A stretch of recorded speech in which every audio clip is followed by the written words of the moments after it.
The Pistons suffered a tough loss in overtime last night, 116-114 on the road against the Dallas Mavericks. It was impressive Detroit was able to even force overtime in the game after trailing by as many as 18 points in the third quarter. Furthermore, the Pistons came all the way back without Asar Thompson after he was ejected in the second quarter for making minimal contact with an official. J.B. Bickerstaff was also given a tech and was not happy with the refs after the game. Here's just a portion of the long answer he gave when discussing the shortcomings of the officials last night.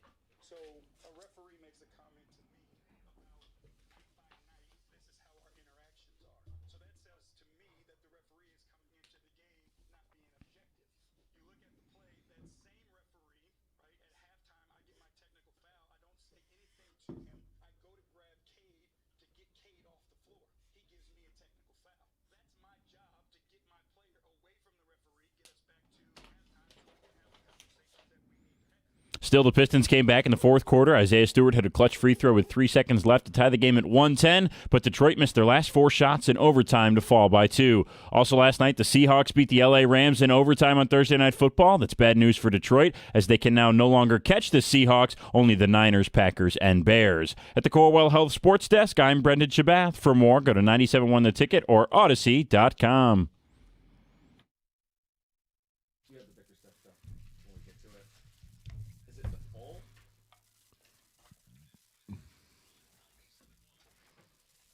Oh, boy, a lot to digest. Good morning. Happy Friday. We will get to the full comments from J.B. Bickerstaff, upset at officiating last night, and bias.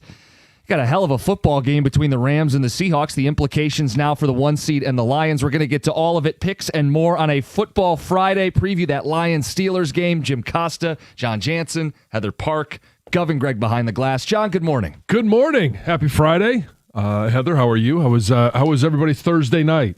You know, it was okay. It was okay? It was Good. an okay Thursday night. All right, yeah, we had dance, so that was, always exciting. Is that a household event Well, to we dance? always dance at home, but Emily had dance class last night. Appreciate you rolling with that one. Uh-huh.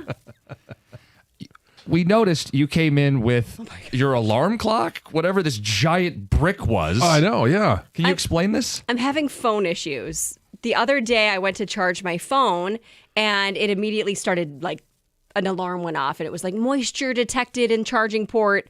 Please remove plug immediately. And I was like, oh my gosh. And I cannot charge my phone with a wire anymore. So it was like you can charge it wirelessly. So I'm searching the house for one of those little wireless charging pads. Little circles. Yeah.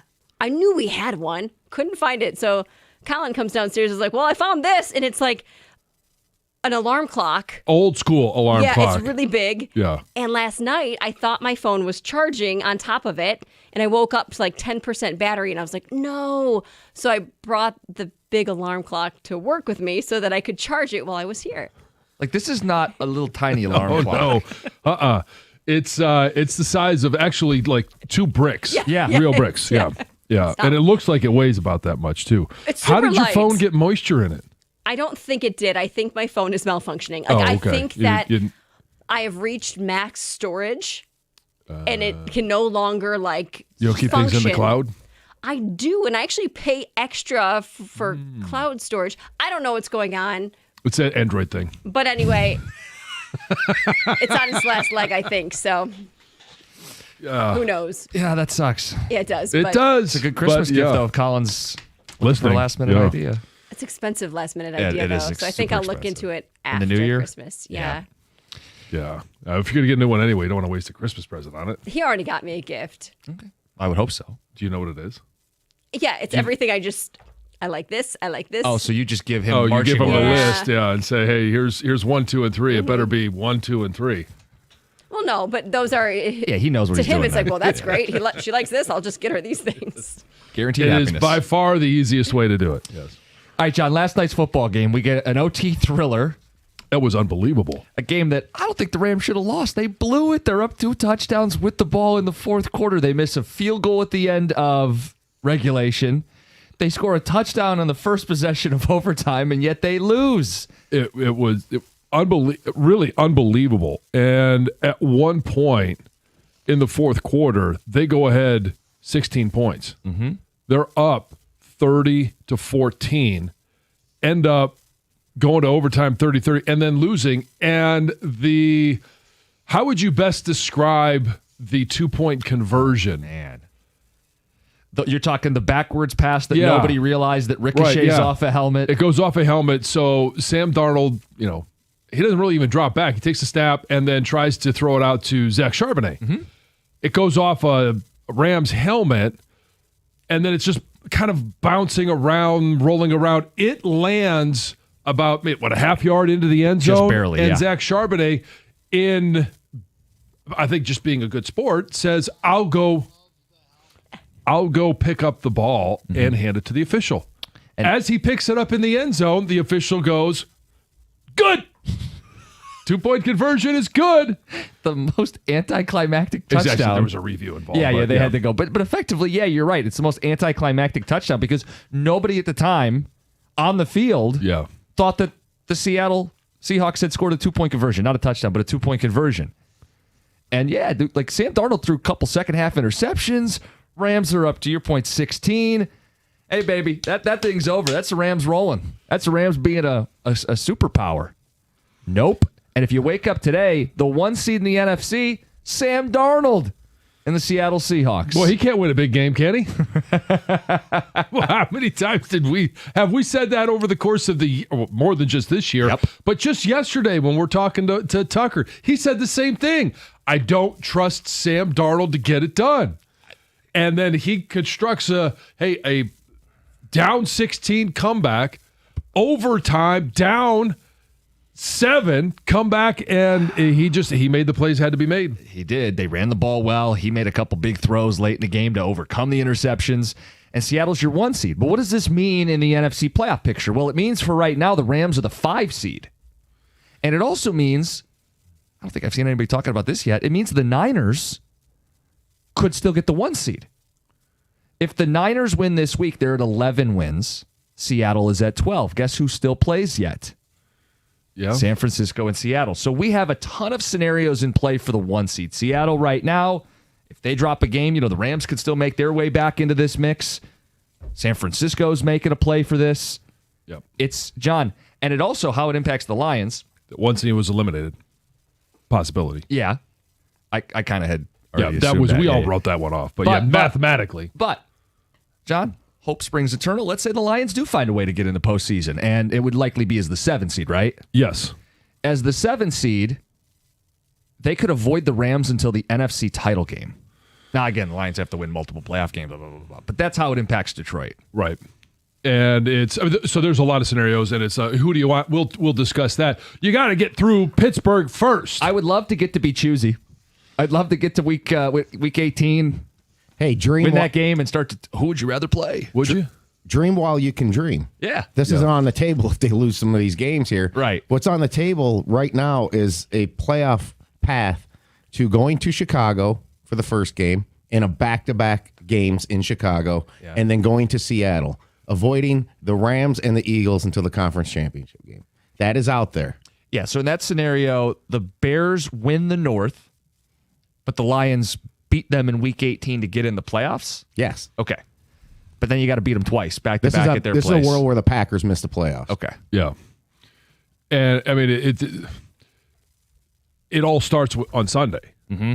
And, I mean, because, hey, what's in the books is in the books. And you got 3 games. You're going to have to get to 11. 10's not going to get it done. And so you're going to have to – 11 might not get it done, but I think it will. And so now all of a sudden it's, hey, it is simply about – it's the 3 one-game seasons. Mm-hmm. Pittsburgh's next. Pittsburgh's next. We're going to talk about it more today. We'll pick it in the picks coming up at 6:35. Pistons last night, John. Yeah, that's a tough loss. Yeah, look, there's a few things that J.B. Bickerstaff was upset about. But before we get into that portion of this, the Pistons shot 33 more times than their opponent and lost. Think about it. They had 122 shots, only scored 114 points. Can't score if you don't shoot. But, John, if I told you I'm going to give one NBA team 30 more shots than the opponent, you got to win that game. Yep. Detroit shot 39%, 18% from deep. Yeah. Mavs were plus 17 at the free throw line. That's part of how you cut into a night where you don't get as many shots as the opponent. And even JB Bickerstaff said, this is not me saying the officials decided the game. Like, Detroit had to shoot better. They had to come up with more stops late. Cade's final shot of the game needed to be a higher percentage look. Can't be some floating two. But officiating did become part of the story because Bickerstaff didn't mince words after the game. You want to play that for people? Yeah. Let's do it.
So is there a bias or is there a reputation? That is a great way to put it. Because you can't pretend that JB doesn't have a reputation for going at officials, and he's sticking up for his team when he does it. Right. But the official also has to do their job neutral every time they show up to the arena. Sure. And the calls he's talking about, Asar Thompson... John, so that had nothing to do with JB. No, I know. That was, and so this is where, yeah, if you're leaning more towards bias, then you would say, well, if it was always directed at JB, then it might be reputation. If it's directed at the team and different individuals, now it borders on bias. So there's the three calls in question. The Asar Thompson one. Asar is all heated. He comes at the official, invades his personal space, but on replay, the official is the one that makes first contact. I don't know how you feel about it. We can discuss that more when we come back. We can talk about that more. The other ones, of course, were JB getting pulled, trying to pull his star off at the end of the half. No explanation. Yeah. You get technical foul. And then the end of the game, there's 5 seconds to go. Duren gets a rebound. JB says, I'm trying to call a timeout. They won't give me my timeout with 5 seconds to go. Detroit ends up losing. So, look, we'll get to all of it more coming up next. It's 97.1. Hey, Detroit, it's Heather here with some big news. Verizon, America's best 5G network, wants you to bring in your AT&T or T-Mobile bill, and they'll give you a better deal. If you think Verizon is expensive, well, think again. Not only does Verizon let you lock in your low price for 3 years, everyone in the family can mix and match their plans with My Plan. And everyone can get the same great phone deals when they trade in an eligible phone in any condition on My Plan. That means new and existing customers. That's more reasons to save, more reasons to switch. Bring in your AT&T or T-Mobile bill to your local Detroit Verizon store, and they'll give you a better deal. Rankings based on Root Metrics United States Root Score Report dated first half 2025. Your results may vary. Must provide a postpaid customer mobile bill dated within the past 45 days. Bill must be in the same name as the person redeeming the deal. 3-year price lock applies to then current base monthly rate. Additional terms apply to promotional offers. See www.verizon.com/switch-2-Verizon/.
Summer helmet is top notch. Good morning, 97.1.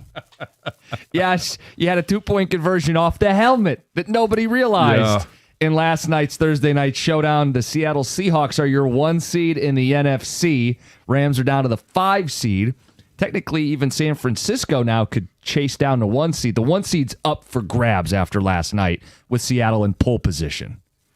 How does it impact the Lions? Well, it doesn't if they don't make the playoffs. Right. But if Detroit gets in, call it the 7 seed, there's a path where they would avoid the Rams until the NFC title. Could avoid the Eagles until the NFC title. You'd get an NFC North rematch in the first round, and then you'd play Seattle in the second round. Right. Again, you have to get there, and you have to win multiple playoff games. So, I mean, let's not get ahead of ourselves. You're either on the road to Green Bay or Chicago, and then on the road to Seattle, and then on the road to either L.A. or Philly. Yeah. Again, it's not easy at all. Yeah. But that is how it impacts the Lions. John, you had something you wanted to say about the Asar Thompson ejection last night? So, okay, so we talked about is it reputation or is it bias? And anything that would happen against JB, you could make an argument that it's bias because of the comment, hey, we got to deal with you every single night. This is 82 times, right? But if it's against other individuals, now I don't necessarily think that. And the one that it was against Asar Thompson, the ejection, I thought it was being very sensitive of this official to eject him. Where I disagree is who instigated the contact. Got it out. Good job. Was it the official? Was it Asar Thompson? I mean, it was. So Asar Thompson walks up on him. Yeah, he does. And as most basketball players do, look down on the official. Yeah. If he felt like, oh, you're trying to show me up, I think that's why he ejected him. Yeah. I don't think that's an ejectable offense. Yeah. And we see this happen all the time where I would call it incidental contact. Mm-hmm. Both guys are moving to one spot on the floor and they lightly bump into each other. That's how I would argue this one. I don't think it was necessarily the official going at Asar or Asar going at the official. So play on. Momentum just kind of, they stopped in the same spot. I think it was so sensitive of the official to eject him. Yeah. And it just... That's 5 minutes to go in the second quarter. You lose to Asar Thompson. The text coming in are bringing up a good point. There are clips online of LeBron grabbing officials, SGA a few days ago. Sure. But let's also agree that Asar Thompson is not LeBron or SGA. But to JB's point, don't have a bias. Officiate it by the letter of the law. You're looking at me. I know. Think that those guys are going to get more of the benefit of the doubt? Of course they are, John. So, okay. But JB's not wrong. And JB's point was not just Asar. His point was, hey, I'm trying to get Cade Cunningham off the floor at the end of the half. Right. And I get teed up. I didn't say anything at the official, and I'm getting teed up. End of the game, I got a timeout that you're not letting me use. Same official. Yeah. And you're telling me in game to my face, it's you again, right? I wish we had an angle where we saw JB and the official. If the official's looking at him and doesn't call it, or if he's looking away and then because everybody's going bonkers, he doesn't hear it. There's a big difference there. I think he's most upset that an official came up to him and intimated like, yeah. oh, yeah, if I got to deal with you every night, if you're going to bark at me, you're not going to get the calls. And I don't have an issue with how he handles and talks to officials. I like that he is always, like he is invested every minute, every second of the game, which is why his team plays like that. Yeah. On the flip side, yeah, the officials might get a little bit tired of it. Look, he used the podium to make a point. He doesn't want his team to be the victim of biased officiating. It needs to be unbiased. He also, I think, made a great point that this was competitive basketball. He's not saying that an official decided the game. Because, again, his team had the ball end of the game to tie or take the lead. Yeah. You know, and they had ample opportunities. They had 33 more shots than the opponent. Yeah, I mean, when it comes down to it, like just hit a three. Of the starters, Cade was the only one that hit. He was 2 of 9. Yeah. Duncan Robinson, supposed to be our, long distance assassin, 0 for 5. Tobias Harris, 0 for 2. Nobody else took one. It just, it was not. when you shoot 33 threes and you only hit 6 of them, I mean, The officials didn't do that. no. Yeah, it's more like a long distance ass in. Yes, Greg. Yes. I'm here all day, guys. Appreciate you connecting as many dots as possible. All right, Heather with the news. Well, this news is brought to you by Gardner White. So 9 months after 2 cougar cubs were spotted up in the UP. Cougars. Yeah, a new trail cam photo confirms that the animals are still alive and living with their mother. This is big news. So the Michigan DNR verified a December 6th photo marking the first confirmed sighting of cougar reproduction in Michigan in over 100 years. One word does it. Cougar reproduction. See, you could be any age. Jeez Louise. Stay active. The last sighting of the cubs was back in Or be March careful. when they were about 2 months old. And at the time, the mother wasn't seen. So there was some concerns that they might not survive. But this new picture shows that they're now about a year old and they most likely will survive. Typically, the cubs stay with their mother for about 2 years before they kind of venture on their own. So pretty cool. Yeah, awesome.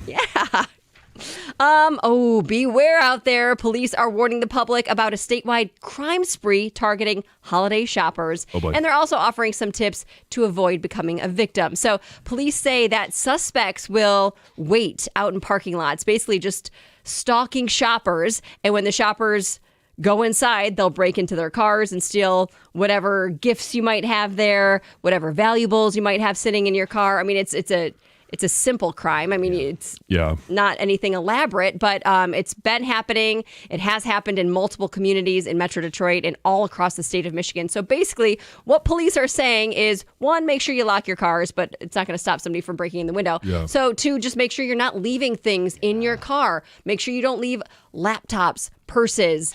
If you just went on a huge shopping spree, go home. Yeah. This is the excuse I use for when Lisa and I go Christmas shopping. I say, you know what? I'm going to sit here and guard the presents. You go in the mall. Yeah, I'll be all right here. Well, and yeah, if it's like laptops and stuff, if you can't avoid it, hide it under seats. Don't make it visible. People are walking up looking in the Put window. it in a trunk. Yes. Not in the back seat or on the front seat. Make it more difficult for these awful individuals to Trunk get your stuff. is where all the junk goes. Yes, John.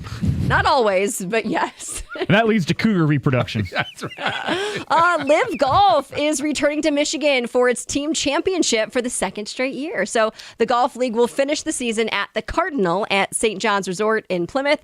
And the team championship will take place on August 27th through the 30th. It sounds like they're excited to come back. They raved about how fantastic it was last year. And they'll be back soon. Cool. Yeah. Finally, in what's truly a heartbreaking story, former NASCAR driver Greg Biffle and his family were among 7 people who were killed in a plane crash on Thursday in North Carolina. So Biffle, who was 55 years old, his wife Christina, his daughter Emma, and their son Ryder all died in the crash. The others who were on the plane were identified as Dennis Dutton, his son Jack, and Craig Wadsworth. And the tragic accident occurred Thursday morning when the plane crash landed about 26 minutes after takeoff. So the plane was originally scheduled to travel to Florida. I heard or read that it was for a birthday getaway, but it turned back very quickly to the same airport where it took off from. And it seemed that Christina, I mean, I'm guessing everyone on board knew something was wrong because Christina texted her mom with one text that says, "We're in trouble," right before the crash happened. I didn't know that. You could have left that detail out. Well, I'm sorry, but no, I know, but it's something was going on. We don't know what happened with the plane, but the families did release a joint statement reading in part, "We are devastated by the loss of our loved ones. This tragedy has left all of our families heartbroken beyond words. Each of them meant everything to us, and their absence leaves an immense void in our hearts." Yeah, sad news. In not so sad news, it's a much lighter note. There's a man in the UK, 63-year-old man, who just broke a world record by singing Christmas carols for 42 straight hours without losing his voice. So he did it at a brewery. So Falling people asleep. Yeah, I know. So people could come and like cheer him on and listen to him sing. I don't know how good he sounded, just a couple hours even into the performance. But he started at midnight on Wednesday of last week, finished last Friday. He sung 684 songs, and they were not all different songs. He had 38 songs that he just repeated 18 times each. Over and over and over. And then, so he could only have a 5-minute break every hour. And between each song, he could take a break of just 20 seconds. So Where do those rules come from? The Guinness. Okay. Because the previous record was a woman from Nigeria who sang Christmas songs for 31 straight hours 2 years ago. Oh, wow. He crushed her. He crushed her. Yeah. Well Run done. up the score. Do you sit there and with too much eggnog and go, yeah, this sounds like a good idea. Let me see if I can sing songs for more than 31 hours. He must have insomnia, can't sleep, and loves singing. Caroling? Just really wanted to be in the Guinness World Record book, and he thought, this is how I can do it. Yeah. Festive individual. All right, Heather with the news. Picks coming up next, 97.1.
It's time now for the picks. It's brought to you by Shaner Roofing. Quick standings update.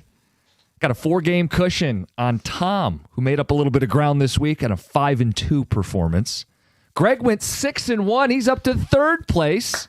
Well done, Greg. Third. 6 games out of first. Heather going the wrong way. You're 7 back. And Yeah. John, I think you might have locked up last place. You're 11 games back. Well, I'm only 4 back of Heather. Yeah, so. but you got to start picking the right teams. I'll is probably that the pick the point of wrong this? team, so. I appreciate you pointing that out. I Yeah, think you might start have picking needed- the right teams. You might have needed the I advice. didn't understand that. Yeah. Okay, now it's all going to start working for Yeah. him. John, coaching / announcer cliche. A lot of football left. Yeah. We're going to start with the CFP at Norman, Oklahoma, where it will be 75 degrees on Christmas Day, by the way. Ooh. Alabama travels to the Palace on the Prairie as 1.5-point favorites taking on the Sooners. Jim. It could just be a bad matchup for Alabama because they're a passing team going against a great pass rush. But the first meeting, Bama outgained them 2-1, and it was a -3 in the turnover department that did them in. I'm not going to bet on multiple turnovers going one way. I'm going to take Bama. It's you especially when you get to this time of the year. I know it's going to be 75 and they're going to be throwing the ball around. That's what Alabama does. But at some point, you have to be able to run the football. There has to be a semblance of a run game to help some of that pass protection. I don't think they can. I think Oklahoma defense is going to win the day. I'll take Oklahoma. I picked Alabama early on to win the whole thing before anything happened. Gonna have to I'm going ride or die. stick with them. Yeah. Alabama, the onus is on them to learn from the last game. We saw how a rematch game against Georgia went. The decision flipped. I think the result's going to flip here as well. I'm rooting for Oklahoma as part of the Pro Code. And yeah, I'd like to have Kalen DeBoer be the next Michigan coach. Be patient, Michigan fans. We'll take Alabama. Yeah, I think the first meeting, Alabama wins that game 8 out of 10 times. And the right chips fell for Oklahoma to win the game. So I'm going to go with Alabama here. Oklahoma, by the way, has the worst offense in the college football playoff. John on Sooner Island? I guess I am, yeah. Healthy John Mateer. We'll see. To the Saturday game, the noon game, Texas A&M is hosting the U. Miami is a 3.5-point underdog. John. This is, for me, more not necessarily I'm going to take Texas A&M, not my belief in Texas A&M, but my disbelief that Mario Cristobal and Carson Beck can win a big game, that they'll make all the right decisions. I think Carson Beck turns the ball over, and I think Mario Cristobal does something weird in the final, 5 or 6 minutes of the game. So I just don't trust him. I'll take Texas A&M. I'm going to go with Miami just because of Pitbull. Mr. 305. Oh, South Beach. Mr. Worldwide. Mr. Worldwide, yes. Picked by Mrs. 305 there. When did she marry Pitbull? Yeah. Well, he's a little Pitbull. Oh, no. Come on. I'm going to take Texas A&M. I thought I had something witty to say. I don't. A&M. Yeah, can A&M get the back? I mean, that's going to probably answer the outcome of this game. I'm torn on this one because I'm not a believer in Texas A&M, and I think Texas exposed them. I think A&M is a huge beneficiary of a easy SEC schedule, and they wouldn't even be in the playoff. But then you go to Beck, and can you trust them in a big moment? Because of the hook, I'm going to take the points here. I'll take the Hurricanes. Texas A&M has only forced 9 takeaways all year, and they give up explosives. I think that gives Carson Beck a really solid chance now.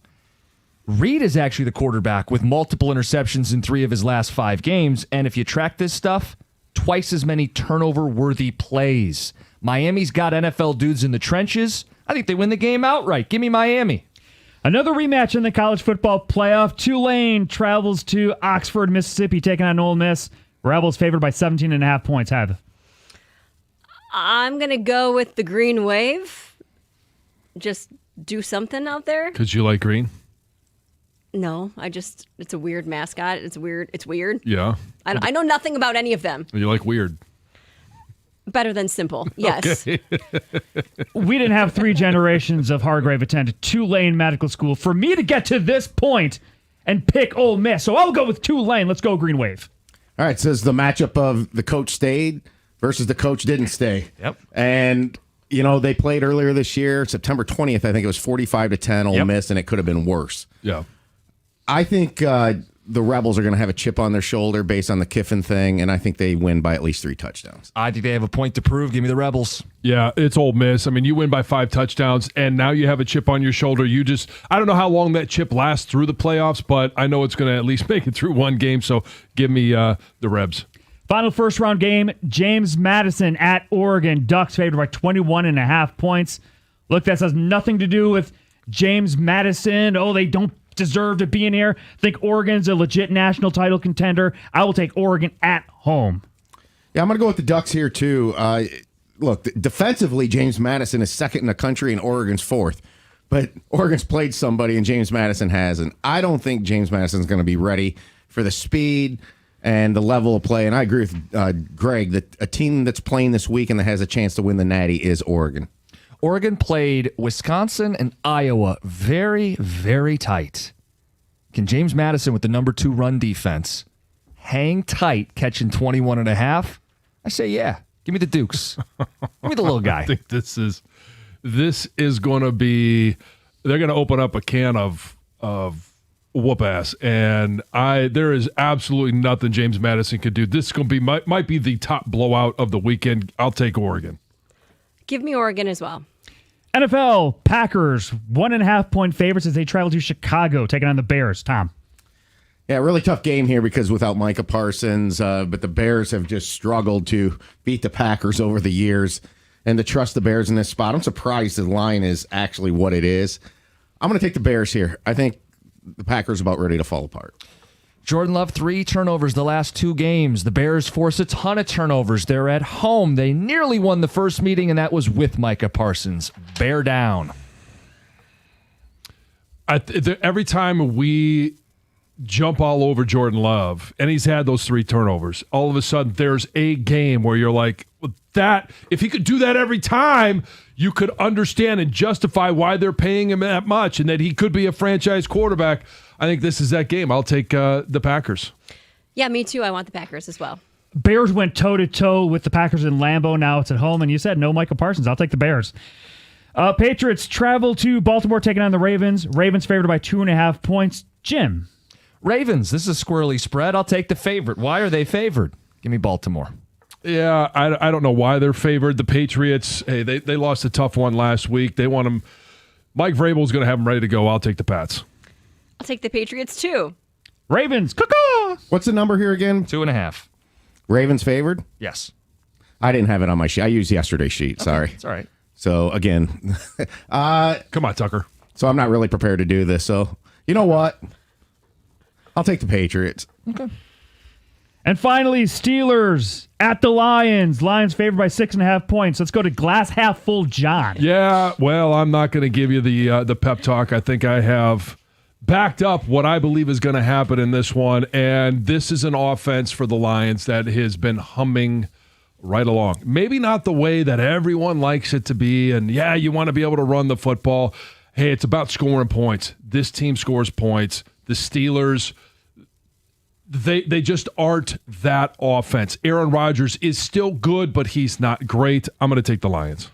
Yeah, I think the Lions can get it done. I think they need to get it done. I'm going to take the Lions as well. Can't lose to that team. Lions. I'm going to go Lions here, too. So here we go. Clean sweep? Glass half empty guy? I'm taking the Lions, too. This is not a vintage Steelers defense. I think Detroit at home in a bounce-back spot handles their business. And sure, Detroit's had issues giving up explosive plays. You know who's not an explosive offense? Is Pittsburgh. Yeah. Yeah, I'll lay the points. Give me the Lions. Those are the picks brought to you by Shaner Roofing. It's 97.1. All right, guys, tell you about Moran Chevrolet. The Red Tag sales event is on, and you want to check out Moran Chevrolet, Michigan's #1 selling Chevy dealer, where you can get the 2026 Equinox. It's Equinox LT. It's sporty, it's efficient, it's ready for every weekend. And the price? Come on, guys. $199 a month, $19.99 down. Find yours today at MoranExpress.com or visit Moran Chevrolet. They're on Gratiot, just north of 15 Mile in Clinton Township. That's Moran Chevrolet, where you always get the best price, period. Chevrolet. Together, let's drive.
Hey, we speculated temps are going to drop after a bunch of rain, might be ice skating on the way into work. It was smooth sailing for me. What about you guys? Yeah, I mean, it was by the time when I was coming in, it was still above freezing. So there was some snow coming down, and the roads were wet. I will say this, all the roads were heavily salted. Yeah. Because you could hear it kicking up under the truck. And so they're trying to make sure that they're ready. I think the drive home could be worse because it's going to just freeze over. But yeah. And Yeah, the my temps have drive-in dropped was below great. freezing now. Yeah. So. It was great. My drive-in was good. I said that to Emily last night, something about ice skating. She's like, do you have ice skates? Do we have ice skates? She thought like we would really be ice skating. And I said, well, no, not really. Yeah. Mommy's going to ice skate all the way to work. And I was telling her we could go ice skating and rent skates. And she's like, what does that mean? I'm like, well, you borrow them and you give them back. Yeah. I also noticed not as many people on the way into work today. Maybe people getting a late start or taking the Friday off going into the holiday week next week. Yeah, and there are a lot of schools, not all of them, but a lot of schools that are already on break. Yeah. So. That would explain some of it. All right, you got the Lions playing on Sunday, John. Confidence level 1 to 5 that the Lions win this game. So I don't want to do the point like 3.5 because I'm really in between 3 and 4 that they win this game. What you're looking at me like I'm a little stunned because I think I'm the more optimistic one about this game. Oh, you're at a 5. I was at a 4.5. Oh, well. I'm at a 3, and I am confident that they're going to win this game. I just know. I mean, it's probably more Mike Tomlin than anything else. Because I think that Aaron Rodgers is going to go light up the Lions? No. DK Metcalf is an issue. Sure. He hasn't really been that big of a deal this year, but we're talking about the Lions secondary. And are we going to be able to make adjustments to where, yeah, they may complete some passes, but we got to, as Dan Campbell said, I said yesterday, you can't allow the explosive plays. So that's kind of where I sit. So I'm at a 3. Look, cover the spread. Maybe it gets dicey. It's damn near a touchdown. Win the game. I don't really have much doubt that Detroit, off a loss, is going to bounce back and beat Pittsburgh. Pittsburgh's nothing special. Right? Detroit's handled business against the teams that are average or below average this season, right? With the exception of Minnesota. I know ticket techs are going to pour in on that. This Pittsburgh defense isn't the Steeler defense of It's not yesteryear. It's not the Iron Curtain. Or Steel Curtain. Steel Curtain, yeah, same one, yeah. And it's not even the Steeler defense of when Tomlin first took over. Okay, I got to bring it up now. Stoney once called him the Black Curtain. Oh, really? Oh, yeah. We got it all covered then. We got it all covered. We said I go there. Mr. Knoll, tear down that wall. No, this is not a good defense in Pittsburgh. So Detroit should have plenty of possessions that they pay off for points, and that's going to help out their defense, which has struggled. Pittsburgh's going to run a lot of heavy formations and heavy sets, jumbo sets, multi-tight end, and the Rams did too, and the Rams had success. The difference is they had Puka Nacua and Devontae Adams. I think the linebacker group for Detroit has been a strength at times this season, John, and I would bank on a bounce back against a less explosive offense in Pittsburgh, right? Where you're not as worried about multiple one-on-one threats down the field. Yeah. It's really DK Metcalf and Calvin Austin. A cast of characters. Right. So I think Detroit can put a bit of a lid on, well, I think Pittsburgh puts a bit of a lid on themselves. And I think that'll help Detroit in a game where they'll put up enough points. Yeah, I mean, and so you look at their run game with Jaylen Warren and Kenneth Gainwell. Like, there's nothing there that really threatens you. But when they're churning out, 3 yards at a pop and it's 4 yards a pop, like, they don't have the explosive plays, but they do have that ability to sustain. And it's going to be can they come up with a big third down stop at times? And when I say a big third down stop, if it's 3rd and 3, can you get off the field? Mm-hmm. I kind of think that's where I'm most concerned is, can this defense get off the field? Or is it just going to be Aaron Rodgers taking what he could take and nickel and diming you down the field? How about this text? Aaron still terrifies me. He shouldn't, but he does. So I kind of been asking that question all week. He's not the player he was. No one's going to make that argument. He is still a quality quarterback. Where would you say he's top 20? Yeah, without sitting and ranking all the guys. Yeah, because I wouldn't put him top 10, and I think 15 Certainly, is probably bit too high, much. yeah. So without ranking them all, call it 19, 20, 21, somewhere in there. Yeah. And so, again, he's still a very accurate quarterback. He's seen stuff. He's experienced. Yeah, and he's seen a lot of stuff in Ford Field. Yeah. So it's that's where I go to. That's why I'm not at a 4.5 or a 5, just because Aaron Rodgers is still quality, and he can manufacture long drives if he's gonna if that's the route the offense wants to go, or more importantly, if that's the route that the defense is going to force them to go. Cookies, you're the worst.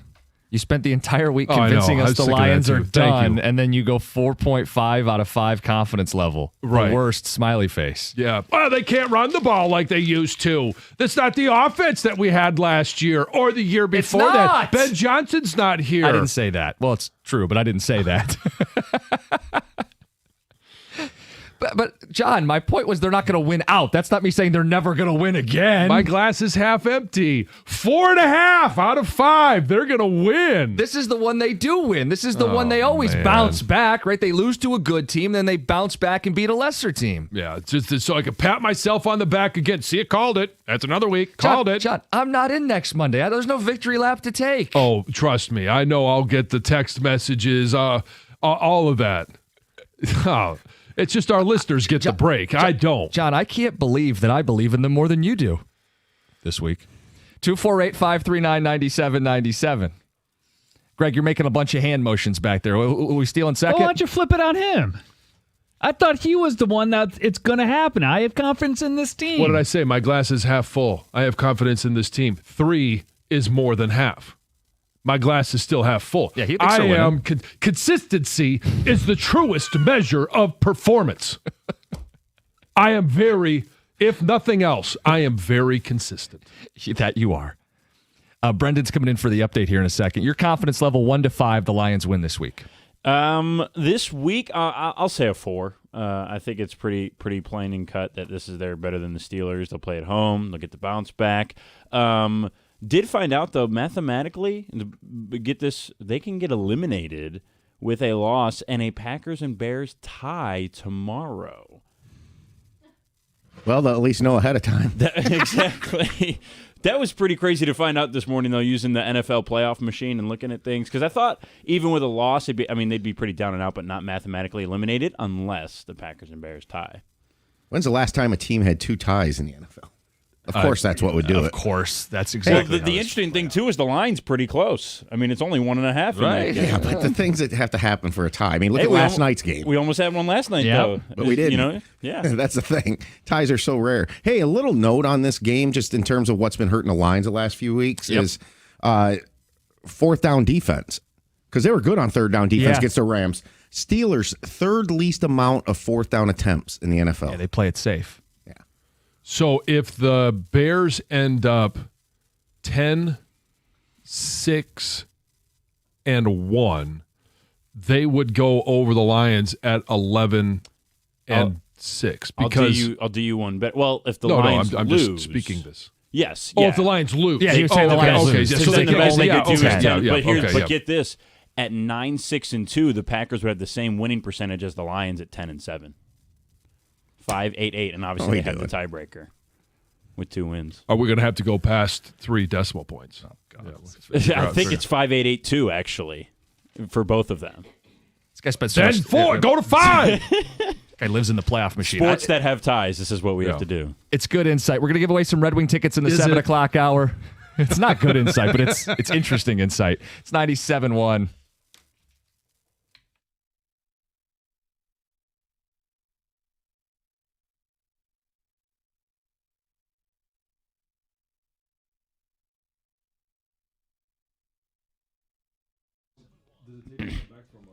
Brought to you by Marin Buick GMC. The Pistons were unable to overcome a lack of objectivity from the officials, as J.B. Bickerstaff put it last night, in their 116-114 overtime loss to the Mavs. Despite 29 points, 10 rebounds, and 9 assists from Cade Cunningham and an 18-point second-half comeback, Detroit ultimately still suffered its sixth loss of the season as the Mavs pulled away in overtime. The Pistons struggled to make shots as a team and in clutch moments in the game.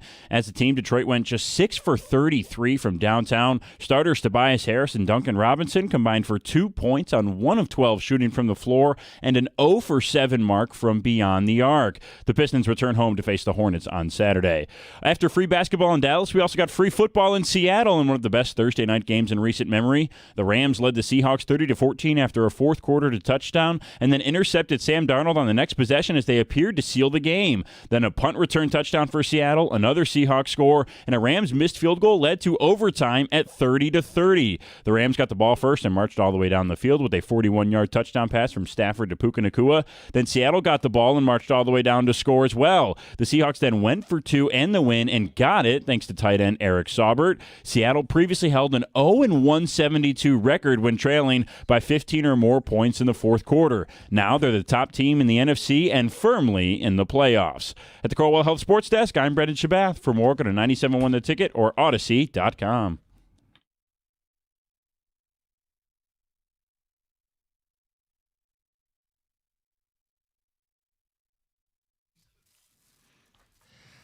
Lions and Steelers, confidence level 1 to 5. 5 being, oh yeah, kick your feet up. This team's got no troubles this week. 1 being, they're losing. 248-539-9797. We'll get some of your responses on the phones and via text. This hour on the show, we're giving away a pair of tickets for the next Red Wings home game. Sunday, December 21st against the Washington Capitals. Little double dip leading into the Lions game at 425. You want to win tickets? You're going to want to listen this hour, and you're going to want to listen for Elliot Friedman saying Detroit. As only a Canadian would. Mm-hmm. When you hear Elliot Friedman say Detroit, you'll call in, you win that pair of tickets. For event info, NHL.com/Red Wings. John, you said you're at a? I'm at a 3. Okay. And part of it is like nothing has really come easy for this team this year. And I just feel it's going to be a struggle the entire way. Now, my glass is half full. It's more than half full. Mm-hmm. I think they win. I just don't think any of these final 3 wins are going to be easy. Something we hadn't brought up yet, and a texter asked the question, is TJ Watt playing? That's a terrific question, and I have no idea. Because he's dealing with, what was it, a deflated lung? Yes, a collapsed lung. Yes. And it's kind of weird because that happened in a training room incident. He was getting treatment, as I understand it, and something went horribly wrong, and one of his lungs went the sound of a deflating lung. Yeah, you don't want that to happen. No. So he didn't play last week. He's questionable. He didn't practice yesterday, Thursday. Yeah, and I don't know what the recovery is for somebody that's in terrific shape. But it is a huge storyline because, sure. I mean, Detroit. They are a completely different defense minus TJ Watt. Ian Rappaport does not believe he's playing. Okay. He thinks the target is the Browns game for them. Okay. And again, they have the Ravens at the end of the season, which is the critical game. So insert Jack Sawyer. So my takeaway is, hey, just run at him. Lions plant the flag on. All right. Look, to me, this game comes down to Jaylen Warren and Gainwell to a degree. If they have success, I don't know what we're going to do with the Lions at this point, like defensive-wise. They have got to stop the run. Kelvin Shepard talked yesterday. What did you make of those comments? And he said, yeah, we really didn't get manhandled by him. Well, you did. I mean, the stats show it. Stats don't lie, right? I was trying to understand where he was coming from. Was it a... I mean, they got like 6 yards a pop. I'm not really sure what Kelvin Shepard was trying to say. To me, I would take that as, hey, we got schemed more than we got beat up. So sticking up for the players, but kind of putting it on him. Right. How about this, though, too, with the run defense in the last 6 weeks? Poor tackling. Wrap these guys up and get them down. It's like it takes 3 or 4 guys to get the running back down. We had that one text that came in. It's like, you don't think Rodgers and Metcalf are going to light them up. Somebody pointed out Winston and Wendell Robinson did. I mean, It's Wandale to you, but yes.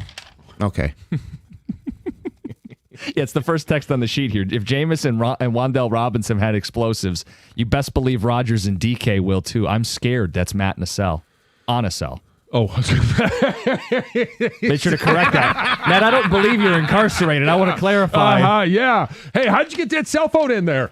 The one called to us. You're getting booked, and you go, I got to let him know. I got to let him know. Yeah, I'm worried about this Lions team. Stoney would do that. He'd do like one of his national radio calls or something like that. What was the name he used? Max in Michigan? Yeah. Yes, He's got yes. multiples. It depends on the sport. It does depend on the sport. So I'd put this guy down for a 1 or a 2. Yeah. Might be 1-2-2. On TJ Watt, how about this stat for you? So they won last week. They are 2-11 without TJ Watt. And so the defense hasn't been, like we said, the typical Steelers defense. It's even less so without their best defensive player. That's TJ Watt. I mean, that just, I don't think that should be a shocking stat to anyone. It does put it right in front of your face. Yeah, and also keep an eye on whether or not they're going to have Derek Harmon playing. Now, he was a full participant. I would think that would indicate he's going to play. Yeah. He's been a big piece for their run defense this season. Detroit, of course, is going to need to run the ball. In all of their losses, Gibbs has been bottled up. Yeah. So a couple things to look for there. But if Watt's not going, you feel even better. I feel good about this game. Beyond this game, I mean, we'll see. They already lost to the Vikings once, and the Bears are playing better. But bounce back spot at home. Dan Campbell's team should move the football, should score some points, and limit the Steelers' offense. I think the Steelers will move the ball decently. I mean, Detroit's defense has played poor enough that Pittsburgh's going to have some drives here, but can they pay them off in points? Can they generate the explosives? I don't think they can keep up with Detroit here at home on a fast track at Ford Field. Right, and I think it's a little bit of a flip of the script from last week where they're probably looking at, I would look for the Steelers and Tomlin to be more aggressive on fourth downs, because I don't think they're not going into this game thinking, well, we can win by kicking field goals. This is going to be another, I mean, anytime you play against the Lions, it's a touchdown game. Mm-hmm. The Lions are going to be able to score some points. They did it against the Rams last week, even though they came away with the loss. I think that this is a team that's going to score 34 to 37 points against the Steelers defense. And that's where my confidence meter starts to go up even higher, because I don't think the Pittsburgh offense can keep up. For being an old geezer, Rodgers still throws an absolutely beautiful football, guys. Very concerned. Okay. We want numbers, people. 1 through 5. Yeah. Yeah. So very concerned. Are you 2.5? Right. You right in the middle? 2.5 would be the definition of 50-50 coin flip game. Yeah. They're touchdown favorites at home here, guys. For a reason. Yeah, like this is an offense that can really score some points. And again, I go back to what I said in the picks. It may not be the offense that we've known and loved over the last couple of years of being able to dominate on the ground. But I will say this, when you look at I think it's the last 6 games for Jahmyr Gibbs, I thought this was a funny stat. It was 0 touchdowns, 3 touchdowns, 0 touchdowns, 3 touchdowns, 0. And how many did he have last week? 0? Yeah. So we're getting 3 this week. Yeah. All right. Start him in fantasy. Not that you wouldn't be anyway, but Right. This guy says 2.5. Roy in Clarkston says at this point, I don't know who the hell this team is. They look like the early 90s more and more every day. John's impression of cookies made my morning. You're very welcome. What's the confidence level for you guys back there? We know what happened in the picks, but confidence that they win the game. I mean, look, I'll say a 3. It might not sound as high, especially with John going 3.5, but I think this is just. Well, no, I Look, these didn't. are games that are gonna be struggle. I am a 3. I am a 3. I'm a 4, and it's because I just don't see a world where the Steelers get past 24 points. Are you willing to?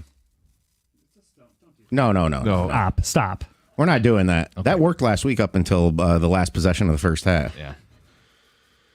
They did come out looking the way I expected last week, and then they just couldn't sustain it.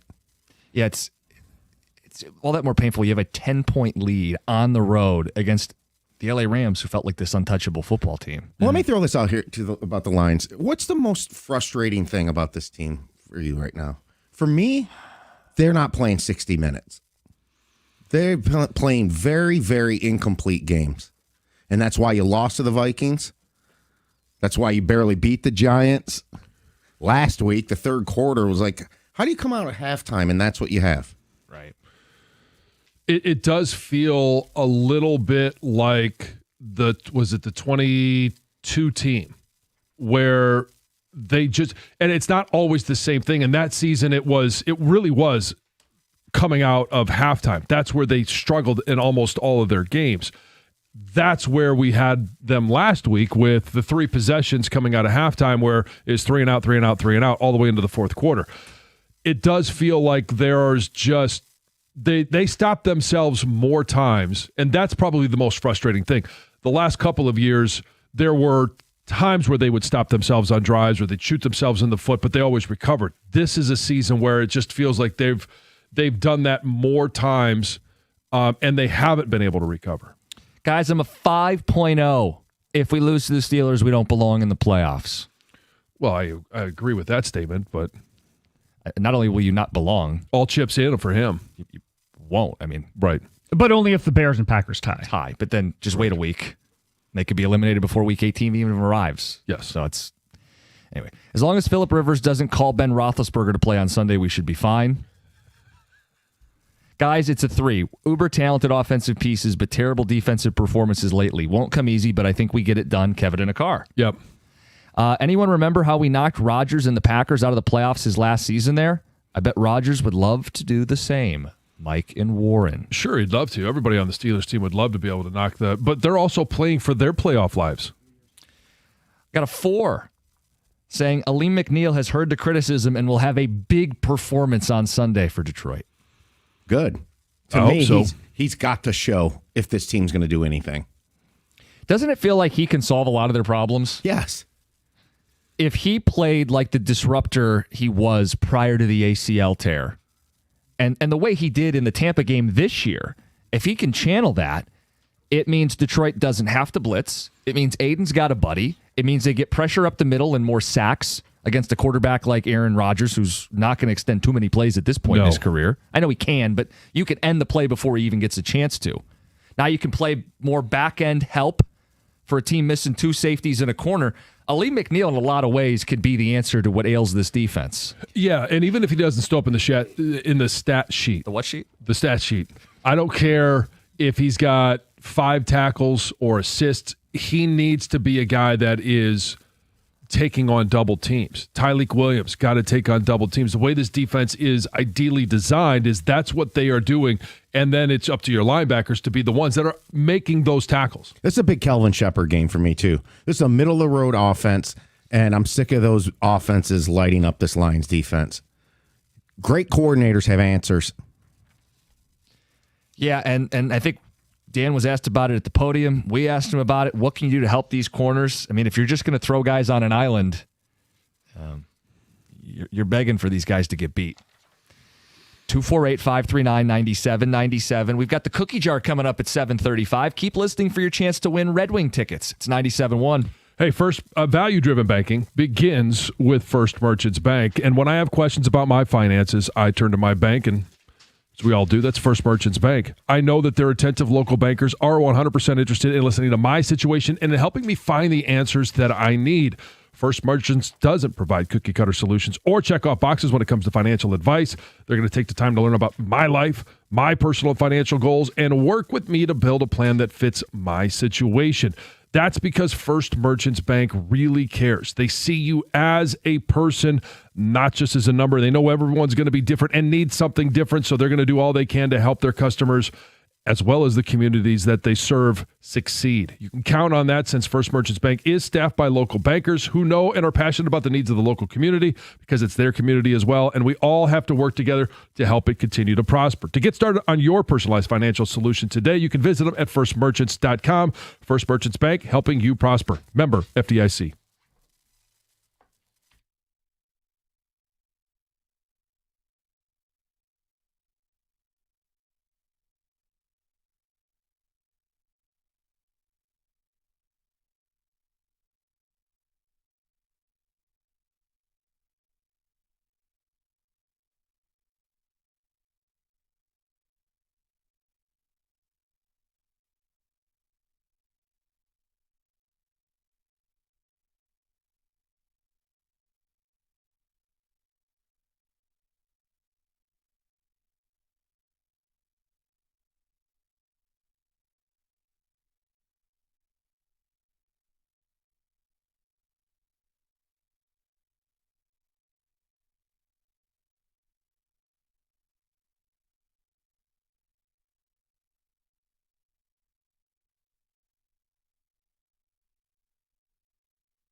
Winter means snow and icy roads. It means more serious injuries from car accidents. When you're in a car accident, you need to call Lawrence KG, KG Law. He'll make sure you and your loved ones get paid big for your injuries, and KG is uniquely qualified to fight for you when you're injured in a car accident. KG has won more than $100 million for his clients, and he'll win big for you.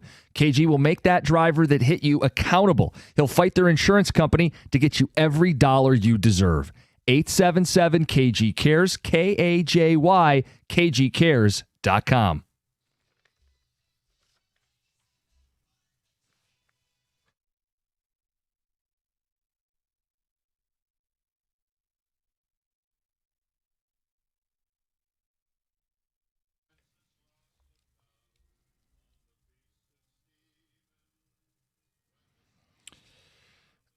.97.1, good morning. Jim Costa, John Jansen, Heather Park, Gov and Greg behind the glass, hanging out on a Friday. Congrats, you made it to Friday. Weekend's right around the corner.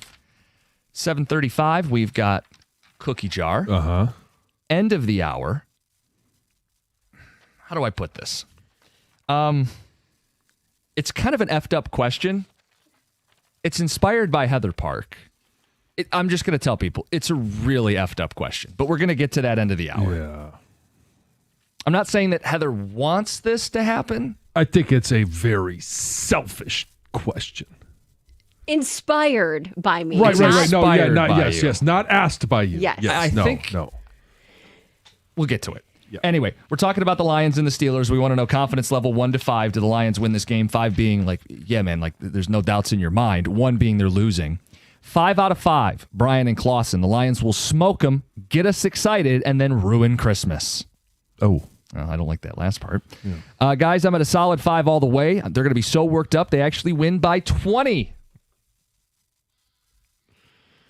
Okay. Guys, I'm a 4. The offense didn't even look good last week, and we still put up points against a better defense than Pittsburgh. I can't see them keeping up with us.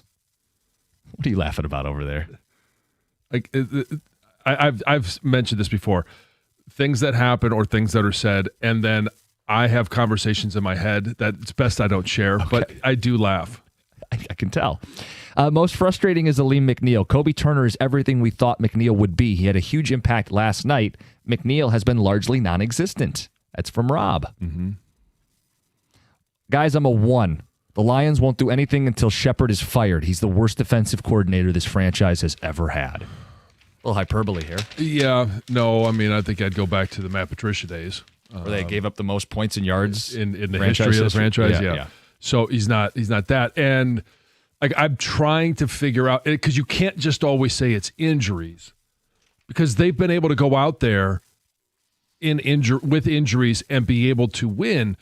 But there's been a clear shift since that Philly game where we said coming out, even though it was a loss, we're like, boy, the defense really felt like it was gelling. Like they were winning up front and they were finding ways to limit explosive plays in the secondary. Since then, it's all been out the window. They got to figure it out because the offense is good enough to win the next 3 games, right? Yes. But the issue is they've let lesser teams hang around. I'm thinking about Minnesota. And the Giants hung around, and obviously. The Giants got an not overtime. Just hung around, yeah.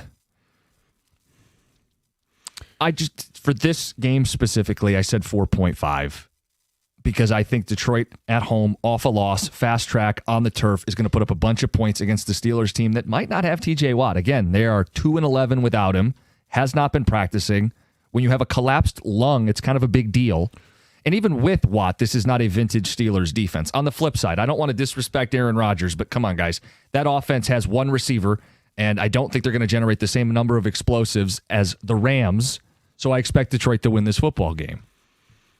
And I am curious with a collapsed lung, like, okay, when he comes back, like how functional will it be? Like there's got to be, like, will he be able to play if he's a guy that plays, say, 75% snaps in a game, or he's probably more 80, 85, can he only go 40% of the snaps? Is he situational third down? And I don't know. Because that changes the equation as well. Yeah.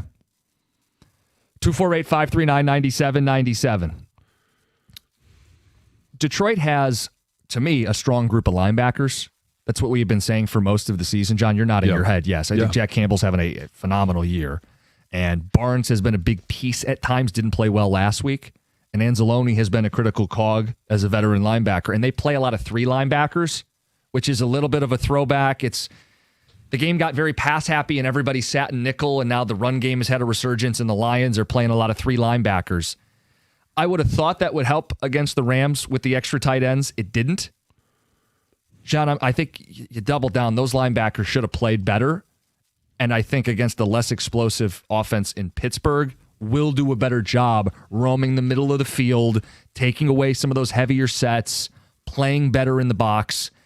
That's part of what I'm expecting this week. Right, and even with TJ Watt, and I know he wasn't there last week, but this is a defense that is, in terms of yards per game, they give up the 5th most yards per game at 363 yards. This is an explosive offense. Even though it's not the same style, it is still a team. And the fact that Amon-Ra St. Brown has been exactly what we thought he would be. A couple of drops early in the season, but he's been ASB. Then you look at J-Mo, and since Dan Campbell has been calling the plays, like he has been that what we thought the next step would be for him as a weapon for this offense. And so I just don't see the Pittsburgh defense being able to be that team that finds a way to slow both of them down. All right, guys, as I said, we have the cookie jar at 7:35 and an effed up question to ask, inspired by Heather Park. But first, let's get to Heather with the news. Well, Ohio State fired its head football coach, Brian Smith, for cause. Ohio, not Ohio State. What did I say? You said Ohio State? Oh, I'm yes, sorry. yes, It's funny. I'm literally Ohio looking University, at my paper, and it just did. I didn't even realize I said it. Yes, Ohio University, excuse me, fired its head football coach, Brian Smith, for cause after just one season, after he did admit to having a romantic relationship with an undergraduate student. Oh, boy. Yikes. Oh, boy. So according to the university, an internal investigation found serious, misconduct, right? So the school officials say he violated multiple parts of his contract. So not only was he having this relationship with a student, there was concerns about alcohol use connected to university events, also in his office. Yikes. I know, right? So Smith's lawyer, though, says that he is shocked and dismayed by this turn of events, and he plans to fight this wrongful termination to protect his good name. The lawyer said that Smith is an ethical man who has done, a great job for the university. He wants nothing but the best for his players, coaches, and for the entire Bobcat community. He also said that Smith and his wife were already separated, in the process of getting a divorce when he was in this consensual relationship with this student. Apparently didn't know she was a student, and when he did find out, ended the relationship. It was about a 4-month relationship. So, how old is he? I'm not sure. Yeah, I mean, I think Older? he's Twice her age, at least? Yeah, 45, 50. I don't know how old she is, because I did see this article saying that, so apparently parents of a player saw him with the student, but in the article it also said they saw him with a 41-year-old woman. Oh, so maybe she's gone back to so school. let's. I'm not 100% positive. That's why I was trying to figure out. Yeah, but she might not have been a 20-year-old, right? Right, because you picture. Yeah. Yes, that's what you hear when you hear picture a like student. a Belichick situation. So it sounds like maybe she was just going back to school. I picture. I have 2 undergraduate students, Yes. and that to me would be like, okay. That's what you picture. Yeah, I know. Don't go date the head football coach. You guys, a man who was working as a Salvation Army bell ringer was shot and killed at a Kroger in Westland on Thursday night. So police said the shooting happened right around 6:20 p.m. at the store on Ford Road near Central City Parkway. Unclear right now what led to the shooting, but apparently the suspect is a teenage boy. And that's all I've got. The Salvation Army did release a statement saying that they are profoundly heartbroken. They're praying for all who are affected, especially the individual involved, their loved ones, and the Westland community. So it's just someone trying to do a nice thing, working for the Salvation Army. Yeah. It's out there And volunteering. we have no motive or any rhyme or reason why someone would do this to him. Not yet. Yeah. Not that it's been released that I've seen. I mean, maybe they were connected. Maybe they knew each other. We I just don't know don't if this know is yet. random or not, but yeah, it's devastating nonetheless. Let's see. Tarek Skubal is going to suit up for Team USA in the upcoming World Baseball Classic. So the USA will play 4 games in Houston against Brazil, Great Britain, Mexico, and Italy. And those games will then determine the team's placement in the bracket round. The games are going to be on March 6th, 7th, 9th, and 10th. It's cool. Yeah. Yeah, it is cool. We have a rotation of Skeens and Scooble for Team USA. It's pretty cool. Yeah, the pitching staff for Team USA is pretty stacked. Yeah. You guys, the NASCAR community is mourning the death of legendary driver Greg Biffle and his family. So his wife Christina, his daughter Emma, and their son Ryder were among 7 people killed in a plane crash Thursday in North Carolina.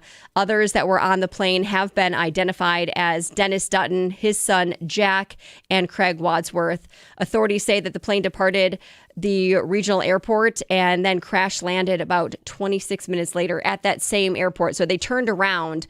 They were headed to Florida for a birthday trip.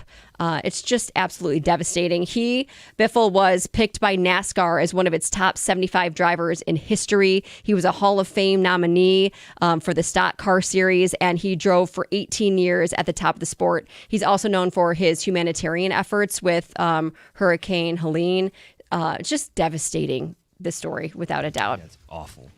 Finally, if you don't want to be stressed and feeling down this holiday season, there's nothing like a good Christmas movie to make you feel better. Right. And it turns out there's actually a science behind why these movies improve your mood. So experts say that Christmas movies trigger this like happy nostalgia. They offer a comforting escape from stress with these predictable, feel-good stories. They foster feelings of hope, connection, and joy during a hectic season. So they also released a list of the top movies to watch according to IMDb. Classic movies on there: It's a Wonderful Life, Miracle on 34th Street, Home Alone, National Lampoon's Christmas Vacation. The only one I've never actually heard of is The Bells of St. Mary's. Oh, I don't think I've heard of that one either. No. Only one on the list that I am unfamiliar with is that one. So I wonder why. I mean, never mind. All right. That's Heather with the news. Coming up Can't next. talk like that about St. Mary, right? well, keep it to yourself or tell us later, I guess. Cookie Jar next, 97.1. Hey, what's up, Detroit? It's your girl, Heather, and I'm always looking for ways to stay on top of my game, right? So listen, you know how much I rely on my phone for everything. That's why I've got to tell you about this insane deal from Verizon that'll help you be your best self, too. We're talking a low price on the best 5G in Detroit. Seriously, whether I'm blasting my favorite tracks in the morning commute or snagging those last-minute tickets to the hottest new flick. Check this out. You can switch today and pay just $50 a month for a single line. You heard me right. $50 a month for the best 5G in Detroit when you bring your own phone on the unlimited welcome plan with autopay plus taxes and fees. That's a no-brainer, people. Visit your nearest Detroit Verizon store today to lock in this incredible deal. $20 monthly promo credits applied over 36 months with a new line on unlimited welcome. In times of congestion, unlimited 5G and 4G LTE may be temporarily slower than other traffic. Domestic data roaming at 2G speeds. Rankings based on Root Metrics Root Score report dated 2H 2024. Your results may vary. Additional terms apply.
It's the Cookie Jar. It's brought to you by Moran Chevrolet, where you always get the best price, period. How do you guys feel about Christmas pajamas, the matching sets? I love it for the kids. The girls will all be matching Jack and Teddy, and I actually will be matching with Jack and Teddy.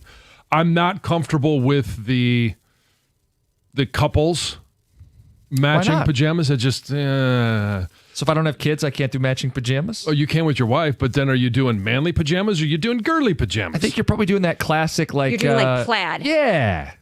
okay. What about the cat? Like a red and black yeah. or red and you dress and- up the cat? No, you treat cat- him like is it him, him, right? Yeah, him. Like yeah, your kid. Cats don't like Clothes? when you do that to them. You know, no. put a little tiny hat on him. The Christmas Santa hat. Yeah, I'm all for the matching pajamas. We've never really done it totally like with the kids. The kids have always matched, Yeah. but this year I did buy full matching pajamas for everyone. So we're all going to match. And it's just plaid. It's like red and green plaid. Okay. So it's gender neutral. Yeah. I think it's a nice kind of team bonding kind of thing. I mean, the Lions wear the same uniform. Why don't we wear the same uniform on Christmas Day? I don't think I would want it to be seen in public with them. The Lions wear the same uniform. Throwback pajamas. There you go. Look, you do you on this one big time. I'm not the biggest fan of it. I like the uniqueness of everybody having their different kind so that you can talk about it or comments. Yeah. I don't know. It's the girls love them because the girls love because they get real comfy ones. I don't like the pajama bottoms. There's never been really one that I've liked very much. So that's probably my takeaway. White Christmas or palm trees? White Christmas. There's no question. Yeah, this is an easy one. Definitely a white Christmas. I've had both. I've done Christmas away, and it just doesn't weird. have the same feel. It doesn't have that magical feeling. Yeah, look, if this is the binary world, 1 or 0, we're picking one extreme or the other. It's got to be white Christmas. What we grew up with. Yeah. Yeah, I like a white Christmas too. I mean, I can't imagine being in Florida for Christmas. That would just be bizarre to Yeah. me. It looks like we're not going to have a white Christmas despite what's going on out there. It's supposed to be 48 on Christmas Day. Oh, Part of why I threw this in there because it is magical. It just feels like Christmas when you wake up and you've got, yeah.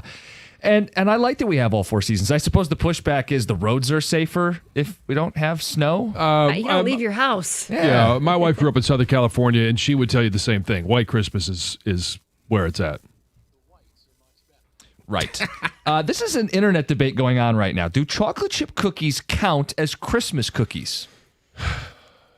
Yes. No! And I asked the kids this last night. We were going through this. I wanted to get their reaction. Their reaction was very similar to yours. Here's what you have to do. It's all about the shape. What, you're It's going to make it into a all Christmas about- tree, John? Yes. That's actually the example I used. You could cut it into a Christmas tree. You could cut it into a wreath. You could cut it into a snowman. And you could even get creative with where you put the chocolate chips. Oh, yeah? All right. Yeah. Hey, sugar cookies. Are those Christmas cookies? Yes. All right. Yeah. But what do? You cut them into Christmas shapes. Do you make sugar cookies the rest of the year? I do understand you can buy sugar cookies all year round. They have Yes. the frosting and the sprinkles, You could but buy them or you could make them. it is not Christmas without a sugar cookie. I'm not saying eliminate the sugar cookie. That's not what I'm saying. I That's know not what the you're question. saying, but I do chocolate not- chip cookies, No, 100%. I don't agree. When I'm digging into Santa Claus is going to have some cookies, he's going to get a chocolate chip cookie cut as a Christmas tree. You're the guy that doesn't like faux meat that pretends to be meat. This would be chocolate chip cookies pretending to be Christmas cookies. No. You are way off base on this one. That's John, not even a close comparison. John, a Christmas cookie is your sugar cookie, and they specifically, you have the... I'm not saying they're the best form of Christmas cookie. I'm saying they can be a Christmas cookie. You love twisting my words around, even on Christmas cookies. John, Sorry. trying to be inclusive here. No, this is... And Yes, that's you, me. You can frost them, like that vanilla frosting, and then you put the little, the sprinkles that are red or green. That is Christmas time. No, they're not Christmas cookies. Look, I'm just thinking Oh, of the wrong. regular round chocolate chip cookie, Cookie Monster, nom nom nom nom kind of cookies. No, those are not Christmas cookies. Okay, but if you saw one cut as a Christmas tree, would you be like, oh, that's a Christmas No. cookie? No. I do not want to see a chocolate chip cookie on a cookie platter this Christmas. Well, then don't. You're not invited. Fine, I wouldn't come anyway. Tom? You guys hammered it out. I'm with John. Really? Yeah, my man. I want chocolate chip cookies. They're my favorite. I want them Yeah. with the Christmas cookies. Look, the compromise I could see would be if you did like an M&Ms and they were like the Christmas M&Ms, like they were red and green M&Ms in a cookie, but that's an M&M cookie, not a chocolate chip Hey, cookie. you can put icing on top of on top of a chocolate chip cookie, and then you can even put another cookie on top of that. Okay, John. You can eat chocolate chip cookies during Christmas time, but they're not Christmas cookies. Thank you. All right, guys, name an underrated Christmas movie. The challenge here is like don't say Christmas Vacation. Right? or- Yeah. No, Home I'm going to go Alone. with Yeah. one of my favorites, one that Teddy loves as well. The kids have all loved it. The Santa Claus with Tim Allen. Oh, I don't know To if me, that's like a classic. That is up there with some of the best. Oh, really? Yeah. Oh, every time I talk about that, everybody's like, "Wait, Tim Allen was in a Christmas movie?" I'm like, "Yeah, Wait, what? Christmas- yeah, Who are you talking to? yeah, Christmas. Christmas with the Cranks would be another one. That's I a think good it's one, a great too. one. That Yeah. would qualify, yeah. That's more, I think that qualifies more than a Santa Claus because I think the Santa Claus is like, that's one we watch every year. Oh, okay. The one I came up with is one that I used to watch as a kid, and it's definitely not in like the main rotation. You can't find it on Netflix, or maybe you can, but it doesn't pop up. Prancer. What? Have you ever seen Prancer? No. I have. Yeah. Sam Elliott's in it. Yes. Oh, okay. It's a good one. It's a good one, movie. yes. I'm going to say Red One came out on Prime last year. Action comedy featuring The Rock. Okay. Little cheesy, sure, but not like safe. Not as safe as like a typical kids' Christmas movie. And you had me at J.K. Simmons as Jack Santa Claus. Yeah. Mine is Christmas with the Cranks. Tim Allen, Jamie Lee Curtis, Dan Aykroyd. They're going to cancel Christmas, and their daughter decides to come home. Yeah. And it's chaos to try to get ready for Christmas. It's a fun movie. Christmas Chronicles is solid. I don't know if that's That's a underrated. good one too. I like that one as well. But it's the first one only. The second one annoyed me. Yeah. Kurt Russell's phenomenal as Santa Claus. agree with that. Yes. Greg, mine also features J.K. Simmons. 2019 Claus. It's an alternate Santa story. This postman goes to a new island, finds this recluse who turns into Santa Claus once he Oh. starts delivering packages. Really good. Came out in 2019. Animated deal. yeah, Claus. you know what? Somebody just told us to watch that with the kids. They'll like it. That's what It's- I've heard. Yes. I've never seen it though. The other one that my wife watched growing up that I'd never heard of, Olive the Other Reindeer. Has anybody heard of this? Olive, the other reindeer. It's a I don't know playoff it. of the Rudolph song. Okay. Well, yeah. Yeah. No. Never heard of it until I met her. Never. Oh, heard so of it. Olive just never made the cut. It's a dog named Olive that thinks Olive is the other reindeer and then sets forth for the North Pole to be the final reindeer to help Santa with the deliveries. You guys are too young. Like it came out in 1999. Yeah, she watched it growing up. I know. What about Die Hard? It's my rookie season in the league. Or you're going to do the Die Hard debate? No, but see, Die Hard's not an underrated movie, and it's debatable whether it's a Christmas movie. Therefore, is it an underrated Christmas movie? I don't think so because it always runs. Yeah. Somebody always runs it at Christmas time. Last question. Lions are playing on Christmas. We've discussed it before, but how is it actually going to impact your day? In a minor way. Normally we eat Christmas dinner right around 3:30 or 4. Instead, we're going to be eating Christmas dinner at 2 so that we're ready for the game. And some of that is the Lions playing. It's also my roommate with the Redskins is going to be in town because his son plays for Northwestern for the game above. And so he and his family are going to join us for Christmas dinner. This is the first time we've had any visitors on Christmas Day. It's a big deal. It's gonna be nice though. Yeah. It'll be nice to have I haven't seen his visitors. kids since, gosh, probably 2006 or 7. So, yeah. It will have a huge impact on my day. I mean, we do Christmas morning at our house. We'll still have the kids nap if they will nap. And then we go over to my mother-in-law's right around 4 o'clock. Kick off. So then we do basically a whole nother Christmas. We do gifts, we do dinner, and apparently you just we do have the to game time too. up the opening of the presents. She doesn't want to have to move things around. No, but you time it up. And so that when all of a sudden, hey, Jameson Williams is going in for that touchdown, and you open your present, you're like, yes, just what I wanted. 0. We're going to my brother-in-law's and visiting our nieces and nephews as well. And so, look, if I have some spare time when we get back home, yeah, we'll flip it on. But impacting today, no. Not at all. Not one bit. If food's ready and the game's going, I'm going to eat. With the game on. I'll find out. Yeah, it'll be on, but I won't be paying attention play by play, maybe. And wow. that's okay. I don't need to be in a moment. I'm not working the next day. Yeah, I think the main event of Christmas is Christmas morning, which is going to happen well before kickoff. Yes. If you have young kids, you wake up, you do the whole thing. It's magical. It's wonderful. You exchange your gifts, and then you still got the rest of the day. It's not going to impact me at all. And I'm looking forward to watching every play. Mm-hmm. It's a cookie jar. It's brought to you by Moran Chevrolet. It's 97.1.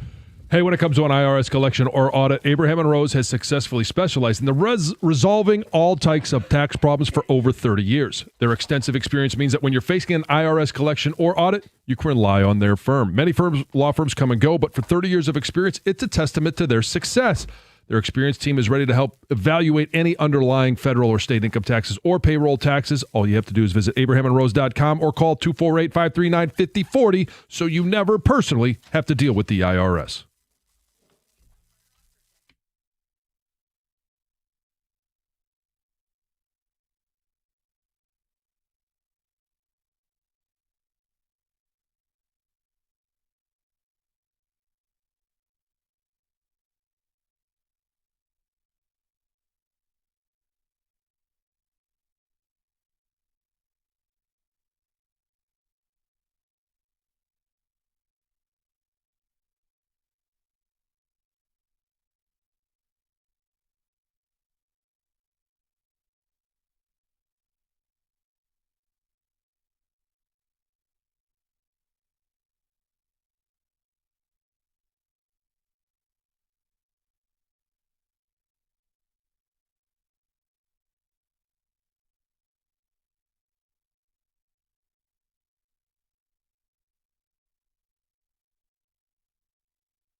Good morning. You made it to Friday. Get you closer to the weekend. Thanks for hanging out with us.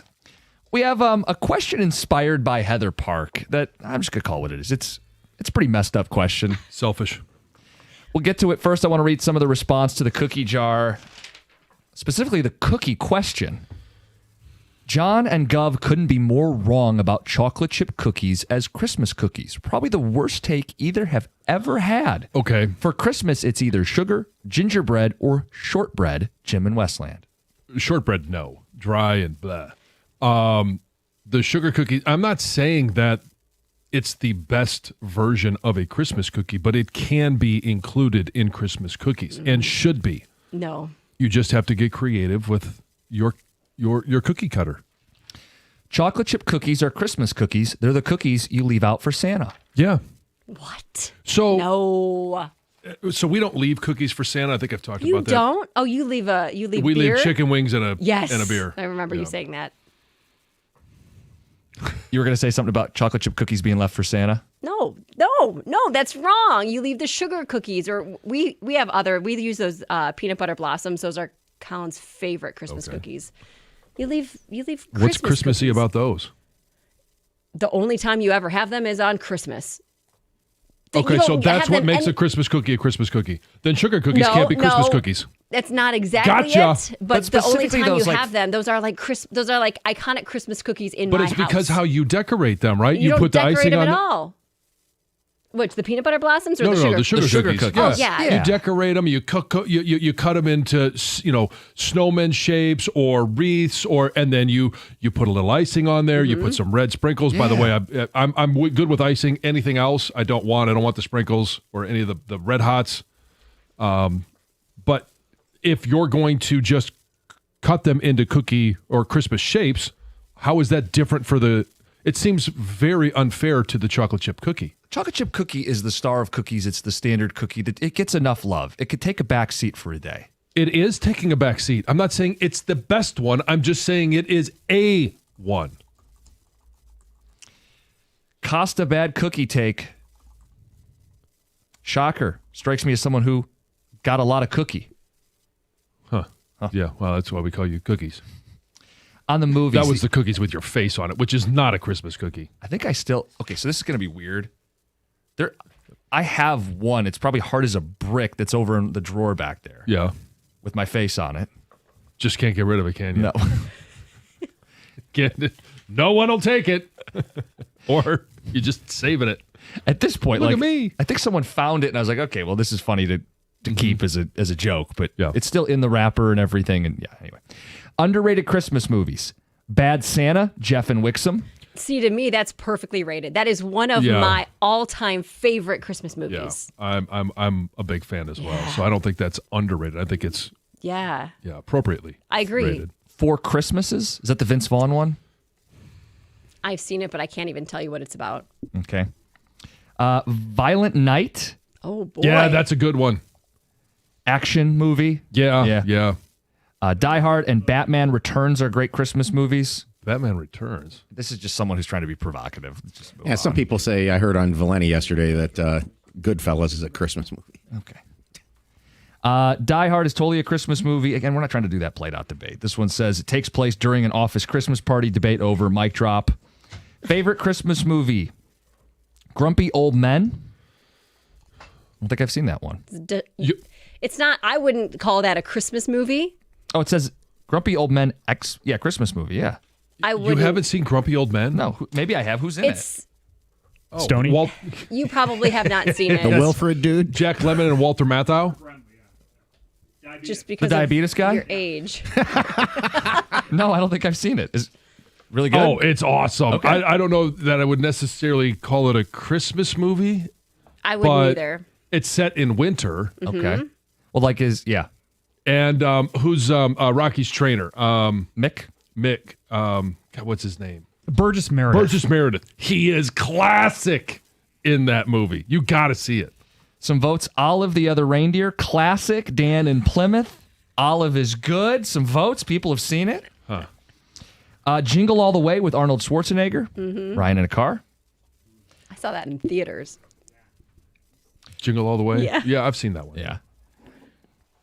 as a kid. Gremlins is an underrated Christmas movie. Yes. Sure. Gremlins is great.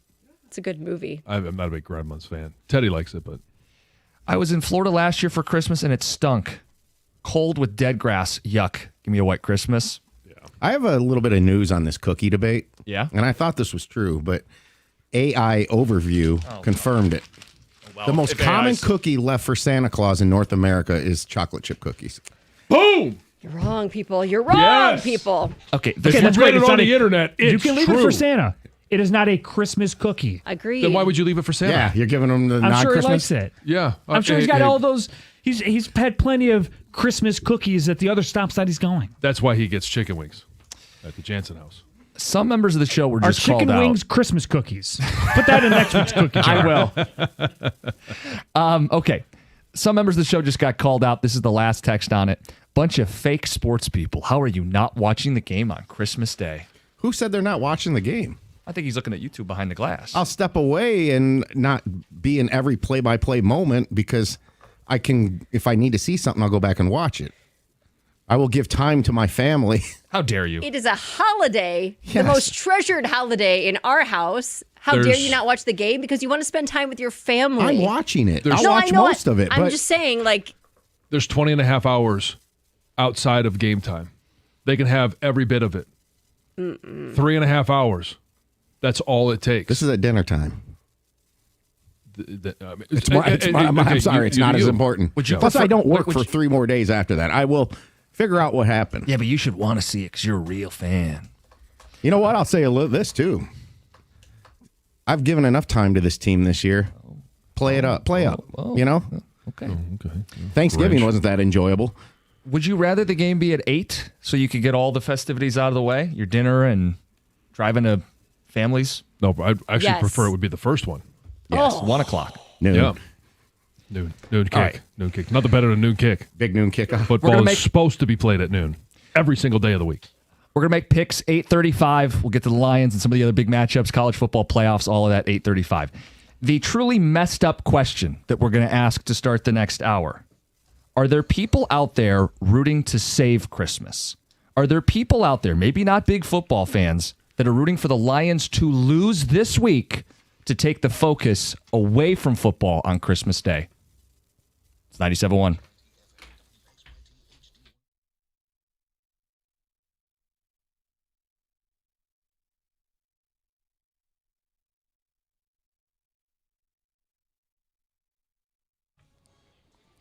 Brought to you by Precision Garage Door Service of Southeast Michigan. It was an entertaining and yet frustrating watch for the Pistons last night as they fell 116-114 in overtime to the Mavericks. It was Cade Cunningham in the bench versus everyone else as Cade dropped 29 points with 10 boards and 9 assists. 3 players scored in double figures off the bench, including Danish Jenkins, Ron Holland, and Isaiah Stewart. The drama in the game unfolded in the second quarter when Asar Thompson was ejected for making very minimal contact with an official. J.B. Bickerstaff was then given a technical heading into halftime as well. He shared all his transgressions with the officials in the post-game press conference. Take a listen.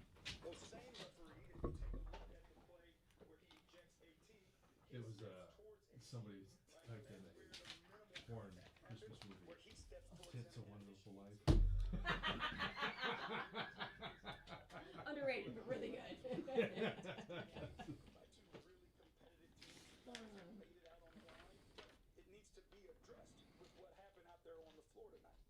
And last night, the Seahawks clinched a playoff berth and a stranglehold on the NFC standings with a 38-37 win in overtime against the Rams. Now, that's bad news for the Lions as they can only currently catch the 49ers, Packers, and or Bears to make the postseason. Next Gen Stats says the Lions have a 34% chance to make it as of right now. That number goes up to 44 with a win and down to 13% with a loss. At the Corewell Health Sports Desk, I'm Brett Shabath. For more, go to 97.1 The Ticket or Odyssey.com.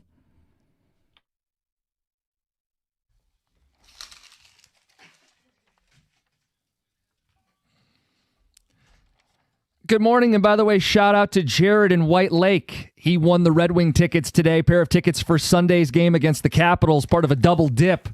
1 o'clock game with the Lions playing at 4:25 against the Steelers. We'll have tickets for every Red Wing home game for the Centennial season. For tickets and event info, NHL.com/Red Wings. Going back to the time of the game, 4:30 from Twitch. 4:30 is perfect. Gives you plenty of time to set up the new TV or sound system. That's a great point. Very good point. Okay, the question is clearly not meant for football diehards or big Lions fans. But the question, I bring this up, it's inspired by Heather Park.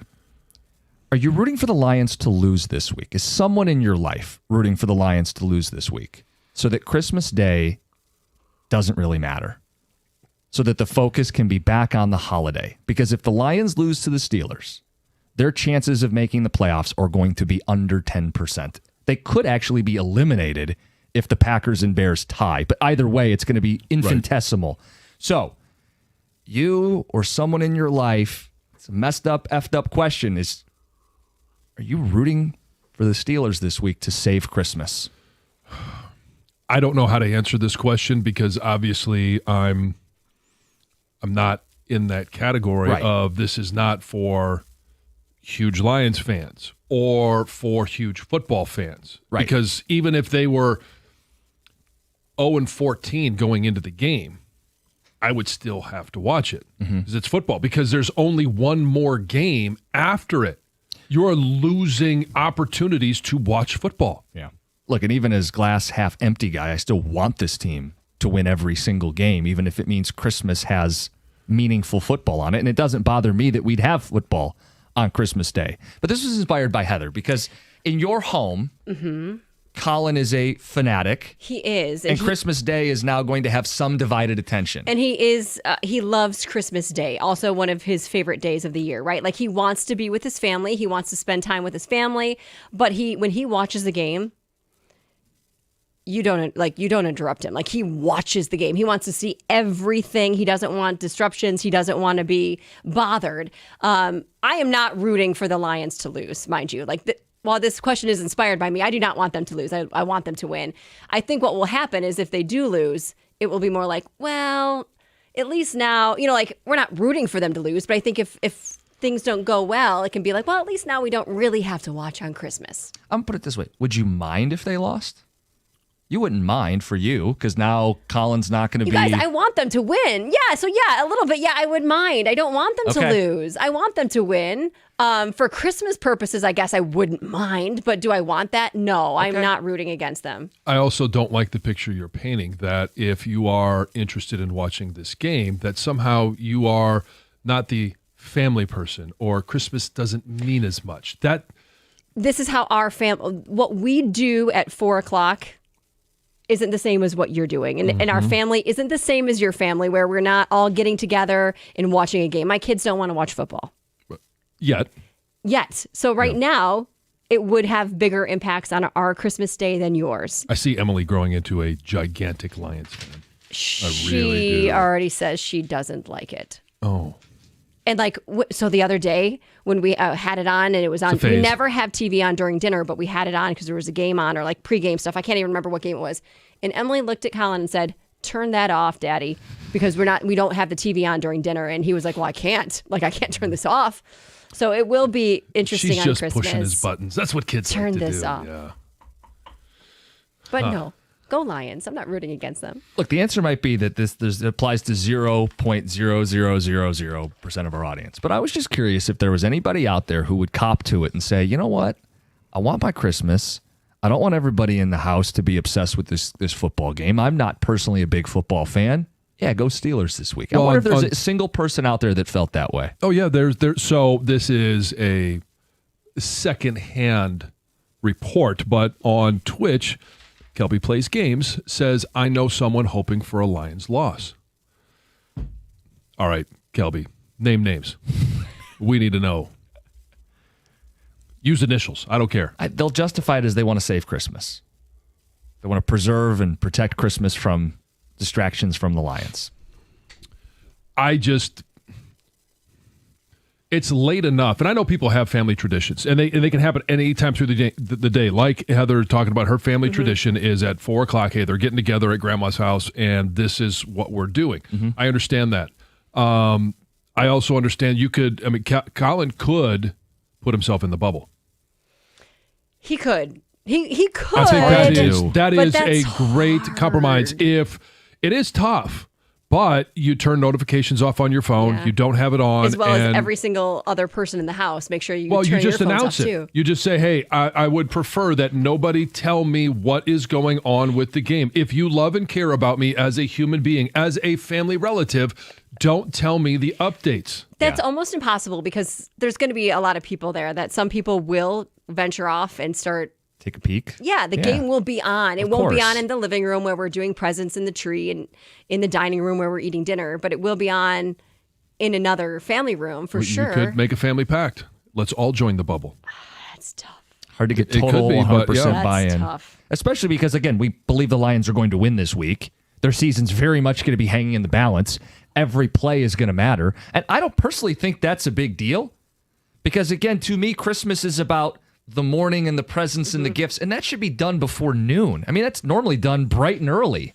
Yeah. So that happens. And now the rest of the day is leisurely. And I get it if Right. you have to run not run errands, but run to multiple homes and you feel like you're running errands. But you can watch football on Christmas Day, and I don't think it's a slight to your family. No. So it's better to watch a Christmas movie than the Lions game? You're all gathered around the TV. Right. I'd rather if I have the TV on, I'd rather it be a Christmas movie.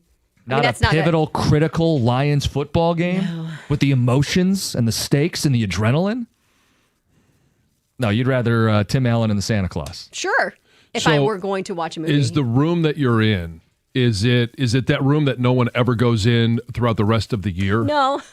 Because the living room to me sounds like it would just automatically have a TV in it. It does have a TV in it. Oh. The room where the tree at my mother-in-law's house where we do the gifts and stuff does have a TV. But you're not going to have the TV on while you're sitting with your family giving each other gifts and opening gifts and drinking your wine and sharing stories and laughing and The reminiscing sound doesn't about have to be on. This is marriage is all about compromise.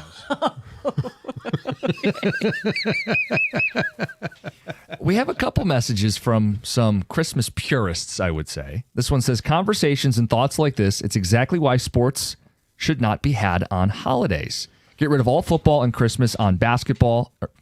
You can get rid of basketball. That's Get rid fine. of football and Christmas basketball. All of it, including football and Thanksgiving. All of it can go. What? Yep, this person says get rid of football on Thanksgiving. No Yeah. sports on holidays.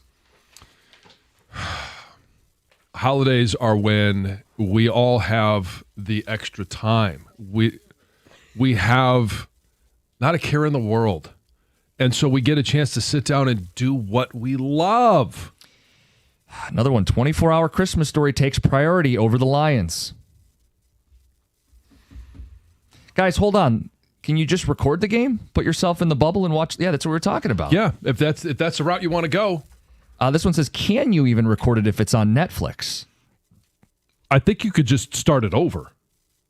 I have no It's a idea. good question. I don't know the Yeah, answer you to could that. just start from the beginning. It's like when you turn it on last night. Yeah. I missed the first 4 minutes of the game, and so when I turned it on in our bedroom, I just said start from the beginning, and so Yeah, and then you can catch up in the commercials real quick and speed Yeah. up. Yeah. Guys, the Lord gave us football. What better day to enjoy it than on his son's birthday? Yes. Signed Cooper. Mm-hmm. I kind of want the Lions to lose because I want the season from hell to be over. If it saves Christmas, just a happy byproduct. okay, but the season doesn't have to be over. You Doesn't. can win and still get into the playoffs. No sports on the holidays. Is that what that text said? Yeah, But that means that's- no New Year's Day bowl games either. It's a lunatic. Calm down, John. At the end of the day, sports are meaningless. You're a moron. It's Christmas Day. Sports may be meaningless in your life. In my life, they are not.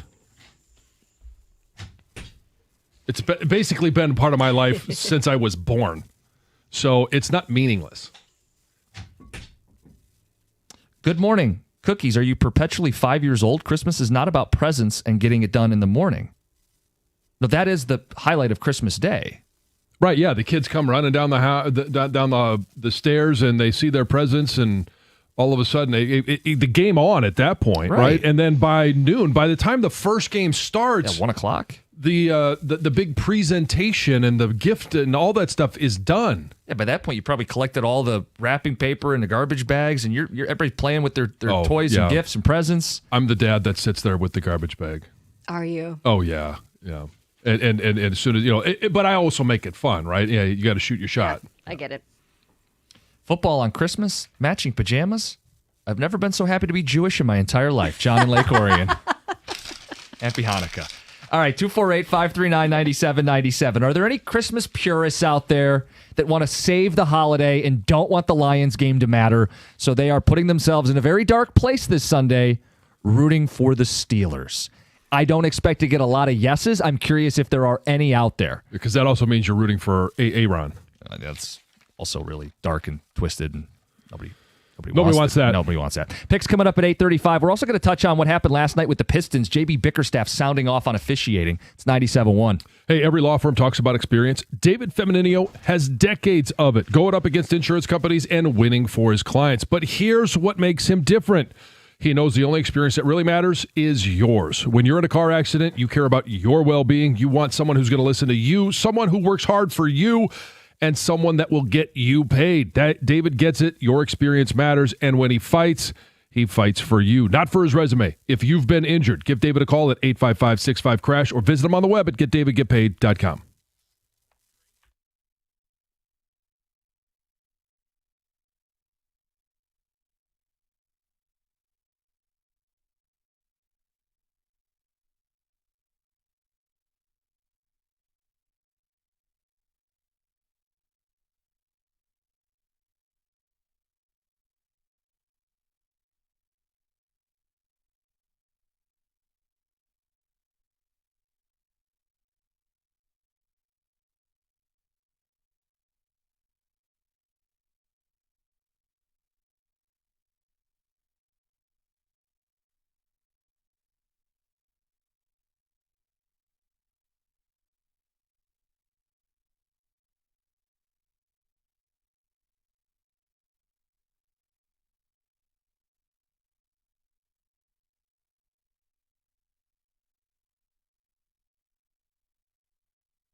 Are there people out there rooting to preserve their Christmas day? Rooting for the Lions season to effectively end this weekend so the day itself can be all about the holiday? Selfish. Heather's not gone that far, but this is a question inspired by Yes. her because she loves her Christmas day. And I love spending that time with my family and not being preoccupied with a football game. Right. I don't want that. Says, guys, Heather's house sounds like a Norman Rockwell painting. Buzzkill. Yeah. It's the best day of the year. Guys, there's nothing to do after 1 o'clock on holidays. Christmas Day is the perfect day for football. That's always been my theory. Is the kids get a chance to play with, some of their Christmas presents and lounge around the house. But at that point, are you just what are you going to watch, or what are you going to do? Because nothing else is open. You're not going to go out and do anything. If it's nice, the weather's supposed to be warmer, we'll go out for a family walk. We'll walk around the neighborhood. And it's still not But even then you're 4 back in o'clock. another 45 minutes, and Yeah, watch the Lions what game. do we do now? Yeah, and you can watch your Christmas movie at 8 o'clock. Everybody's all snuggled up as a family with your matching pajamas. This text says, sports are meaningless. John, you've had a meaningless life. That's harsh. It's incredibly harsh. It would be harsh if I cared. Heather boozes while opening gifts with the kids. No wonder she can't watch football. She's hammered. Heck yeah, I do. I mean, it's because we're having dinner and we all have wine. Like, yes, we're drinking wine. I am. The adults are. Colin's probably drinking whiskey. Yes. Guys, the game is local on Fox 2, so you can record it if you want to there you stay go. on the Yeah. bubble. It's a Yeah. good note. Smart. Good point. Yeah. Smarter than us. We love that there are 3 games on Christmas. Signed the 3 wise men. And says, have the game on and just put it on mute. Then you can talk to your family and still watch. That would be, I think, the easiest. Listen, the game is going to be on at our Christmas. Like, without a doubt, it is not going to be turned off. People are going to be watching. I don't know how it's going to go down yet. To be determined, but it's going to be on. The argument I would have about, well, I don't want to say argument. The case I would make for having the game on in the room is that so everybody can be in the same room. Yes. Versus, well, if you're going to watch the game, you have to go over there, and we are making sure you're separated from us. And that's what will happen. Then everyone would be separated. So I don't know how it's going to go down, but the game's going to be watched. Yeah. I'm just not happy about it. The point I was making to you, and again, I'm rooting for the Lions, even as a glass half empty guy, want them to win. All the times that she's going to be looking at Colin out of the corner of her. Yeah. But that's why I thought of her, because if the Lions lost, like, how invested is someone going to be on Christmas Day if they're basically out of it at that point? That's why it was a Heather-inspired question. I'm not saying you want the Lions to lose this week. People may take it that way. Heather's not rooting for the Lions to lose this week. Let's get to Adam in Plymouth. Adam, good morning. Hey, morning, guys. Love the show. Hey, about any team really playing on Christmas Day, what about the players and their families?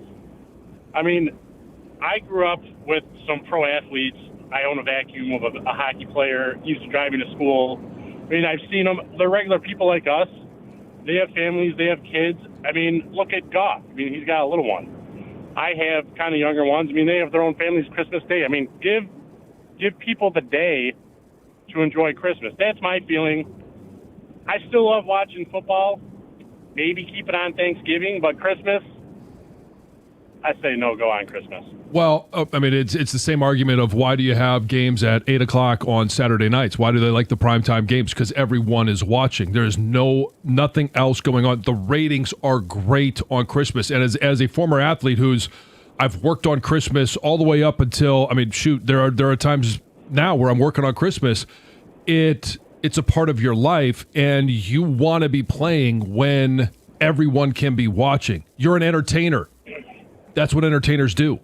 Yeah, I get that. But as a family, I mean, growing up before you were a pro athlete, and did you have kids at that time? I mean, do you want to spend Christmas Day away from your immediate family, or maybe rather away from your mom and your dad, or away from your grandma or papa or nana? I can tell you from my perspective as a 41-year-old growing up with still little ones and seeing how fast time goes now, I don't know. I mean, that's like a special moment. It is, but there's John, do you trade-offs and everything. Do you celebrate just a different day? Like when you were playing, like would you guys just move it to the next available off day you guys would do Christmas? Yeah, and I don't think I ever played right on Christmas. I think I played the day after Christmas, and the worst is traveling on Christmas Day because it's you got to get all of the gifts open and cleaned up, and then you got to get to a plane, and that's where it's not the most fun. But I there's always a trade-off where I might be playing on Thanksgiving, but then I have the next 3 days off, so we can have Thanksgiving the next day. Or if I'm playing on Christmas, then whenever the season ends, I get a lot of time at home. Right. I get a chance to work out at home. I don't have to be going to the building or the office or to practice. So there's a trade-off in everything. Plus, you're making a lot of money to play a game. Yeah. And so you're well compensated for playing on Christmas.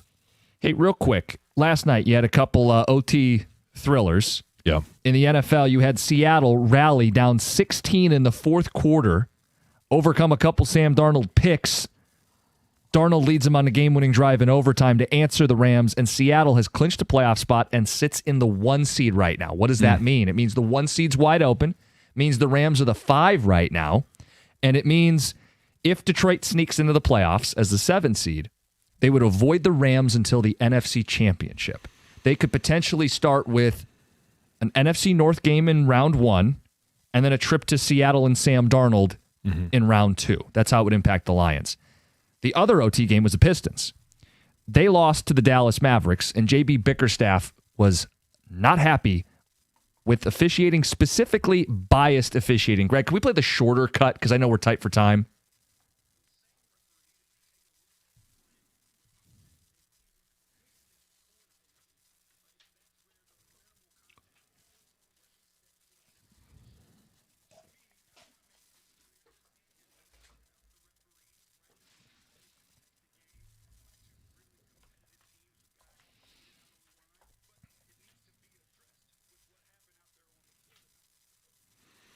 Your question was, is this reputation or is this biased officiating? Right. And so if it's all directed at just simply JB, then I think it's reputation. If it starts happening to other people, as it did Asar Thompson, now I think you could border on bias against the Pistons. He had 3 instances he was upset at an official who came in and told him, we got to deal with this every night. Every night, implying like, oh, if you're going to keep barking, like kind of rolling your eyes. JB didn't like the bias. 3 calls that he was upset about. Asar Thompson gets into the personal space of an official, but it looks like the official actually makes contact first. It feels kind of a soft ejection. At the end of the half, Cade's complaining with the officials, and JB Bickerstaff is pulling Cade off of the floor or trying to, and JB gets teed up with no explanation. And then late in the game, in overtime, Cade has a chance to tie, misses a shot. Duren gets the offensive rebound. There's 5 seconds left. Bickerstaff claims, we can't see it on TV, but I don't know why I wouldn't believe him, says he's trying to take a timeout, and that same official wouldn't grant him a timeout. And he feels like they got a biased officiating issue. I also think it's worth pointing out, he said, look, it didn't decide the game. John, they shot 33 more times than the opponent. Yeah. You got to find a way to win that game, but he was not happy at officiating afterwards. So we'll get to the picks, but first, Heather with the news. This news is brought to you by Gardner White. Well, a Detroit man was arrested for allegedly driving drunk and leading Warren police on a chase, all while his 9-year-old was in the car with him. So according to Warren police, they noticed this white Jeep speeding, making really abrupt lane changes without signaling. This was on Van Dyke near Civic Center Boulevard. Well, they tried to pull this guy over, but of course, the driver refused to stop and took off. The pursuit reached speeds of around 80 miles per hour and ended when the driver lost control of the car, crashed. Well, the driver immediately got out of the car, grabbed his 9-year-old son, and held his son against him as officers attempted to take him into custody. It sounds like the 9-year-old was not injured in the incident. The police were able to safely get the boy away from his dad. During the investigation, police found open alcohol containers inside the Jeep. So the man is facing numerous charges: 4th-degree child abuse, 2nd-degree fleeing and eluding, operating while intoxicated, and driving with a suspended license. Not a contestant for Dad of the Year. No, definitely not. A Pontiac woman has been convicted of felony animal neglect after dozens of pets were rescued from her home. The pets were actually rescued last September. 29 dogs and 8 cats were removed from her home. Moly. Yeah, a county animal control officer said that the animals were found living in abusive and neglectful conditions. Well, now this week on Wednesday, a jury found this woman guilty of felony animal neglect involving 25 or more animals. She's still in the Oakland County Jail. She's going to be sentenced on January 21st, but she faces up to 7 years in prison. Something happened in a northern Michigan backyard, maybe a front yard, it doesn't really matter, that I have never seen before and have never heard of this. Have you ever seen or heard of something called snow rollers? I don't. Take a look at these pictures. Yeah, It's not a touchscreen, of course. So basically, Look like bales of hay. yes, or like a gym mat rolled up.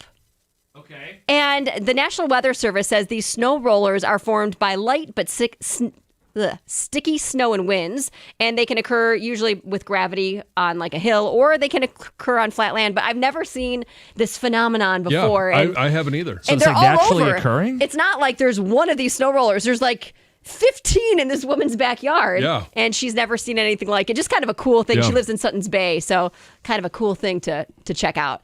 The suspect in the shooting that killed 2 students and injured 9 others at Brown University was found dead in a New Hampshire storage unit. Now, the same man is also believed to have fatally shot an MIT physics professor as well. Authorities say the suspect took his own life. So the man was a former Brown student and a Portuguese national. And it turns out that he also attended a university with that MIT professor in Portugal between 1995 and 2000. So he had ties to that professor as well. And That's the news. Heather with the news. All right, we got the picks coming up next. It's 97.1. Hey, the Red Wings are back, and there's nothing more refreshing than an ice-cold Surfside to enjoy while you cheer on your wings. Surfside is only 100 calories, 2 grams of sugar, and 0 bubbles. That's right, no carbonation, so it's easy to sip and enjoy. It's not a seltzer. It's Surfside, proud partner of the Red Wings. Sold in arena, at bars, restaurants, and stores near you. Must be 21. Please drink responsibly.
52 weeks a year, we love Fridays, but especially a Friday that leads into a holiday week. If you want to kick things off right, FanDuel Friday is turning it up with NBA Happy Hour.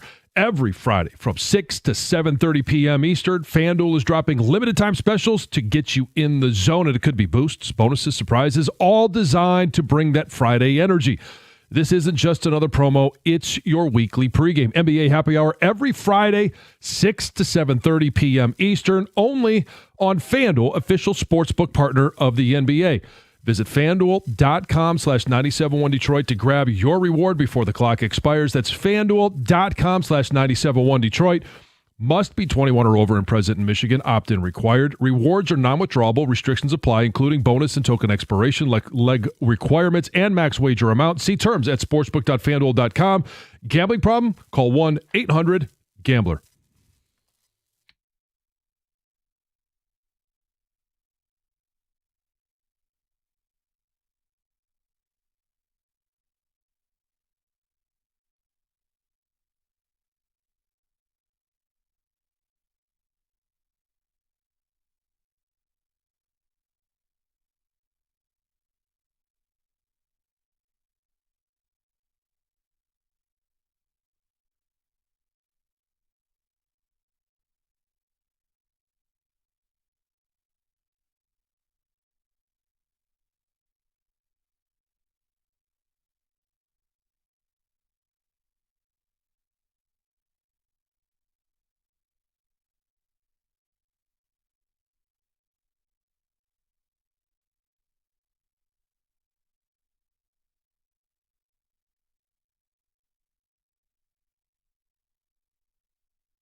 97.1, good morning. Jim Costa, John Jansen, Heather Park, Gov and Greg behind the glass. Congrats, you made it to Friday. Here we go. Get you to your weekend. Yep. Lions will play the Pittsburgh Steelers this weekend, John. Yeah, we got obviously college football playoff games starting tonight throughout the weekend. We've got NFL games on Saturday. We've got obviously NFL games Sunday, Monday. Like, this is the sweet time of year. And the Lions, it's a must win. There's no question about it. You have to beat the Pittsburgh Steelers. Don't worry about Minnesota.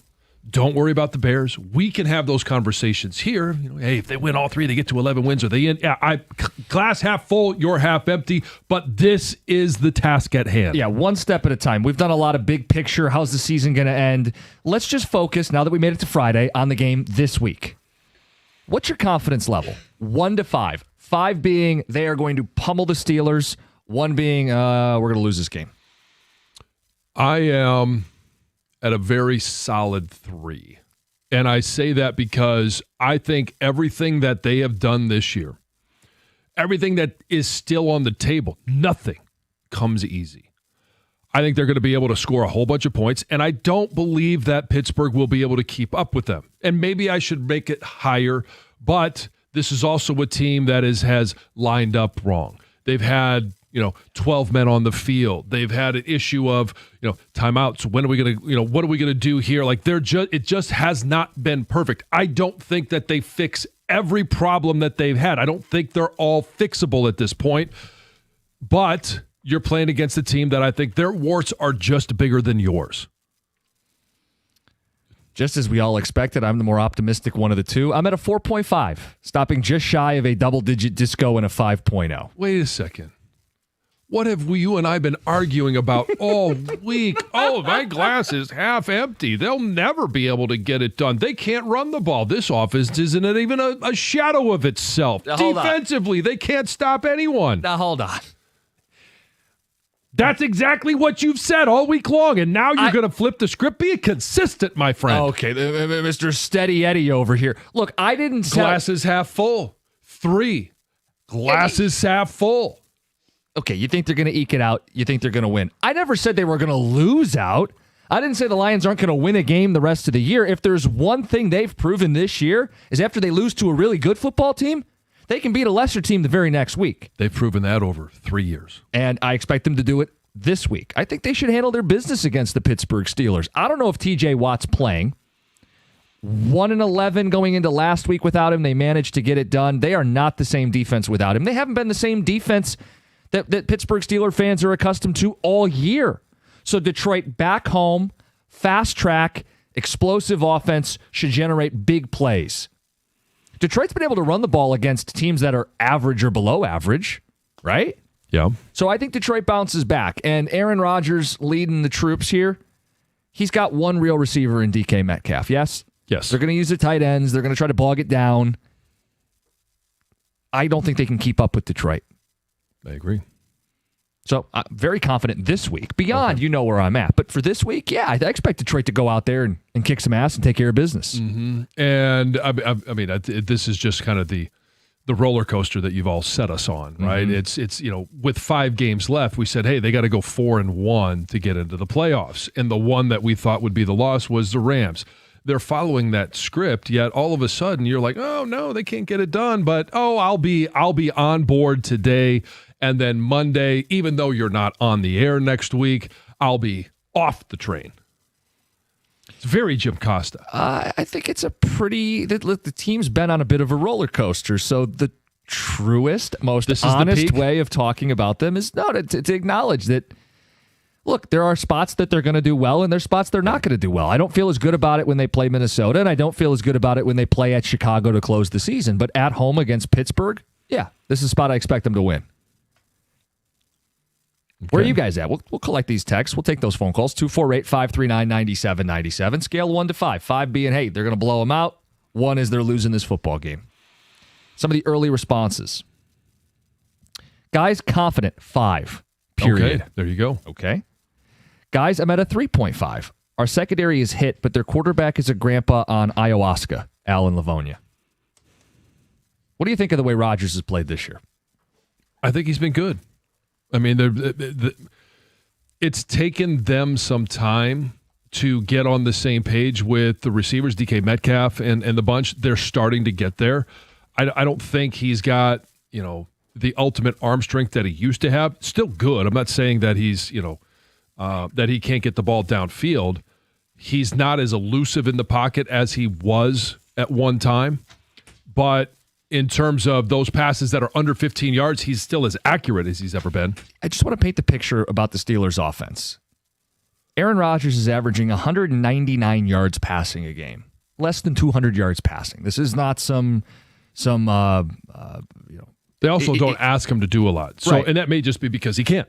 But this isn't some rock star offense. And on the ground, they average 3.9 yards a carry. So it's very slow, methodical, and they convert some thirds, and they're very good in the red zone. But this offense is not one that comes in on a racetrack looking to outscore you. I mean, John, their leading receiver is DK Metcalf. He's got 55 catches. Do you know the second leading wide receiver on this team?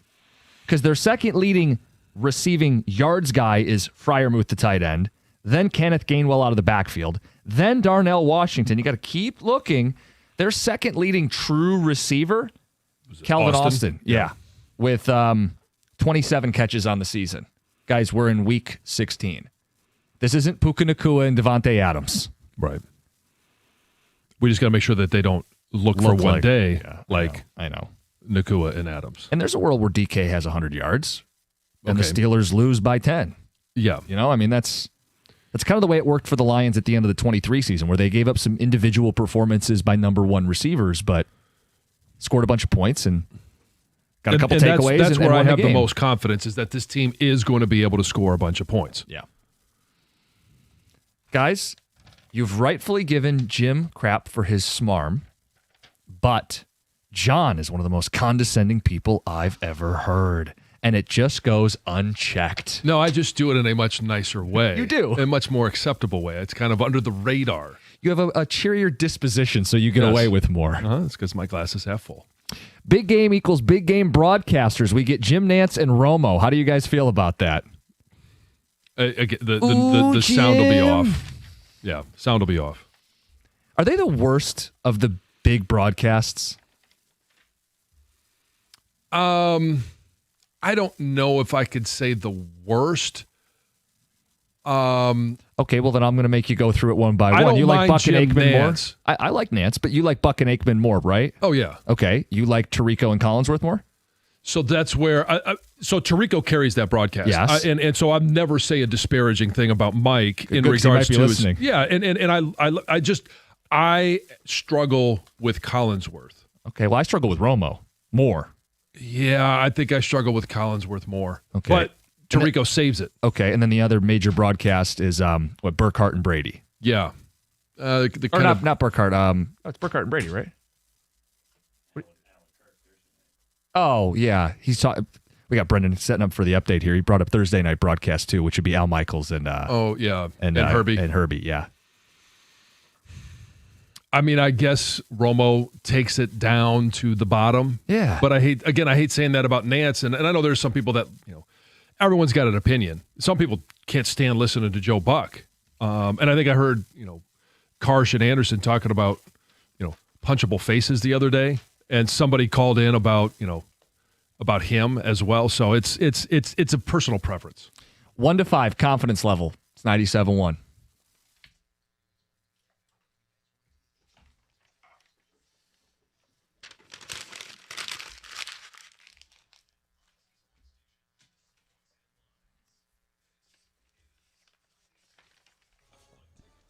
Brought to you by National Benefit Plans of Shelby Township. It's a major weekend in sports, both nationally and here locally. While there are no games tonight, a major Detroit double-dip weekend begins tomorrow. At Little Caesars Arena at noon, Michigan State men's basketball in Oakland will tip off for their Holiday Classic. Then just a few hours later, the Pistons will host the Hornets as they try to bounce back from last night's frustrating overtime loss to the Mavericks. That game tips off at 7:30 right here on 97.1. Also on 97.1 tomorrow will be the Red Wings against the Caps from the nation's capital. That's at 12 12:30. Then on Sunday in downtown Detroit, the Red Wings hit the ice against the Capitals again, this time from Little Caesars Arena at 1 o'clock. That game will be on WWJ News Radio 950 because here on 97.1, we'll be getting ready for Lions and Steelers, which kicks off at 4:25 from Ford Field. Lions are currently favored by 6.5 points in that game per FanDuel. Next Gen Stats says their playoff chances will increase to 44% with the win in that game. Also on Sunday, Michigan basketball is back in action at home against LaSalle. That's a 4 o'clock tip in Ann Arbor.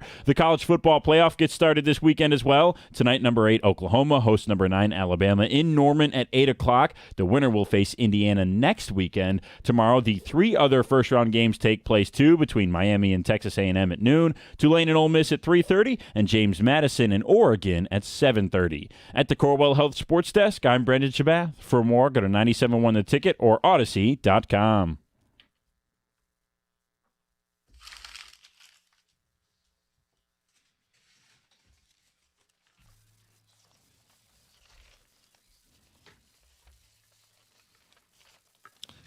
Confirmation, 100%. John is condescending AF. Not even the topic, but people are just throwing their 2 cents in this morning.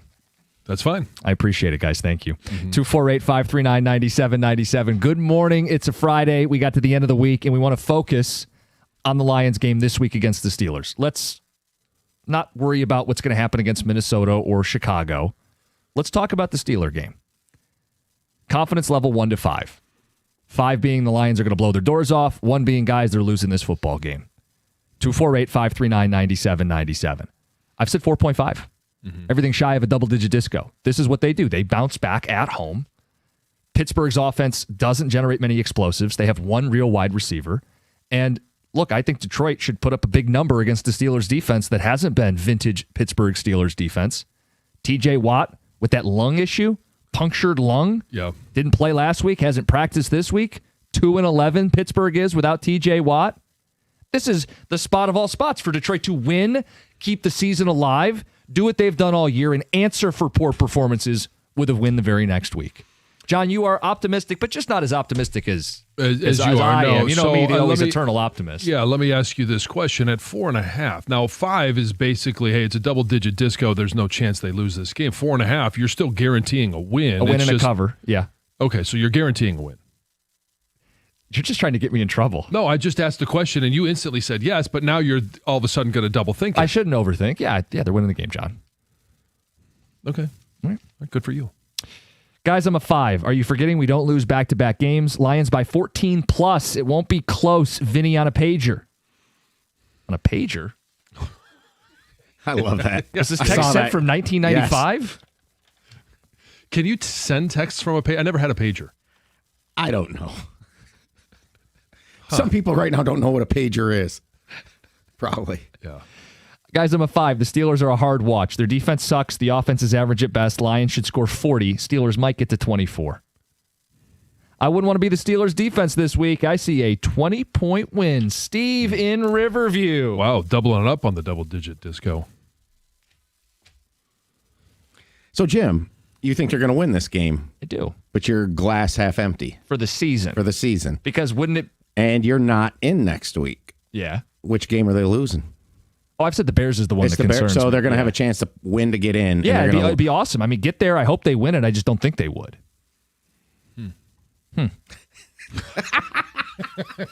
That said a We lot, gotta talk, John. guys. That Sometimes you don't need many words. It said everything. Guys, I was a 10 out of 5 for the Giants game, and it went to OT. Put me down for a 3, nervous. There you go. Okay. I'm at a 3 like John, very concerned about Monty's lack of usage and career lows. We can't rely on Gibbs' explosiveness entirely, and we're over-reliant on J-Mo and St. Brown.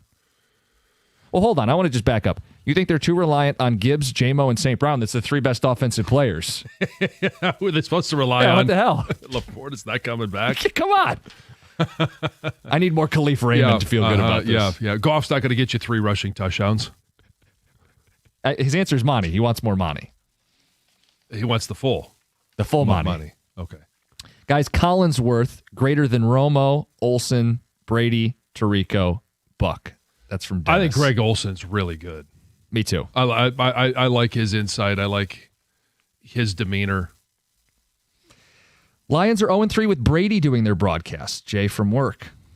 Do you guys know who the announcers are on Netflix on Christmas? Oh, it's been in the news. I don't remember. Who is it?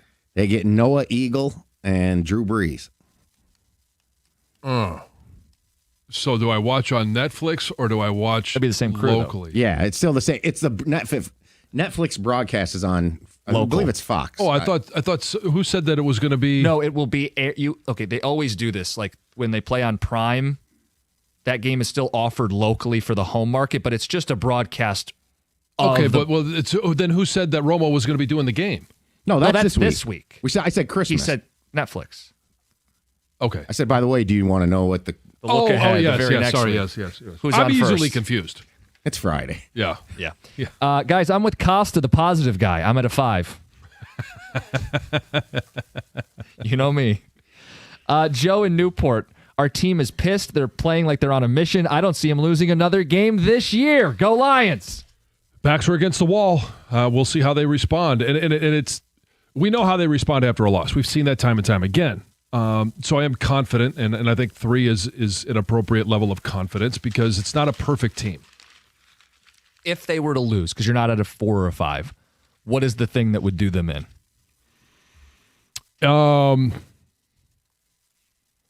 It would be the defense completely falling apart, not being able to stop the run. And so this is a Pittsburgh team it's a plotting offense. Yeah. Even if the Lions put up, and it's most likely, if the Lions put up 34 points and Pittsburgh scores 21, it's the time of possession in this game could be heavily skewed towards Pittsburgh because they take their time marching down the field. Now, if they're getting 3 or 4 yards a pop on the ground, they're getting to 3rd and 2nd, and we can't find, or 3rd and 2, and we can't find a way to get off the field, then I think that's the biggest concern is not being able to stop them on 3rd down. And that's been a big issue for this defense. Pittsburgh, I believe, number 3 in the NFL in red zone offense.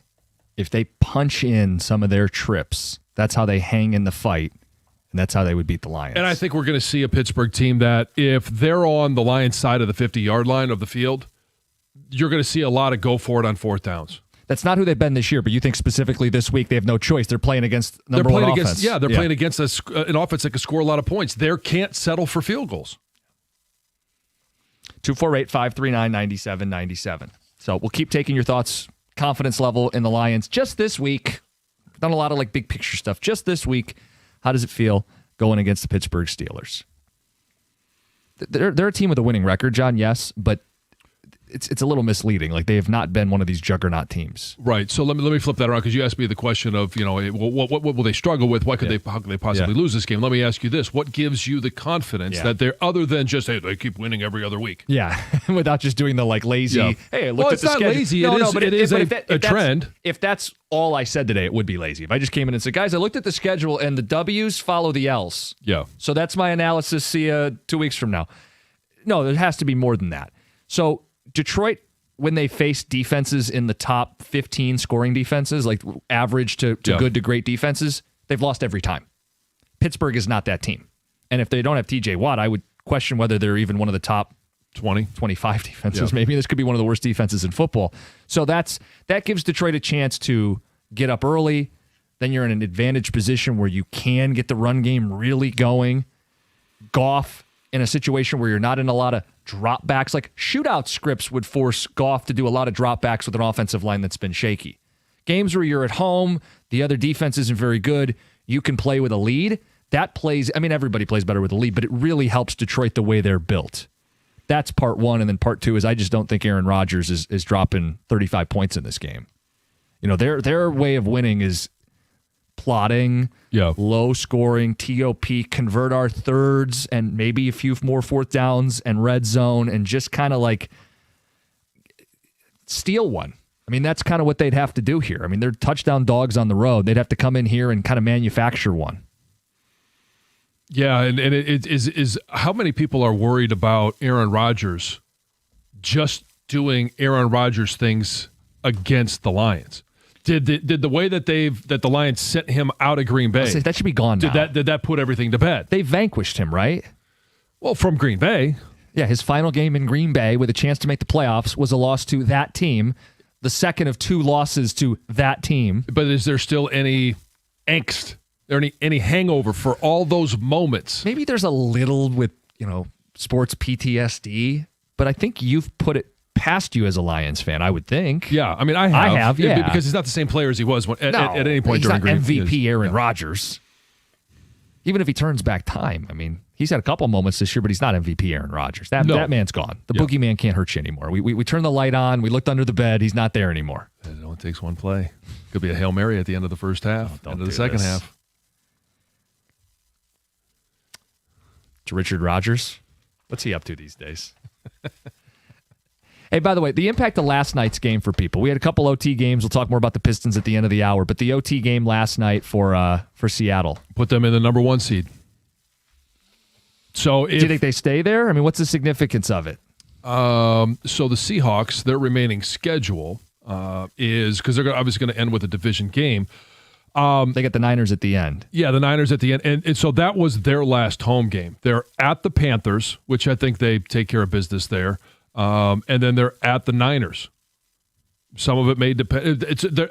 Seeding is still going to be a part of the equation at that point. Can the Niners, correct me if I'm wrong, can they still get the 1 seed? Like, does this open the door? If the Niners win out and beat Seattle, they'd have won both meetings with Seattle. They'd have the same record as Seattle. They'd be the 1 seed. The Niners still could be. Does that sound right? That is correct. Yes. Okay. Yeah, They would if it was a 3-way tie with the Rams, the first tiebreaker would be division record. The Niners would have that. So the Niners, who no one's talking about, control their own destiny for the 1 seed. A weird, unintended consequence of last night's Seahawks win. And if the Niners want that 1 seed, who do they play next week? Got to beat the Bears, which would help Detroit. And they're at home. All the scenarios, man. So if the seeds hold right now and the Lions can hop the Packers, the playoff games would be a rematch with Chicago in the first week of the playoffs, Lions at Bears. And if the Lions won, they would go to Seattle. And you get to face Sam Darnold in the playoffs. Yeah. Who, by the way, what do you make of his performance last night? On one hand, he had 2 second-half interceptions, and they weren't like, it was a tip ball, not the QB's fault. Like, just really dumb interceptions. And at the same time, John, he gets the ball in overtime. Well, he was given a gift of a punt return to get to help. They're down 16 points, and but then he did have to put together a drive to win it, and another drive in overtime to win it. So what do you make of it? I still wouldn't trust the guy in a big playoff game. It kind of felt like it was playoff atmosphere last night. I know. You mentioned what more does this guy have to do? 14 wins last year. They're sitting there at 12 in the number 1 seed. What does he got to do? I'm going to get you a Darnold Two jersey. different teams. Come on. He has 6 picks just against the Rams this year. And they split the difference. They won. Yeah. Again, to win, they had the punt return touchdown. They had the 2-point conversion that no one realized was converted until after the fact because it was a backward pass, bounced off a helmet, rolled into the end zone. But I'm not trying to take away because he did have the OT drive. They had to go down the field, score a touchdown, and convert the 2-point conversion. Seahawks are in the playoffs for the first time since 22, and they're the 1 seed for now. To Tom's point, it could create a playoff scenario where if Detroit gets in, they can duck the Rams for a couple rounds, and maybe that's a good thing. All right, we'll get to Cookie Jar at 9:35. Quite a controversial question involving Christmas cookies. It's 97.1. Hey, in the Motor City, winter isn't just a season. It's a challenge, and that challenge could come in the form of snow, piling up on Woodward, come in the form of slush taking over I-75. Today, it might come in the form of just simply ice, and when all that happens, you don't need a sleigh. You need a Sierra. It's professional-grade capability. The GMC Sierra, built to dominate the job site and upgrade your driveway all at the same time. Whether you're hauling the family tree or towing toys up north, the Sierra delivers the power, the tech, and certainly the premium luxury that you've earned. But you need to move fast. Right now, Metro Detroit Buick GMC dealers are holding their holiday event. It's your chance to get behind the wheel of a truck that defines Detroit toughness. Don't let the holidays pass you by or this opportunity. These offers absolutely will end on January the 2nd. Start your new year in professional grade style. Visit your Metro Detroit Buick GMC dealers today. We are professional grade.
I don't know what more people focused on, but you had 2 OT games last night, the Thursday night clash in the NFC West. Then you had the Pistons playing in Dallas. OT lost to the Mavs, 116-114. John, what's the story of that game? Well, it's obviously it's JB and his comments to the officials or about the officials. It's Ausar Thompson's ejection, and like there's a lot that goes into it. And in regards to the ejection, I didn't necessarily see it the same way that you did. And I'm not going to get into the giant debate about whether we see it differently. I didn't think that it was initiated by the official. I didn't necessarily think it was initiated by Ausar Thompson. I think that they got really close, and there was obviously contact. I didn't think it was one that required certainly a technical foul, but not an ejection. Well, that's why I think we were saying I don't think he should have been ejected either.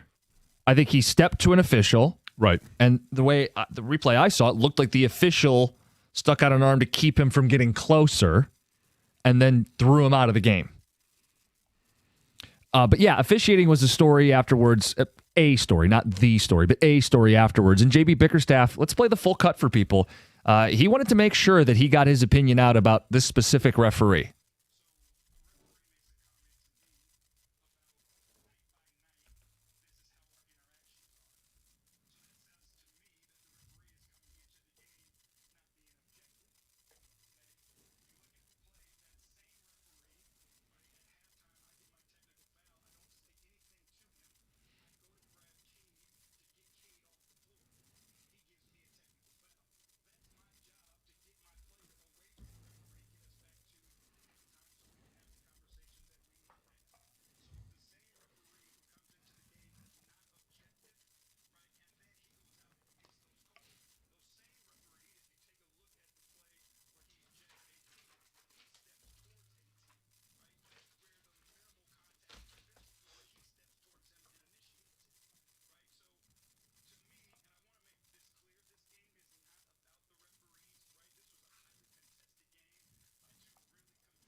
He had one other complaint, too.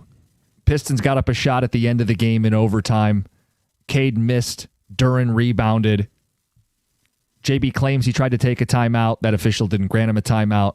Game ends right there. Pistons can't get the putback. The shame of that one is we don't have an angle. I haven't seen one where is the official, can he see JB? Does he know that he's calling timeout and just neglects it? I don't think that would be the case. That would be kind of ridiculous. But JB was well worked up after the game. Yeah.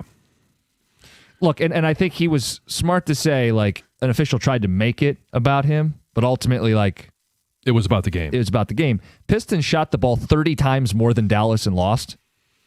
Doesn't seem possible. If you tell an NBA team we're going to give you 30 more shots than the opponent, you better win.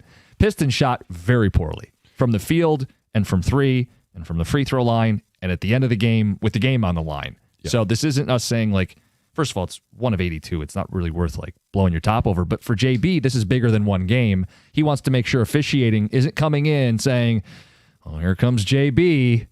He wants a clean slate. Because you are allowed to disagree with the officials. You are allowed to work the officials. And there have been a lot of times where we've had coaches who are like, hey, you need to work the official more. Yeah, and I don't know, maybe is it hurting JB? Does he feel like he's unfairly being punished because he's sticking up for his guys? That now he's developed a reputation where certain officials are going to roll their eyes and go, here he goes again. Does he need to change? Or do the officials need to change? Who are we kidding? Like, you have to go into the game and officiate it neutral. Yes. And so in the game, if there's something that happens in the first quarter and that carries over to, hey, I've warned you, I've told you this. It's been 45 minutes and you're not getting it. Okay, then you drop the T. Asar was ejected because the league didn't want him to lock up Cooper Flagg. Guys, if we can't beat the Dallas Mavericks, maybe we are that good little basketball team. Not quite there yet. I'm not. After one game, I'm not going to go that far. Me neither. Let's get to Heather with the news. Well, a Sterling Heights police officer sprang into action earlier this week and saved the life of a 1-year-old boy who wasn't breathing for a really short period of time. So authorities say they received a 911 call about this baby who wasn't breathing. 3 minutes later, this officer, Matt Virgadamo, arrived at the scene. The baby was choking and he was calm, collected, knew what to do, started delivering those back blows, and moments later, the child spit up and began breathing again. And then Sterling Heights firefighters arrived shortly after. They were there to provide more medical care and make sure the baby could get to the hospital. But the police chief praised the officer afterward and said his ability to arrive quickly, remain composed, and immediately take life-saving action quite literally made the difference between life and death for this child. So, he's being called a hero for sure by that baby's mom and dad, without a doubt.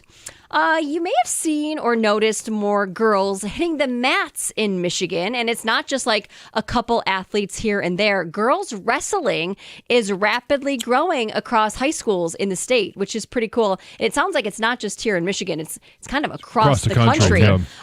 So part of the surge comes down to how the MHSAA added a girls wrestling division just a few years ago. So here's some numbers. So, the girls division was introduced in the 2021-22 school year, and 620 athletes participated in that first season. 4 years later, 1,505 girls are competing. That's a 142% increase. Yeah, they need to do the same thing with flag football. And maybe they will. Hopefully they will, because I know the interest is there, Yeah. and it's continuing to grow. And again, like you said, not just here in the state Right. of Michigan, but all over. It's great to see. So the woman who was busted, canoodling with her married boss at the Coldplay concert, Oh, they got yeah. caught on the kiss cam, has finally spoken out about the life-changing, career-ending event, and she blames her bad decision on a couple of high noons. So the woman broke her silence months after, obviously, the moment went viral. And she basically says that she made a bad decision, had a couple of high noons, danced, and acted inappropriately with her boss. Blame it on And the she alcohol. did go on to say a lot more than just that, Yeah. right? How this has impacted her, how she stepped down from her position, but she does feel like it's kind of like a scarlet letter on her. She's like, I'm not some celebrity, right? I was a mom from New Hampshire, and this has really had a huge, Yeah. huge impact on her life. She was not married at the time. He was. Okay, but the alcohol can't be an excuse, right? No. Okay. I mean, she made the decision, and so did he. Yeah. Right. Yeah. So no, but alcohol does. Impair your judgment. It does, Yeah. yes. So no, Okay, it's not well. an excuse. It is just something she still said made the decision. happened. Yep. But anyway, she goes. There's a lot more to it than just obviously that. Of But what course. she said. So you might have seen this. It seems like the president is making the Hunger Games a reality. Oh, boy. Sort of. Did you hear about this? The Patriot Games? I thought this was a joke when not I the saw Hunger it. Games. It's not the Hunger Games, but people They're are not battling to the death. People are comparing it to the Hunger Games, thinking it is inspired by the Hunger Games. So President Trump just announced the Patriot Games. It's a competition that will take place next fall, featuring one young man and one young woman from each state and territory. And he announced the idea as part of the big birthday celebration. Sure. To celebrate 250. Yes. the 250th anniversary of the United States. But he basically described it as this 4-day athletic event featuring the greats in high school athletics. So we don't know much about it, like what they're going to be doing, what the prize is, but people have compared it to the Hunger Games. Of course, they're not Because it's one boy and one murdering- girl, and yeah, they're not murdering each other. Like the result is not going to end in death. Let's hope, right? But like that's what people are saying. It was inspired by the Hunger Games. It will. They're scheduled to take place sometime next fall. Okay. All right, Ellie Jack, start training now. Hey. Let's go. I Could be volunteer the- for tribute. You guys, Pete Davidson is now a dad. Oh. He and his girlfriend, Elsie Hewitt, welcomed their perfect angel baby on December 12th. That's what they used in their Instagram post. And what's cool is that the baby is named after Pete's late father, Scott Davidson. And if you know his story, he was a New York City firefighter who died in the 9/11 attacks. So they named her Scotty Rose Hewitt Davidson. Very cool. Good. That's Congratulations very to them. Yeah. Let's see. Finally, the most. Never mind. Or should I stop or go? No, I think we I got got We're the, up against the break. The throat slash. And now, John. Done. Quiet. never mind. We've got the cookie jar next, including a controversial question about Christmas cookies. It's 97.1. All right, people, you know how expensive it is to go to a Lions game, and I know you want to win tickets. 1800 Tequila, the world's most awarded tequila, a proud partner of the Detroit Lions. They're giving away tickets to a future game. Go to 971theticket.com for details. Find that ticket event page. Get the details, come out, enjoy tequila, and a chance to win tickets to a future Lions game. With how expensive these tickets have gotten, you can't miss your chance. Don't forget, make 1800 Tequila part of your game day lineup all season long. Victory never tasted so good. 1800 Tequila, proud partner of the Detroit Lions. Please drink responsibly.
Who doesn't love Fridays? And here we are. Every single Friday, we get an opportunity to turn it up with NBA Happy Hour on FanDuel. Every Friday from 6 to 7:30 p.m. Eastern, FanDuel is dropping limited time specials to get you in the zone. It could be boosts, bonuses, surprises, all designed to bring that Friday energy.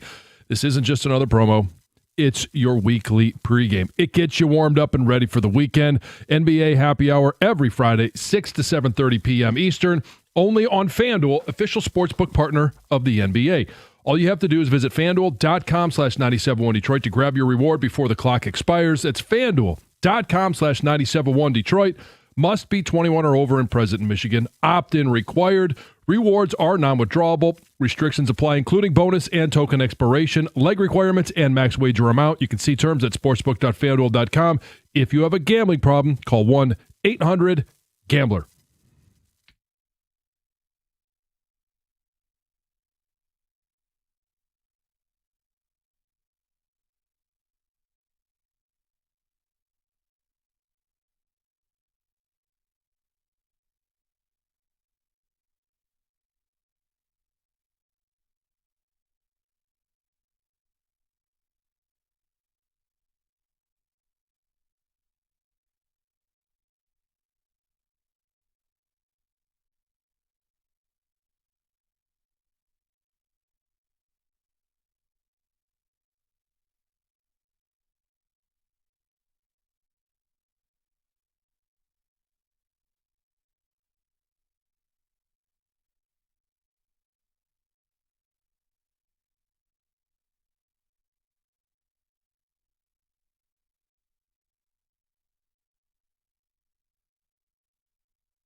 You said you're getting some text from your kids. No, I wish I was. I was just checking to see if they were going to see Santa after the show. And so I went over the questions with them last night in regards to our cookie jar. Mm-hmm. And they, along with you guys, are 100% wrong. They're smart kids, John. Well, thank you. I'll take full credit for that. But Seems like by accident.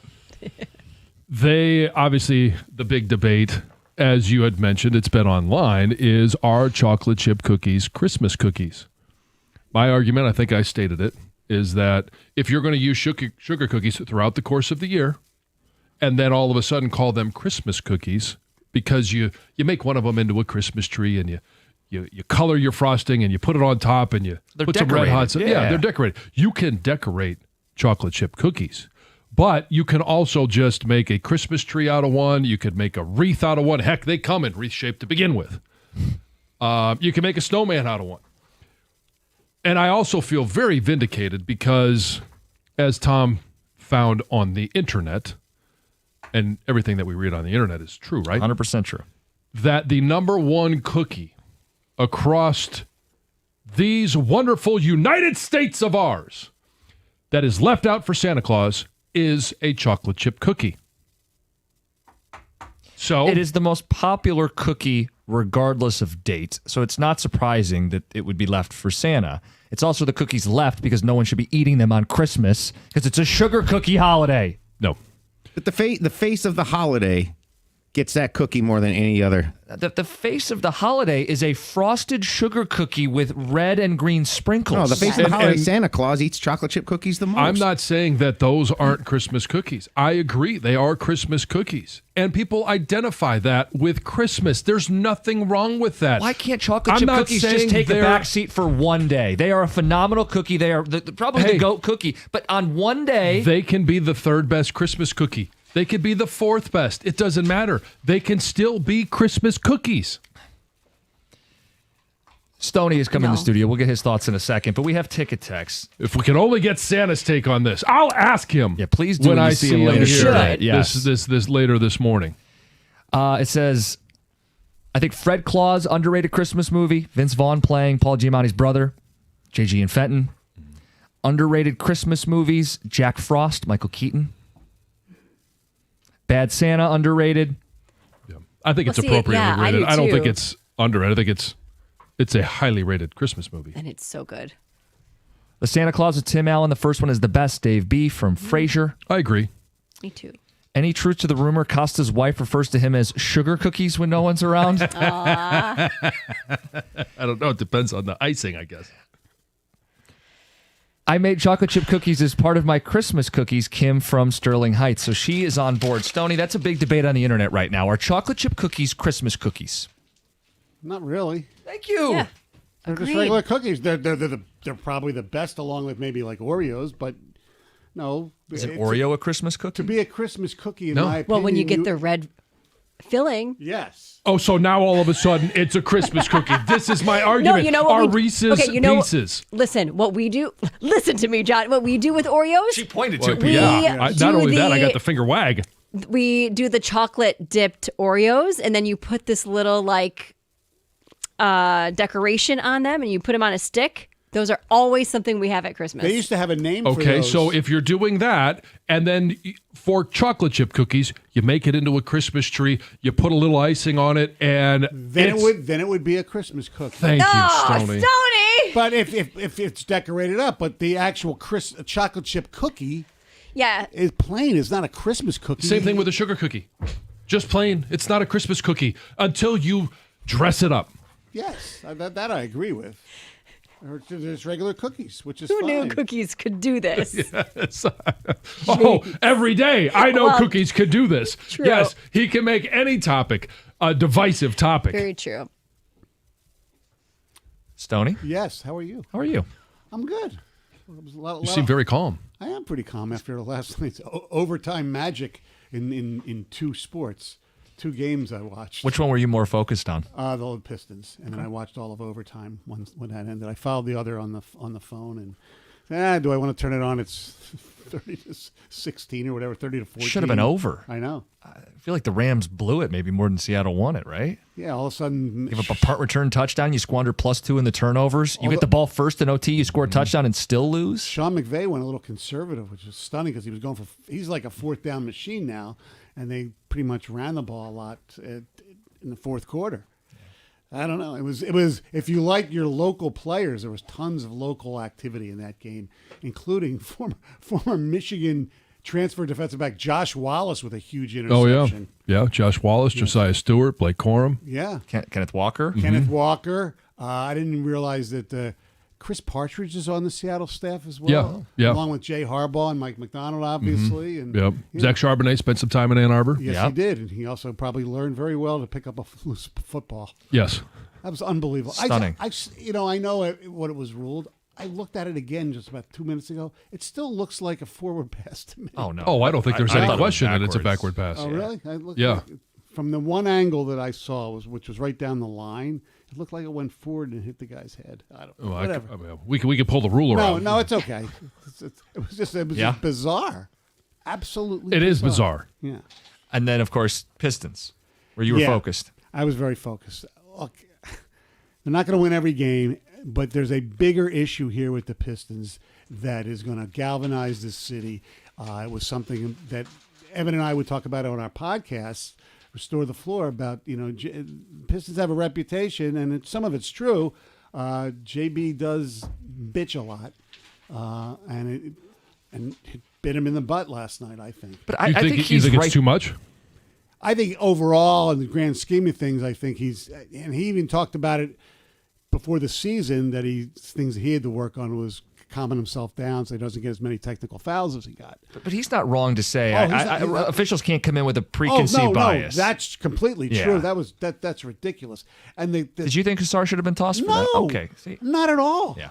And at the same time, Pistons got to shoot better. Oh, yeah, 122 shots and you only make, 47 of them? Yeah, if you shoot the ball 30 times more than your opponent, you should probably win an NBA game. You probably should, yeah. But, look, they had some injuries, but I'm not going to cry for them because, Dallas is playing without Kyrie Irving, so, Yeah. whatever. Stoney, you're in next with Doug. Yes. Yes, and then I will see you all of next week, except for Thursday. Yeah, I got to get up at 4:40 to see you again. Oh, Yes, my God. yes. Smiley faces. Jeez. Carson Anderson coming up next, 97.1.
I was driving in today, and I was thinking it's been a really fun week working with Mike Stone, the Godfather, but also a guy that, all kidding aside, I've learned a lot watching and listening to you over the years, Mike, it's been a pleasure to have you in this week.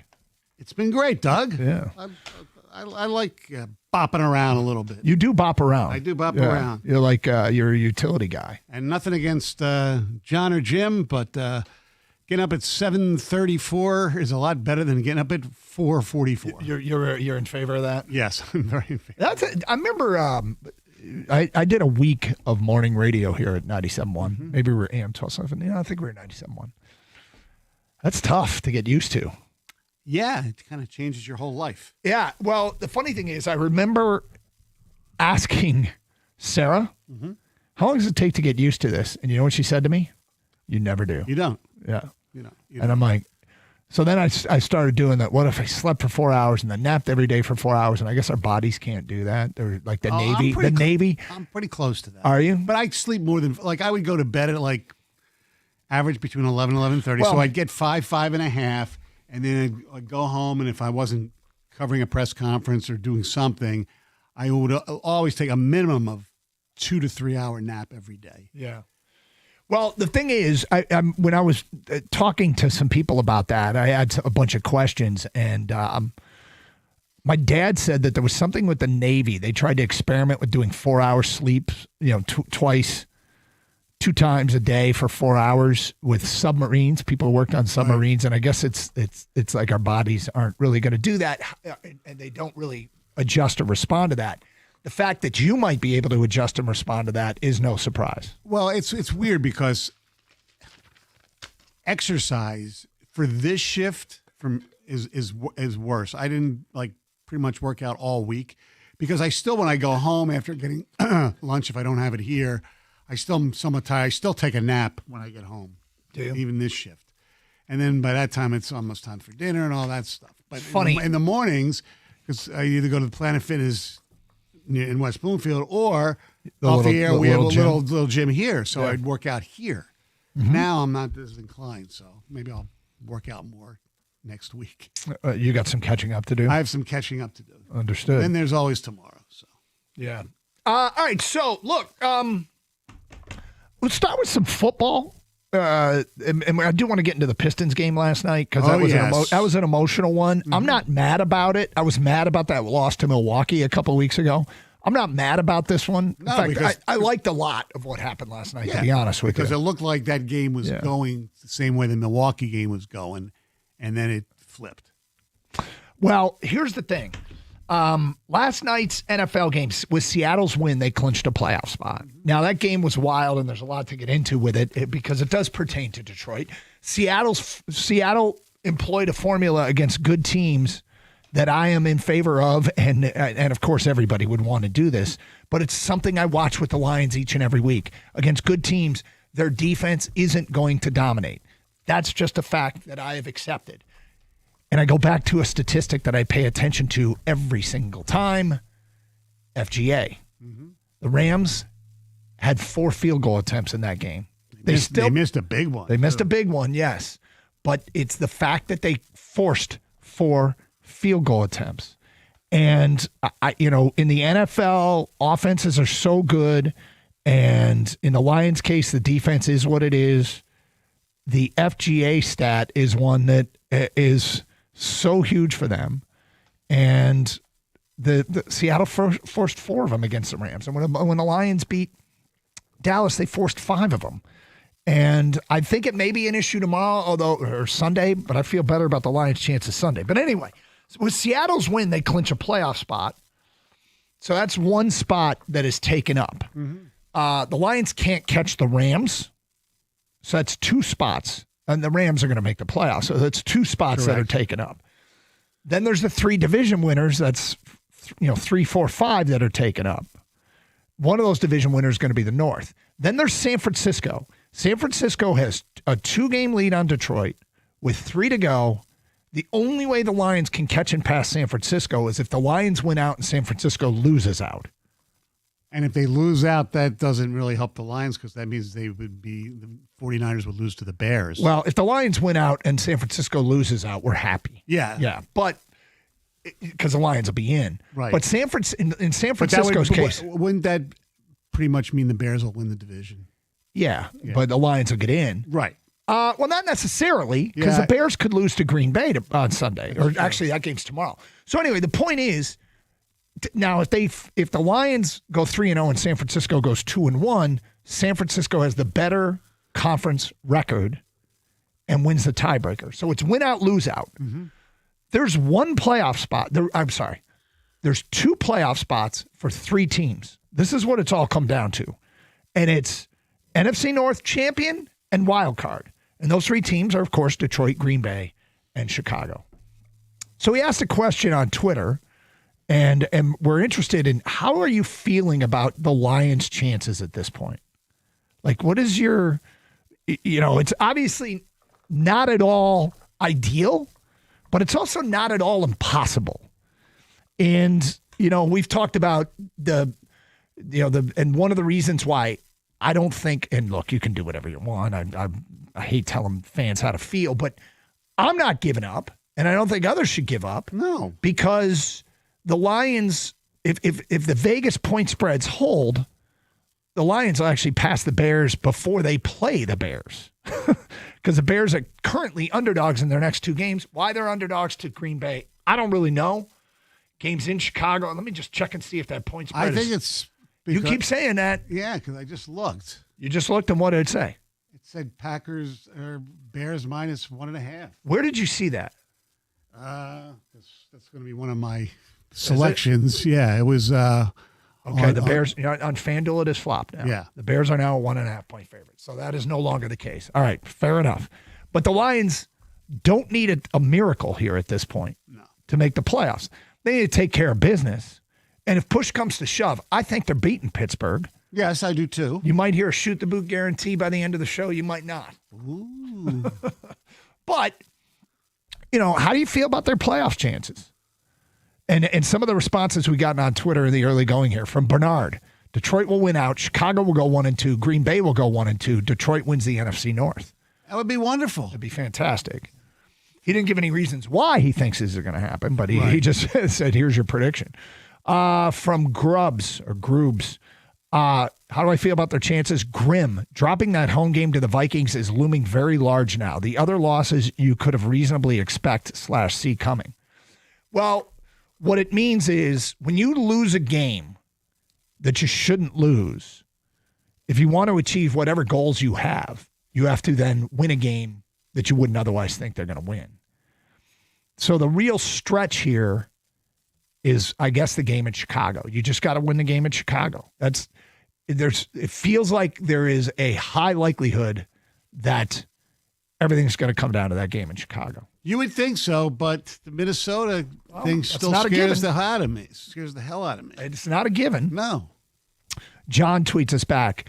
How do I feel about their chances? Just about 5%, if we're being honest. Well, I said early in the week. I think 20%. Yeah. Because I don't think they're going to. I don't see them winning 3 in a row. There's no concrete evidence out there. I think here's the thing. Based on the data that leads me to believe they're going to do it. I mean, does it make me a bad person? Maybe. I don't know. I certainly hope they win every game. It'd be great. Well, John did say something that I expect everybody who answers this question will indeed be honest. Yes. John, I don't expect you to be the only one. No. I would prefer that everybody be honest about how they feel about. But that's the question. How do you feel about their playoff chances as it stands right now? From KD Law Group, not great, concerning even. Yeah, I mean, it's a weird place to be. They're sitting there looking up at 2 teams, and they've got to catch and pass one of them. Yeah. And Green Bay has 2 less losses.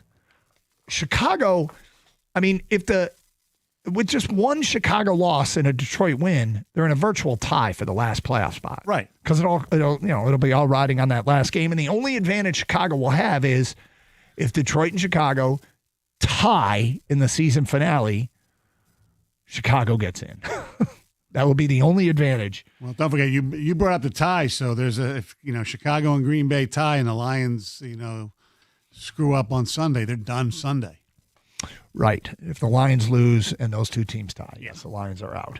From Tyler, 51% to make it. Let's go Lions. 248-539-9797. How you feel about their playoff chances? We'll get into the game a little bit and what we expect to go down. We'll talk some Pistons a little bit later on. But of course, as always, We have open lines, so whatever's on your mind is fair game. 248-539-9797, 97.1.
Happy holidays, everybody. Doug Karsch, Mike Stone. It is the Karsch and Anderson program. Stoney in for Gator, who will be back on Monday. 248-539-9797. How do you feel about the Lions' playoff chances? They've kind of broken it down. Seattle clinched a playoff spot with the win last night. There's going to be So they're in. The Lions can't catch the Rams. They need San Francisco to lose out and the Lions to win out. Seems unlikely. As you start to look at this thing, it really appears it's going to come down to 3 teams for 2 spots. The Bears, Packers, and Lions for 2 spots. How you feel about them? 248-539-9797. Roman on a cell. You're on 97.1. Hi, Roman. Hi. I give the Lions, I'm going to comment on the Lions making the playoffs. I give the Lions a 40% shot. Yeah. And I think they're going to win the next 2 games, and I think they're going to lose the game to Chicago. I don't know if that's going to get them in. I don't know the other team's schedule. You know it better than me. Wait. You say they're going to win the next 2 and lose to Chicago? Yeah. If it depends, if Chicago loses the next 2 and they're 10-6, and the Lions win the next 2, they're 10-6. So that doesn't matter. That means they beat Chicago. Then we need Green Bay to collapse. Oh, so that's gonna make it tough for the Lions, right? Yes, I mean Green Bay would have to lose to Chicago and most likely Baltimore. They could lose. Is the other game at Minnesota? I believe it is. Yeah, the Lions are playing at Minnesota. What's that? You know what I think what's going to haunt them is they smeared Chicago, and I think Chicago's going to remember that because I think those all NFL players have pride. So that's going to haunt them, I think. I don't think so because that game Chicago will be playing to get in the playoffs. They don't care about what happened in week 2. They just know they have to win. Okay. That was my comment. Yeah. Well, Roman, it is. I mean, first of all, Lions got to win on Sunday, right? Yes. And he thinks they're going to win the next 2. And quite frankly, they should. They should win the next 2. If they're any good, they will. If they are worthy of being a playoff team, you win the next 2. Yes. And then I love the idea of being the opposite of last year. And what I mean by that is last year, they puffed their chests out 1 seed, and it didn't mean anything. No, the last game of the season meant something. It did. And they won, and it was home. And the last week of the season this year might mean something, and it's on the road. What you build your hope around, and look, I realize that there's a lot of panic farmers out there that prefer not to build hope. But what you would build your hope around is being the hot team at the right time. Rather than coming in with the resume, you just come in playing your best football. And could that happen? There's 2 things that could make that happen. One is, and I don't think this is wish casting. I think getting Christian Mahogany back could be huge for this team. Given the foundation that is the offensive line. He won the starting spot for a reason. And the other is this week, one player's been called out now by the head coach and the defensive coordinator. Oh, Aleem McNeil. And it's Aleem McNeil. And Aleem McNeil has spoken publicly, I guess, about knowing he can do more. Yeah. I don't. He also told Birchie, it seems, that he hinted at he's being misused.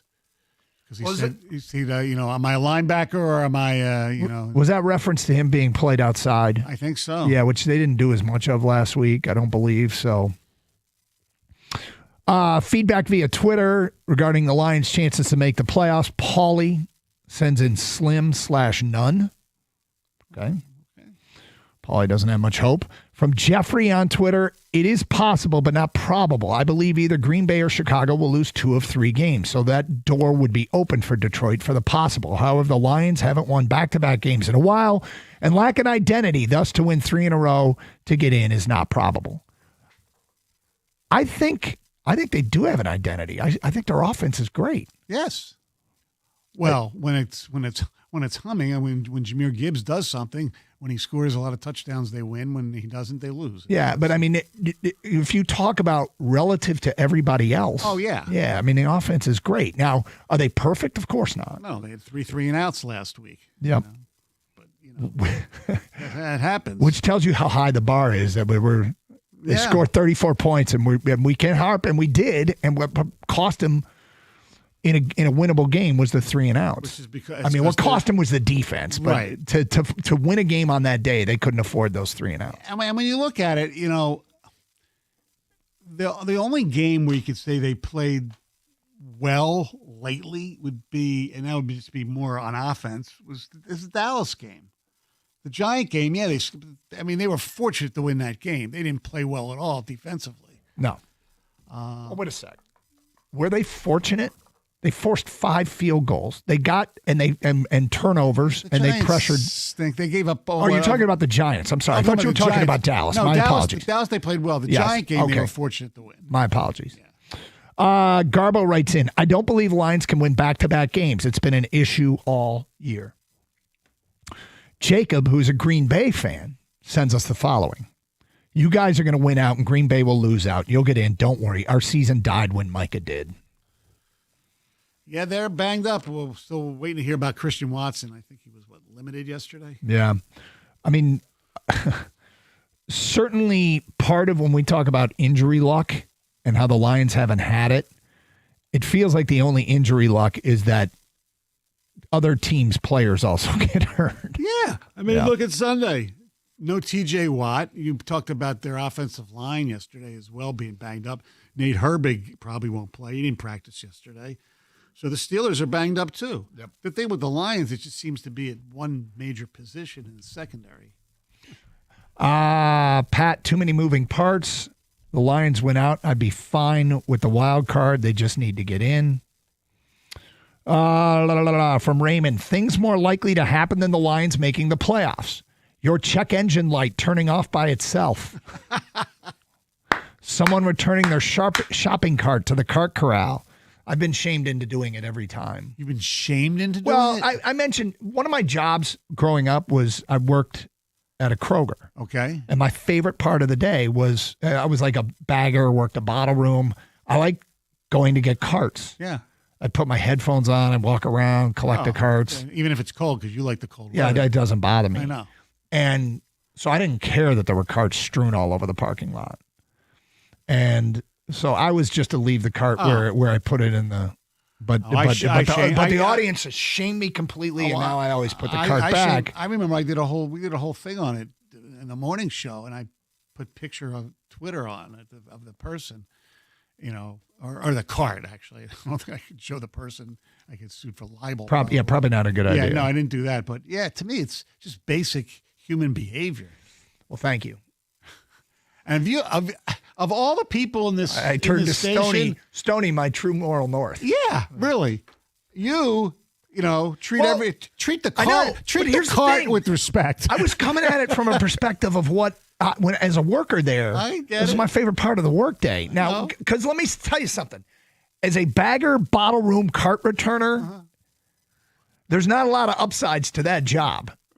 There was that and the fact that we built out of a cardboard box a hoop so that when we were sorting cans, we could throw them through the hoops. Like we had little hoops above the big collectors back when you had to do it by hand. Right. So you grab them and you throw them. You'd have the plastic, you'd throw them and you'd try and make it in the hoop and it would drop into the big. Those were the fun parts of the job. That's good. Yeah.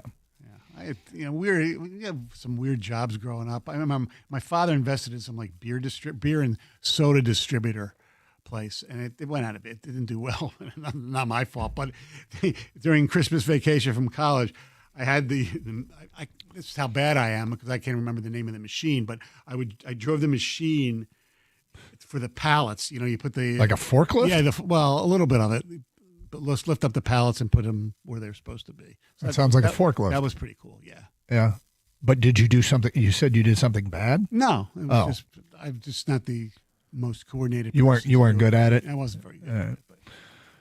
We completely got sidetracked. Things more likely to happen, the Lions making the playoffs. Raymond says your check engine light going off by itself, someone returning their shopping carts to the cart corral, touching the thermostat without anyone noticing, and a ref apologizing for a blown call against the Lions. T-Fall 1 says the Vikes are playing well, as are the Bears. I don't see them going into U.S. Bank and Soldier Field and winning both games. Those are two very tough stadiums to play in. Well, the Lions have done well in that stadium in the past, haven't they? Where? Minnesota. Yeah. J.R. Combs says we are toast. How you feel about the Lions' playoff chances? 248-539-9797. Get some Piston stuff in the 11 o'clock hour. Got some fun mixed in as well. Stoney, I got a quiz for you coming up in the back half of the show. We got picks today at 1:38.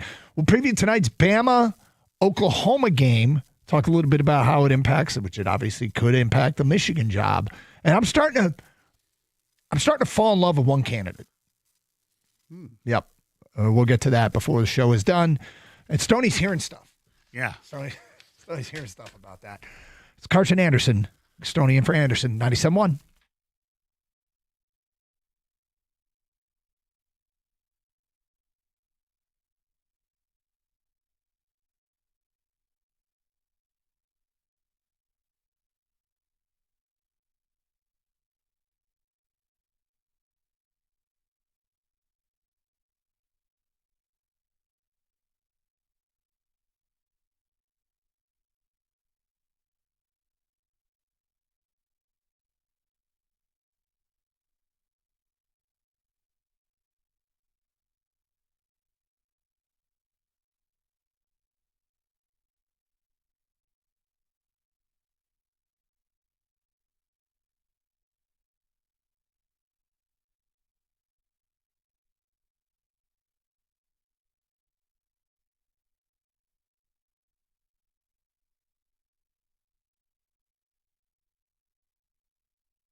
Doug Harsh, that's Mike Stone. It is the Carson Anderson program here on 97.1.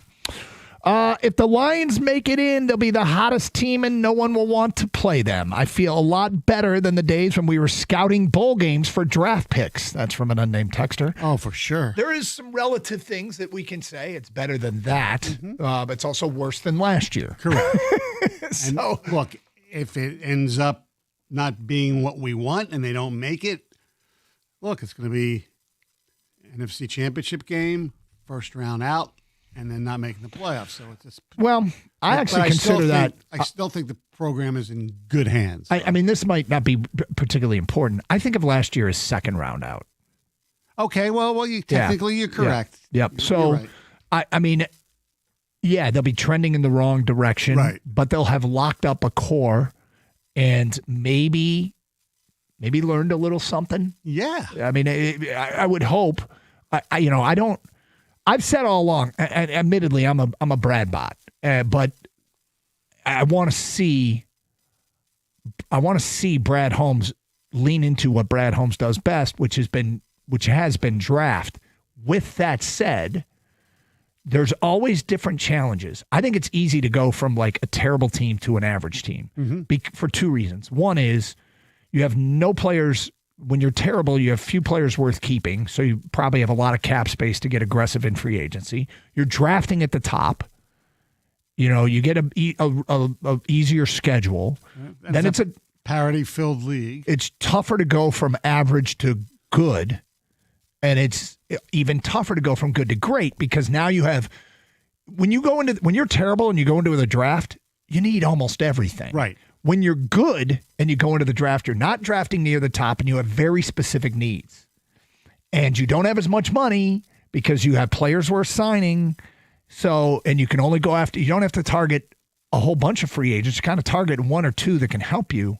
So it's tough to go from good to great. And that's a challenge that Brad Holmes has to get over. Now, they were great last year. They bombed in the playoffs, but they weren't good enough. Correct. Right? So the challenge for Brad Holmes now, this is coming from an ardent and loyal Brad bot, okay? Admittedly, I know my own scouting report, but it doesn't mean he's perfect, and I don't believe he's perfect. And I think now he's really potentially, if this doesn't turn out the way we want, he's potentially staring down that troublesome and difficult part of going from really good to great. Yeah, and look, his early drafts were terrific. His last two so far have been, I wouldn't call them complete. They're not as promising. But they're not as promising. Good. And what I hope he learns is still to, do you want to get a splashy name? Whatever. I don't care. Just improve your team through free agency better than he has before.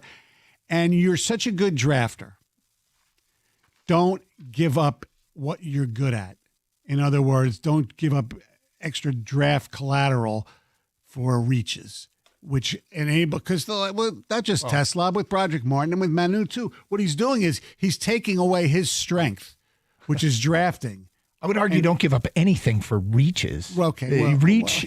Okay, right. He wouldn't call him a reach, but it's still, don't give up your collateral because you're really good at drafting. And if you have less bullets in the chamber, so to speak, sure, your hit rate's not going to be as good. 248-539-9797. How do you feel about the Lions' playoff chances? From an unnamed texter, I don't think the Lions would make the playoff. I didn't think the Lions would make the playoffs before the season. I'm feeling pretty good about my prediction.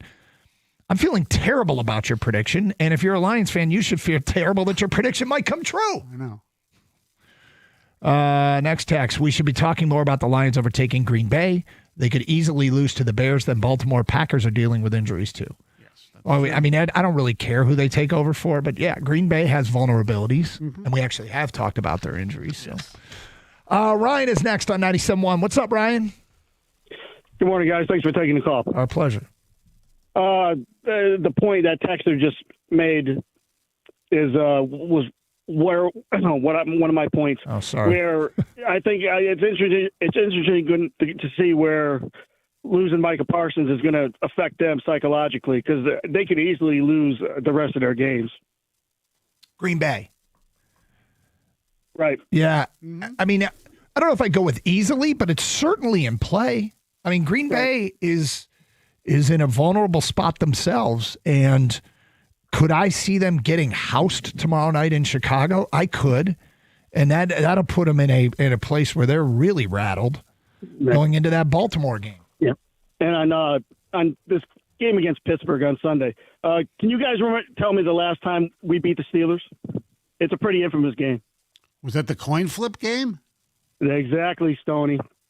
It's That's the last time. I remember when we played them in Pittsburgh, where they didn't they go for like a fake field goal or something with against. Yeah, that was Schwartz. Yeah, I it was think. the good old Jim Schwartz days. Yeah. So there's thank you, Ryan. There's little subtleties that we should be rooting for that have nothing to do with the Lions. But one thing, if the Lions win, okay, obviously they'll be beating Pittsburgh.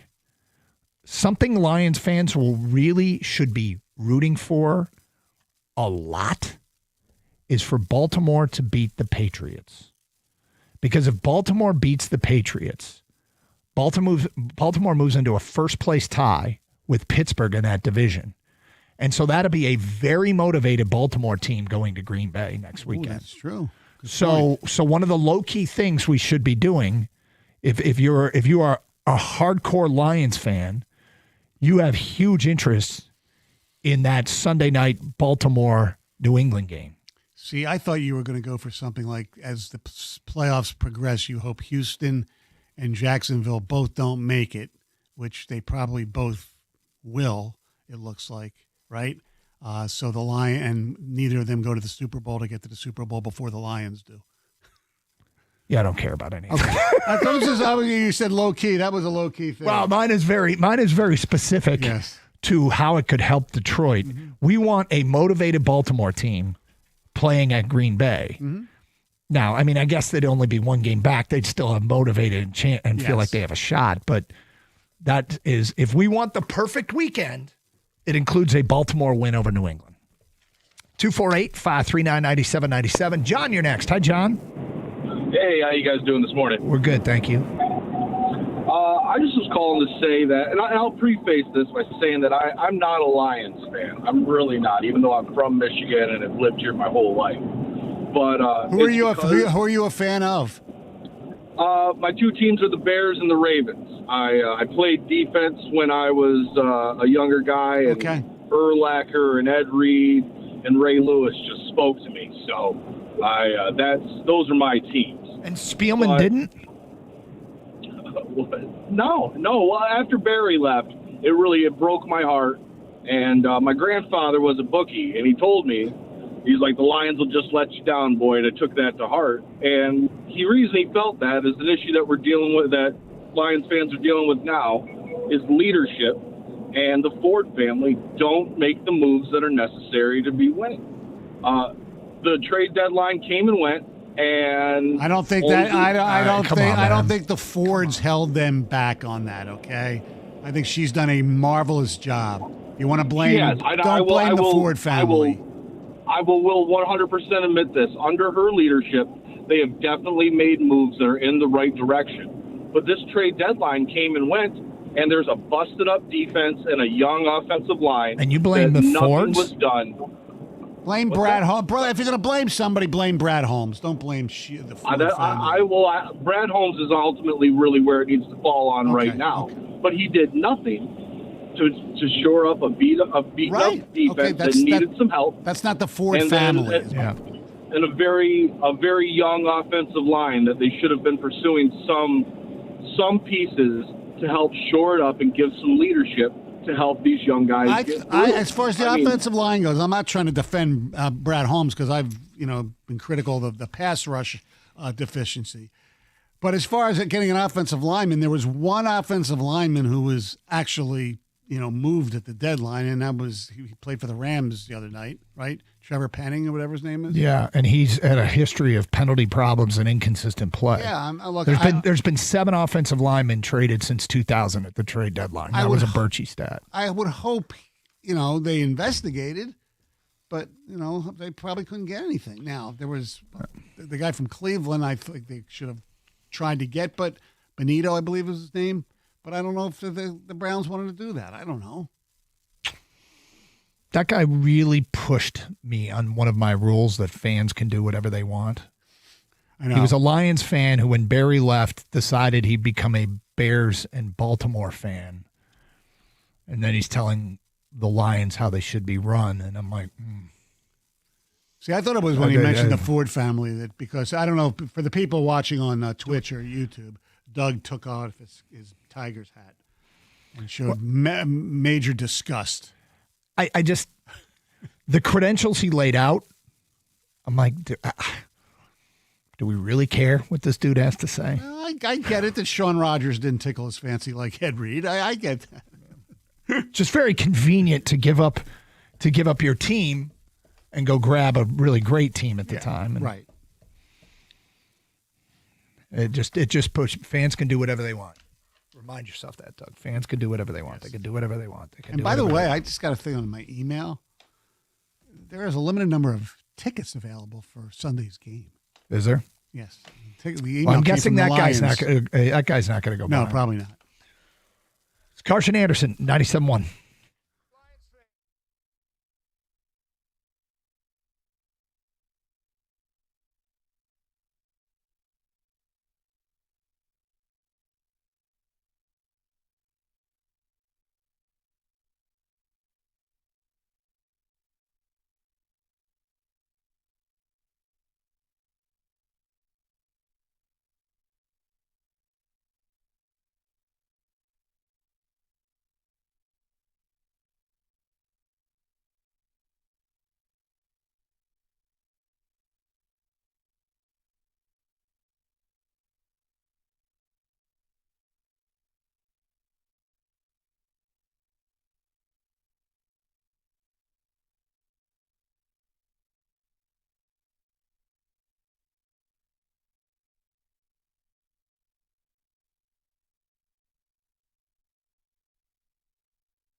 There is some reaction to the previous caller. Scott writes in, the Ford family, what year is this? Big Pank 65, go call Chicago Sports Radio, FBG 25. Why stop rooting for 2 other teams? Be a pro and root for all 31. From Shanked 71, I think I'm going to become a fan of the Super Bowl winner this year. Yeah. Fans can do whatever they want. 248-539-9797. All right, so when it comes to this game, and we're asking people and taking all your responses of how you feel about the Lions' playoff chances as it stands right now. Seattle clinched the spot last night. Lions can't catch the Rams. They need San Francisco to go 0-3, and the Lions go 3-0 to catch them. So essentially what the playoffs come down to is 3 teams for 2 spots. And those 3 teams are the 3 in the division. Yes. They are Detroit, Chicago, Green Bay. How do you feel about their playoff chances? Feedback coming in. I think the Lions' playoff chances are 100%. The Packers are dead in the water. There's no shot they win another game this season. Chicago has injuries, too. 2 of their wide receivers, Burden, who hadn't played that much, isn't playing, but either is Roma Dunze. So, yep. And we know about the Packers' injuries. Minnesota's the Lions' death penalty. Lose a second game to them, then bye-bye playoffs. That's from an unnamed texter. I think they'll win all 3 games, but still iffy on the Bears game. From another unnamed texter, Lions golf sucks in the cold, so the Chicago game is going to be ugly. This weekend could go either way. Best bet will do is 9-8, no playoffs. So you think they're only winning 1 the rest of the way? Yeah. I would take the over on 1, but that's me. 248-539-9797. Okay, so you talked about injuries, and the Steelers have a critical one, and that is their left tackle. They have their 4th left tackle in there, Dylan Cook, and it's going to be Hutch, right? Hutch and their edge rushers have had some big days against backups. In fact, maybe no bigger than that Dallas game. Right. Where it wasn't just Hutch. No. It was Hakeem Muhammad as well. Qadim Muhammad, yes. And Dylan Cook was, I believe, an undrafted free agent who's been practice squatted for 2 years. And he is the guy going at left tackle for them. So that's something an injury that the Lions hopefully can take advantage of. Yeah. You need pressure on Aaron Rodgers. The problem is Aaron Rodgers, being the crafty veteran that he is, he's not as mobile as far as evasive as he used to be. However, he does get rid of the ball so damn fast. Mm-hmm. And that's, the kryptonite to a pass rush. Steelers are coming off a good win. That was a good win against Miami, and they look pretty good. Short rest. That's true. And the Steelers have gone up against Myles Garrett 2 times a year of late. They played him earlier this year. He only had 2 tackles, no sacks. Last year, I think he had 3 quarterback sacks. Excuse me, it was 4 quarterback sacks in 2 games last year. So, they're used to going up against really good edge rushers. So they'll probably have some sort of plan to slow down Hutch, but we'll see if they're capable of doing it, because you can help a tackle out, right? Yes. You can help a tackle out with an extra tight end in there. But I think one thing that's really interesting about this game is Freiermuth and Washington are good tight ends, and Gainwell can catch the ball out of the backfield.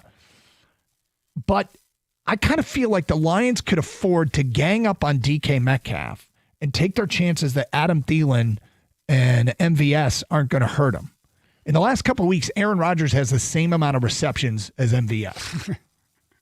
He had the big one the other night, but yep. Yeah, I mean, if you're going to take your chances, safety help over the top on DK Metcalf, and then a big part of the game plan should be the short stuff to tight ends and running backs. Yes, absolutely. And look, how many times have we seen Thielen make big catches on 3rd downs against us when he was with the Vikings? Well, yeah, but it's he's not what he was. No, I mean, and that's the thing that we're talking about here is it's guys whose best days are most likely behind them. Right. And that's where... And their best defensive player, one of the best in the league, is not playing. There's no excuse for them to lose this game. I mean, they really should win it. They really should win it. And I guess if they don't, then it's, cancel Christmas. Clearly, they aren't a playoff team. I mean, it just is what it is, right? Yeah. Do you know the details of the injury with TJ Watt? It was a lung thing. Yeah. Do you know how he did it? No, he was something was happening, like he was getting a test for something else, right? He was getting dry needling treatment. And it collapsed a lung. Have you ever had any dry needling? No. Can somebody help me out with dry needling? What the hell? I'm sure one of our doctor listeners can tell us what's dry needling. Then again, how do you collapse a lung doing it? I don't know. Puncture a lung? You too deep? I mean, it's weird, right? Yes. He did not practice on Thursday, so it seems unlikely that he is going to play. But I was looking at a story on ESPN. The Steelers haven't provided many details surrounding the incident. The initial statement released by a Pittsburgh spokesperson on Thursday said Watt went to the hospital for further evaluation of his lung after experiencing discomfort at the practice facility. After Friday's practice, Tomlin said that Watt had a medical procedure yesterday or today. And when asked if the incident that led to Watt's hospitalization occurred during a dry needling session, as J.J. Watt said, Tomlin continued to be vague. I think his brother would know. Yeah, right? So why the hell would you be vague if... I don't know, dude. I mean, I've heard stories about players that have had to sit out games because they needed to get an injection and it hit a nerve and a player's limb went numb. Wow. And that cost him a game. And let me tell you, it was a big player in a big game. So there can be accidents like that along the way, but I don't know the first thing about dry needling and how you collapse a lung doing it. But I have a funny feeling some people are, because our phones, when we ask for the doctors for dry needling, the phones exploded, yeah. Yes, so I don't know. 248-539-9797. The other thing, as a concern for the Lions, as enthusiastic as I am about Christian Mahogany's return, Graham Glasgow did not practice Thursday. I know. And say what you want about Graham Glasgow, what he brings to the table when they have to put somebody younger in there is getting all the calls correct.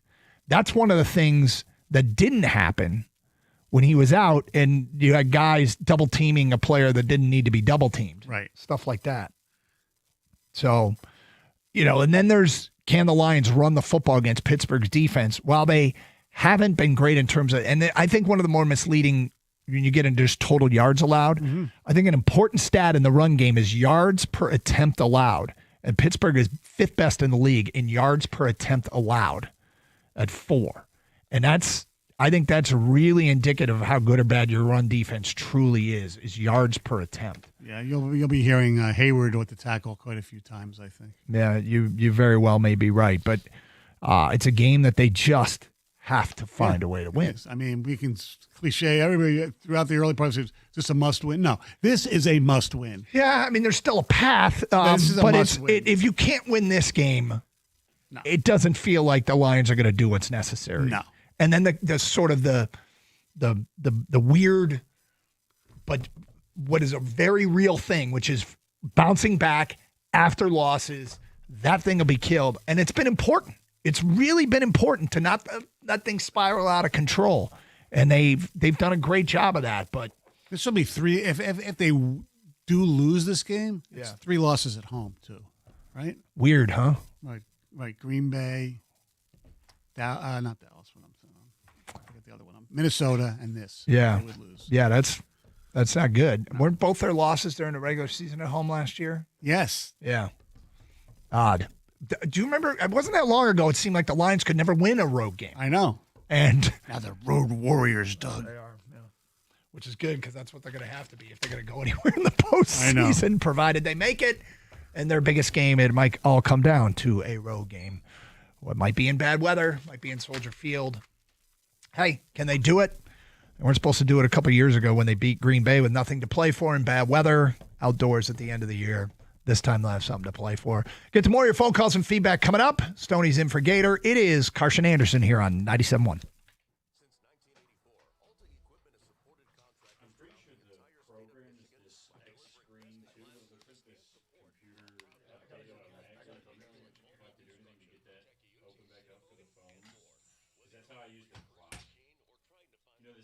this updated automatically, this computer? Alta has a solution and 0% financing. We sell rent, buy, and service. Visit us at altaequipment.com or call us at 844-GO-TO. I'm pretty sure because it's been prompting for updates for a while now. Yeah, that is the right one. Yeah. Knee pain anymore. Introducing a breakthrough treatment for knee pain that even your current doctor may That's what I not thought it know. was. I just didn't know if there was like a sign in or anything. That's easy. So appreciate it. That's the clock I usually use. So Sorry, it wasn't up for you, Steph. no, I didn't see that. Across the country find relief from knee pain. Trust the experts. Call Knee Pain Centers of America at 833-8-MY-KNEE. That's 833-8-MY-KNEE. You have nothing to lose but your pain. FanDuel Friday is turning it up with NBA Happy Hour every Friday from 6 to 7:30 Eastern. FanDuel's dropping limited time specials to get you in the mix. All right, Stoney. Good, you? Good. Are you getting up early next week? Yes, sir. It's not fun. Tell me about it. Did it for 15 years. Really? Every reward before the clock expires. 21 and up. Present Michigan. Opt-in is required. Rewards are non-withdrawable. Restrictions apply, including bonus and token expiration, leg requirements, and max wager amount. See terms.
Brought to you by Precision Garage Door Service of Southeast Michigan. It's an action-packed weekend coming up in Detroit and beyond. Tomorrow, doubleheader at Little Caesars Arena. Michigan State and Oakland will tip off at 12 o'clock, followed by the Pistons and Hornets at 7:30. You've also got the Red Wings on the road in the nation's capital to take on the Capitals. That game is at 12:30. Then on Sunday, the Red Wings and the Caps are back here in Motown at 1 o'clock. The Lions will then take on the Steelers at 4:25 from Ford Field. Also, Michigan basketball in Ann Arbor tips off at 4 against LaSalle. That Lions game, by all intents and purposes, is a must-win game. The only way they can be mathematically eliminated from the playoffs on Sunday with a loss to the Steelers is if the Bears and Packers miraculously tie tomorrow night.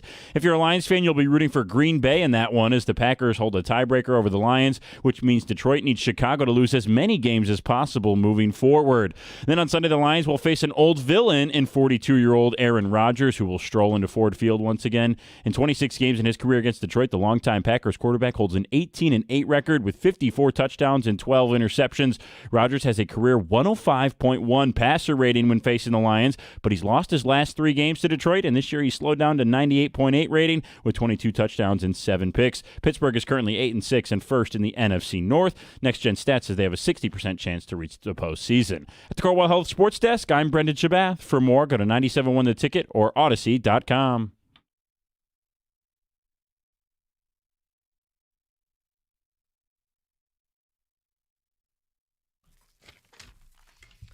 (248) 539 9797. Having some fun here on a Friday, getting you set for a big weekend of football. There's a college football playoff game tonight. It could impact the Michigan job as more time goes by. I am finding myself more and more in love with one of the candidates for the job. They've got some guys. There's some good candidates, but I got my favorite. Okay. I've now zeroed in on a guy. We'll get to that today at 11:30. 248-539-9797. Let's get back to your open line calls. We go to John next on 97.1. Hi, John. Hey, hello. Can you hear me? Yes, we got you. What's up? Okay, all right. I don't know if this has ever been talked about, but I was trying to compare the Lions' recent success over the last 3-4 years to what the Bears went through. I know it's been over 20 years, but when Lovie Smith took over and how hot they got, they were in I think the NFC. They lost the first round. They were number 1 seed, and then the next year they went to the Super Bowl with Rex Grossman as their quarterback. Yeah, yep. And then they kind of just fell off. And I don't remember much from the Bears after that. And I was just kind of worried if that was kind of the same thing trending with the Lions. Well, it's really, John, the truth is, the league is set up for teams bad teams to get better, and it's harder for good teams to stay on top. And so sustain. Yeah, right. and look, it's pretty clear that Brad Holmes is trying to put together a sustainable model, which might not be possible. And if it isn't, this will be considered, their downfall. And Brad Holmes in particular. And it's moving faster. That was 20 years ago, and it seems every few years it gets faster. And right. Yep. So I mean, I'm not saying it's impossible to build a consistent team. That Bears team. It had some seasons after the Super Bowl where they didn't make the playoffs, and then they made another run, and I think made it to the NFC Championship game. I know they won a few playoff games. Was that the one where Cutler got hurt? Remember that game? Let me see here. I'd have to go back. Okay, so they go to the Super Bowl. They go to Super Bowl after the 2006 season. Miss the playoffs. Miss the playoffs. They go 11-5. They're first in the North. They beat the Seahawks in the playoffs, and then they lose to the Packers in the NFC title. Yeah. And then that was kind of it for that group, and that was it for Lovie Smith. Yeah. I mean, we have no relevant Detroit teams to compare this to, because in the Wayne Fontes era, it was playoffs bad, right? Playoffs bad, and they won one playoff game. There was that one stretch where they went to the playoffs 2 years in a row and lost to Green Bay in back-to-back years. But other than that, was that Barry with 10 yards rushing and Shannon Sharp? Yes. Yeah. Who ran right past me? I know. On the field. Wearing a rugby shirt, holding a camera. And I'm like, what's that blur? That blur was Shannon Sharp. They show that game occasionally, like NFL great game. It was an unbelievable game. It was a really good game. Yeah. And I don't know. Era gone by. 248-539-9797. Patrick, you're on 97.1. Hi, Patrick. Hey, what's up, guys? How you doing? Love the show. Thank you. Hey, yeah, I'm a physical therapist, and I didn't know how to do dry needling, so I heard you guys talking about that, so I wanted to kind of clarify what that is exactly. Okay, so first, go. What is it exactly?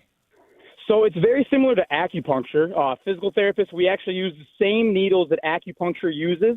It's like a single-point needle, not like a hollow needle you use for injection. And you target trigger points in muscles for really fast muscle relief, kind of similar to how you'd use a massage or a massage gun and hit that really painful spot. The needle is just an immediate and fast way to get a response, to loosen up the muscle, increase blood flow, and kind of relax everything over it. But the most dangerous thing is that if you go over the lung field like that, you can cause what's called a pneumothorax, which means you puncture the lung. So a lot of those muscles, like the upper trap and any muscles surrounding your scapula back there, are kind of over the rib cage and the lungs, and that's definitely a big precaution they teach about, and you got to be really careful when you're doing that. Okay. Because, that can be fatal. So what J.J. Watt said that T.J. Watt suffered, which is a collapsed lung from dry needling, is totally possible. Totally. Absolutely. Yeah. Have you one ever of the done? main things you have people sign off when you do a waiver for dry needling. That's one of the risks that can happen when you do it. Have you ever collapsed anyone's lung, Patrick? I have not. Absolutely not. But one of my professors in grad school who taught us how to do it, 2 years after, they told us that she actually collapsed someone's lung in the class when she was teaching them how to do it. And that student had to go to the hospital. We were like, whoa, oh my God. Wow. It can even happen to the professionals. I don't want this teacher. Well, I'm sure the Steelers had a professional in there if this story is true. And yeah, I would assume so. Yeah. Thanks, Patrick. 248-539-9797. There you go. TJ Watt, who hasn't practiced all week, it seems unlikely he will play this weekend. And even though the Steelers haven't confirmed it, his brother said collapsed along from dry needling. Bill in Madison Heights, you're next. What's up, Bill? Hey, Stoney. Hey, Doug. Happy holidays. Same to you. Yeah, Doug. I know I have to. Fans can do whatever they want. Fans can do whatever they want. I don't get mad at people for rooting. That was a weird call, though, wasn't it? Yeah. Those are the kind of people that really irritate me. Mm-hmm. Anyway, I think what's going on is that I think, if I'm not mistaken, we have to really root for the 49ers too, because if the 49ers, obviously they would beat the Bears, but if they win out, they're going to win the West. So they have a lot that they're going to, be very motivated when the Bears come in.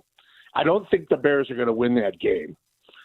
So and as far as the Lions go, the thing that I think is underrated, we don't have Laporta or Brock Wright, and we're watching these games like last night. That the tight ends are such a big part of the passing game in the NFL right now, and it's not only that. I mean, you have Laporta and Wright. You could put them in the same on the same play, and they could block, and they both can block. I know. And so that the running game is really suffering because of that. Or you can put them in different formations and use one of them as to pass to. I mean, I think it's hurting their run. I think it's what's a big part of what's hurting their running game right now is that both Laporta and Brock Wright are not playing. I'm finding myself watching other football games and seeing tight ends making plays and being insanely jealous. Yeah. Because it wasn't that long ago that we had tight ends. Yeah. I mean, the other day he had Zylstra open and didn't see him.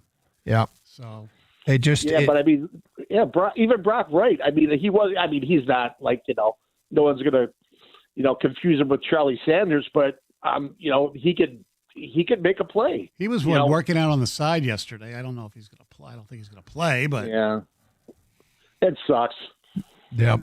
Yeah, Bill, it's too bad, and you're right, and it's just hard to watch other teams tight. I mean, the tight ends had 0 targets last week against the Rams, 0, and the no names that have been paraded through there. Boy, could they use somebody to step up and start making plays from that position. So, Doug, I'm watching the Myrtle Beach Bowl just started, and there's a minute 16 into the game, and already Western Michigan's leading 14-0. Were you see how they did it? I was paying attention. Yes, they returned the opening kick for a touchdown. Okay, and the first play from scrimmage, Pick Kennesaw six. State fumbled, and it was a scoop and score. Wow! And I believe it's 12 seconds in. Oh, and it's 14-0.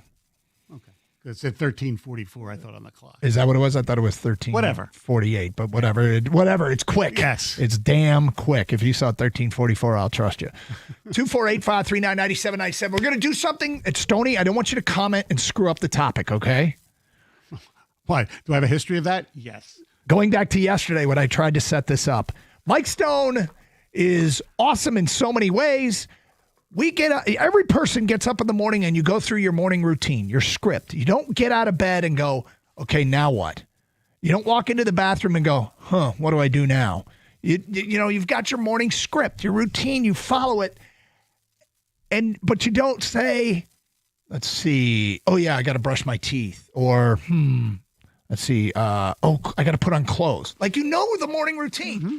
A couple days ago, Stoney completely skipped a step in the morning routine and got to work and said, well, I forgot to blank. Yeah.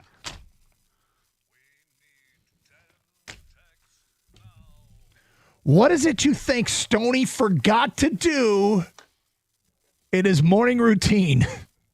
They'll never get this. Well, they'll try. 248-539-9797. The first 10 texts that come in, sign your text. What is it in Stoney's morning routine do you think he forgot to do? We get to more of your Lions phone calls and feedback. I'll tell you who's emerging as my favorite candidate for the Michigan job as well at 11:31. It's Carson Anderson, Stoney in for Anderson, 97.1.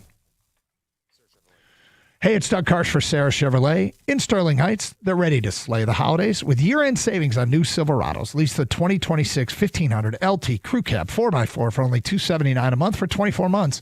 With no money down, $279. Go now to 17.5 in Van Dyke.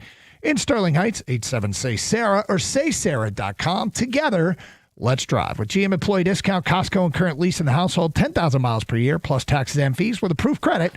Offer ends January 2nd.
Back to your calls in a moment here on Carson Anderson on 97.1.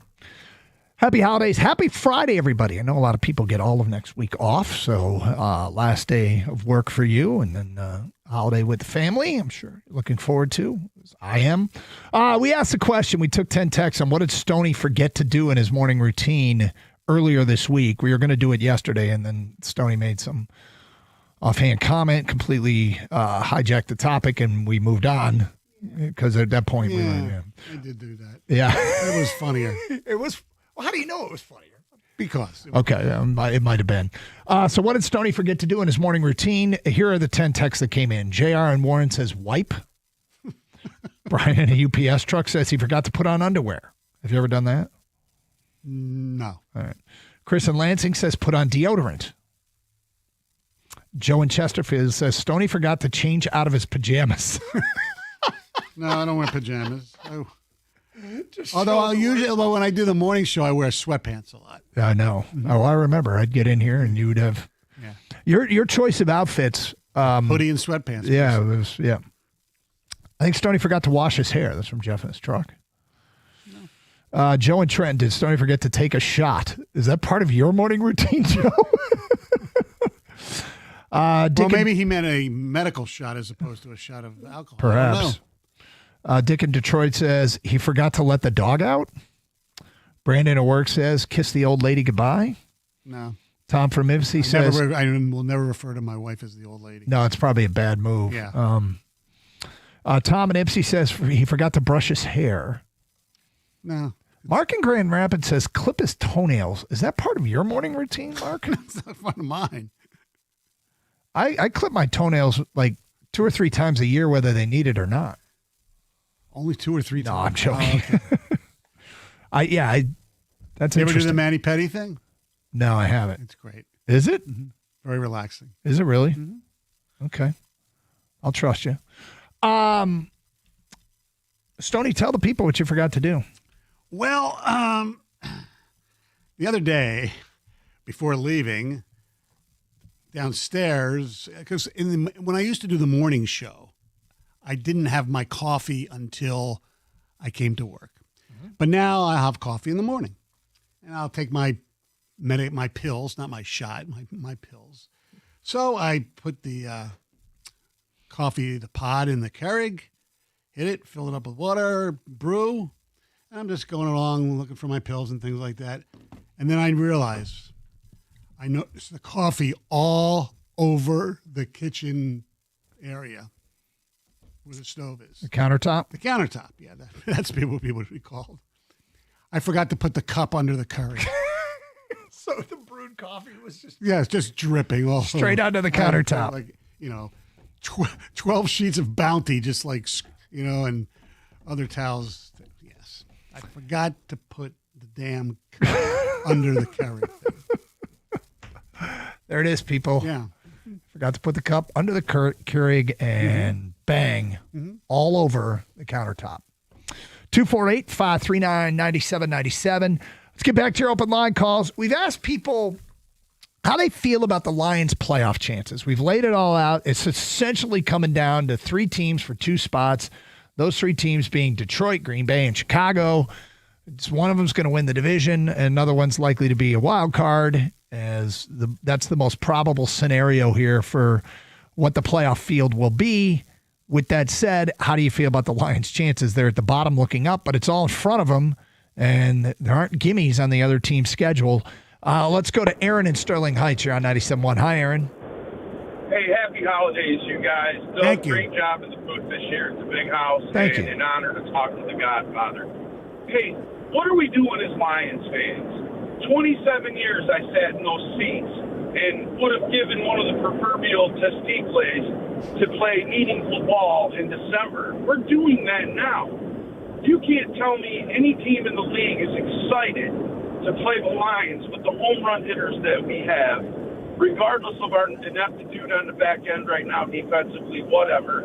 Also, it can't be overstated the impact of Mahogany coming back at left guard after watching Awasika and Frazier and Colin attempt to play that position. Guys, anything can happen. We've a very beatable Pittsburgh team, a very beatable Minnesota team sets up an incredible Sunday night game, and we're going to beat the Bears. Come on, we're going to beat the Bears. I don't care how cold it is. I don't care about any of that crap. You're We're going to chesty. We're going to the playoffs. Well, I mean, Aaron- this is meaningful football.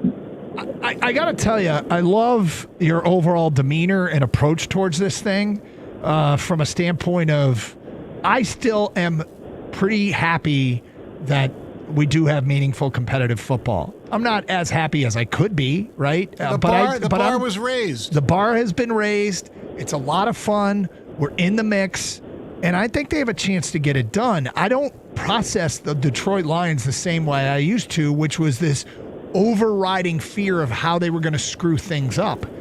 More often than not, over the last few years, in a lot of big games and a lot of situations, they've come up big. Not everyone. No. Got it? Nope, not everyone. But, I feel like this team is poised to have Philadelphia-like success. And what I mean by that is staying near the top, replenishing the roster. Some seasons are going to be better than others. Correct. I mean, Philly in between Super Bowls, don't they have a 4-win season? I think they do. They had one bad season. Hey guys, who's to say this isn't a more optimal situation? We've been a juggernaut the last few years. Who's to say this isn't a more optimal situation? These players, hungry, knowing what's on the line, knowing that there's been a window open the last few years that maybe they didn't climb through. But an opportunity to get in, and if that does happen, you can't tell me there's a team out there that wants to see Detroit on their schedule. We've got home run hitters. We got a great head coach. I'm still riding with Campbell. Anything can happen. Remember the 9-7 Giants. Well, That's fine. yes, I get that, and I'm glad you're optimistic. But I think there are offensive coordinators all over the league that would love to play the Lions. Yeah, sure, but they're not a joke. No, they're a handful, and yeah, defensively they have their share of struggles. There's no doubt about it. There are things that need to get addressed. Philly in between Super Bowls, between 2017 and 2025, they had a 4-11-1 season. Right, that's why they got rid of Doug Peterson and hired your boy Sirianni. Yeah. Do me a favor. I know. Not your boy. Don't ever call him your boy ever again, please. Like, you can get away with a lot, but that one stings, Tony. I know. Not a fan of that. I know. That's why I said it. I know. Well, it worked. That's what guys do to each other. Thank you for saying it, Doug. I worked at a grocery store, and leaving your carts around the parking lot means more time out of the store in the fresh air and not dealing with customers. You think you're doing them a favor returning your cart? You aren't. I return a cart every time because the audience shame me. After working at a Kroger, it was my favorite part of the job, was cart collection, and I thought it was, okay, but even if you subscribe to the theory that it's okay to do such a dastardly act as just leaving your cart, people leave it in spots, other people's parking spots, so the person can't even park their car in it without hitting the damn cart. I would try to find a way to put it where it wasn't in a spot, like in the nexus of a cross of 4 lines. I am like so stunned because you are the king of, as you end every show, And then let me say, I will say this. And It's now advice. by the way, now you even are the voice of the Respect commercial on Bernstein. I know. So here's the question I have, though, and it's something that I have to admit is I say it every day, and I mean it every day, and I think we'd all be in a better place if we treated each other with respect. And I fail every day. Like, I try very hard, and I take deep breaths a lot during the day, and that jackass that cut me off on the way to work today, just let it go, Doug. Yeah. I mean, there are things in life that you learn just to... And apparently that was one where I had it wrong, but you have to understand my perspective on it comes from a former Kroger employee. Right. You're being selfish. That's okay. I didn't think of it in those terms, but sure, I guess so. From an unnamed, this is from Billy and Shelby. The Lions are cooked. Loss to the JJ-led Vikings at home was the final straw that broke the camel's back. 2025 is not the Lions' year. And an unnamed texter, good news for the Lions. Yesterday, my check engine light turned off by itself. All right. There you go.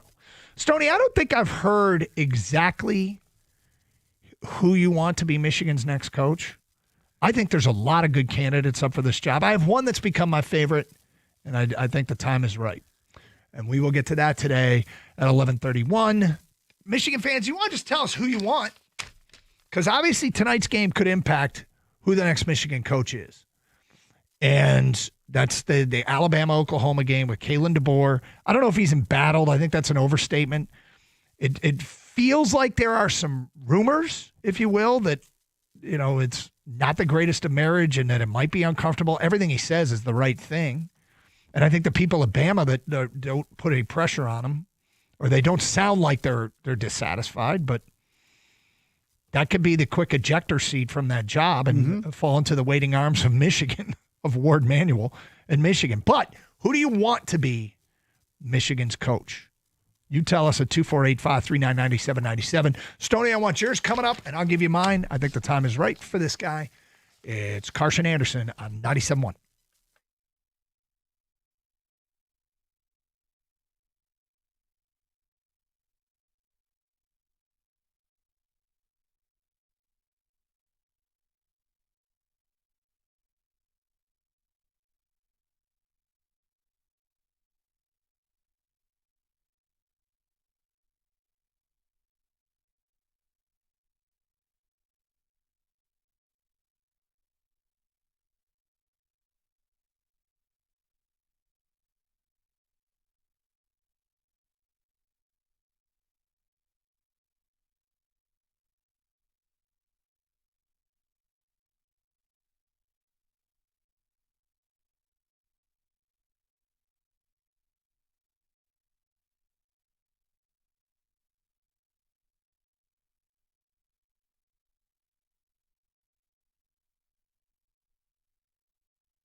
Regarding Stoney the other morning forgetting to put the coffee cup underneath his Keurig, brewing coffee all over the countertop. Feedback coming in. Alan McComb says, "Don't worry, Stoney. I've done that at least a dozen times." Oh. How about this one? This is my favorite. From an unnamed texter. "Oh my God, I've done what Stoney did, except mine had a slight difference. I've put the coffee cup under the Keurig upside down before and then left to use the restroom. Oh, wow. So the cup was there, but he spilled it anyway.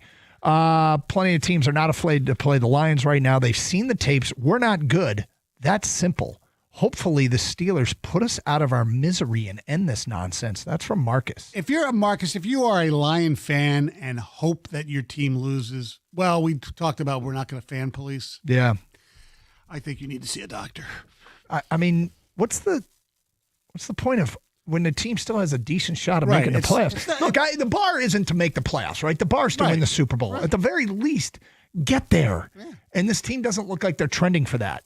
But I don't know why you wouldn't want them in the dance. It's not like if they finish just outside the playoffs, the draft positioning is awesome. Right. It's one thing to hope your team loses, tanks for draft position. It's not going to make that much of a difference. Yeah. Okay.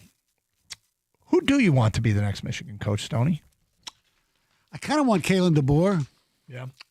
But I don't think it's going to happen, even if Alabama loses, but I kind of hope it is. So I believe, if I was predicting, that Jeff Brom is going to be the next coach at the University of Michigan. Interesting.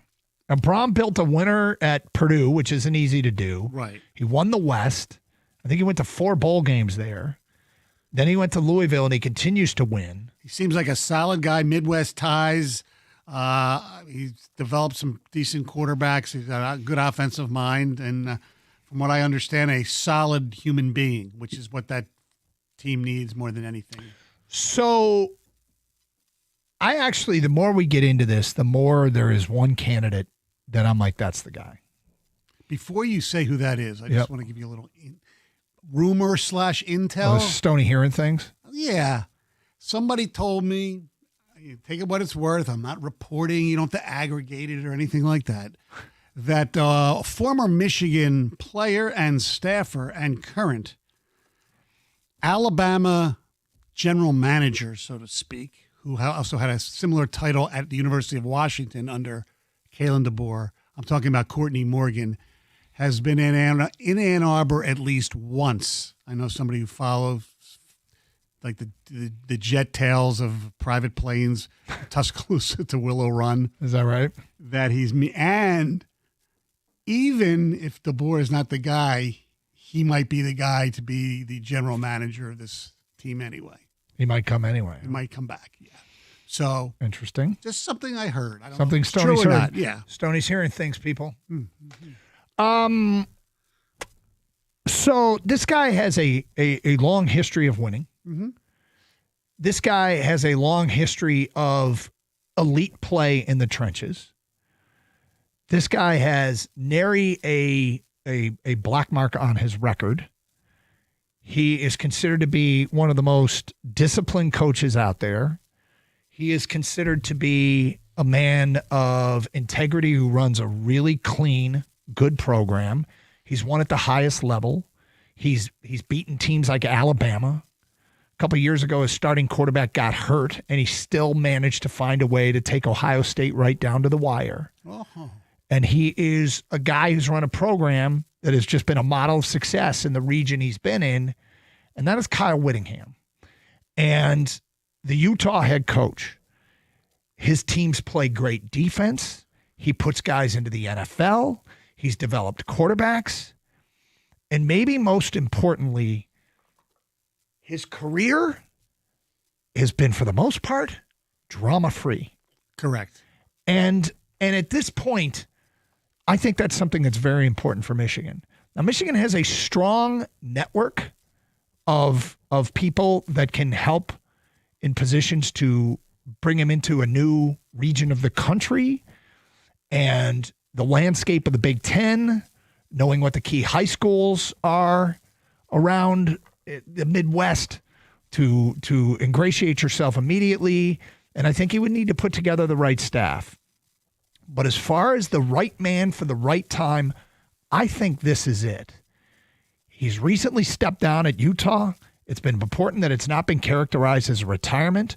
There is questions at his age of 66 whether or not he still has juice and whether he's still got the fire and that's important to answer. Is this just a guy who needs a change of scenery, who wants to sprint to the finish? Or is this a guy who's lost a step, maybe lost his fastball, and is just ready to move away? And look, you might say, I don't like him because of his age and he won't be here that long. In this day and age, That's first of all, fine. yeah, I don't think that matters as much anymore because you don't build a winner. I think they got a ready-made team with some youth, specifically on the offensive side of the ball, to be exceptionally good next year. And I think your drama thing is very important. Very important. And even if it's a short-term thing, they need a bridge, I think, that's not just a one-year deal, like a 3 to 4 year bridge guy to get to the next guy to lead the program for a decade or so. That's what I think they need. He definitely fits that bill. What bothers me a little more than the age thing is I haven't done the voluminous research you have. I definitely don't want a quote unquote Michigan man. To me, you have to have some Midwest landscape Big Ten ties or something here. I think that's if you very don't, important. I agree. I think it is very important. And look, there's every coach, and I think there's a good pool of candidates. Don't get me wrong. It's not like Whittingham's the only guy that I would be happy with, but he is probably the number one guy. And I agree with you. And if you don't have those ties, your staff should.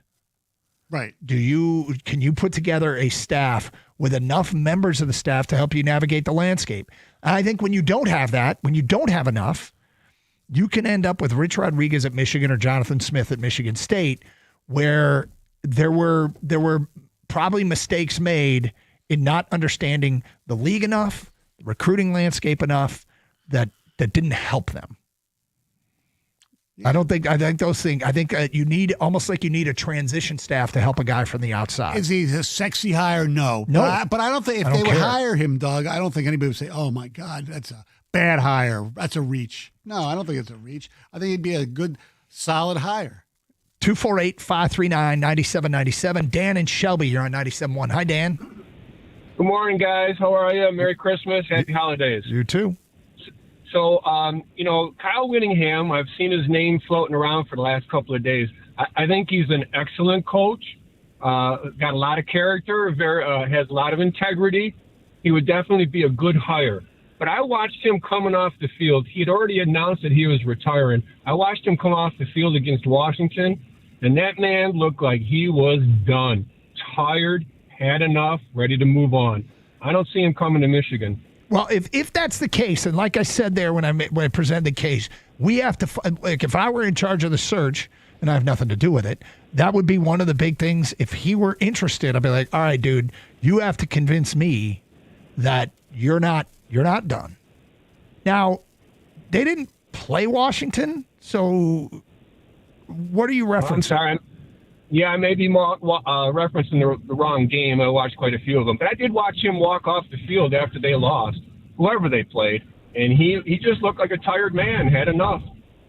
Okay, so they haven't lost in over a month. So was it the BYU game from back in October, I believe?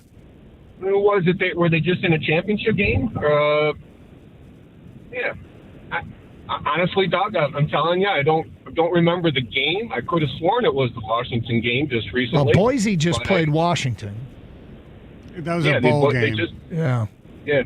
Yeah. I mean, they. Wonder if you saw somebody else. Utah didn't play him they're in the Big 12 now. Yeah. They didn't play in the Big 12 championship game. No. They lost to BYU back on October 18th. Which is a huge. So he knows what it's like to be in an intense rival. Yeah, but that thing is in-state intense. too. Yeah. 248-539-9797. Martin in Detroit. Hi, Martin. Come on, Doug. This guy how you doing? How you guys doing? Good. This guy almost 70 years old, man. There's nothing. It's like what does he gain by coaching at Michigan? Well, if he's interested, I mean, he might not be interested. What he gains? What's that? Yeah, he can't be. Not at 70. Well, he's not 70. He's 66. And look, I admit one of the big things is, does he have any juice left? Does he want to sprint to the finish, or is he ready for the rocking chair? In his case, it wouldn't be rocking chair. He's a big outdoorsman. He goes up and he skis in Utah all the time. But that's why you like him. He's an outdoorsman. Oh, no. I just want to ask you this: why is everybody scared of Jesse Minter? I mean, I don't want any more Harbaugh guys. Yeah, you just don't want it, huh? I don't want any more Harbaugh guys. First of all, why would Jesse Minter, who is going to be an NFL head coach one day if he wants, go back to college? Dang, that's the reason why I want to get him before he goes.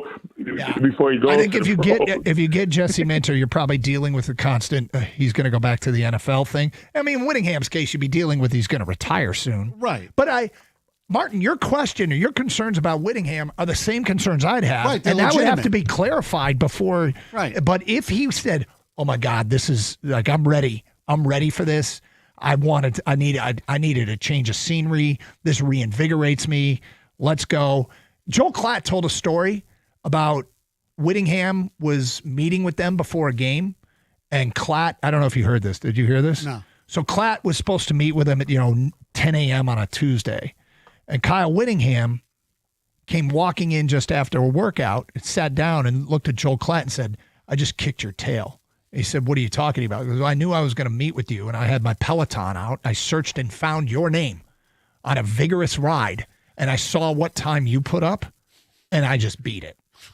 At 66, he wanted Joel Klatt to know. So he's still in good physical shape. Does he have juice?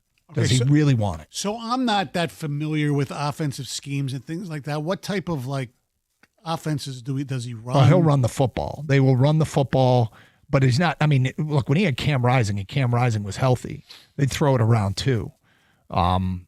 But he's his biggest thing is they win in the trenches, man.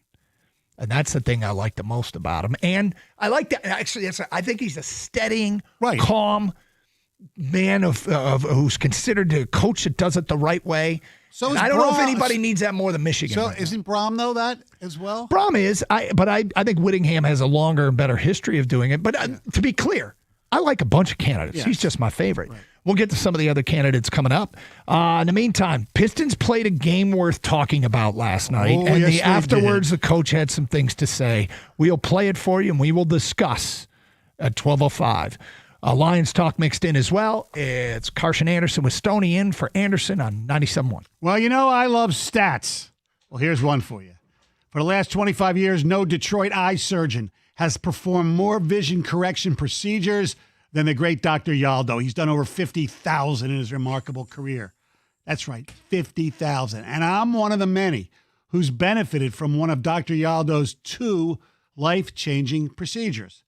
Custom LASIK, and in my case, his amazing bifocal lens implants. Glasses, contacts, and reading glasses do an okay job, but when you take them off, you can't see anything. Your prescription keeps changing anyway. And with the readers, especially if you're a doofus like me, you lose them all the time. I got those 2 tiny bifocal lens implants about 7 years ago. Nothing's changed. 20/20 vision, up close for the small stuff and far away for everything else. I'll stay the same for the rest of my life. Let Dr. Yaldo set you free from glasses, contacts, and readers, and then enjoy better eyesight without them than you ever had with them. On behalf of the Yaldo Eye Center, we say happy holidays, Merry Christmas, Happy Hanukkah. Go sign up for a free evaluation now. Go to YaldoEyeCenter.com.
Doug Karsh, Mike Stone in for Gator. Birchie Kid will join us at 1:30, so we'll move our picks up to 124. Birchie, of course, out at Allen Park as he is covering the Lions. Last news conference today, a little bit of practice. We'll talk with him about this big game coming up with the Steelers on Sunday afternoon. In the meantime, we're talking about the Michigan job and who do fans want. I've made the case for my number one candidate. Now, there's a bunch of guys I think would be good coaches. Mm-hmm. And all the usual suspects that are out there would all be good coaches, although we're told that Jed Fish is not part of the committee. He didn't vet out correctly. Well, whatever. It's a matter of them just getting the right guy. And like here we got a text. I think Urban Meyer needs to come and take him to the promised land. I just don't want anybody that has any sort of win at all cost feel to them. To me, especially now, been there, done that, and the headaches are many and varied. I'm with Doug. I thought the second Whittingham resigned, he was trying to lay the groundwork to be the next U of M head coach. That's from John in Lake Orion. Whether that's true or not, I don't know. I don't know that to be the case. It's just that's been a program I've admired forever, and now that guy's available, and Michigan has an opening. And the why not, of course, is did he resign because he's at 66 running out of steam? These jobs aren't easy. It's 24/7. It's burning candles at both ends, and he's, if he needs a change of scenery, and this would give him the juice he needs to be the last stop in his career, even if it is for 4 or 5 years, I think he's exactly what Michigan needs right now. Stephen Rochester says, I'm hoping for Kenny Dillingham as Michigan's coach. He seems like someone who could be here for many years, whereas DeBoer could potentially be looking to jump jobs again after a couple of years. Well, I wouldn't worry about the jump jobs thing too much. But Kenny Dillingham, the knock on him is like the opposite of right. It's that he's really young, and young people can make. He's 35, and there can be some missteps along the way. He would be a recruiting powerhouse. His offensive chops, his resume. All you got to do is watch the arc of Bo Nix's career. He worked with Bo Nix freshman year, and Bo Nix was SEC Freshman of the Year. Then he goes to Florida State, where he had some success with who's the guy who broke his leg and they missed the playoffs. Anyway, Dylan Gabriel. Oh no, at Florida State. Anyway, he was there for 2 years, but Bo Nix regressed his second and third year at Auburn. Kenny Dillingham goes to Oregon to be the OC. Bo Nix transfers to Oregon, turns into a first-round pick, Heisman finalist. Then he goes to Arizona State, takes Arizona State to the playoffs with Sam Leavitt, who, of course, we have familiarity here with because he was Michigan State's Jordan quarterback. Travis. Thank you. Anyway, I think, looking at the different contexts of which he's had success, you're talking about, again, a recruiting powerhouse and a great offensive mind who's young, but he would be a great choice. I think he would be a great choice as well. And Kalen DeBoer, look, if you look at that Washington team that Kalen DeBoer put together in 2023, they had 3 current NFL wide receivers, 2 more that will be, in Denzel Boston and Jeremy Bernard. Right. He had a Michael Penix, who he really developed as a quarterback. Right, even as a quarterback coach at Indiana. He had 2 tackles that are in the NFL. He's got defensive backs that are in the NFL. Like, he put together an amazing roster at Washington that just lost to a better team. But that was he really built a powerhouse with that squad. I mean, Whittingham still has to coach in a bowl game. Don't forget. Yeah. I mean, there might be some patience that is necessary here, but I mean, they're not going to get all these guys. Then they may not get one of them, but there's some really good candidates here. And I just have my personal favorite, but there's plenty to go around. But we're asking the people, who do you want? 248-539-9797. It is Carson Anderson here on 97.1. Feedback coming in as well. Regarding the Lions, I'm from Kansas City. I've been here for 5 years. I'm a Michigan grad. As an outsider but Lions fan, I'm happy with the progress this team has made in 5 years. It actually reminds me of the beginning of the Chiefs dynasty. It's simple math. If the Packers win, the Lions control their destiny. If the Packers lose, they don't. You can't play the I hope they lose game. I don't think it reminds me of the Chiefs dynasty at all. He says at the beginning of the Chiefs dynasty. I know, because who started the Chiefs dynasty? The quarterback. We have he's not old, but I mean, Mahomes was a early young player. That's what they built their dynasty. Well, it's not like Goff is near the end. No, I know. He's, 29 or 30? No, but I'm talking about Mahomes is the reason they are what they are. 248-539-9797. Tony's on 97.1. Hi, Tony. Hey, fellas. So I was just calling in. Why don't we do what we did last year with LSU? We stole Bryce Underwood. Why don't we go and try to steal Lane Kiffin? I don't want Lane Kiffin. You talk about drama? Yeah. I'm talking about drama. Let's shake things up a little bit. That's what we're known for. Go Blue, boys. That's the exact opposite of what I think Michigan needs right now. I know. Myron is next on 97.1. Hi, Myron. Hey, good morning, gentlemen. Love your show. Merry Christmas, Happy Holidays, New Year's. May have been said before, fellas. Thinking outside the box, I think this could be the next version of Indiana, that bridge coach you're talking about. Why not go up the street in Ferris and get Tony Anise? He's a winner, high school, college. He comes right in. He's a little feisty. He wants to get a dome over there. Bring him in, 4 to 6. I think he's 62 years old. Give him a shot. All these high-profile names. Go ahead and think about consider Tony Anise. Well, I wouldn't not consider him because he's not a high-profile name. You said something in the middle of that I found intriguing. He wants to get a dome over there? Yeah, they're not good. It's cold as heck out that way. They're trying to get a dome for an indoor practice facility if you just kind of look at the feedback. And I think, he may, you get him kind of on the cheaper end. He comes in. He knows the state of Michigan very well. Look at Ole Miss QB. He just has that natural charisma, I think, that would bring in. He's a clean guy. So Lane Kiffin here and that. No, let's get rid of that. Go on and consider Tony Anise. They're playing bully ball. I think they should go ahead and get that championship this week. Give them a call. Yeah, I mean, I would suspect they want somebody who's more established at the FBS level. But look, I don't want to trash Tony Anise in any way. What Tony Anise has done is amazing. It's amazing. It's very impressive. And we may have time for a Ferris question a little bit later on. All right, Pistons played a compelling game last night, and they weren't happy. So we'll get to what the coach had to say afterwards next on 97.1.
Brought to you by Mastercraft Heating and Cooling. Whole lot going on in Detroit sports this weekend. Tomorrow there's 3 games. Things get started at Little Caesars Arena at noon as the 9th-ranked Spartans of Michigan State take on Oakland. Tom Izzo and Greg Campy likely to wear some ugly Christmas sweaters for their holiday special game. 30 minutes later, out in the nation's capital, the Red Wings will be taking on the Washington Capitals. That's a 12:30 puck drop. And then back here in downtown Detroit, it's a doubleheader at Little Caesars Arena.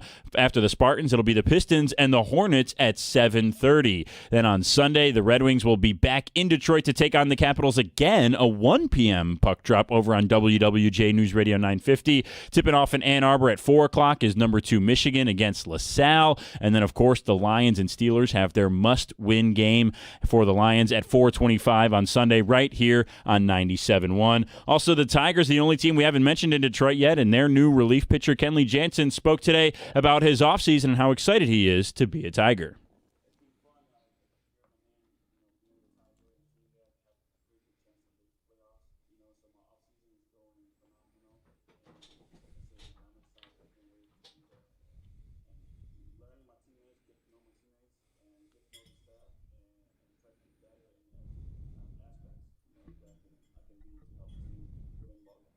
The Tigers announced a 1-year, $9 million deal with Jansen earlier this week. At the Caldwell Health Sports Desk, I'm Brendan Shabath. For Morgan on 97.1 The Ticket or Odyssey.com.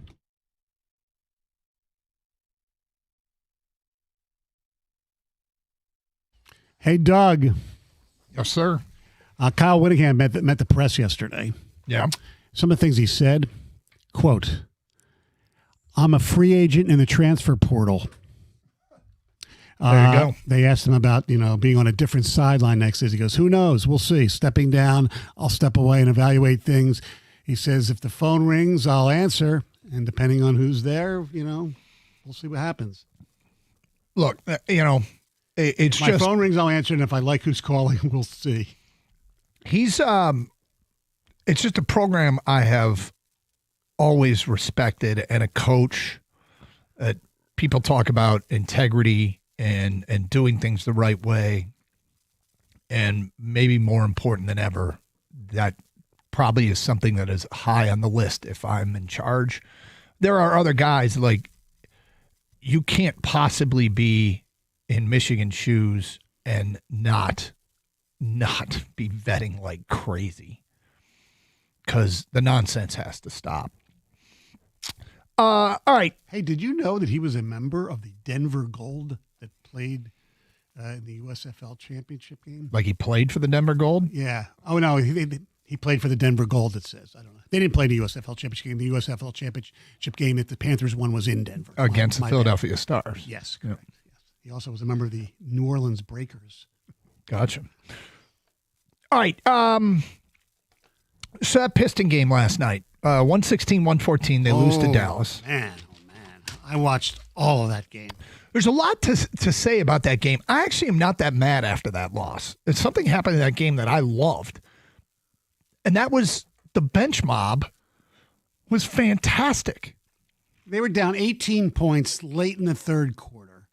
The bench mob came in, as you like to call it. It was, Jenkins and Holland for a little bit, Paul Reed, a little Javonte Green, a little Levert. Sasser was on the floor. Yeah.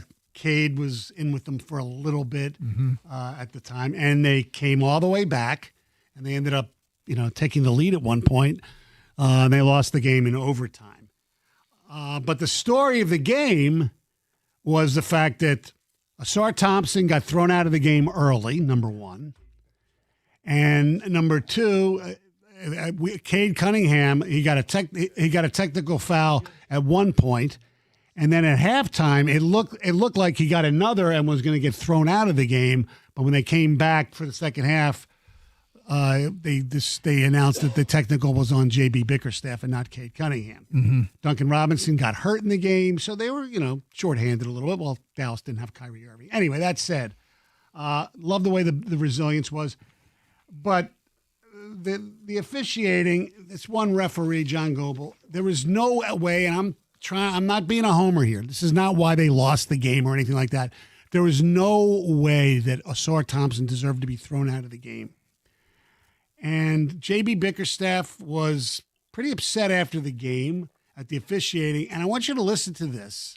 Well, hold on. Okay. We got to find it first. Oh, okay. Where J.B. Bickerstaff basically implied that there was a agenda. Yeah.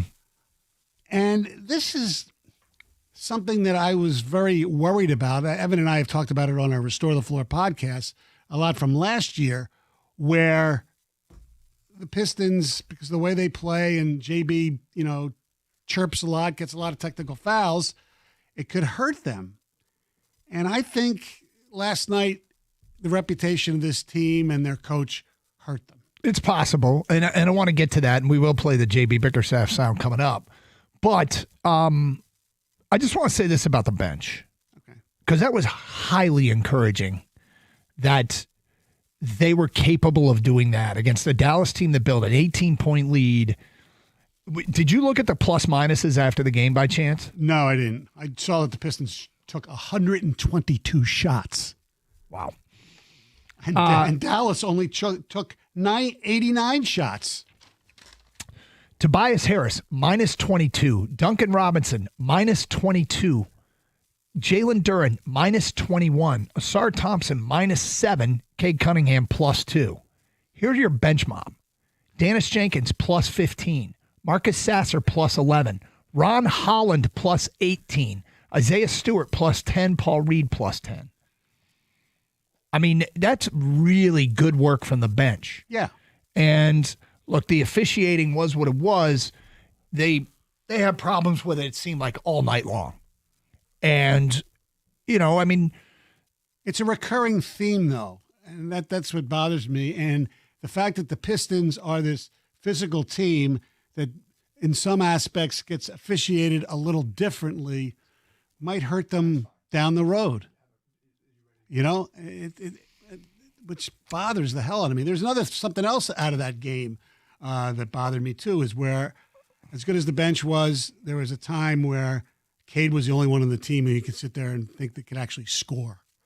And that amplifies to me that they need somebody who can shoot from the outside. Wait a sec. When the bench was making the comeback, your takeaway was that Cade was the only one that could score? Maybe it was even after the bench guy. Okay. It was later in the game. Late in the game. Okay, because I mean, Dennis had 11 points in 20 minutes.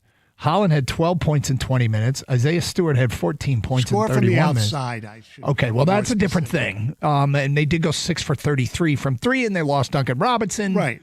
And, he was 0 for 5 anyway. And that's another topic.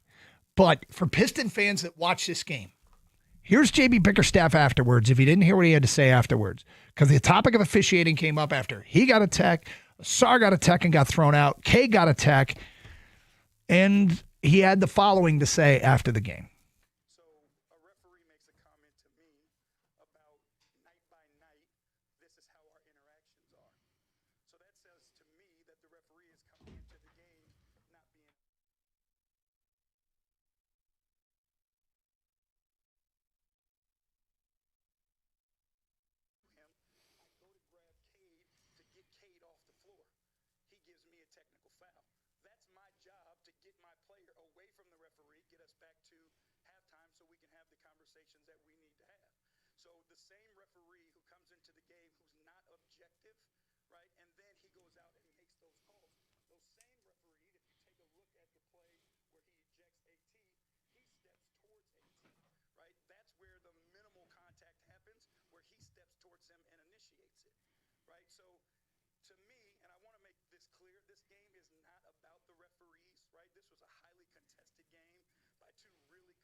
This should have been. This was two teams competing their tails off, playing high-level basketball. But anybody who comes into the game and says night by night, he clearly has an unobjective point of view. And again, we don't care about how people referee us. We're going to play physical. We walk that line. But all we're asking for is fairness. And if you come into the game with something already on your mind, then you're obviously going to have an impact on the way you referee the game. So, our guys deserve better than that. They earn respect around this league. But again, it's something that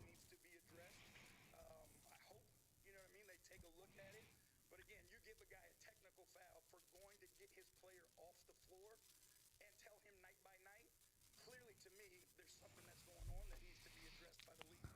Okay, I think two things can be true.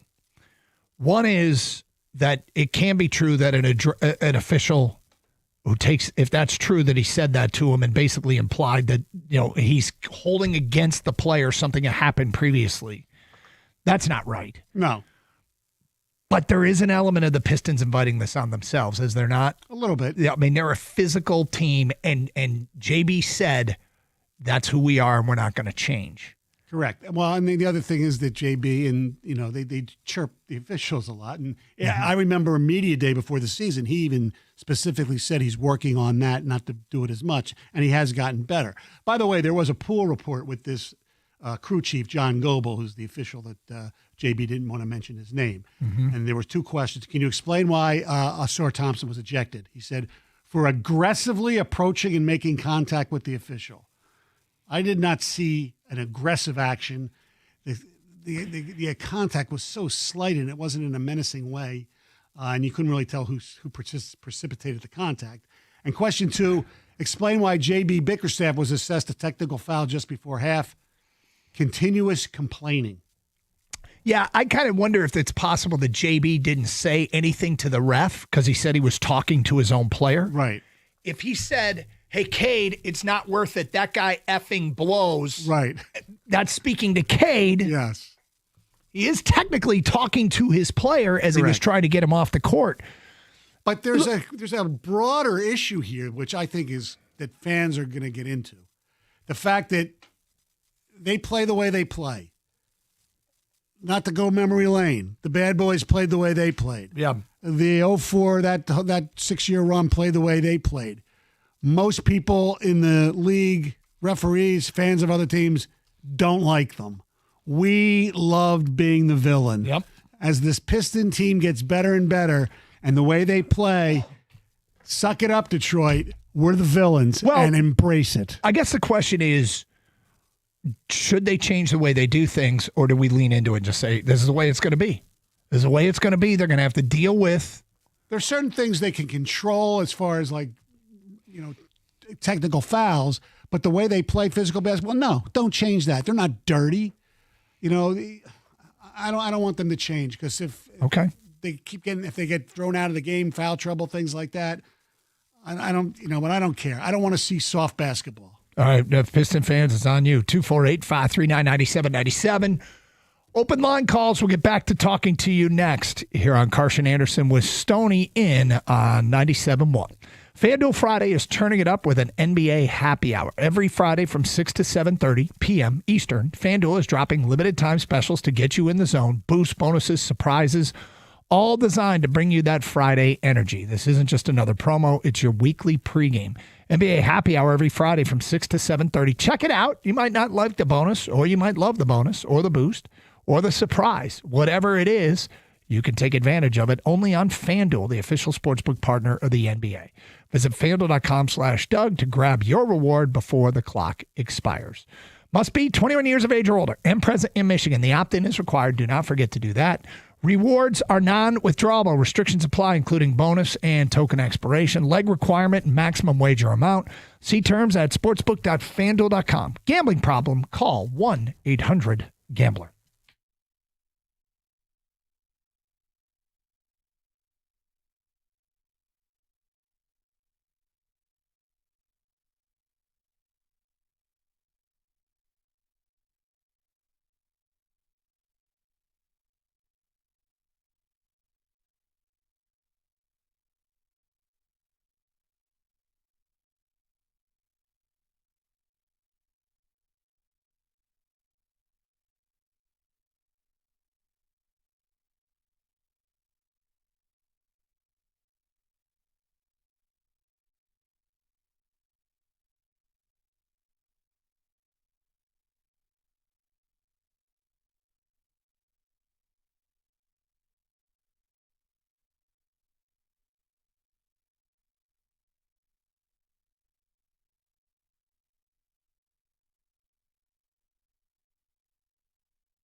Happy holidays, everybody. Doug Karsch, Mike Stone, 248-539-9797. Great to be with you here on a Friday in Detroit, holiday weekend, and, of course, next week with the Christmas break. I know a lot of people have some time off, and certainly we are hoping everybody has a great and happy holiday. Let's go to Mike, who's next on 97.1. Hi, Mike.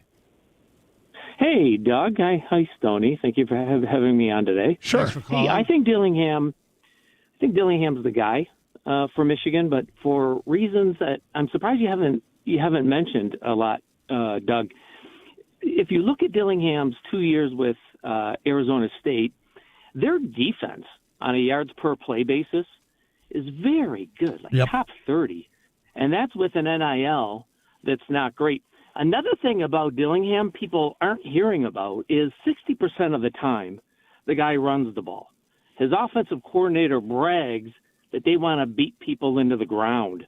They want to run north, south, and statistically, that team gains a lot of yards per play running the ball, and they also stop the run.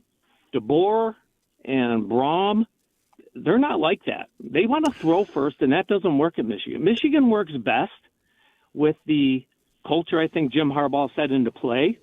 And then imagine play action with the 3 running backs, Doug, we might have next year in that backfield. Haynes comes, I think, if Dillingham's the coach. We finally got a guy that at Memphis, Florida State, I think his name's Parker, by the way, Bo Nix, Levitt, they all give him credit for turning them into elite quarterbacks. Guys, that's exactly what Michigan needs. We don't have to change our culture. We run first still, and we've got a great quarterback. So I got to tell you, a lot of what you said about Dillingham, exactly, and we haven't gone into the long form analysis of him. I've given you the quarterback stuff, but yes, all of what you said is true. I'm not quite as beholden to any culture. I think it's time for a fresh start, a fresh approach. I want a strong culture. A culture that a coach doesn't wander into gray areas. A culture where a coach doesn't reach out to Instagram models during games. Of course, it begs the question when you heard about that in Ohio State, which Ohio State game. But anyway, look, it's nothing wrong with taking the best parts about the Michigan culture. Because kind of since Lloyd Carr left, Rich Rod had some stuff. Brady Hoke settled down. I'm talking about the nonsense away from the... Right. Brady Hoke had settled down.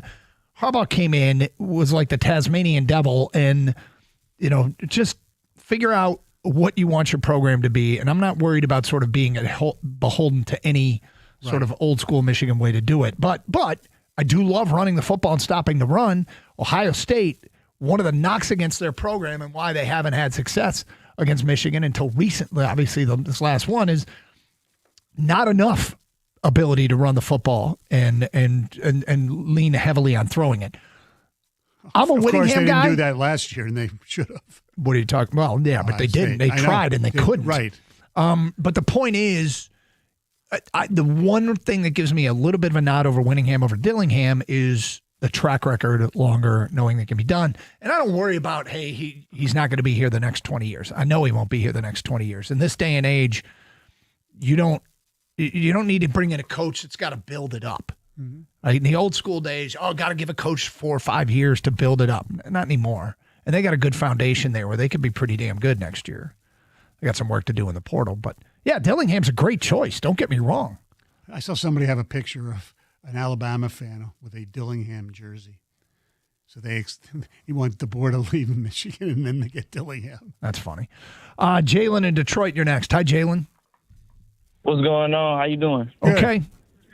I just wanted to chime in on that basketball game yesterday from the Pistons. I mean, it was a tough loss, but like y'all said, y'all ain't mad about it. I ain't mad about it. I just think the way it went could have went differently, and that kicked out of the game for the Twins. Yeah, it was crazy because he didn't even make contact with him. It was really the referee that did. He extended his arm. Yeah, and I'm like, I don't know. That's kind of iffy. I feel like it was refed a different type of game than usual. But I think that's that target that we got on our back, being a top seed and all. And Duncan Robinson, I think that him missing 5 threes is absurd. Him being one of our top shooters, you know what I'm saying? And that's a different outcome, I feel like, if he hit a couple of those. Well, he got hurt early, and he's had a pretty good season. His three-point percentage for the season is pretty good. He's been better than a lot of people thought he was going to be. So I don't think he's a problem. I don't think so either. But in the game, I mean, we need those. You know what I'm saying? It's not a lot of us. It's not a lot of shooters on the team that we have. So when he do take, you know what I'm saying? I feel like and Jalen, it's kind of another big topic. If you are looking for an example, a game that serves as an example as why they need to maybe acquire another shooter, that's it. Right. I mean, 5 of 33 from 3. Duncan gets hurt. You know, and there was a part of the game where it was Cade and they finally put LeVert in because he has some offense capabilities, but it was a lot of guys who had no outside shooting capabilities, or at least was not their strength. And by the way, I saw this tweet from this guy who says, "This was by far the worst ref game I've watched this year. Now it benefited my team. I don't get to say that very often, LOL." He has a picture posted of all these Dallas guys fouling Pistons in this one picture. The guy's a Mavericks fan is what I'm saying. So this isn't just Detroit going. Yeah, and I mean, look, over the course of 82 games, you're going to have some games where you feel like the officials, you don't get the benefit of the whistle. No. That's okay. What you hope, you really hope, is that you don't get an egregious missed call on a critical corner 3 late in a playoff game. That's what you hope that doesn't happen to you. 248-539-9797. Let's go to Mike in Detroit. You're next on 97.1. Hello, Mike. Hey, happy holidays, fellas. You too. Listen, I'm in a 100% agreement with Stoney about embracing the fact that this Pistons team, we're going to be the villains. And especially, like Stoney says, this team gets better and they maintain that physical style of play. But I think they can still win even playing that and even dealing with the referees. But part of that is because the 89-90 team, Pistons team, that's my all-time favorite team because they had to beat a team, they had to beat the rest, and they had to beat the narrative that the NBA didn't want a team like this winning the championship. So I'm like, lean into it, fellas, and do what you got to do. So I'm going to hang up and hear what you got to say. I mean, Mike, every time the Pistons have won a championship, they've been counter to what everyone else is doing. The going to work Pistons weren't embraced either. The league hated 69-67, but the Pistons won playoff games that way. The league hated the bad boys, but it worked. Let's go to Al in Detroit. You're next on 97.1. Hi, Al. Hey, what's up, Doug and Stoney? How you doing, sir? I'm doing all right. Hey, no way in the heck do I want anybody under 40 coaching Michigan. Nope. No way. With the hormones jumping around, nope. You got to be over 40, over 45. Give me a father figure. Give me that guy from Utah, Nick Saban, DeBoer, whatever his name is. Give me David Shaw. You got to be over 50, man, to close to it. I do not want no guy that young walking around Michigan, man. Oh, no way. No way in the Sam Heck, man. Oh, no. You got to have somebody, man, with a father figure, man, and look at these young kids in the eye and let them know. You give them that look and they understand, hey, you know what I'm saying? We don't need that, man. Not again. You can't be under 40 coaching Michigan. You said under, you wanted somebody 50 or over, but there's certainly some things that we do not want to see ever happen again at Michigan. Right. And a chance for a full-scale reset and be better. Like, I want a story in The Athletic 5 years from now how Michigan cleaned up its act. It would be wonderful. It's what they need. Yes. And the whole department, not just football. Of course. Yeah. 248-539-9797, 97.1. Well, folks, we made it to the weekend, and what a weekend Twin Peaks has in store for everyone. It's the best time of year, not just because of the holiday season, but because it's nonstop action, sports you love. Take tonight, for example, college football playoff game. And you got a highly anticipated boxing match between Jake Paul and hard-hitting Anthony Joshua. Follow that up with 3 more college football playoff games and not 1 but 2 NFL games on Saturday. Then Sunday, you got the Cardiac Cats in the fight for their playoff lives, along with a full slate of pro action with division and conference implications on the line. What brings all those sports together? The best man cave in the big business, Twin Peaks. Sit in style in the comfortable lodge setting. The beautiful Twin Peaks girls setting you up with your favorites that you crave. The 29-degree draft beers are legends that you will literally see. Glaciers in the mug. There's the Scratch Kitchen that puts out some of the best food you've ever had. Mom's Pot Roast, the in-house smoked ribs. And just for this year, their Auburn Hills location is giving you that same elevated experience on Christmas Day. That's right. Their Auburn Hills location is opening for football action on Christmas from 2 to 9. And we got a local game. So make Christmas even better. They'll be raffling off a 75-inch television, ice maker, pellet smoker, $500 gift cards, and other awesome prizes. You won't want to miss it. It's Twin Peaks. Eats, drinks, scenic views.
Hey, Douglas, Dan Campbell speaking. Graham Glasgow does not expect to practice today, kind of in flux. So that could be interesting. As far as Mahogany goes, quote, I'll know more today. Yesterday, I thought he looked pretty good.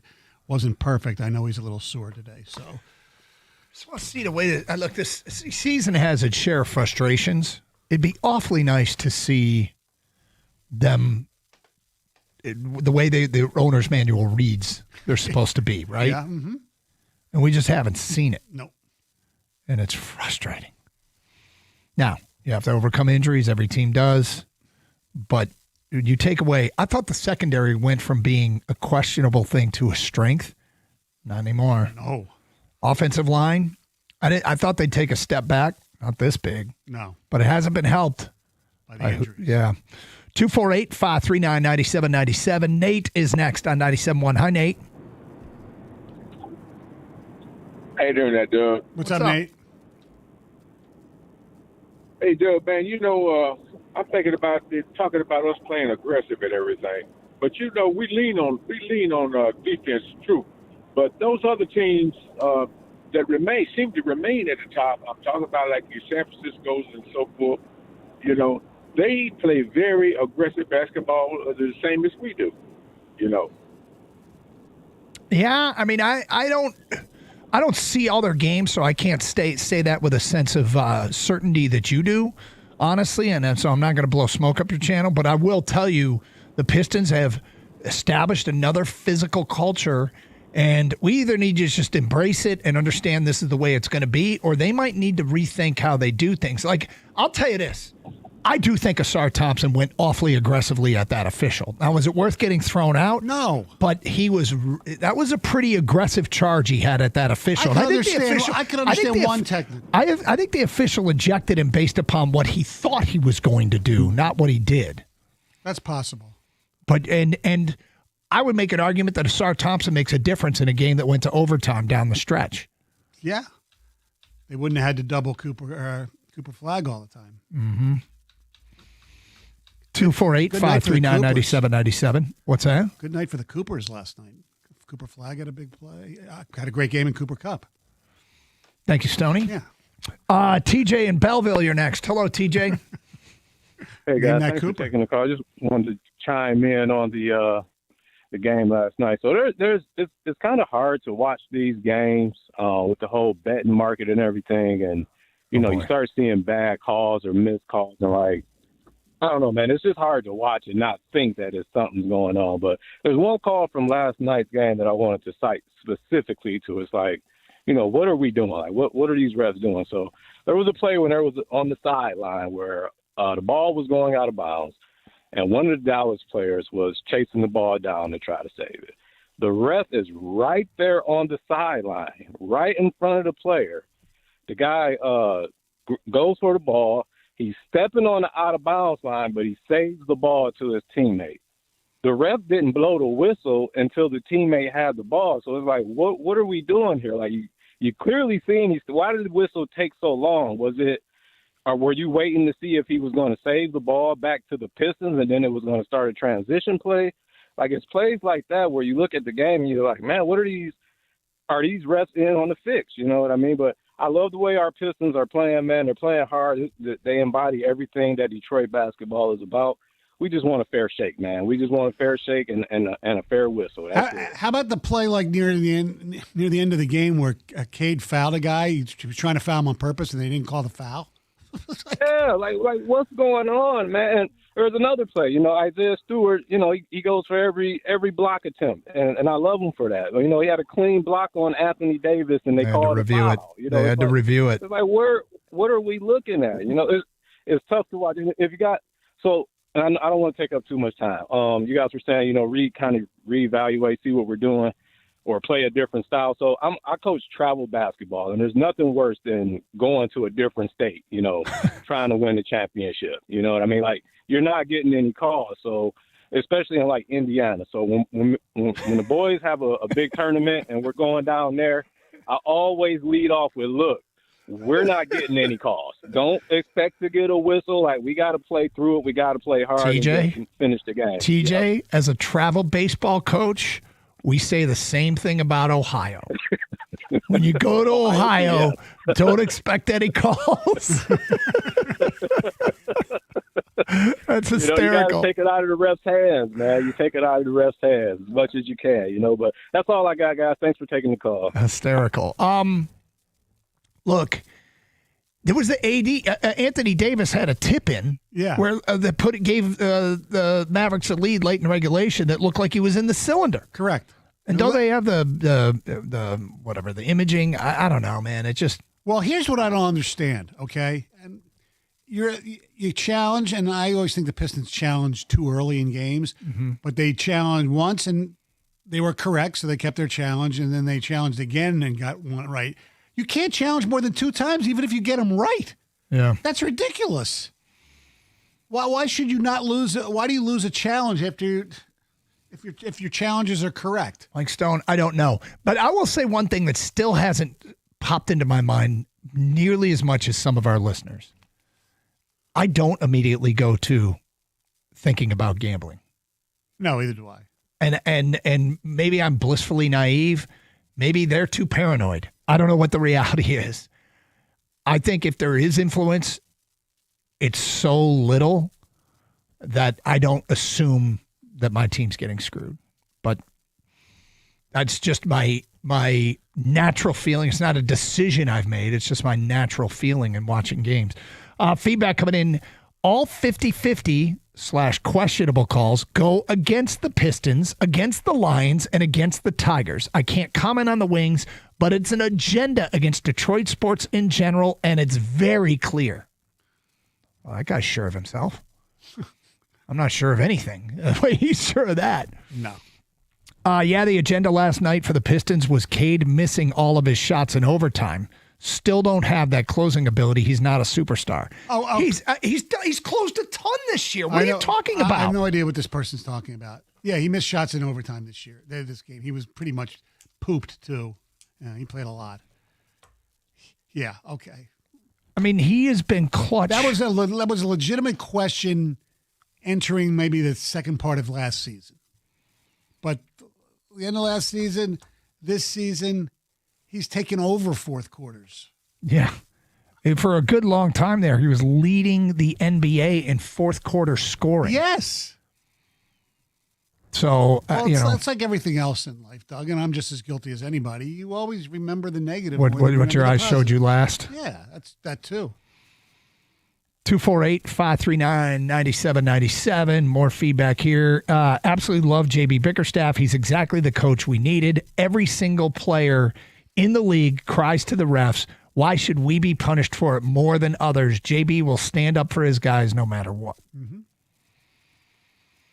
248-539-9797. I'm going to keep beating the Dan Mullen drum. He's a great offensive coach. He can recruit, has coached at a big-time program, and has a track record of being very competitive. Everyone is sleeping on him being a legit candidate. He is an immediate upgrade. That's from an unnamed texter. These calls for the Ferris coach are laughable. Can't go get a small coach to try and bring a national powerhouse back. I agree. Well, what did Jim Tressel do? Yeah, but that was a different era. Okay, I mean, it was, but... Jim Tressel was a younger man then. Is Signetti? Signetti, it's not... Indiana was not a national powerhouse. No. But... Signetti was still part of... James Madison's part of D1, as we know, as we'll see this weekend. Brian Kelly, if he's available, Central Michigan Roots did nothing but win at LSU. Not sure why he was let go. Well, he didn't win at LSU. And I have one word for enough. You. Baggage. And I will tell you this about Brian Kelly. He was amazing in his ability. Like, if your coach comes in and does his thing and alienates other fan bases and people can't stand him, that's one thing. He alienated his own fan base, and there were reports that he was mailing it in the end, that he is a guy who's lost his juice. Did Garrett Nussmeier get better under him? Doesn't appear to, no. 248-539-9797. Got a quiz for Stoney coming up at the 1 o'clock hour. We'll pick some games. Hey, Birchie Kid will check in with the latest from Allen Park. Doug, 34-0 at halftime. Yep. Western Michigan beating Kennesaw State in the Myrtle Beach Bowl. Kennesaw State just had like chip shot field goal to at least feel good going into halftime. Like a 30-yarder. They missed it. They have done everything wrong, and Western has done everything right. Yeah. This is what it looks like. 4-0 at the half. Carson Anderson, Stoney's in for Anderson, 97.1. Michigan Auto Law, they specialize only in auto and truck accidents. Many law firms don't specialize. They focus on many different areas of the law, and because they specialize, Michigan Auto Law has recovered more million-dollar auto accident results than any lawyer or law firm in Michigan. One of their huge differentiators, they choose to take on fewer cases than other law firms, and they do that on purpose. It means they have more time for your case. The formula leads to faster and larger settlements for their clients. They are the specialists. Call our guy Steve and his crew over there at Michigan Auto Law. Check them out online. They are the law firm that puts people over everything. Visit autolaw.com. That's autolaw.com.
Got a bit of a challenge coming up in 10 minutes, especially if you call yourself a Ferris State Bulldog.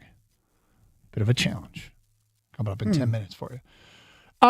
So is this the Izzo Campy ugly sweater game that's going on at LCA? Yeah. You an ugly sweater guy? I own one, and I don't know if you consider it ugly. I wore it yesterday, actually. Is that the Miller Lite ugly sweater? Yeah. Somebody gave you, I think Miller Lite dropped some of those off for us a couple of years ago. Yes. It's the only ugly Christmas sweater I've ever worn. It's not really too. my thing. Me neither. The ugly Christmas sweater. Yeah. But yesterday was some sort of Christmas theme here at the station. I know. And I was not, I was impressed with the ugly Christmas sweaters. There's a lot of them. I mean, the Izzo Campy thing is great. And this year, from what I understand, Izzo's picking them out for the first time. Meaning what? Well, Campy usually provides the sweaters. Oh, has it been his? Yeah. I thought last year's was great. It was like they both were. It was green with something on. They made them look like elves, right? Yeah. McDonald's has put out a Grimace holiday knit sweater. Ooh. Yeah, where it's got an image of Grimace on the front and then the McDonald's M's all across. And traditional snowflake design, purple McDonald's Grimace ugly Christmas sweater. I'm not a McDonald's guy, but I could go there. I could be seen in a Grimace holiday knit sweater. Yeah, it's fun. It's for S's and G's. I mean, some people get too, why are you wearing that? I don't know. It's a fun thing to do. Do people get worked up about it? I got somebody said, I don't know if somebody said something. Why are you wearing that? I said, I don't know. It's Christmas. Yeah, I would never be critical of somebody wearing an ugly Christmas sweater. In fact, I think it would be obvious what they were doing. Yes. Exactly. Why are you wearing that? Because it's the holidays and these sweaters are fun. Yes. Now it's almost become a cottage industry. Actually. What, the ugly Christmas Yes. sweater? Oh, yeah. No question. 248-539-9797. Mike is in Ann Arbor, and he's next on 97.1. Hi, Mike. Hi, how you doing today? What's up? First time, long time.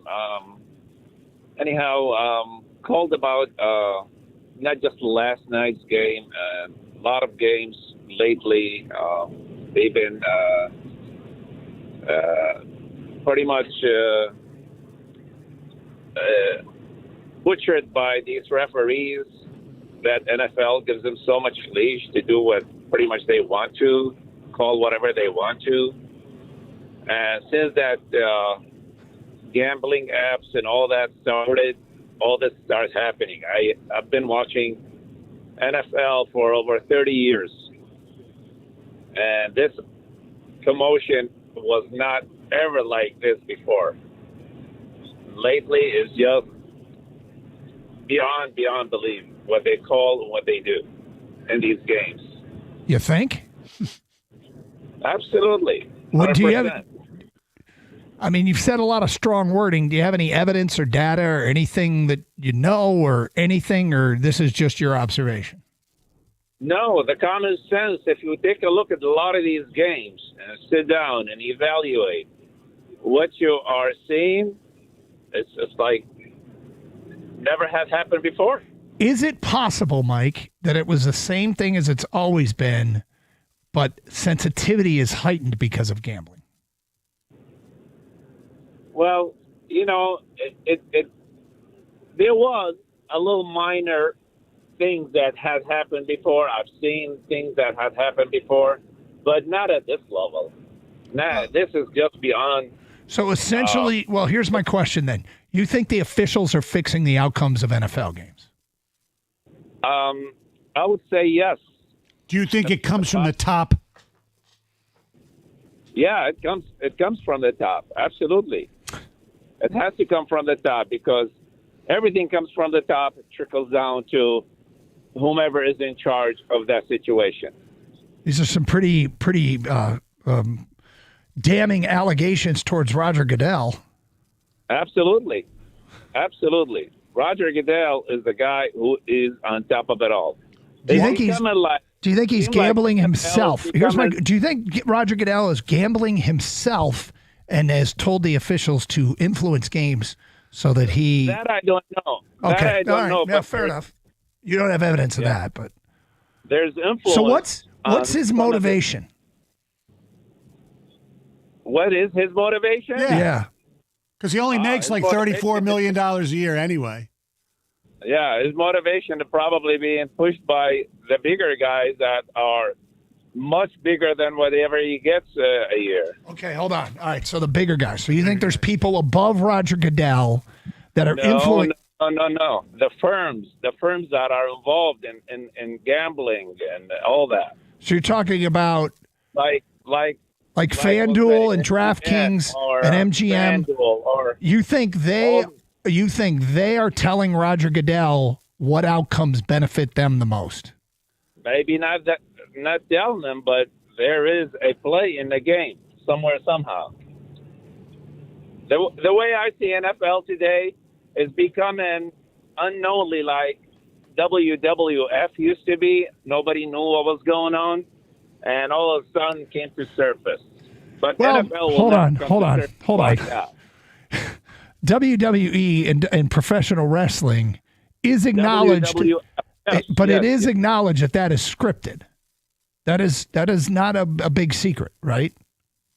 Yeah, we all know that's all fake. I mean, a lot of it we knew was fake anyway to begin with, but it was never brought to surface. You've got the same vibe of what's going on. You think the casinos are leaning on Roger Goodell to try and influence outcomes, so it's in the best interest of the casinos. Is that correct? I am assuming that, yes. I don't have a backup for it, but if you look at things and evaluate, I'm not a gambler by any means, but I'm just seeing things that are unrealistic lately. Thank you, Mike. Thank you. All right. Stoney? Look, I think he's onto something. I once had this discussion years ago at a previous station with Pat Caputo. I said, how do we know that everything isn't fixed? We don't know. But you know what? I don't think so. Well, I mean, so look, we know there's instances. There's some rare, it feels like rare instances that have been proven. But the NBA with the Tim Donaghy, you had the prop bets with Jonte Porter, and there's some instances, certainly. But this goes to the highest level. I know. The bigger guys. The bigger guys. Bigger than Goodell. Yeah. And it's obvious. And what people don't seem to understand is just look at it. Is now with the gambling being so legal and all over the place, there's more, shall we say, legal control, where they look for things, the checks and balances. Oh, you mean more. Yeah. When weird stuff happens, when markets change dramatically, it sends up a red flag, right? And things get investigated. Yeah, that's how they find out all this. Unless the bigger guys tell them not to. That's true. If the bigger guys tell them don't investigate. Now, what happened if one bigger guy? Let's pick a game. Okay. Let's pick a game that's on right now: Western Michigan, Kennesaw State. Yes. Okay. Suppose the bigger guy says, I want Kennesaw State plus 35 the rest of the way, okay? Mm-hmm. Right now it's what, 34-0? Is that what it is? Yes. Yes. But the guy who's bigger than him wants Western Michigan. The bigger guy? Yes. Yeah, that's a problem. Does the bigger guy call the Myrtle Beach Bowl commissioner, who then calls the ref? How is this going to happen? I don't know. But he didn't talk about college football. He was just talking about the NFL. Oh, that's right. Yeah. So. Let's go to Marcus in Detroit. You're next. Hi, Marcus.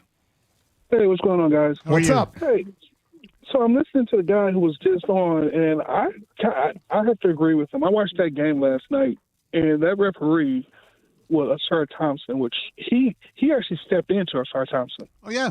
Asar Thompson, and that's a guy who rarely loses his cool. Asar Thompson is like Tayshaun Prince. He's an even kill out on the floor. And I'm looking at him, I'm like, what did he do? What did he say? And there's no explanation. And then he just went tech crazy. He gave J.B. Bickerstaff one. He gave Cade one. It looks like he was about to give Cade another one. But, it was just crazy. The number 10, whatever the referee name is, he just went crazy. And that's not the first time. Yeah, I wonder if he regrets. I wonder if he regrets that. I mean, I thought Asar came at him awfully aggressively, but it didn't warrant a tech. I think it looked like he was going to do something, and the official thought he was going to do something, and then he didn't. And when you look at it, I would recommend that Asar in the future don't charge that aggressively. And I would say this: when you look at the outcome, the Pistons lost by 2 points. That's 3 technical fouls. Yeah, there's no question that but I mean, I think they probably lost their cool a little bit. The Asar one was costly. All right, Stoney, we're going to take 10 texts right now again for the second time today.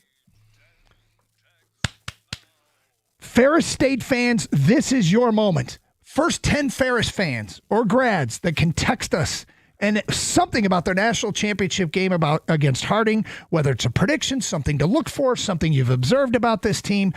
Do we even have 10 Ferris State Bulldog fans out there? First 10 that text at 248-539-9797 and tell us something about your team. We'll read them next here on 97.1.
Brought to you by Twin Peaks. A whole lot going on around the city in sports this weekend. Tomorrow at Little Caesars Arena, there's a pair of games. Michigan State and Oakland in men's college basketball at noon. Pistons and Hornets at 7:30. That's right here on 97.1. Out in the nation's capital, the Red Wings will also take on the Washington Capitals at 12:30. Then on Sunday, it's Wings and Caps again, this time from Detroit at 1 o'clock. Michigan will take on LaSalle and Ann Arbor on the hardwood at 4. And the Lions have their must-win game against the Steelers at 4:25. Dan Campbell just got off the podium speaking with the media today, and he talked about the interior offensive line and who could play there on Sunday, and it's not exactly great. Here it is.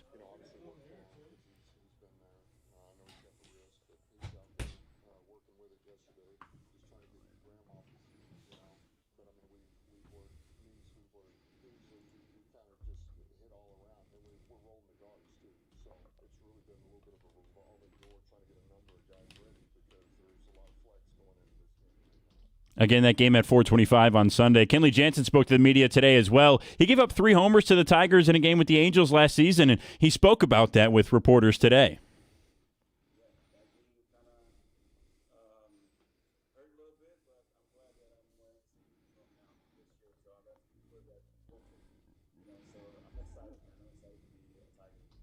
At the Corewell Health Sports Desk, I'm Brendan Chabath. For more, go to 97.1 The Ticket or Odyssey.com.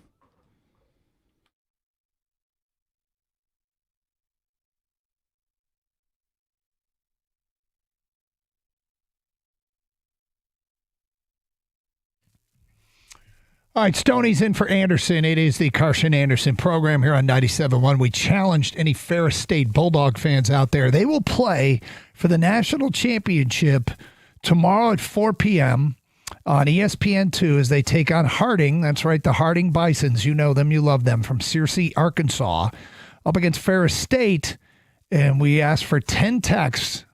Corbin, I will ask you, I questioned whether or not we would get 10 texts. Did we get 10 texts from Ferris fans?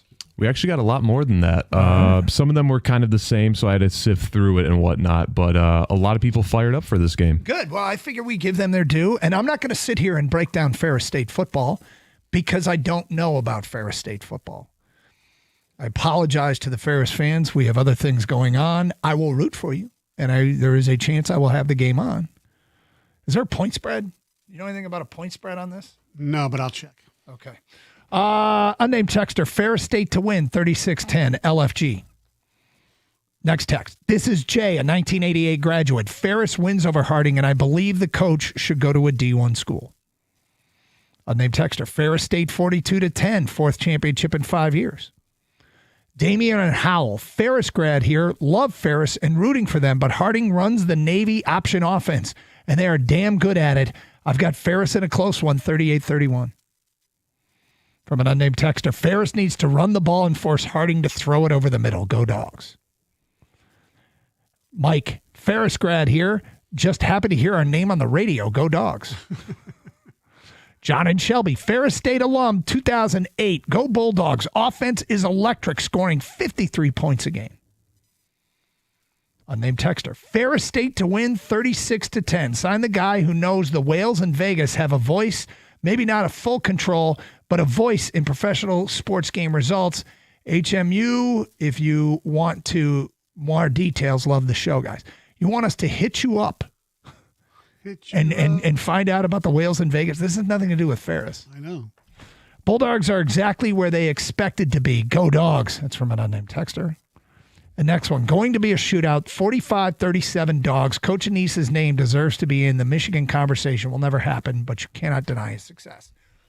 Well, I got to know him. I didn't get to know him. I covered his teams in Montrose back when I was at Channel 25, driving around in a news car on Friday night, where you would try and hit up as many high school games you could have. He had a powerhouse at Montrose. And you would you'd pull into these little towns, you know, like Reese and Montrose and Chesaning, Bridgeport, and you'd look for light towers on Friday nights. And you drive, because back then you didn't have GPS. Right. You drive towards the light towers. When you're in a news car, you drive past everyone right up and park it next to the field on the track. Because I had a news car. I had a news car, right? Yeah. And then you break out the camera, and here's the goal: 3 highlights each direction. Once you had 3 highlights for each team, what did you do? You left and you went to the next game. Yep. You head deeper into the thumb. Anybody know how to get to K-Pac, right? I mean, I was always driving around, and you'd pull in and you'd look for the lights. You pull up, you park on the track, you get out of the car, 3 highlights each direction. Then you get back to the station, you find out who won, and you'd show their highlights. It was a fun and exciting time in the career. I don't know why I'm doing this. It has very little to do with Ferris. Anyway, that's all I got. I'm Tony looking and at a East. lot of places, and there's no odds available. No point spreads? No. Okay. But I'm sure there's some place. The big guy. The big guy. The big guy up in Big Rapids, right? Big guy. Yeah. All right. Stoney, I want to do something here with exercise. And I saw this online, and it's a list of 20 cities in the United States. Okay. And it says the average American has only been to 4 of these cities. Uh-oh. Okay. Mm-hmm. I want you to count how many you've been to. Okay. Are you ready? Yeah. This is the quiz for Stoney. And I think you will find my answer to be entertaining. Okay. The cities are Orlando, Yes. New York City, Yes. Las Vegas, Yes. San Francisco, Yes. Boston, Yes. Miami, Yes. Chicago, Yes. Washington, D.C., Yes. Los Angeles, Yes. New Orleans, Yes. San Diego, Yes. Denver, Yes. Seattle, Yes. Philadelphia, Yes. Phoenix, Yes. Dallas. No. You've never been to Dallas. The airport. That's about it. So that's where I'm going to get it. But Houston, Yes. Nashville. No. Never been to Nashville. San Antonio, Yes. Honolulu. Yes. Okay, so you've been to 18 of the 20. Yeah. The one I'm most Nashville and Dallas. I should have been into. So in our jobs, traveling and covering teams, Right. that's going to cover for a lot of these. Mhm. I have been to 19 of the 20. And the only one I haven't been to, same thing, that I can say, I've been there, but it was only the airport for a layover. And it was after, do you remember the Buffalo Wild Wings Bowl Michigan played against Kansas State, which was a 10-15 Detroit start? Was that the game where they had the wild ending at the end? No. No, that was the the Nebraska Alamo. and the Alamo Bowl. Kansas State kind of took it to Michigan in this game. It was a Brady Hoke. It might have been Brady Hoke's last game. Anyway, that game I had a midnight flight out of Phoenix's Sky Harbor Airport. Okay. Game started at 10:15, which was 7:15 Detroit time. And my flight left at midnight in Phoenix. So I had 7:15. Game goes 3.5 hours. The game was in Tempe, you said, right? Yes. Okay.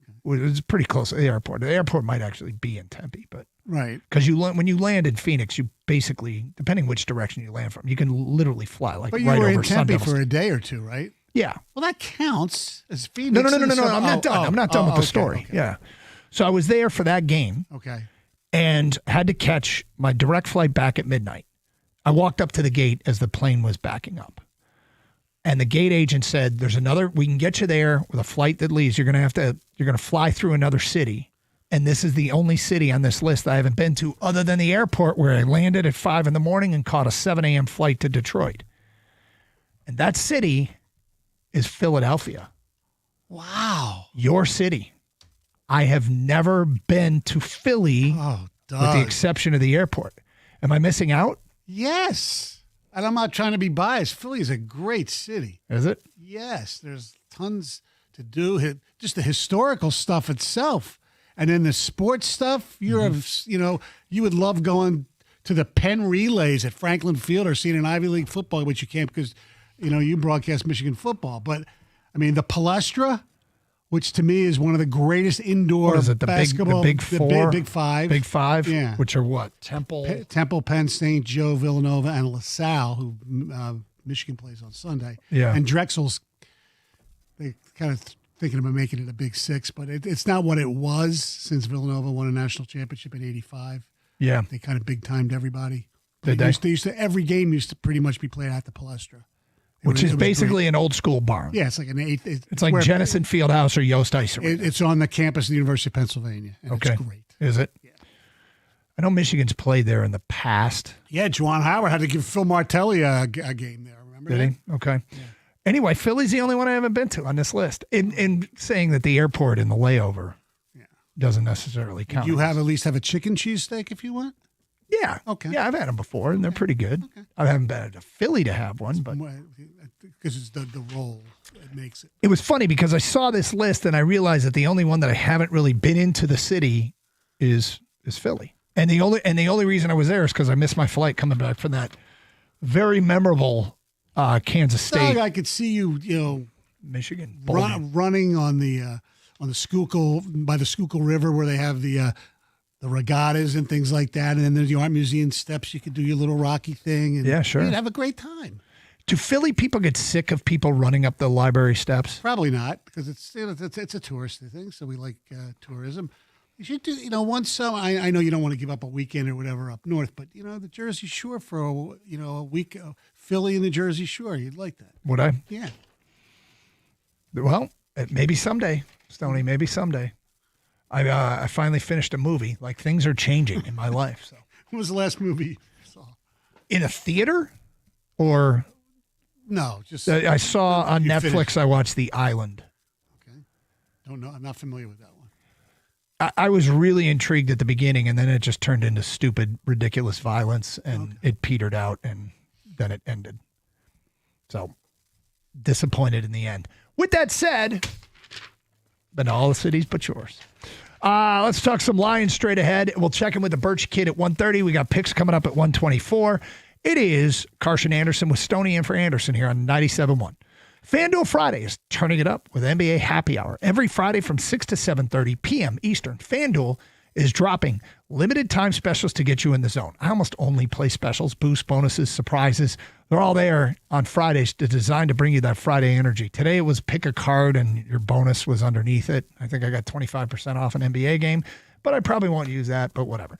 It's another promo, and it's your weekly pregame NBA Happy Hour every Friday, 6 to 7:30 Eastern. Only on FanDuel, official sportsbook partner of the NBA.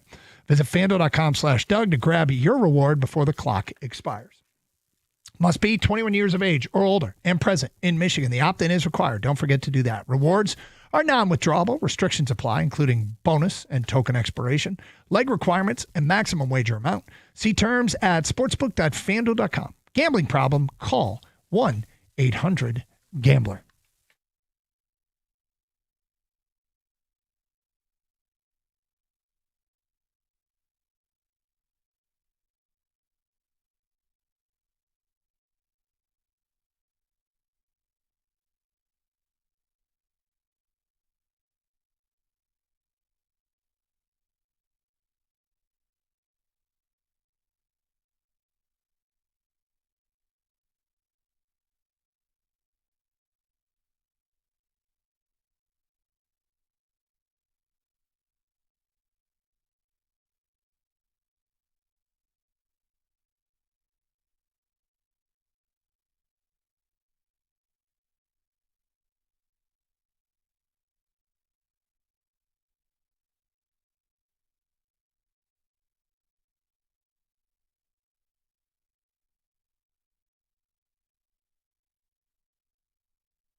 Doug Karsch.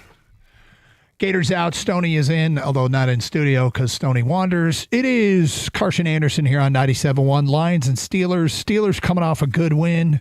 Taking a look at this game. Feels like a game that the defense could make a huge difference, given the fact that Pittsburgh's got a fourth left tackle they're using there, a kid named Dylan Cook, who got his first career start last week. And Pittsburgh's going to help him. And Pittsburgh faces Myles Garrett a bunch, and they got a plan for Myles Garrett. They'll probably employ some of the same stuff against Aiden Hutchinson to try and help out a Dylan Cook. But fact of the matter is it's suboptimal for Pittsburgh. And we saw Detroit, and it wasn't just Aiden Hutchinson. It was Al-Quadin Muhammad live in the backfield against Dak Prescott in Dallas.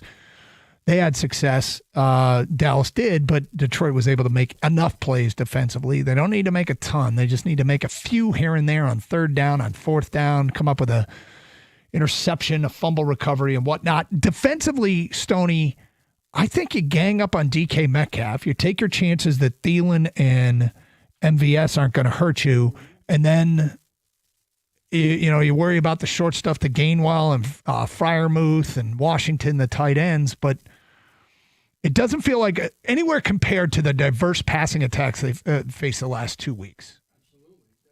The Steelers are certainly not one who sit there and say, boy, they invented offense.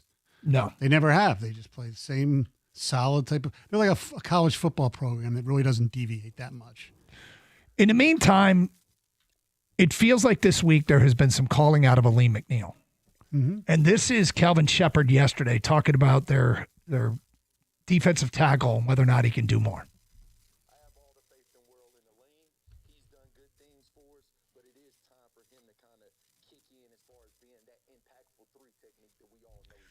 Dan Campbell said something along those lines earlier this week on the morning show, and I think Aleem's even acknowledged it. We're talking about a player that hasn't shown up on the stat sheet nearly enough. I don't know if he's still slowed by the injuries, but when you get called out a little bit, it's time to respond. Well, the fact that he didn't show up on the stat sheet, like you mentioned, and that's when even, idiots like myself would notice and call somebody out. I say, come on, man. Mm-hmm. You're a terrific player. You're a Pro Bowl type caliber player, and you're not playing like that. All right, so when the Lions have the football, they don't have to deal with T.J. Watt, who's got a collapsed lung, reportedly from a dry needling accident. Thankfully, we had a therapist call earlier in the show and tell us, yeah, this can happen with dry needling. Have you ever had dry needling? No. Not to my knowledge. Well, I would hope you would know if you did or didn't. You mentioned Herbig is hurt. I mean, does this translate into Goff having more time in the pocket? It should.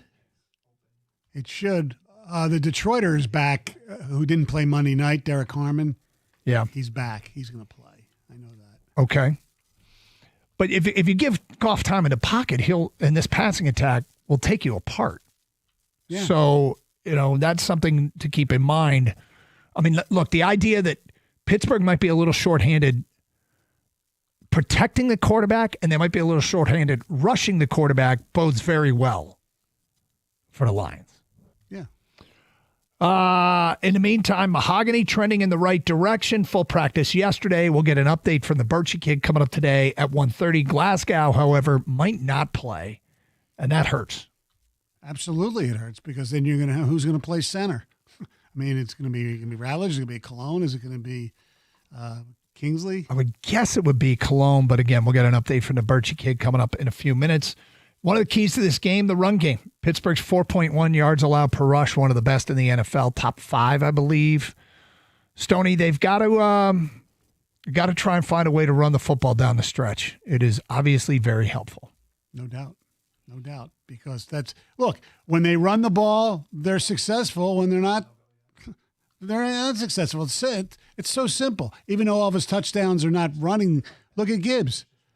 Gibbs scores a few touchdowns, they win. Gibbs doesn't score, they lose. And it's the part of the win-loss, spiel going on right now. So with Seattle's win last night, they clinch a playoff spot. That's one spot taken. There are 3 other division winners, so there's 4 spots taken.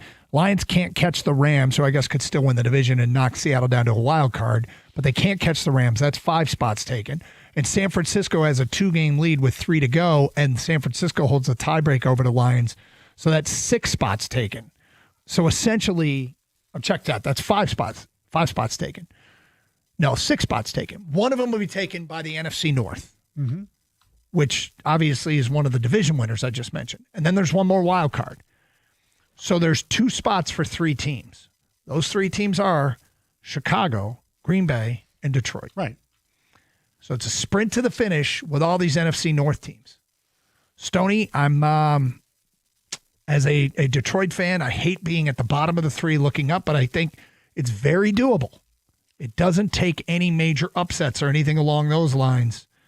Nothing major for them to get there. No, if they play to their capabilities, they can win these games. Look, Pittsburgh is certainly not a great team. In fact, our friend Jennifer Hammond said on our post-game show on Sunday that she was going to do a shoot the boot if the Lions lost. Really? She's going to bring a boot to Ford Field. Wow. Because that's what we do. We do it through the show at the home games. Yes. Wow. She was so confident.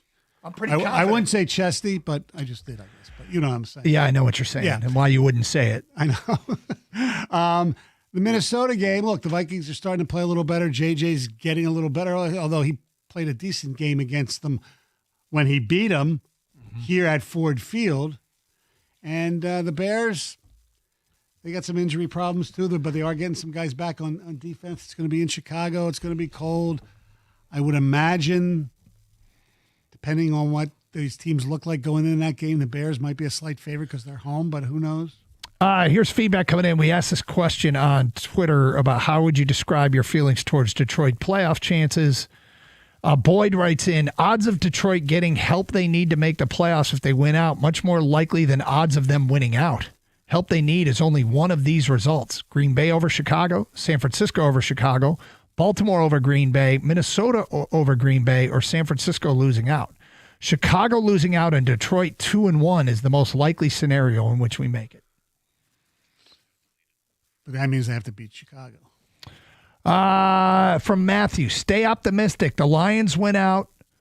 2, Bears beat Green Bay. 3, Green Bay loses to Baltimore to finish 10-6-1. 4, San Francisco beats Chicago. NFC champs, Lions 11-6, Bears 11-6, Green Bay 10-6-1. Then he writes, yeah, probably not happening.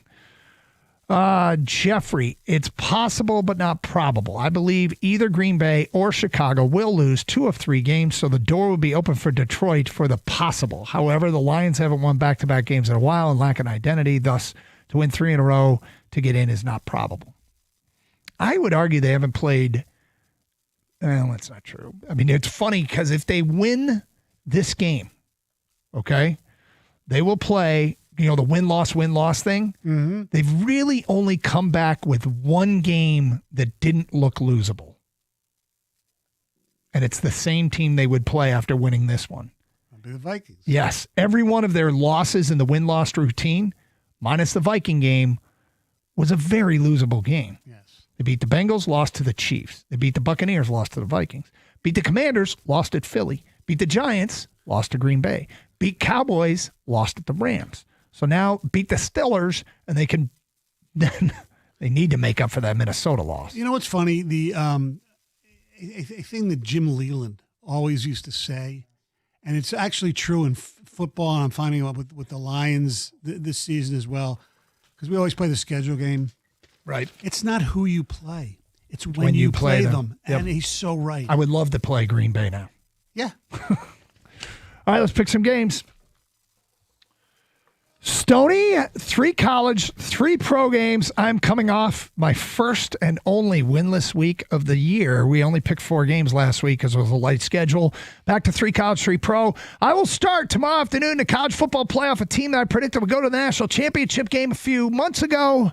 Texas A&M is hosting Miami, so I'll stick with the Aggies -3 against the Hurricanes. Doug, I'm going to go to a playoff game as well. I'm going to go out west, and I think Oregon is just going to beat James Madison by 20.5. I think they're going to kill them. So you'll take Oregon minus the 20.5? Oregon minus 20.5. All right, I'm looking at the Idaho Potatoes Bowl, the famous Idaho Potatoes Bowl, and it's my Car House lock of the week. Washington State, a couple of defensive opt-outs. Utah State, whenever they level up, I like their chances. They're a 1.5-point favorite. I will take USU minus 1.5 in the famous Idaho Potatoes Bowl, my Car House lock of the week. I'm going to Norman, Oklahoma, where the Sooners are a 1.5 favorite over the Crimson Tide.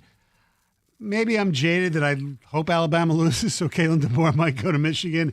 But they beat them once. I think they can beat them again. They're home. It's not a big spread. Oklahoma wins it by a field goal. Give me the Sooners. I'm going to go with the same game, but I'm going to play the total. Bama and Oklahoma tonight over 45.5. I like that a lot. And my car lock was going to be Western Michigan, because I thought we were doing this at like 10:30. You said that earlier today, Yeah, but they started at 11 in there. Would have been a great pick. Would have been a great pick. They're up like 90-0. 41-0, something like that. So I'm going to go with my lock being the Wolfpack of North Carolina State. They've won their last 2 or 3 games, while Memphis has looked awful. They've lost their last 3. So give me the Wolfpack. I believe it's minus 3.5. That's 3.5 versus Memphis. All right, from the NFL, put my money where my mouth is. I don't play the Lions often, but I'm playing them in this spot to cover the 6.5 at home against Pittsburgh. I'm going to a game that most people wouldn't touch with a 10-foot pole. I'm going with the worst team in the National Football League, the Raiders, at Houston.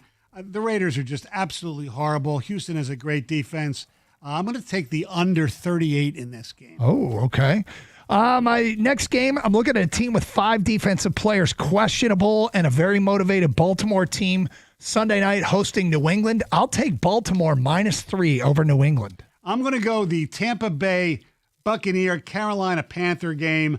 I'm going to go over 45.5 because Tampa Bay, the over is hit in 8 of the last 12, and Carolina, the overs have hit 8 of their last 10 in Carolina. So I have stats to back up that pick. It's going to be cold and windy tomorrow night in Chicago. I'll take the under 46 Green Bay in Chicago. I'm taking that same game, my car lock of the week, the Chicago Bears, minus 1.5. They're 4-1 in their last 5 against the spread. The Packers are 4-8 against the spread in their last 12. All right. It's the car house lock of the week. Oh, And you did 2 of them, but that's cool.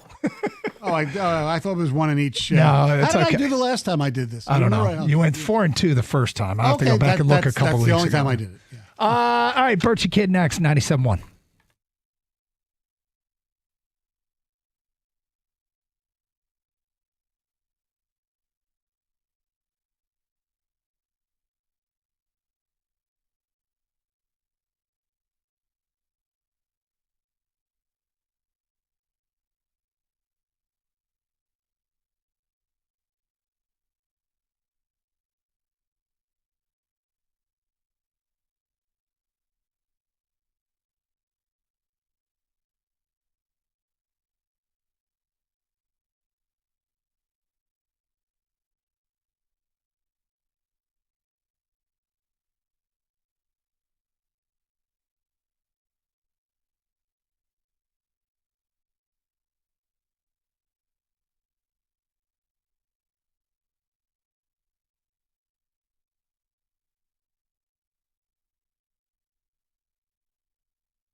The Birchie Kid joining us as always. What's up, my man? Hey, how's it going, boys? What's Happy up? Friday. How are you? Oh, I'm treated to Stony this week. That's right. Yes, exactly. You never know what to expect, Birchie. I'm looking forward to it. Let's go. All right. So injury news, let's start there. Graham Glasgow, that didn't sound great. And if he doesn't go, who starts at center? Yeah, so Graham Glasgow did not practice yesterday. He wasn't out there today when we just got back from practice, so that'll likely be 2 straight missed practices for him. That doesn't bode well, obviously, for his chances of playing on Sunday. It sounds like, judging by Dan Campbell's comments this morning, that Tristan Colon would be first in line at center. So despite the possible return of Christian Mahogany at left guard, you probably haven't seen the last of Tristan Colon just yet. They've also worked Nice in there and Kingsley in there, but I think right now they probably have Colon as the number 1 backup center. Also no Kirby Joseph today, really not a surprise. I know I said it last week, I'll say it again. I'd be shocked, honestly, at this point if he plays again this season. No Taylor Decker today, although like last week when he sat out all 3 practices, I do expect him to play on Sunday. Will we see the safety that they signed a couple of weeks ago, the Casey? Casey, yeah. No, I don't think so. I mean, he's still down there on the practice squad. They're going to roll, hopefully, with getting Thomas Harper back this week. They like the way that Avonte Maddox has played. There's a few other guys that are still ahead of KZ on the depth chart. What happened with Hallett? Him losing him, is that something they didn't expect, or were they cool with it?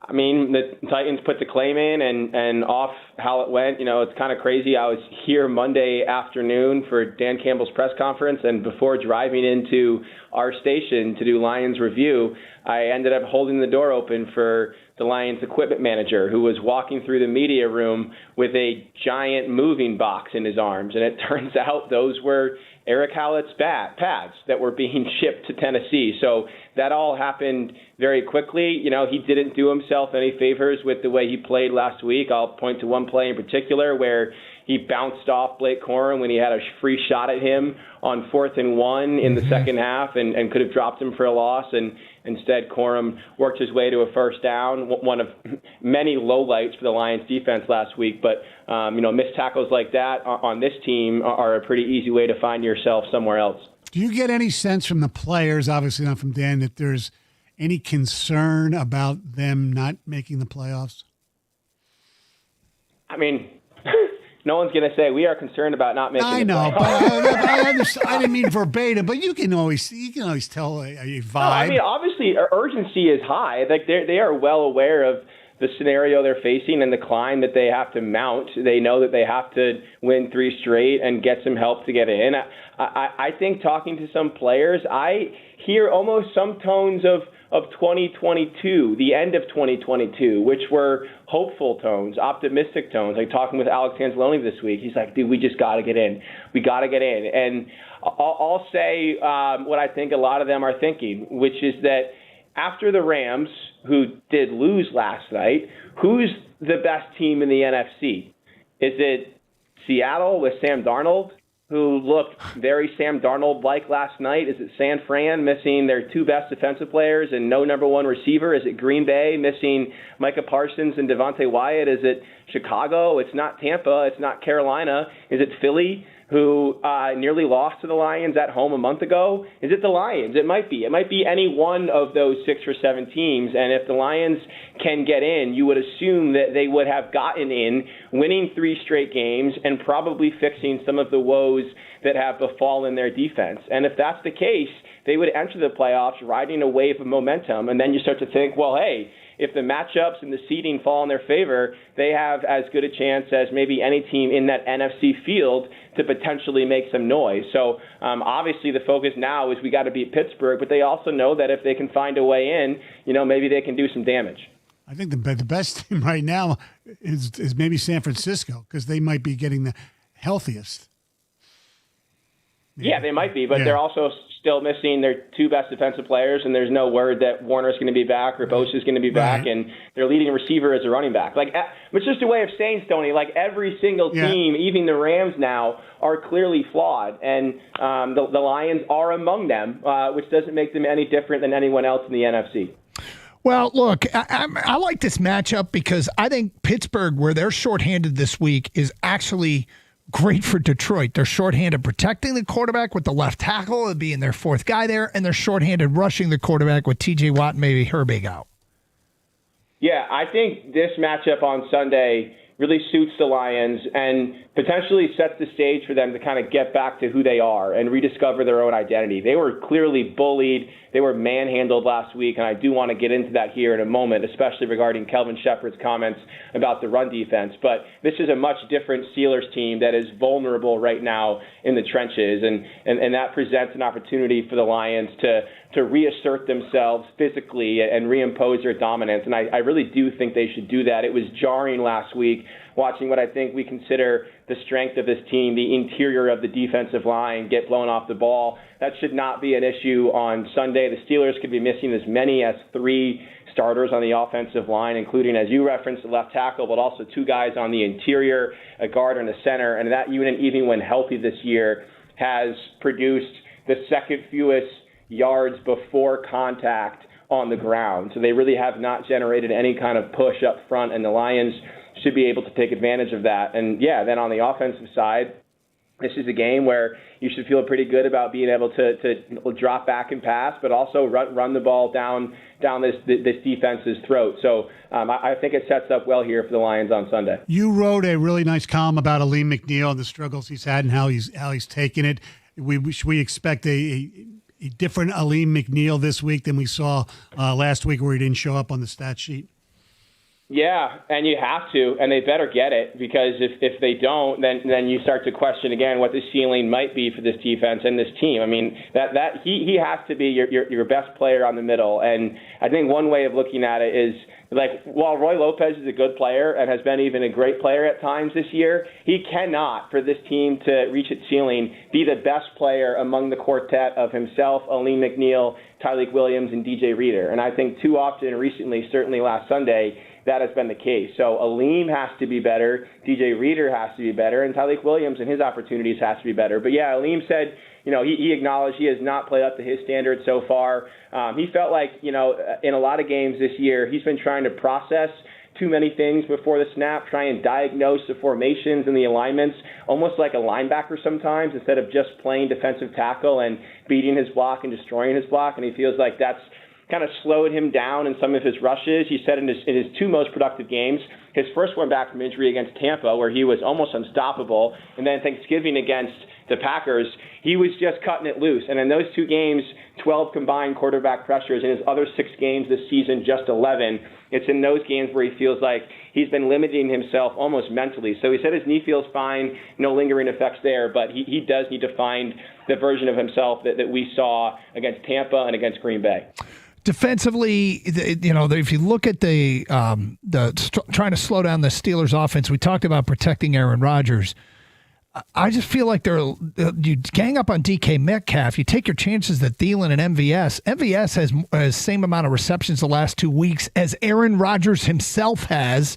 And then just worry about Freiermuth, Washington, and Gainwell with the short stuff. I don't know. I guess I look at the last 2 offenses the Lions played, and I think, well, here's an example of an offense that isn't as difficult to defend. Now you got to show up and play, but I like the matchup for Detroit.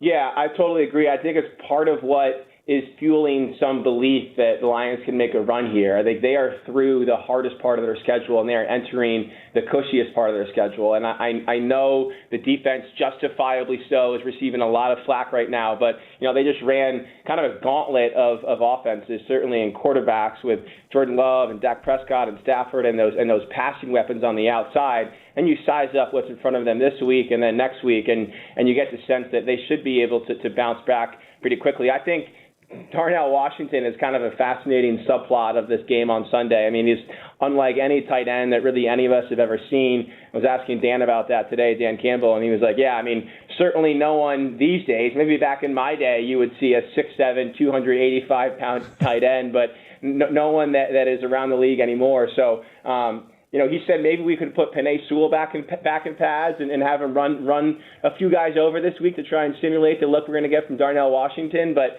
on the whole, it's a pretty uninspiring cast of weapons for the Steelers, and one that honestly should not give the Lions defense all that much trouble. You wrote, and I'm not just saying this because you're here with us, you wrote some really great stuff this week. And I want to ask you about, you mentioned Anzalone, and you reflected that this could be his last home game as a Detroit Lion. How much has he thought about that? Yeah, thank you, Stoney. I appreciate that. He has thought about it. And when I asked him that very question, I thought he was going to tell me, oh, no, I'm just focused on the game ahead of me. But he was honest and said, yeah, it's something that we've talked about, that I've talked about with my wife and our son Cooper, who I believe is 4, turning 5 in a few months.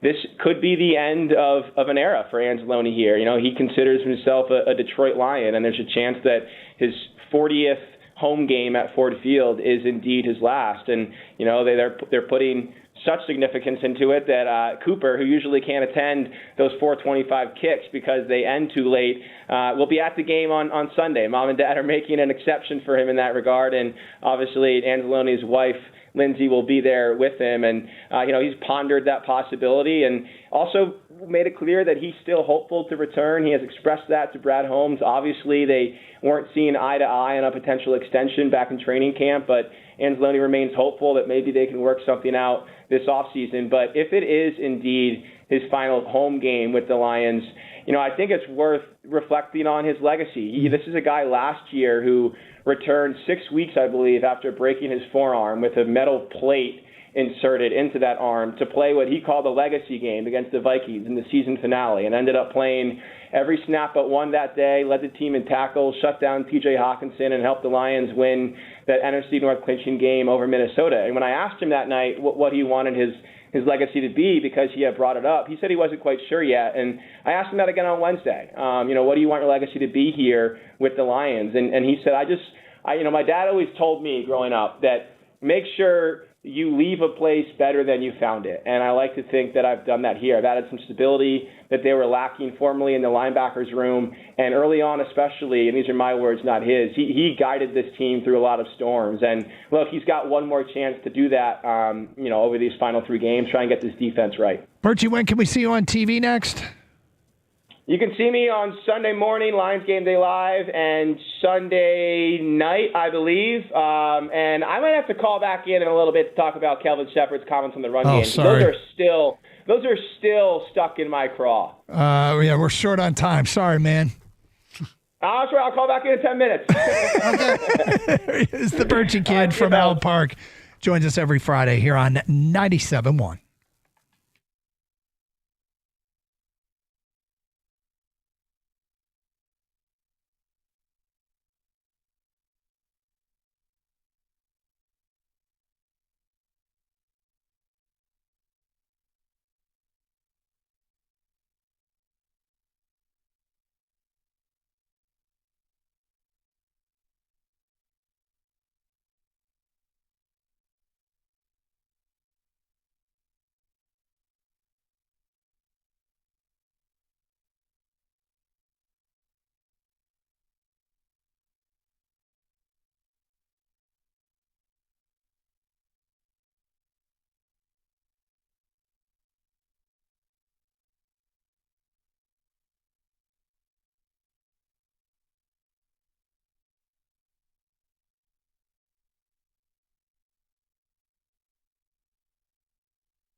We need to recut that promo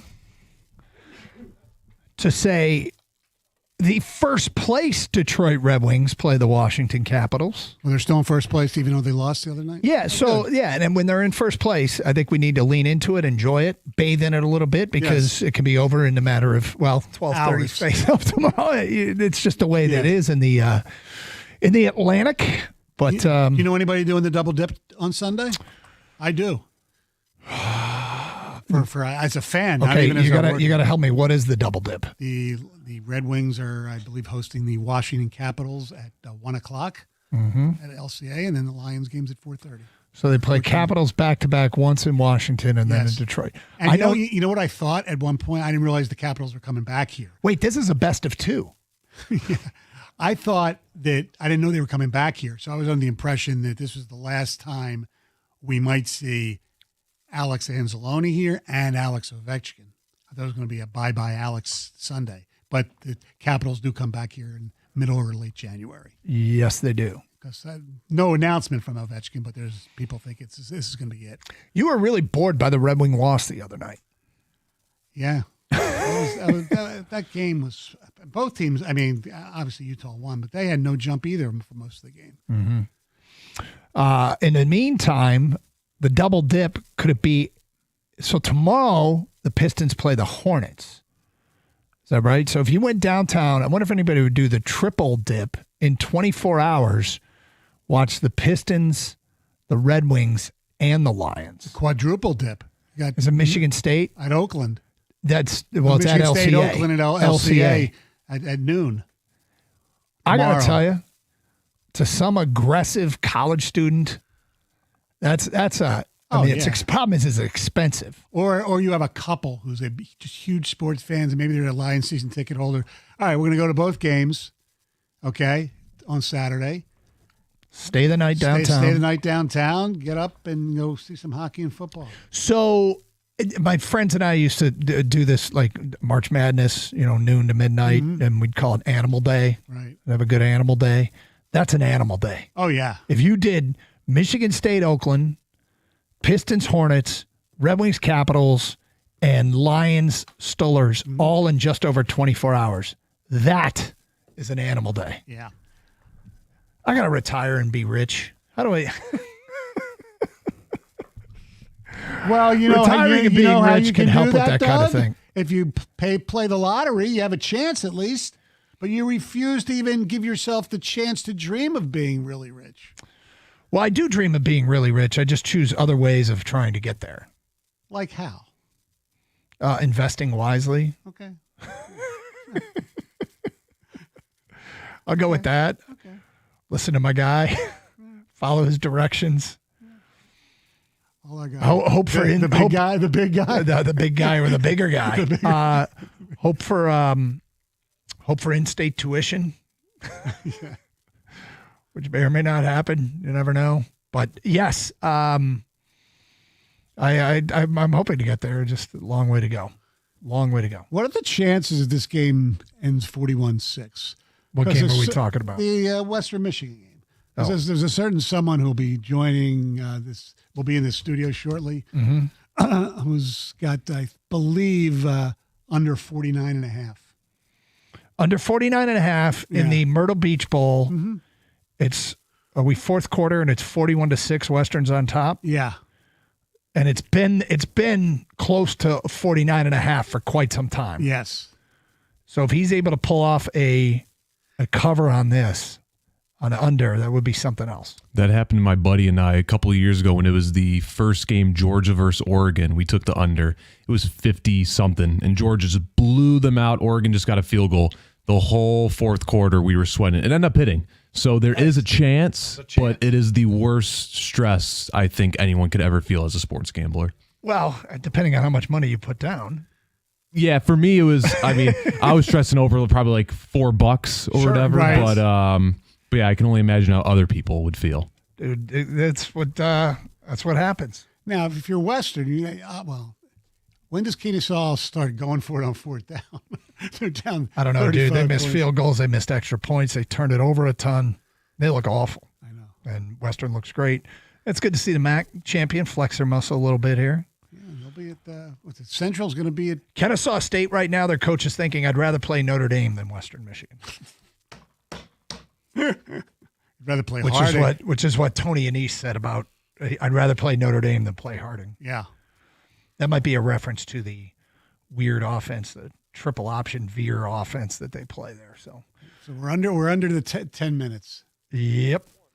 So just go Broncos. I think they got this one securely wrapped up. Yeah. Unfortunately, they're matriculating quicker down the field than Mr. Valenti would like right now. Probably. Rico Beard has made his way in studio. What's up, man? For a man who hates college football, he's out there cheering his behind off. Yeah. Quite the paradox. Well, I think it'd be easier to list the things that Mike likes. You ruined this sport. And I'm like, dude, you're watching. Yeah.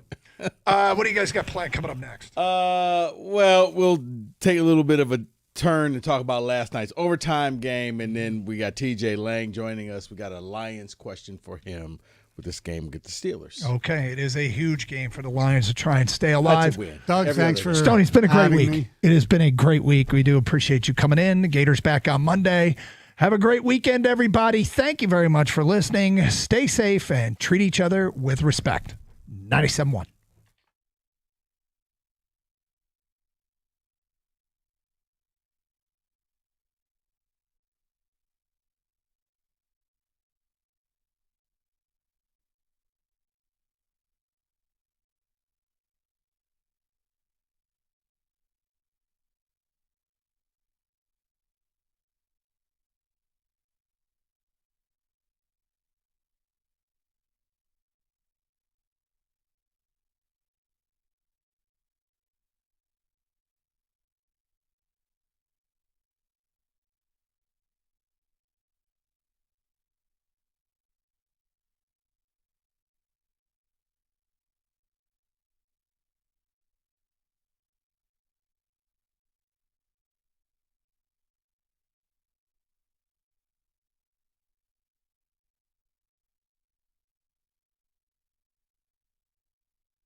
All right, big Friday ahead, people. We've got a lot to do. TJ Lang will join us at 3 o'clock. We will get to the Lions when TJ arrives. And you go, well, what on earth are we going to discuss? Let me just explain why we're going to do something different to start. There's absolutely nothing to say about the Lions. Win the game. End. You're a 7-point favorite. You're at home. Enrico, they don't lose 2 in a row. So the point I make is there's not some big breakdown. Win the game. We'll have some fun with TJ, but I want to start with something different because I walk in and David tells me, people are pestering me on socials. What does Mike have to say about Sam Darnold? Then you saunter in with an emphasis on saunter. You don't walk into the office, you saunter. And you tell me, oh, yeah, my friend Caveman was telling me, what's Mike got to say? So we could just start with this because that was one of the best Thursday night games you're ever going to watch. 38-37 final, overtime on a 2-point conversion. Seattle beats the Rams. And I can give you my answer of what I have to say about Sam Darnold. Okay. Ready? He sucks. Oh, come on. Listen, I have evidence for this. Rico, this is a case study for people, not for you. The difference between a result and watching the game. Watch the game. Another 2 interceptions, more happy feet. They got a punt return for a TD. They got the ref show to hand him 2 points on, I still don't know that was a backwards pass. And by the way, they were kicking the ball off, a little late for a review. And he had 3 chances to win that game in the fourth quarter. 3 and out, 3 and out, 3 and out. Okay. Sam Darnold got carried. Okay. But if you're going to talk about the 3 and out, 3 and out, 3 and out in the fourth quarter, yes, let's talk about the overtime Sam Darnold. He had one nice throw. When pressure was on. One nice throw. You cannot punt the ball. They have already scored. You have to score a touchdown to either tie or 2-point conversion.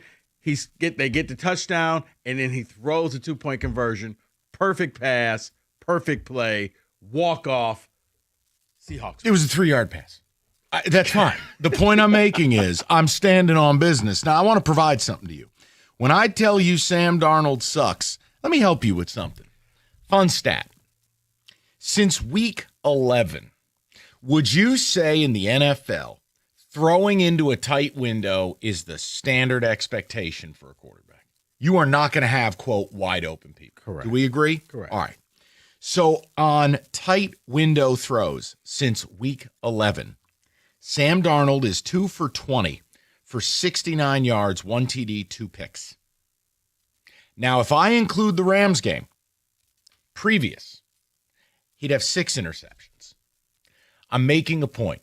The same thing Sam Darnold did last year, he's doing this year. The stakes go up. The happy feet, pitter-patter, pitter-patter, pitter-patter. He learned from his mistake. Okay. And now Seattle is sitting in the 1 seed. Not for long. Here, may I just offer, I want to offer you something. If he didn't have red hair, would you feel this? No. He has a stupid face. I want to offer you something. Just let me offer. It's the holiday season. I want to offer everybody a chance to show their ass. Okay. Okay? Right. Here we go. Let's do it. If I gave you the opportunity to start your franchise and give you Sam Darnold, would you take it? None of you chuckleheads would say yes. Would you take him over Purdy? It requires more. I mean, who else is out there? Would you take him over Purdy? Would you take him over Goff? Would you take him over Jackson Dart? The answer is no to all those. And guess what? None of us have elite quarterbacks. Sam Darnold is but at some point, Mike, you have to look at the results. Okay. And the fact that they've won so many games. He's won. He's like what? Okay. So let me phrase 26 games in 2 years. Let me phrase it a different way. When we were all kids, because I don't think any of us are eating these currently as adults, but when we were all children, the McDonald's apple pie, what a delicious treat. But you wouldn't use the word nutritious. It's empty calories. Not even close. Sam Darnold is the McDonald's apple pie of quarterbacks. So we don't even take into account the 26 wins, 14 with the Vikings, and 12 now. Not when you use big games as your personal bidet. Okay. No. I do not. The fact that DK Metcalf is gone off of Seattle and they're still winning. Why is Western attempting this field goal? This is selfish behavior by Lance Taylor. I just want to tell you that. This is because they heard your take on the Temptations. Missed it! Ha ha! Karma! Wait, there's a flag. No, there's not. There's a flag on you for being a meanie pants. Cash the ticket, everybody. We're rooting for an under in the Western game. Roughing the kicker. No. The point I'm making is this. I'm happy to have this debate with people if they want, including your personal friends. Or how about David's parishioners bombing David on socials about Sam Darnold? Sam Darnold stinks. And none of you would take him over your current quarterback, no matter the situation. So if you took him knowing that the Giants would win 13 games next year, you would not take him? No. Because it won't end in anything other than pain. You're not going anywhere. You're already in pain. Do you believe you can win a Super Bowl with Sam Darnold? When you hesitate, that's a no. But Mike, I would hesitate on pretty much every quarterback out there. No, you wouldn't. Ready? Josh Allen. No. Oh, my Lanta. This man is being dishonest with the people. You wouldn't take Josh Allen? No, he said Josh Allen winning the Super Bowl. He hasn't. He hasn't sniffed the Super Bowl. It's about can you. So we're going to give him the benefit of the doubt because why? He hasn't won the Super Bowl. Okay, I would just like to state for the record, I think Rico is offering a dishonest argument. That's not a dishonest argument. So then you would only take Mahomes then. David, do you still have your Bible at your desk? I'd like him to swear on that for that, Josh. Buddy, I got it right here. You got a pocket Bible? Keep it in no, the phone. like the one in the hotel room that no one ever reads. No. Do you have? I thought you were carrying one of those. No. So The one that my Tuck God, that's a power ignored. move. Okay. Everybody calm down. What I'm saying is most quarterbacks, you would say, I don't know if they can win me a Super Bowl. If you're being honest with yourself, most quarterbacks, all of them have flaws. I'm just saying, like, look, I'm not sitting here saying Darnold is the man, but it's like after a while, like, dude, he's winning a lot of games. Did he win a playoff game last year? He did not. Did he win the chips down game against the Lions? He did not. Is he going to win a playoff game this year? But he won the chips down game in overtime against the Rams. No, his team did, and he was a part of that team. But his team, did he return the punt for a TD? He did not. Okay, Mike. did he force three straight 3-and-outs by the Rams? Did he lead the team down in overtime and get the 2-point conversion? Well, he had one play on that, yes. Okay. So when it's bad, it's him. When it's good, it's team. I just know. I'm just trying to get the I rules just here. know he had two god-awful interceptions again. He absolutely did. I can't with that guy. He absolutely did. But then I was like, oh, wait a minute. Here's your chance. I had to do it. Here is your chance, Sam. Okay. You could silence a lot of people outside of Mike. And I was impressed. I was like, he can wow. show me. Go ahead and hang on to that 1 seed. He won't. Or win a playoff game. He won't. We'll see. Empty calories. But you look at most quarterbacks, and seriously, there's not many. Okay, so I give you Josh Allen. Okay, Lamar. You taking him? No. I'm going to say no to Lamar. Okay. Who else? Well, you can go down. Do whatever you want. No, I'm saying Stafford has won a Super. Yes, I can say Stafford. Mahomes, yes. Jalen Hurts, yes. Goff, yes. Okay. I can go down the list. I look at the guys who've made it, and that's 3. And one's not going to be in the playoffs. Okay, but here's my thing. We exist in a town where I swear half this fan base worships Goff, and the other half want him gone. Half this fan base. For the record, I did not say I wanted him gone. No, not you. Okay. I'm saying the people. Then there's the other end of this, which is always interesting, which is can you win a Super Bowl with Jared Goff? When he plays a bad game, our phone lines are flooded with people who say no. Now I say yes. Here's my point. Not a single Lions fan would take Sam Darnold over Jared Goff. Not one. So if you won't take Darnold over Jared Goff, who's at the very the outer limits of elite. Okay, but here's the thing.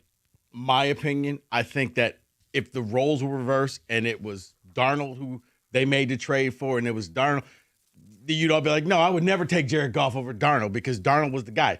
Goff came here when the team was bad. Team got good. This team is falling in love with Goff, and this man can walk on water now. Why? Because you saw beforehand you couldn't win games. I just wanted to answer for it. I'm happy that your social medias were explosive based on my hatred of just my buddy was just like bum-ass gingers. I wonder what Mike has to say. And I was like, well, here's what Mike has to say. He's a bum-ass ginger, and he got carried last night. Congratulations. Also, to the ref show. You're really not helping yourself on the heels of the Puka Nacua thing. You can't have teams lining up to kick, and then we're going to go ahead and do one of those upon further review deals. And I don't even know if that was a backward pass. I've never seen anything like that in my 45 years. Pass, but it's funny because that's the type of play that normally screws the Lions over, which was just ironic. There's some truth in that. Like that would be the play on Monday. Like, I can't believe that play. Guys, can't blame the refs, but I will say this. I know one thing that I think we may be agreeing upon. What's that? Stellar helmets by the Seahawks. Those were elite. And Kenny added it to the list of things you can't win with. You can't win with bad helmets. You wear a nasty lid, you can't win that game. It's just, it's law. I was like, Seattle won that game because of the juice those helmets provided. A true iridescent helmet. Like, that's pretty sweet. Almost made Sam Darnold not look stupid.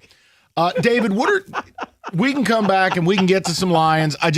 Both of you guys were peppering me about it. I taped the Boomer Show this morning, and he peppered me about it. And I'm like, okay, here's the deal. Because you have such a strong take. Because he stinks. No, but I just wanted to know, was it the hair or was it his play? It's both. It's both. He's a nervous bird. So if he was a blonde, would you feel the same way? No. Okay. No, he's got happy feet. You're seeing it again late in the season. I'm just asking, is it the hair? Hey, any of you guys could have stepped up, like even him. He'd rather have a washed 45-year-old burnout than Sam Darnold. Doesn't that say it all? I don't think that's true. I don't know, man. He would take Sam Darnold. Aaron has proven it, though, man. I think I'd have to go with Aaron Rodgers. Thank you. My point is proven. 248-539-9797. We can get to the people coming up next. 97.1.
Okay, I gotta tell you, we're having a good time, and I know it's a Friday, it's the holidays. You can't take any of this too serious, but we are having some fun. So, cash ticket, we had the under in this Myrtle Beach Bowl. Oh yeah, and early on, David and Kenny are just outright, you're dead. You got no shot. Like halftime, it's 34-0. The game's been crazy. Well, I told the guys, I'm like, look, we've been doing the pod long enough. I've seen things that look like a sure thing either side of the total, and you go, how the hell didn't that ... I said, guys, look, Western plays like a service academy. It won't take much for this to get back in line. Now, long story short, right out of halftime, you had a pick six, and I'm going, okay, now we're in real trouble. Then there was an 82-yard touchdown. You go, oh, boy. But it's 41-6, and we're sitting here at the 2-minute warning. We got 3rd and 7. We're hanging on for dear life. We need two stops. Wait. I thought the service academies score tons of points. No. Oh, they don't score. No, Western takes 9 minutes to score. Okay, I was just curious. Yes, David, you're he's being funny. He's being condescending. I know. With that. All I'm saying is no. Here's the thing: the entertainment folks is listening in the commercial break as 4 grown men are yelling and lobbying Myrtle Beach. It wasn't targeted. It wasn't targeted. Like, guys, they can't hear you. The best thing was when I walked in before the show started, and I just hear you go, "You can't take a knee with 6 minutes left, Mike." Kenny, it's the first thing I heard. Kenny, I really feel like I'm Dr. Rick right now. The TV can't hear you. I know, but we're having fun. And here's the best part: Powers is engaged. Stoney. Now it doesn't take much for Stoney to hang around, but now Stoney's in. Wants this under. Look, for me, it's not a serious thing. I want to be right for the people. I understand, but Jim doesn't care about the people. I do. I feel like Dr. Rick. The TV can't hear you. Okay. You're not supervising it. Sit down. I know. You're right. The waitress doesn't need to know your name. No, I know. You're right. But it wasn't targeting. I don't care what anybody says. It was ridiculous. Okay, here we go. Oh, get his ass. There we go. Western's always been my favorite MAC school. All right, hold on. We're one play away. Stoney's dancing in the window. The holiday spirit is everywhere right now. No, roughing the passer flag. You know what? I'm going to rough. Everybody just calm down. Service Academy. All right. David, ticket text on the Darnold thing because I wanted to answer the critics, and he does. He still stinks, period. He's terrible. The word sucks doesn't fit with Sam Darnold. He's not a good quarterback, but he is decent. Okay, So how about this? You're never going to win anything of substance with him. And last night really wasn't about him. It was about his teammates. True or false? So, okay, would it be safe to say that maybe you could classify him in the early Stafford years where Stafford was all known for getting all these stats in the regular season, but you couldn't win anything with him? Here's the difference. Matthew Stafford has always shown absolutely elite, incredible. Here, I'll use a word I hate when people do this. Matthew Stafford showed generational arm talent. I'm talking John Elway level arm talent from day one. Okay. Now, he was on the Lions. No, but that was the big knock. Well, you know what? He's great. Put him in the playoffs. You get nothing for him. Well, but people here always said, look, you got to get him a running game. So I'm just making a point. I watched last night. I didn't walk away going, oh, man, Sam Darnold. Right. What a hero. I can't say the guy is bad. He's won 26 games in 2 years. Okay, but not a lot of people can say that. But it won't be anything of substance, and he still stinks. Well, but here's what happened last night: is you bring up Matthew Stafford when he was on the Lions. Well, that offense after they went up 30-14, he looked like that playoff game with the Dallas Cowboys and the Detroit Lions: punt, miss field goal, punt. That's what the offense looked like, as great as Stafford is. No, that's fair, but Darnold did the same thing. That was basically nobody wanted to win. No, you're right, but what I'm saying is Darnold got help in the process of winning that game. It wasn't Darnold doing it. No, I didn't say he... Okay, when it's bad, it can't be all his fault, but when it's good, well, it's a team game. No, I'm just... We got to pick one side or the other. They didn't win that game because of him. I think he's a cute little quarterback. That's what I would say. David, he took him down that final drive knowing we can't punt the ball, we have to score. And then it was ballsy that they went for two. Beautiful throw to Cup. You're exactly right. And then they go for two. Like, okay. Mike Stone is a king of vibes. The only man who stood with me today as all you hyenas rooted against the people of Detroit. What a disgrace all each of you are. I don't know what you're talking about. I was on your side the entire time. Mike Stone, Detroit thanks you for your vibes and positivity. I thought you and David made a bet together. Just listen. I'm very proud of Jim Costa myself. When you got the guts to bet an under in the Myrtle Beach Bowl. So this is what we need to get you back falling in love with college football. Oh, no, the sport is complete ass. I don't know, man. I've seen a side of you for the last 2 hours. That's because we bet the game. It's fun. What did I just say? Oh. This is what we need to get you to fall back in love with college football. And I want to tell you, I want to hire Lance Taylor. I love what he's doing at Western. Fine American quality guy. That's all I want to tell you. Hey, Jim Valvano said it best, Kenny. Never give up. Don't ever give up. What was the over-under? 40. It was 47.5 at kick. The Pod had it at 49.5. And then they missed an extra point? Correct. So that was the difference. Bang! I don't think Jimmy Valvano was talking about this. He was absolutely. Wait a minute. He was absolutely talking about the Myrtle Beach Bowl. David, you ever see the movie Animal House? You know what? Yes. He's on a roll. Just let him go. Wasn't over. Understood. Wasn't over when the Germans bombed Pearl Harbor. The Germans he's on a roll. Just let We're him go. good. We're good. Let's go to Charlie, 97.1. Charlie, what's going on, pal?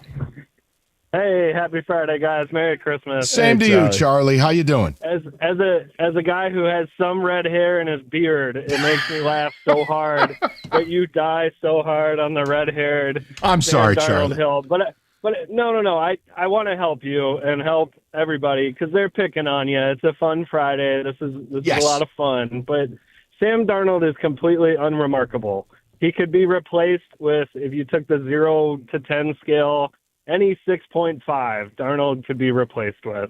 And whether you want to put Mac Jones in that situation or you know the quarterback that's commensurate with Sam Darnold, and it's not a quarterback that you're putting on your season tickets. Okay, but Charlie, I'm going to let you finish, but let me say this, point of order. Minnesota had that same line of thinking. How'd that work out for them? Yeah, they got put in a garbage can, and because they don't have a direction at quarterback, they're still futzing around like Cleveland is. I mean, no disrespect, but like Kevin O'Connell's doing the Lord's work over there. He is. And they'll be a candidate for Mac. Here's the other thing. Same quarterback. They had already drafted a first-round pick quarterback. So I can't sit here and get all upset and angry like they let Sam Darnold go. They had invested. They had to. The point I'm making is for all these people, like it's such a, and Charlie, you're speaking the gospel. For all these people who want to cape up for Sam Darnold, what are you trying to prove? Oh, you're trying to prove what? That he's a Super Bowl quarterback? He's not. No, not caping up, Mike. I'm saying the quarterback. He's a good quarterback. Then you take him on your team. Take him over Brock Purdy. He was already there. Take him over Brock Purdy. You wouldn't dare. Well, they've already paid. Yeah, you just be honest. Don't be Kelvin Shepard. Don't gaslight me. No. Hey, listen, I'm going to tell you something. If it wasn't for that 27-point first quarter, this under would have been a mortal lock. Regards, Kelvin. Rotunda Drive. What I am saying is the way you're just making him sound like he is just one of the Jets quarterbacks. Like, come on, man. The guy's a good quarterback. Is he great? I never said he was great, but come on. He's had a pretty good I'll just tell you, and I know we're not going to – you know what we can do? We can ask TJ when he's here in about 30 minutes because we're going to mix this in with some Lions stuff with him. I want to go down a list of – Kenny, do me a favor. I don't care where it's from. I don't care if it's CBS, ESPN. See if there's like a quarterback power ranking from some writer who's bored. I want to see how far down you get on that list before you're willing to take Sam Darnold over player X. Okay. It's going to shock you because he ain't any good. Seattle knows he's not good. Why do you think they run the ball more than any other team in football, even though they're not that great at it? They know. I don't know. Jackson They got Smith that dull. They got that passes. dull leprechaun at quarterback, and it ain't gonna work. The Jigma seems to get a lot of passes. Buddy, he's the only guy who catches them. They don't. What? AJ Barner, who by the way has been okay. Shout out U of M. There's a little positivity for you. I know it's been a rough couple weeks. David, we'll get some ticket texts. I've got one other thing to do before the prop bet casino, or we can do prop bets now. I'm happy to do it right now. I'm gonna roll. I'm ready to rock. Oh, yeah, not on prop bet casino, you weren't. I had a bad week. Okay, so I won 8 of the previous 10 weeks. Is that fair? Well, you were tied for a bunch, but you know what? Winning. You go ahead and hang banners no Michigan, matter what. Hey, Michigan tied for a national title in 97. Why can't I? Let's just do it right now. Yeah. Do it next. You and Nebraska. All right. Hey, shout out Myrtle Beach Bowl. Memories for a lifetime, Kenny. 97-1.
This is so exciting, people. Prop Bet Casino, and I'm on a revenge tour like Chase Winovich. Music, David.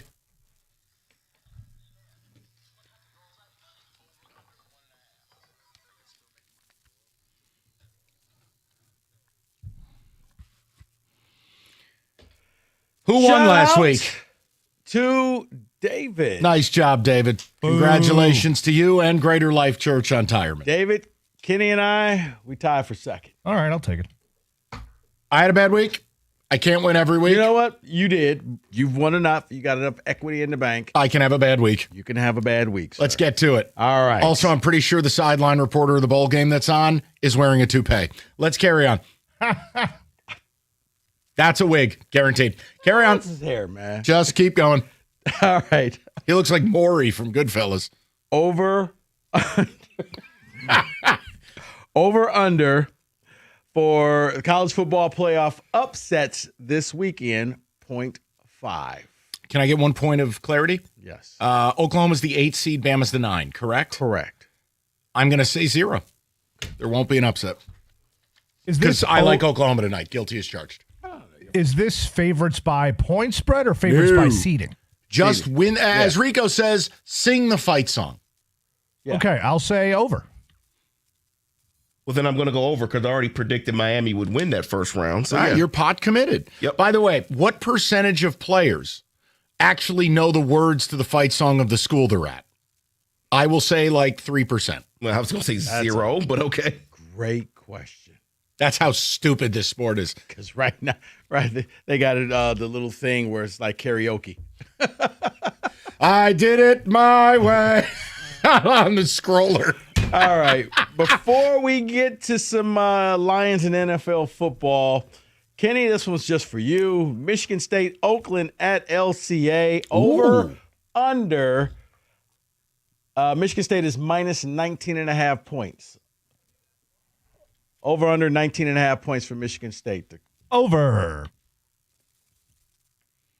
Michael? For some reason, Izzo likes Campy, so I'll say under. He'll do like the pity cover. Yeah, I agree. They'll take a knee with 6 minutes to go. Yeah, that's what Tom does with 4 minutes to go in a game. They run the weave with Bagrakis. Everything I read this week is Izzo now is excited about the sweater thing that they do. So I think because of that, he'll be nice to him and they'll only win, not 19.5. So I'm going on no. I'm going under as well because, yeah, he doesn't like to run it up. And here's the other thing, the flip side of that coin, OU, this is like a big game for them. They want to show, hey, we belong on this court. Ooh, how exciting. It's a big game. Jackson Kohler, over under 14.5 points. Over. Is that Corey Petros back for year 38 out of Oakland? Where was it? What was the other guy's name? Keto Benson. Is he playing tonight? Oh, wow. I don't think so. Raleigh Marshall. Neither is the guy who hit all the threes. I think the guy who looked like Sully with the power alleys. What the hell was that kid's name? Jack Colton. Whatever. He's gone. Golke, right? Yeah. Kohler will have a nice game tonight. Yes, over. Kenneth. What was the number? 14.5. Over. Okay. I'll go Kenny, over if it's a as blowout, well. he may only play half a game. Go ahead, I'll David. go over as well, just for Kenny. All right, I will go over as well. All right, let's get to some football. Aaron Rodgers, over under 230.5 passing yards. Under. David, I know your hatred is speaking. Let me just offer you this. In the last month of football, the Detroit Lions are a league worst, averaging 328 yards allowed through the air per week. I understand Rodgers is washed, but this is... You know how you do that? Is you throw down the field, not to running backs and not just to tight ends. Just saying. I know, and on 28 pass attempts last week, he had 230 yards. David, even if the Lions blow the doors off the Steelers have to throw it. I'm going to say over. You know who would get over 230 yards? Sam Darnold. And he throws 7 picks. Well, that was my logic, too. So, David, you're going under. Go ahead. They're going to be playing from behind because we expect the Lions to be winning this game, so they're going to have to throw the ball a lot. So I'll say over. You're going over as well, Mike? Yeah, based on game script. Even if the Lions blow him out, he's got to throw it. More receiving yards. J-Mo or DK? J-Mo. DK Metcalf, I don't understand. They pay him $150 million and then they do nothing with him. What was the point of this exercise? Did they just want somebody physically fit to put on the tickets? I mean, he did have a nice run for that touchdown last game. Congrats. I'll say say somebody's soul. I'll say J-Mo. Why? The Steelers secondary has the athleticism of my dad. Okay. Happy 70th. By the way, they're almost dead even when it comes to the books for yards. That's why. Kenny? David's yelling at me about how they don't throw it down the field back here, so I'm going to say J-Mo. So what you're saying, Mike, is what Jalen Ramsey does in the backfield, that's not something that you want to have? That's correct. You know okay, what? then I'm definitely going J-Mo. I picked a bad game. You did. Ask him a questions about former Steelers corner Artie Burns. His head will explode. I'm going to take DK. In possibly his last home game as a Detroit Lion, let's go David Montgomery. Over, under 39.5 rushing yards. Over. I think there'll be an opportunity late in the game with the lead. That's kind of a demo game script. He'll get the yards necessary. I'll say over. And he could break one decently sized run that helps him out in that process, so I'll go over as well. We can't stop the run that well. No TJ Watt either, so I'm going to go with over. Who hates their team more, me or David? I don't know. It's a real battle royale. I flat out question. Like, I don't think either one of you. No, we love our team. I don't love my team. I'm open. I don't think you know what the meaning of love is. I wish the Giants would sell and just move. I hope they give the Jets the stadium. I hate them. David has a very complicated relationship with I do. Okay. Tomlin's ruined it for me. All right. Over under 1.5 touchdowns for Jahmyr Gibbs. Under. I just don't pick running back score 2 touchdowns. That's all. I know, but he's Mr. It's a principle thing. He's like Blake Corum at Michigan. Yeah, no, I'm the same logic as Mike. I'll say under. I'm kidding. Allegedly. Second I said that. Allegedly. Go ahead, Kenny. I'm sorry. I said under. Same logic as Mike. I don't like running backs going for more than one. Allegedly. You couldn't catch those words, huh? I'm going to have my lawyer check it out. Allegedly. Second I said it, I was wrong. All right. I'm going to go under in this one. He's turned into a very nice pro. I'm going to go over until he fumbles. Okay. No, I mean, he is, but he's just that's his one knack. And as a running back, that gets you put out the league. It's like wide receivers dropping passes. All right. Green Bay first half score against the Bears. The Green Bay first half score or, Kenny, for you, Cohen Carr's total points against Oakland. I mean, you know what I'm going to say, so just write it down. Okay. All right. Cohen Carr. He's going to score 100. That's right.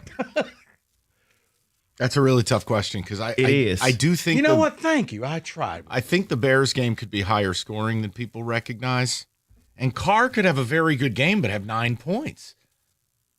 Counter argument: Greg Campy. Packers. I can't go Greg Campy on this one, but I still will take Carr. Not because of Campy, but Carr. Yes, because of Campy. I'm going to take the Packers for this one. More receiving yards in this game. Jaden Reed or Colston Loveland? Loveland. He's come on. And they're actually using him a little bit. I don't want to say vertical, but like they're able to use him 12 to 15 yards. He's playing good football. I'll say Loveland. Okay. I will say Reed. I will say Reed as well. I'm going to always take Reed over Loveland. Kyle Monangai. Wonder why. Under 46.5 rushing yards. Over. I think the recipe for the Bears to win the game has got to be 40 rushes, and I'd imagine Monangai will get half of them. Cold weather battering ram. I'll say Monangai over. Over as well, yeah. Yeah, over. He's really good right now. I'm going to go over as well. And finally, Michigan will name a head coach before 8 p.m. on Monday. Yes or no? I'm going to say no. Well, actually, hold on. Could be Dillingham. When does Arizona State play? I'll just say no. I even if they get their guy, it's probably not by Monday, right? Oh, hell. I don't like this question. I object.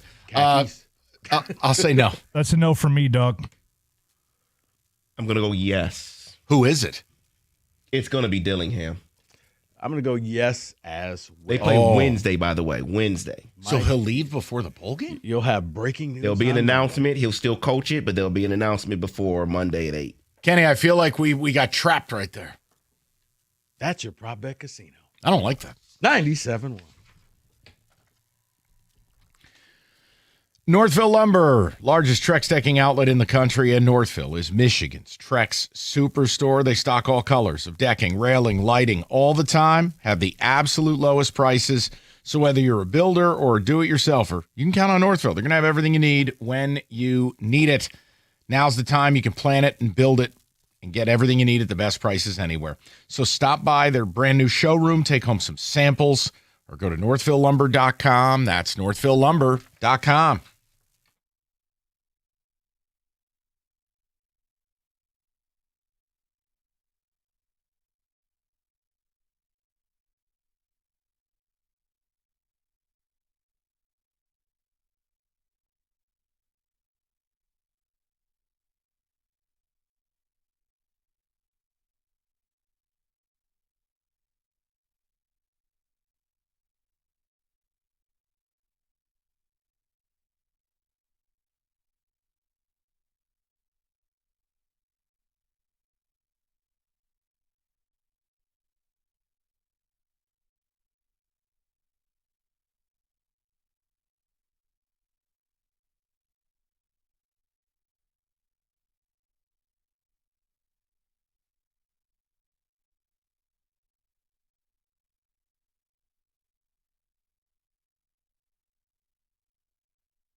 Okay, TJ is going to join us in a couple of minutes. I wanted to pass along something. You can do what you like. I thought it was something fascinating. I hadn't thought of this, but I think it's an interesting word of caution from a Tigers reporter, insider. I don't know if you guys like Cody Stavenhagen or not for The Athletic, but he said something that, admittedly, I didn't think of this, and it's a very good point. So shout out to Cody, I guess.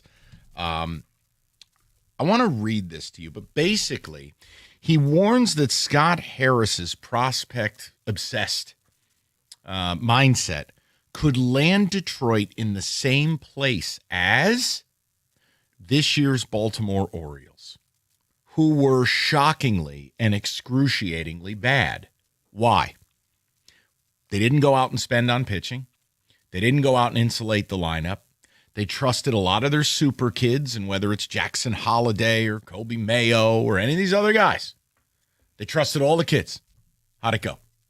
It was a disaster. That's a great comp. Well, here's what Stavenhagen said. Quote, I don't think teams around the league were thrilled at the Tigers, citing that teams don't like dealing with Scott Harris. Every year this time of year, I hear Scott Harris is difficult to deal with from a baseball perspective. The Tigers are a hardline negotiating organization. I worry relationships are eroding with other clubs when it could hurt the Tigers in future deadlines. The word embarrassing was thrown out in regards to the Tigers' deadline around the league. Listen, I think it's an interesting comp. The fact that, look, they're sitting here today. They still have Skubal. Mm-hmm. Why? Even if they wanted to trade him, they're impossible to deal with. It's like they want to make a deal that's wholly unfair. Okay. No, I like that because we all thought Baltimore was going to take the next step with all the young guys, the kids they had, and they fell in their face hard. Big time. And again, it's just pointing it out, and this was on Tiger Territory, which I assume is a podcast. But it's very interesting of, look, you're hoarding your prospects. You won't do equitable business, and you're going to go down with the ship. And, you know, Stavenhagen cites it. Scott Harris has gotten pretty lucky with a couple of things that have taken place. As good as he's been, where retooling the minors, good drafting, seemingly getting this farm system in a good place. Those are skills. Some of the luck factors are you take the job and Tarik Skubal blossoms into the greatest pitcher in the league. Mm-hmm. Nobody had that on their bingo board 3 years ago, right? You look at some of the who dat, and then the guy ends up turning into something. He's gotten lucky. Well, the luck doesn't stay that way. It's no different than Brad Holmes drafting. What did we talk about? Brad Holmes was headed for regression. Why? Because unless he's Jesus, you don't hit 100% of your first 2-round draft picks. This is true. What's happened the last 2 years? So, interesting note. There's no death sentence here. It's just from someone who covers the team. And it's something I admit I wasn't smart enough to think of. But don't get too seduced, because you can find yourself in a tough spot. That's a good comp. David, few ticket texts, if you'd be so kind. Yeah, some text on Sam Darnold. Someone says, I'd rather take 44-year-old Phillip Rivers over Sam Darnold. Now I'm going to stand up for bum-ass Ginger. You can't take a grandpa over Chris Claus or whatever, the Christmas guy. Kris Kringle. Someone says the college athlete fight song is Money by Pink Floyd. That is Don in Phoenix. You guys are talking about my Broncos, and I am in heaven. That is from AJ. AJ, we want to thank you. I'm going to tell you right now, Mike may sing the Western Michigan fight song. He is so Broncoed up. I do like this Lance Taylor. He's running a really good program, improved record 3 straight years. He's going to have more players drafted than Michigan State. Think about that. Asking a lot. I mean. Buddy, I'm making a point that if you're in the MAC and you have multiple players getting drafted, that's saying something. It is. And they have a really good system. They're hard to play against. And he looks mean. I like coaches that look mean. Then again, I had Mr. Rogers coaching my team. Yeah, but Mr. Rogers beat him. Barely. It was week 1, and they weren't even running their current offense. Correct. I love how Rico just loses all context in the name of a good zinger. Whee! I wonder where I learned that from. It's the 1980s commercial. The dad brings in like a pile of crack. Right. And where did you learn how to do this? Not the fact his kid had crack. Well, I learned it by watching you. Okay, so now dad's a crackhead? Why is he dressed for the office? How many crackheads are holding down office jobs? You'd be amazed. Kenny, You would be amazed. Kenny, you want us to fire up that commercial for you? No. It's amazing. Is this another Kenny Reacts moment here? No, Kenny, it ranks right up there with the whole this is your brain. This is your brain on drugs. I hated that commercial. So do I. Any questions? Remember when the kid was melting on the couch because he smoked too much weed? What? Yeah, he was like, there was a melted kid just sitting on a couch, and this is what happens. You know, there's a Use true marijuana. story where somebody ended up like attached to their couch and died. And they had to like take the whole couch out with the body. Well, I was trying to bring back a funny memory, but now you're talking Well, about you people said dying. he melted on the couch. What? Melted on the couch. Never heard of look that it one. up. Happy holidays. All right, go ahead. Rico, it's the holiday season. Nobody needs to hear your lies. Eli. Eli's. You know you wouldn't pick Sam Darnold. Not over combine guy. Well, he's going to lead them to a Super Bowl, so you're right. Thank you. Top 5 quarterback. Thank you. I think this one you can agree with, though. This is Raymond in Commerce. Sam Darnold is Carson Palmer. No, because Carson Palmer was a league MVP who broke his leg in a home playoff start off the bye week, and his career wasn't the I same. don't know what it'd be. I'm trying to think. What would be a good comp for Darnold? Why don't you spend the afternoon coming up with a comp for that ginger bum? Why don't you do that? Come up with a comp for Sam Darnold. Maybe he's Eli. Here's mine. Eli Manning? Bag of garbage. Eli Manning? Yeah, honestly. Pull up Eli's numbers. I bet you Darnold's aren't that dissimilar. 97-1.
I can tell you TJ Lang's here with the holiday spirit, people.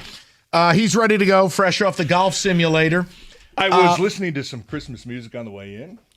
My spirit's high. I would say that. Yes. Hold on. Yeah. We did this yesterday because, okay. Why is that shocking? You don't think I'm a Christmas guy? You know what's funny is as long as I've known you, I've never known you to be overly Christmas. Oh, no, I wouldn't go over the top. Okay, you're not Clark Griswold. There's a difference. Yeah, I'm not stapling 27,000 lights to my house, whatever that number was. We did this yesterday. Or Cousin Eddie, I get in the mood once in a while. You wear a dickie? I hate that movie because of Cousin Eddie. No, I think you hate it because he makes that movie. Hate is a strong. I hate National Lampoon. The National Lampoon series. Add it to the list of things you hate. Cousin Eddie and Christmas and Vegas Vacation is awful. Hilarious. Vegas Vacation's great. I mean, especially when TJ talks about Shedeur Sanders. Oh boy, Cousin Eddie. Leave it alone. Just leave it alone. He'll figure it out eventually. Is it full? It's full. Yeah, I didn't want to say the word. Yeah, no, don't. Me. I'm not taking the bait. Don't. We did a draft yesterday. The pooper's full. We did a draft of our favorite Christmas movies. Now, what is TJ Lang? You get one. Number one. Wow. One movie. Every holiday would be the only movie you're allowed to watch. What is your TJ Lang Christmas movie? Wow. Oh, man. Before we get to football. football. Prepped me on this. No, this is the fun. But I feel like that's that a takes great question, Mike. Ooh, he's doing to me what we do to you, and he makes fun of us. Ooh, Jim. 76.5. Well, if it was 77, I would take the under. One movie, man. Probably. Oh, wow. And forget the kids. What movie do you like? Home Alone 2. Excellent choice. I still like nostalgic. I still feel like a little kid when I watch it.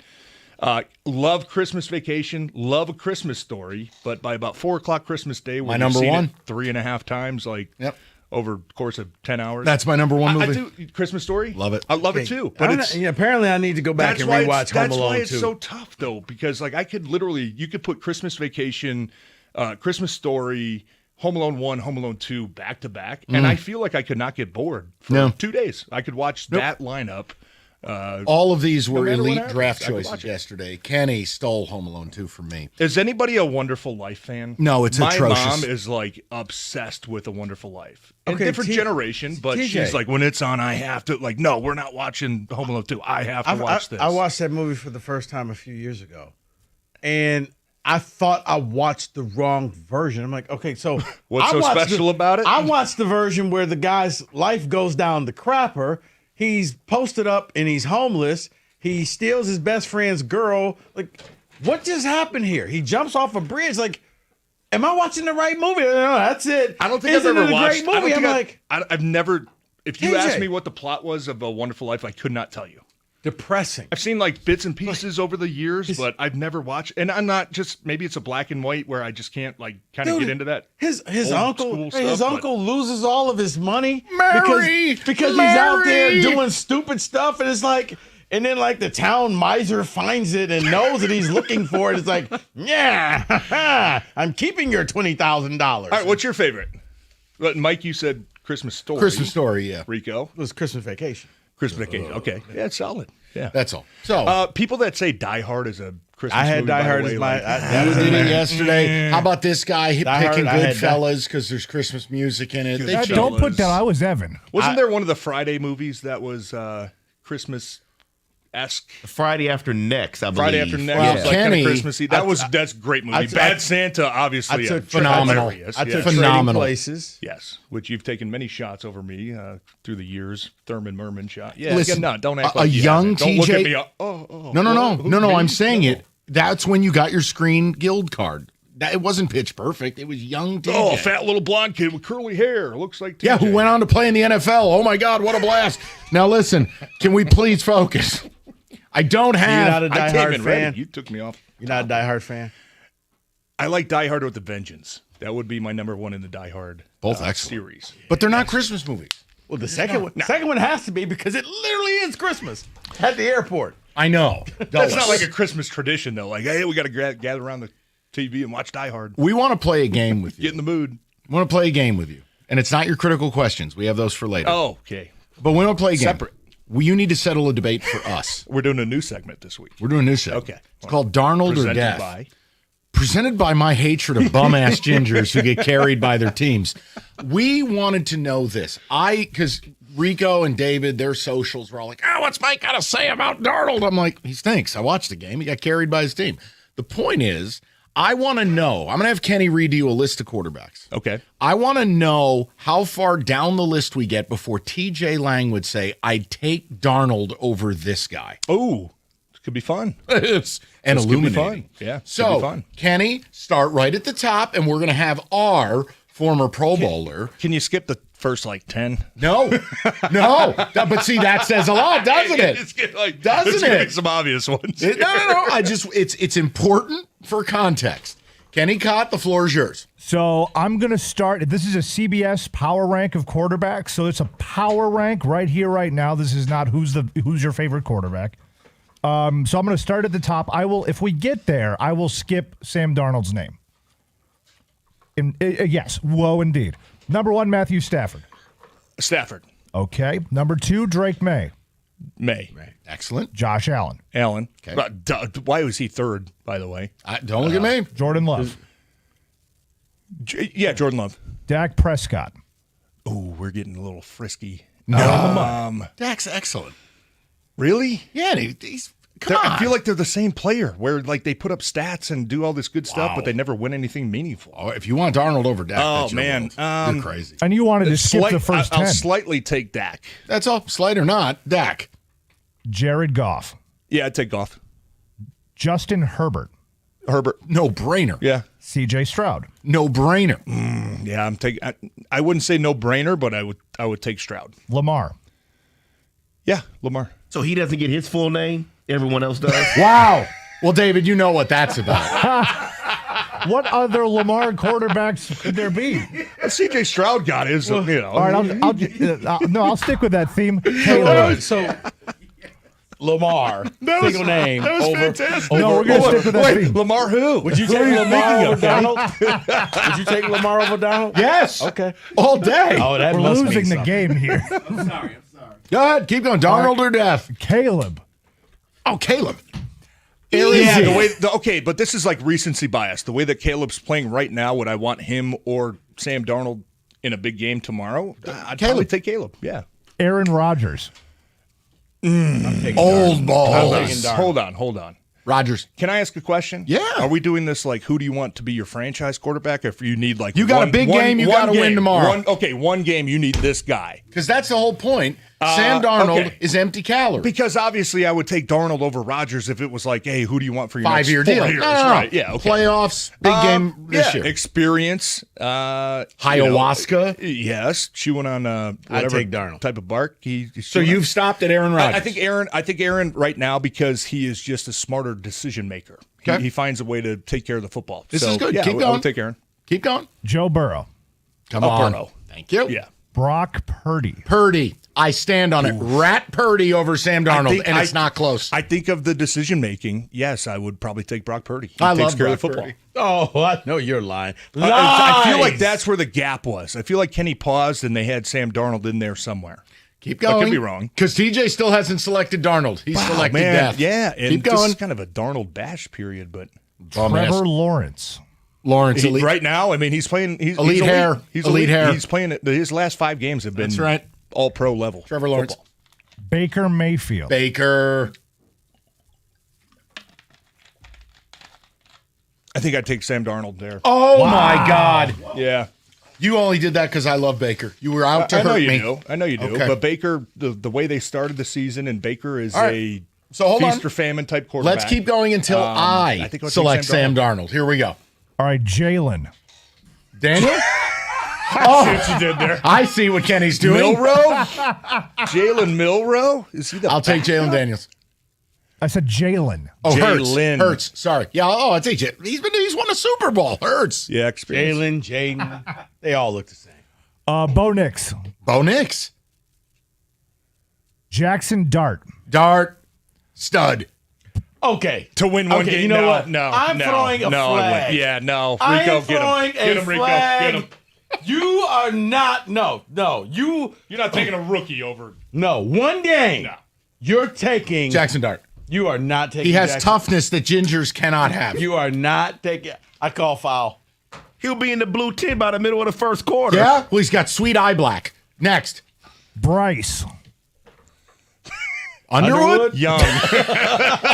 I will take Sam Darnold over the pocket-sized game manager. Okay, I was going to say. I'll take you Sam can't Darnold. take a 5'7" Okay, quarterback. so amongst this list, where do you guys think, if you had to put a number on it in this power rank, where do you think Darnold is? 20. I would feel like maybe 12 to 14. You're insane. That would be my guess. You are nuts. Mike? I was going to say 13 to 15. What do you think, Mike? 32.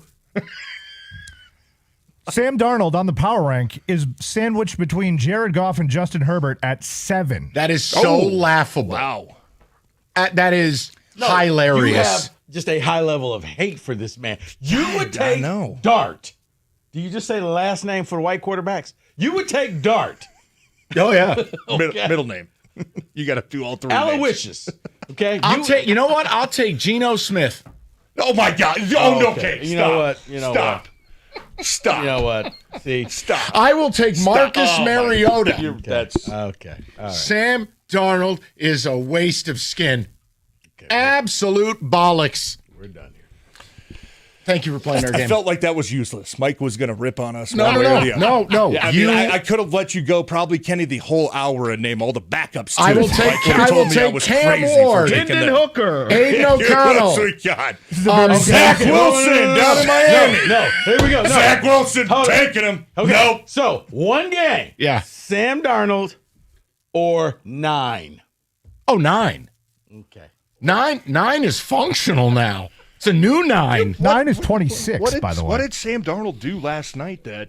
No, his hair is just- red. no, one, he- of the interceptions was like, No. great TJ, defense. They dropped the D tackle on the throw Last lane, night, but Sam Darnold was the complete Warshak. I'm saw going to exactly say what this. you wanted to see. No, I'm going to tell you why. Because he's doing the same crap he did last year, and he seduces everybody because they're lazy, and he wins a bunch of meaningless regular season games. And then what happens in the last month of the year? Ready?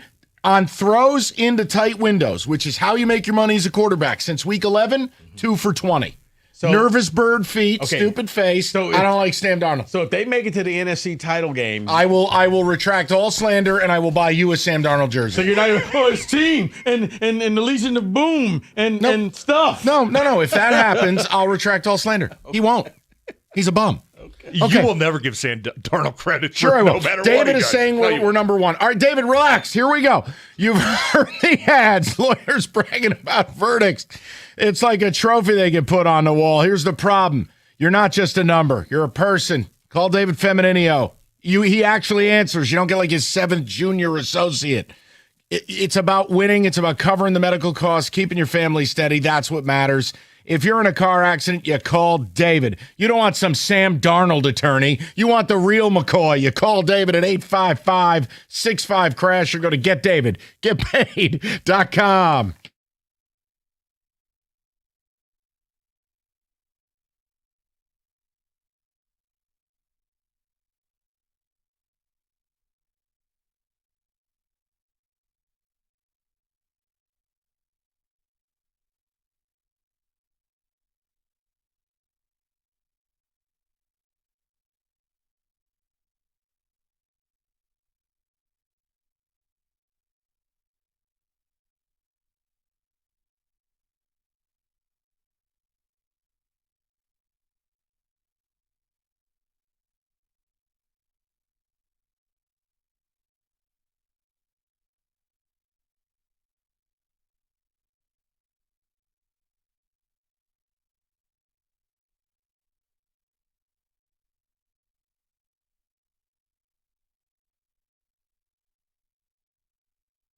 Okay, so we got a treat here. During the break, normally we ask TJ a critical question, which we do. We have those, but we're going to get to it later. TJ has a critical question for me. The pretense of this is I said something Wednesday that TJ has a question about. Yes. So let's, please. You were, I think, discussing the Steelers-Dolphins game, and you brought up Tua Tagovailoa, and you said him and Goff are in the same tier when it comes to you need everything to be perfect for you. Yeah, I took exception to that because functional. that's different. I look at a quarterback like Jared Goff, and I was driving down the road. I'm like, Mike did not just say that, did he? You had to hear all of what I said. Like you compared Tua to Goff, where like, oh, they need everything to be perfect. Here with Goff, I think that he needs everything to be perfect for him to be elite. Okay. That's like Tua in my mind needs everything to be perfect just to be like a functioning quarterback, like you said. So that's fair. You might, and you know what? I was only in the car for about 20 minutes that day. You might have elaborated on it, but I when I was did, listening, but Mike, I'm I was fine. like, "That is the most outrageous." You've said a lot of outrageous things comparing Tua and Jared Goff. I just to me mean- was like because He Tua's actually like said that they were exact same. because- I did not, That's and what I you know thought. what? Yeah, He's- it's like he look is in a mirror. killing the holiday vibes. Look in a mirror. One's righty, one's lefty. No, they're no, the no, same. no. Look at their mechanics. No. Oh, they're the same. But The point I'm making I just is- wanted to bring Goff's that just a up. taller version of and Tua. listen, I agree with you. If you want to consider Jared Goff to be an elite quarterback, which he has been for probably the majority of the last 2.5 seasons, he does need things to go right. He does need protection. He does need good receivers. But when I look at guys like Tua, it's like the decision making that he makes, reading defenses, that's just it's atrocious when it comes to that. I just wanted to bring you up. I'm not gonna bash you on it, but you did say can that, and I do was whatever like, you Mike, want to do. You do not believe that. I only mean it in this. If your opinion is Goff is a better quarterback than Tua, there's no argument. I'm saying it's not too long ago, there was a lot of conversation of holy hell, Tua, best anticipatory thrower in the league, and Tyreek and all whiz bang pow. The minute things backslid there up front, he can't function. All I said is it's the same type of thing with Goff. You have to have everything right to get the best from him. You said they're in the same tier. They kind of are because they're not elite. I mean, they're not elite. Yeah, but even if Tua, if Goff's at the top of the tier, Tua's at the bottom. The point is they're in the tier of non-elite. I guess here's my argument. If everything goes well for Tua, would you put him in the top 5, top 3 category? No. If everything goes well for Jared Goff, would you put him in that top 5 category? He's like just outside of that top 5. But he's the better player. It's like yes. this is such a weird year where it's like, give me your top 10 quarterbacks, and there's like 16 dudes like jumbled up, and you're like, I can't believe you left that guy off. It's like there's only 32 of them. 15 of them are like pretty damn good. You have the Josh Allens of the world that are unicorns that are like, it doesn't matter. He doesn't need things to be perfect because he's just an athletic freak. Most of the other quartticks, though, fit into that category. But for some reason, hey, you Josh need Allen protection. can't beat you the need Chiefs. Yes, but in my mind, and I didn't mean to make it a big deal. But It's like not. Tua's the type of guy. Dude, we're talking sports. It's not a big deal. Like when you watch Tua, he's the type of guy that like he needs the first read to be perfect, right? Like he needs a perfect design. He doesn't need a perfect protection. He needs the perfect design. I need this guy to get picked off and get this guy wide open to make this throw, right? Like that to me is a one-read quarterback, which you see it with a lot of these young guys coming out of college now. It's that one read's not there. What do? I just got to rely on my feet and run around. Jared, yes, does he need? Most quarterbacks need good protection to be good quarterbacks, but when it's a different style of quarterback where one of them, like Jared, can go through his progressions. He can go from 1 to 2 to 3. He can cut off half the field based off the coverage. He's a lot of smarter these young player. guys can't do that. If you take away that first read that's supposed to be wide open against that coverage and the defense changes up, it's like, oh no, what do I do now? And that's where you see a lot of the mistakes come in. And that's with young quarterbacks, especially like guys like Tua, just some of the decision making is just baffling. Like, how could you not see that? And I know watching from TV, we get the big wide view. We can see from that. I got to get over here. I got to change the play. It's more like Top So Golf. it's more of a mental. I think it's more of a mental pieces of the side field of the game. that will be available. I think it's more of a mental side of the game. Did you, by the way? Sorry, I didn't want to do that. I had to get a cough out. Did you see that? Not rant, but kind of that 2-minute dissertation that Kirk Cousins did about quarterback play. Tell me. Look that up. No, just look it up. It's he went through like when I first got to college, when I first got to NFL, everything was coverage based. And hey, if I get coverage here, because a lot of offenses back in the day used to be, hey, on this side of the field, we're going to beat cover 3. On this side of the field, we're going to beat cover 2. So when you read the play before you snap the ball. Okay, I'm in cover 2. I'm going to take away that entire side of the field because I know that's bad against cover 2. I'm just going to focus on this side. And he went into this it's worth watching. Well, like, if you just look up Kirk Cousins, like quarterback, explanation, dissertation, whatever it is, it's a really interesting thought on just the just casual fan when they want to know what quarterbacks think when they get to the line. It's worth the 2 minutes to go watch that. It was like incredible. This quote right here is like really interesting, and I will watch this later. Thank you for bringing this up. Quote, defenses got so good at disguising that I'd be so stressed going into games going the whole game plan is built on is it a single high or split safety look? And if I can't see if it's single high or split safety, what do? Coach has started to realize that if we ask the quarterback to do that, it's going to be difficult because the defense knows that's the game we're playing, and they're not going to let us play it. Yeah, and that's like a clip from that speech that he gave the entire, and it's only two and a half minutes. No, I'll watch this. Thank you. Just him talking about quarterback play and the changes that they've had to make because it's like, hey, I knew before the snap what they're running, right? Like defenses have become so they vary their calls, they vary their disguises, where now I might not know what they're running until I hit my third step, and then it's okay, I got to quickly get off this guy because they're throwing something different at me. There's just a new style of the way that defenses are calling plays that you have to be, man, like offensive lineman, you have to be smart. Quarterback, you have to know everything. And it's worth the watch. I just wanted to bring it up because he kind of nerded out a little bit on quarterback play, but it's for the casual fan and even for me who played the game for a long time, like I still found it interesting. Like, wow, that's a unique way to kind of explain to the casual person like what I'm looking at during plays. It's worth a watch. It was good stuff. Really good stuff. It's a weirdo, but it's good stuff. Well, at least it didn't go at fans this week. Oh, stop. Nobody went at fans. Oh, please. Like, stop. You're not turning into this, are you? We played Goff's words. You don't think he knocked the fans? Are we really doing this? No, I don't. I think he got asked a loaded question. And you can't say that about Doug. He's respectful. No, I think that Doug even admitted that the next day or maybe even his show after. I heard Cookies and Jansen talking about it where he kind of came in at like 9:30. He's like, can I clarify something? I think Doug even said, like, sometimes we know he's good. It is. Okay, Mike, if 60 I ask 60 seconds, go ahead. Okay, Mike, if I say, hey, what would you say to the fans who say you've lost your fastball and you're really ending this season on a bad note? That's like it automatically it triggers a negative response. This is good, and here's my follow-up. If I hadn't produced consecutive ratings books that were good, they'd have a right to say it. Okay, true, but I think you would have a negative human response that's like, you know what?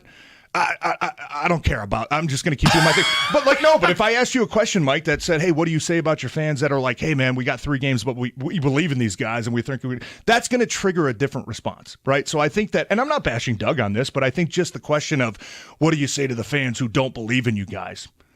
Like, what are you supposed to say? I think you say we have one back-to-back. I think there's a lot of fans that still believe in it. No, it kind of triggers you, like as an athlete. I figured, TJ, you say, you know what? We got to get your support because we haven't been consistent this year. Yeah, but I think he did. It. No, but I think he did say that, and I know we'll run it up against it, but I think he got back to that, like, hey, we're back at home, our last home game we win in of the regular spite of them? season. We're excited to be back in front of these guys. No, not the fans. I think he was triggering that at Doug asking about the negative fans that you can't do this. How about Doug Karsh being a rabble-rouser? I didn't have that on my bingo board. I think it was a fair question from Doug, but I think just the nature of the question triggered automatically in my mind, like, okay, like, well, screw those guys. Like, if they don't believe in us, then... But I don't think that's how the majority of the fan base feels. So I don't think that everybody should look at that and say, oh, well, I don't believe in him anymore because Jared Goff said screw off to the fans that don't believe in us. No. I didn't take it that way. Okay. I do have something for you, and it is Kelvin Shepherd, a quote from him, and a quote from Aleem McNeil.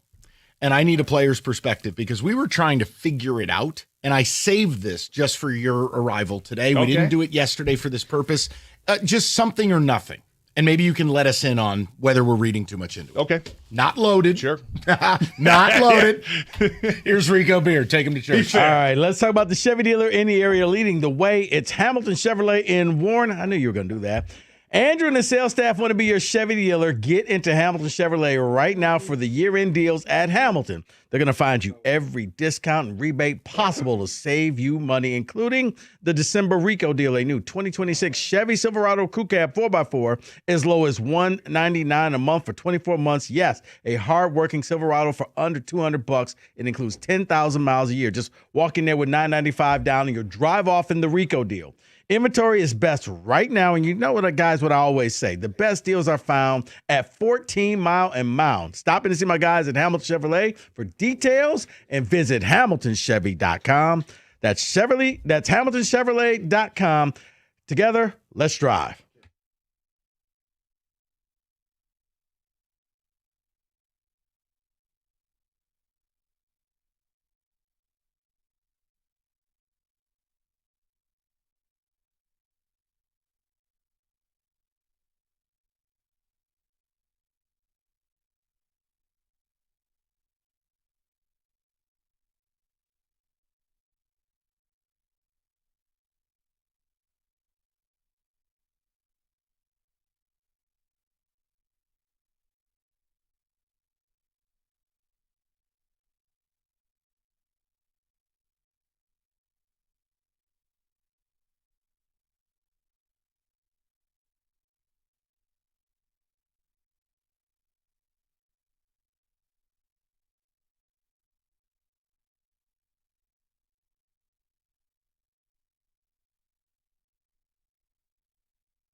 All right, I want to do a critical question, and then we can get into a little later on. TJ had a very interesting conversation with the Lions and scenarios. We'll get into it later.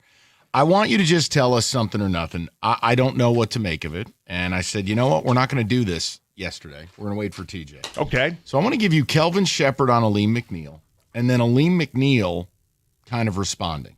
Okay. And you tell me. I have not heard this, by the way. This is going to be new. Something interesting, potentially. So Kelvin Shepherd said, quote, I have all the faith in the world in Aleem. He's done good things for us, but it's time for him to kick in as far as being that impactful 3 technique we know he can be.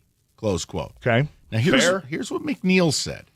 I know what my job is on every play, so doing my job is the bare minimum. But being able to do something else after that is what I'm trying to do. And sometimes as an interior D lineman, you don't need to see all that stuff. You just keep it simple, play my block, destroy my block, do what I do. That's what I'm going to do. Stop trying to see everything. Stop trying to be a linebacker and a defensive tackle. There's not too many D tackles that worry about the stuff I'm trying to see. Is that in any way him saying, stop playing me on the end? No, because I don't think so, because he hasn't recently. He's been, like, there was, when he first came back, a couple weeks where, and that was when you were, obviously, with Marcus Davenport being back. I mean, I know you guys aren't going to give him any flowers. And congrats. Hey, you're alive. Congrats. But that does give you a bigger body on the outside to where you can get back to that four-man rotation with Alim and with DJ and with Tyleek and Roy Lopez, who's been playing really good on the inside. He's been their best D tackle, I swear to God. When I watched the game last week, and if I'm trying to cut through, with scissors here on what Alim means, I know that the way this defense is coached, and Kelvin Shepherd is an ex-linebacker, and this is not a negative by any means, but I think that even this might have been in training camp or maybe preseason. Early in the season, he mentioned some about the D tackles and, hey, these guys aren't always going to show up on the stat sheet, but we need them to do our jobs. Basically, to let our linebackers, make plays. And that's not a wrong way of doing things. But I think if I'm reading through kind of the tea leaves there with Alim, it's more of, hey, they want me to kind of eat up the double team so the linebackers can make the plays. Not a wrong way of doing it. But if I'm a guy like Alim with the talent that he has and the skills that he has and the potential that he has to be a game wrecker, it's like, let me get into the backfield, shed my blocks, and just start making plays. Because when I watched that film, and I know Kelvin Shepherd, you guys talked about it, a couple days this week where he said, hey, the run game, like, they didn't run all over us, blah, blah, blah. I don't disagree with him, meaning like they didn't get pushed off the ball and get mauled, and sometimes you turn the film and you're like, oh my gosh, they just got their ass kicked for 60 minutes. It was kind of a couple plays here and there, but it was a lot of, you could tell, hey, you guys eat up the double teams, and we're going to put a lot on our linebackers this week to make plays.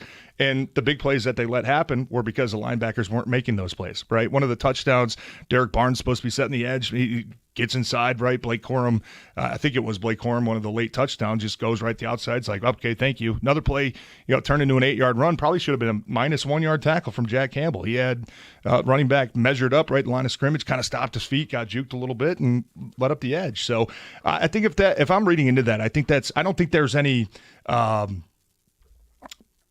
there's nothing hostile, I don't think, between Alim and Kelvin. I think it's more just Alim going, you know what, like, I know the type of player I am. How about I just go play reckless? How about I just worry about, I'm going to get in the backfield and then I'm going to figure it out from there. Instead of, I'm just going to sit at the line of scrimmage. That's not your type of game, man. You are a disruptor. Get in the backfield, create penetration. That is the number one key to disrupting opposing offenses. If you can get penetration, whether it's the run game, whether it's the pass game. A lot of quarterbacks don't like that pressure right up the middle.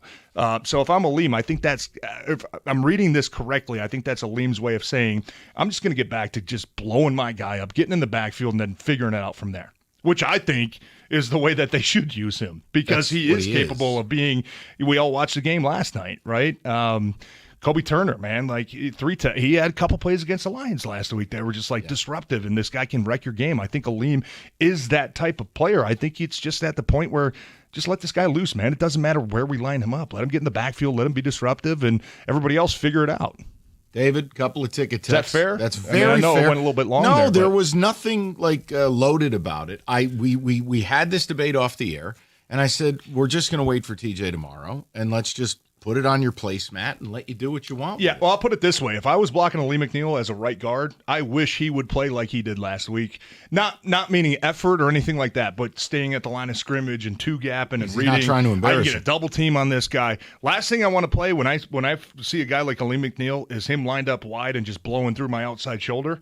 Like that's what's going to keep me up at night. A guy with that type of speed, a guy with that type of power. I don't want to see that. If I'm an offensive lineman, I want you to stand at the line of scrimmage. Good, let me get my right tackle in here on a double team. We'll kind of work our way up to the linebacker. Like, that's what I want. You're basically giving the offense a gift to say, we're going to take this guy and just kind of play him at the line of scrimmage. No, dude, let that guy loose, man. Like, he's a wrecking ball. He can ruin your day if you're an offense. David, few ticket texts. We'll get to the picks. Appreciate that. I'm glad we saved it. I wanted you to have. No, I'm glad you asked me. David, please. Yeah, Aleem needs to step up. A lot of resources are invested in the interior D-line without any results. The interior pressure is what kills Goff, so I like us to try that for once. That is Keith in Frazier. Someone else says, I will take Brissett over Donald. He has the record for most completions in a game. I'm a big Jacoby guy. Good leader. Yay. A game that they probably lost by 3 scores. Yay. Good leader. Yeah. Someone else says, this show is on fire today. That is from Marcus. Roy in Clarkson says, I don't like Home Alone 2. The creepy pigeon lady upsets me. Yeah, that part of it I never was a fan. I mean, you've got a 9-year-old kid watching a concert at an opera house with a homeless lady covered in pigeon poop. There's a lot wrong with that scenario. That's where you draw the line on Home Alone. I just thought that was a little much. Not the fact that he's been left alone again. It happens, Rico. What percentage Twice. of okay, have you looked around at how people parent their kids? Honestly, you wish a lot of these people would forget their kid. The kid would be better off. And normally after the first time, Child Protective Services shows up. Truth. Fair. No argument. Fair. Next. Someone says, can you ask TJ what he thinks about Mahogany? Hey, TJ, what do you think about I think they miss him. a big time? Cologne is an issue. They also want to know what your thoughts on Frazier are. Listen, I think both those guys are doing the best they can. You're down to your third and fourth left guards. I'll keep it quick, but I know Mahogany was practicing last week. I don't know anything about this week. We're going to get the injury report, I imagine, in about 20 minutes to see if maybe he's a possibility. I would say they miss him at the left guard spot with the physicality that he brings, not only in the run game and the pass game. So, yeah, I think that he look, a couple weeks ago, he said, I'm going to come back this season. And well, they need him. It would be a big boost whenever they get him back in the lineup. Look, it's all hands on deck. If you can play, you got to play. They got to go 3 for 3. Yeah. I just don't think it's you're realistic. You're in the playoffs now. But you got to win. Yeah. And that's it. Picks next. We'll do Who Said It. And also, if TJ's around, we got a few CQs that are fun. Nothing provocative like what Karsh was asking the other day. Nothing loaded. Critical question. How about Doug being a rabble-rouser, Rico? I didn't have that on my bingo card. What do you say to the people that you say stop. You stink? You're going to give Doug a nervous breakdown. Don't do that. No, Didn't say that. I said it was a fair question. FanDuel, turning it up. NBA Happy Hour every Friday, 6 to 7:30. FanDuel has limited specials, whether it's boost bonuses, all designed to get the weekend started right. And NBA Happy Hour is every Friday, 6 to 7:30, only on FanDuel. Official sportsbook partner of the NBA, FanDuel.com/ticket. You can grab the reward before the offer expires. 21 and up, present, Michigan. Opt-in is required. Rewards are non-withdrawable. Restrictions apply, including bonus and token expiration, leg requirements, and max wager amount. See terms, sportsbook.fanduel.com. If you have a gambling problem, call 1-800-GAMBLER. That's 1-800-GAMBLER.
All right, it is time for the picks. David, music, please.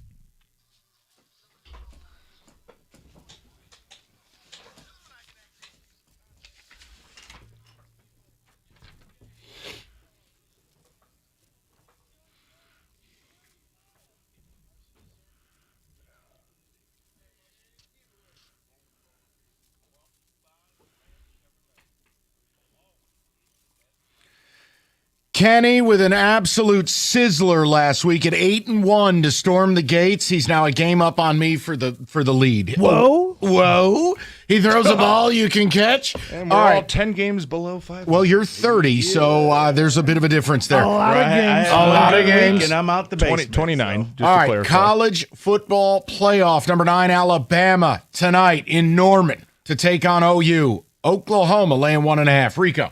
I think this game may have crossed the bridge and went back and forth. You know what? I'm going to say Roll Tide, just so, David, you don't get your coach. Kenny. Rico, I thought you were a smart man up until just this now second. I'm going to go Oklahoma. Over to David. Definitely going with Mateer and Boomer Sooner in this one. TJ, who I'm factually going not Bama. recruited by either school. No, not even close. Not even Alabama State. The Hornets or whatever they are? Is that Alabama A&M? Well, I'm taking Bama. They just got the better players. I don't think you lose twice to this Oklahoma team.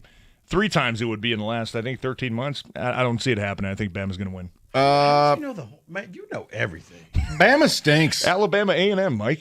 Great. Look, Mike knows give us the mascots of mascot. black Yeah, colleges. mascot. There we go. I'm just going to start making Florida stuff A&M, up. the Rattlers. All right, listen. You don't run it. You don't stop the run. How the hell am I picking you to go on the road and win a game against that front? Give me Oklahoma. Miami A&M at College Station for brunch. What is this, like a 10 a.m. kickoff out there? A&M laying 3.5. Rico.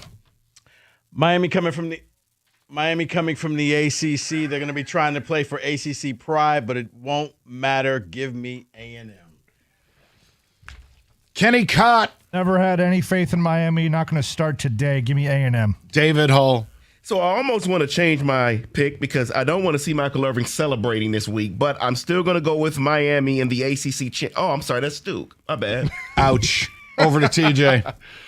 I'm with Rico. I don't know why. I'm taking A&M. Their defense is pretty nasty, man. I think they can get after Carson Beck and the quarterback, and they get it done, especially being at home. It's Carson Beck on the road. He's a different player. I don't have a strong opinion, but I'll go with the creepy cult known as Texas A&M. Why do they dress as milkmen? What is that? Why are you looking at me when you ask that question? I was don't know. well, Rico was staring at the floor like Stoney, so I go, well, I can make eye contact with you. All right, let's go to now. You dress them. You could have played for Tulane. By your junior year, you could have played for Tulane. Yeah, I Come guess on. in today's world, yeah. All right, maybe transfer. Tulane. You ever think about how much money you cost yourself with no NIL? No, I don't. Okay. Thank you, James Brown. Tulane catching 17.5 as they travel to the Grove. Mr. Rico Beard. I think you have an Ole Miss team that's just out to prove to the world that it wasn't about Lane Kiffin. Yeah, I am sure about that. Give me Ole Miss. Over to Kenny Cott. I like Rico's logic, but that's too many points. 17.5. Give me Tulane. Take the points. Well, David? Well, it was about Lane Kiffin, but it doesn't matter because Tulane has no shot. Ole Miss. TJ Lang. Actually, I got paid at Eastern Michigan, by the way, under the table. Really? No. Rico, Chicken nuggets? Really? I was so excited there. Cheap booger. Go ahead, take a couple extra. I got to chicken pick one of nuggets. these underdogs to cover the spread. No, you don't. It ain't going to be Tulane, though. Ole Miss is going to be fired up about losing their coach, man. They're going to have a point to prove. I'm taking Ole Miss. All right. Big time. And so does Tulane. We'll go to Ole Miss. All right. The 5-12. It's March Madness, right? Watch out for that 12 seed. Oregon laying 21 to JMU. I think Oregon wins this game, but as Kenny would say, just way too many points. So give me James Madison and the points. Kenny Cott. As TJ just said, watch out for that 12 seed. It's always a 12-5 upset. It's always a 12-5 upset.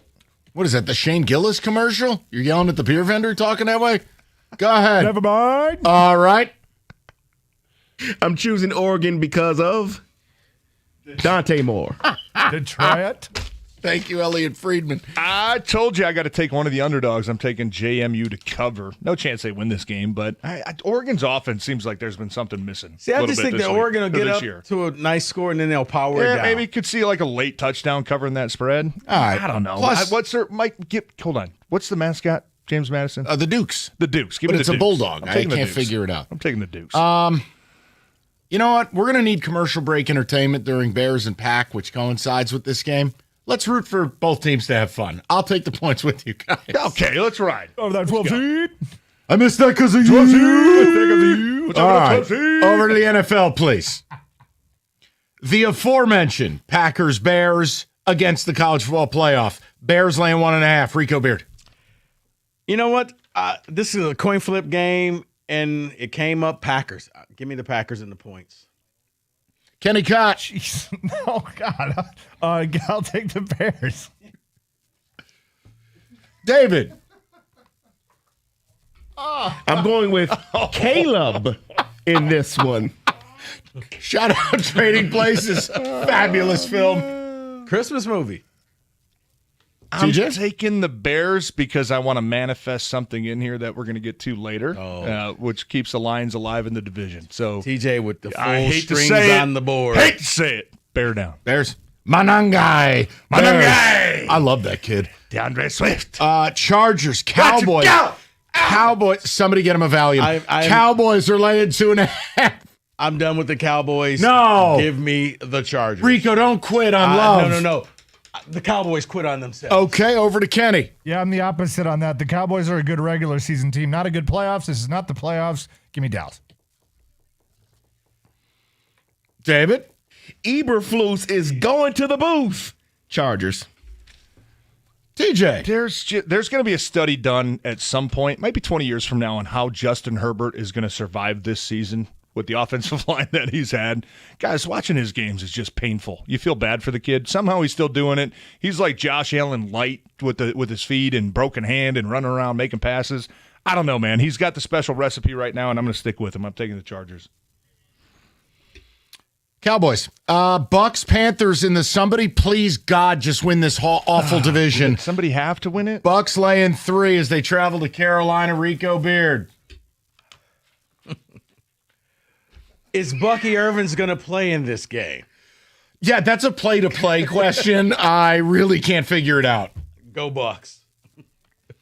Over to Kenny. I agree with the man across from me. Give me the Bucks.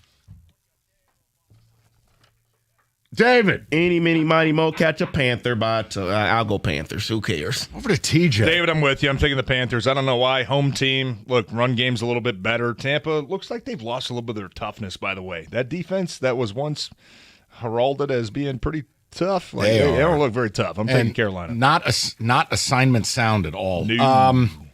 All right, give me the Kevin Hart-sized QB. Give me Bryce Young. Give me Panthers. Pocket-sized game manager.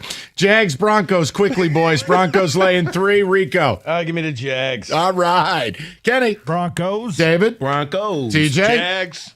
Why? You know what? We don't have time. Keep quick. Broncos. All right. Steelers, Lions. Lions laying 7. And Rico, for the record, what the Lions... I thought we were in a hurry. Because they don't lose twice. Damn right. So, I'm going with the Lions. Yes. Because when they come back, they always beat the spread. Kenny. Give me the Lions. David. Late score, so Steelers will lose by 6. Never mind. Steelers. TJ. All right, let me really break this down deep, okay? I'm going to try. Lions. Okay, I'm taking the Lions. Yeah, Lions here too. Blowout. Pittsburgh sucks, and they got old balls at quarterback. Those are the picks. 97-1.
All right, 4 o'clock, and boy, I can't tell you what we were just talking about, but it was TJ's finest hour.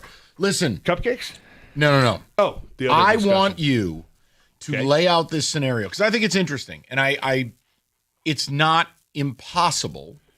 It's just a lot needs to happen. But you were talking about, guys, we've said I'm not writing the Lions off for making the playoffs. I wouldn't do it. My doubt is based in 3 months of not stacking wins, and now I need to stack wins. But I won't write this team off. But you had a different conversation. You go, fellas, look at it a different way. Not about making the playoffs. They could win the division. Yeah. Lay this out for the people. And stick with me because I know for some people it might be far-fetched. Like, the division? No, we're just trying to sneak into the playoffs. And we went through the different scenarios, and I asked you guys, are they possible? Like, I'm not laying out 117 things that are like, you need this to happen, that. Like, there's not 100 things that need to happen. I said, and it started with the discussion, who are we rooting for tomorrow night with the Bears-Packers? And I'm looking at a different way, saying, I think this division is still in reach because when you look at both those teams' schedules, is it possible that they both go 1-2? Yes, it is. The Bears have to play Packers. They have to play San Francisco, and then they obviously have to play the Lions. So I'm going to lay this scenario based off of you, the Lions. We all know, hey, you're basically in playoff mode, right? You got to beat Pittsburgh this weekend. You got to beat Minnesota next weekend. You got to beat Chicago. Are those all possible, plausible scenarios? Like, that's not – I'm not asking Miami to go beat the Rams and, hey, all of a sudden we get this. So I'll put it this way. So if the Bears win against Green Bay tomorrow night, that would give them 11 wins, right? So the Bears' remaining schedule, they have to go big West Coast trip out to San Francisco, who is still somehow playing for not only the NFC West division. Number one. They're going to be playing for the number one seed. Is it plausible – Rico, you looked up the line. You said this San Fran's basically about -2.5 favorites against Chicago. Right. Okay, so I'm assuming that the Bears are going to go beat the Packers, then they're going to go lose to San Fran, and then you get them in Week 18, which you need to win. Packers, you're coming off a loss against Chicago. You got to go next week. You're against the Baltimore Ravens, who are in the same boat as the Steelers coming in. Dangerous team, right? Finally getting healthy. Got some guys. You're down Micah Parsons. Is it plausible that they lose to Baltimore? Green Bay is -3 in that game. Okay, so that's going to – just looking at that off the top, that's – game's in Green Bay. That's a coin flip game, right? So the way that I look at it is if this scenario happens where we obviously know you have to win out, but if the Bears beat Packers, Bears lose to San Fran, Packers lose to Baltimore, you're going to be looking at that Bears matchup not only for a playoff spot, but for a chance to have the 3 seed and have a home playoff game. And I'm not trying to go tinfoil hat on people and say, oh, you need like 117 different things to do, and like I'm in the lab and I'm poking different buttons and we need this and tiebreaker. Like I'm going to the 18th tiebreaker. It's a little shiny. It is a little shiny, but it's not. But we had this discussion off air, and both of you told me it's not unrealistic. It's not. I said, it's a 7-leg parlay is what you're hoping. If I threw something at you and I said, hey, we need the Raiders to beat the Rams on Monday night in L.A., you'd look at me and be like, okay, stop. Full stop. Not happening. No. I get that. But possible that the Bears have to go to San Fran, who are playing for the 1 seed. Possible that the Packers have to play Baltimore Ravens, who are playing for their division. Right. Those are possible scenarios. So it's not – I'm not going 100 things. I'm going like three or four things need to happen your way. Obviously, you got to take care of your own business. But you got to win. That's the biggest thing. But here's where it becomes a 7-leg parlay, because mixed into all of that is a team that hasn't won consecutive games since September to win 3 in a row. Fair. And you got to be the Debbie Downer, and I don't blame you for doing it. Like that's no, but it's fair. No, but it's in my scenario, it's a Debbie Downer. In reality, let's come back to reality. It's not a Debbie Downer because that's completely accurate. That is completely fair. And this, can all of those things happen? Yeah, that's Yes, why I they said can. it's like placing 7 safe bets, but all in one parlay. Oh, that's and like- all you need is one to screw up, and it you're is. like, you can got to take- be kidding you me. could take a 5-game parlay and take all the teams that are plus 350. One of them's going to lose, right? There's going to be something weird that happens.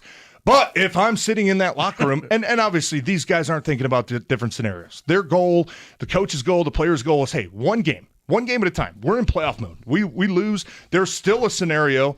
It might be a little bit more wacky that you can still get in with 10 wins if the Packers and the Bears, whoever wins tomorrow night, if they both finish 1-2 and you get 10 wins, you're going to have the tiebreaker over the Bears. That's, you know what? We'll have that discussion in 2 weeks from now when you're going to Chicago to play that game.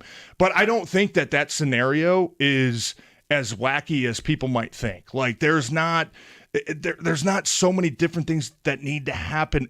Which is why I'm looking at the big picture and saying, obviously the division is goal number 1. That's always goal number 2. Hey, just get in the playoffs, see what happens. Goal number 1 is still, in my mind, feasible. Like it's still right in front of you. But I think you need the Bears to win tomorrow night.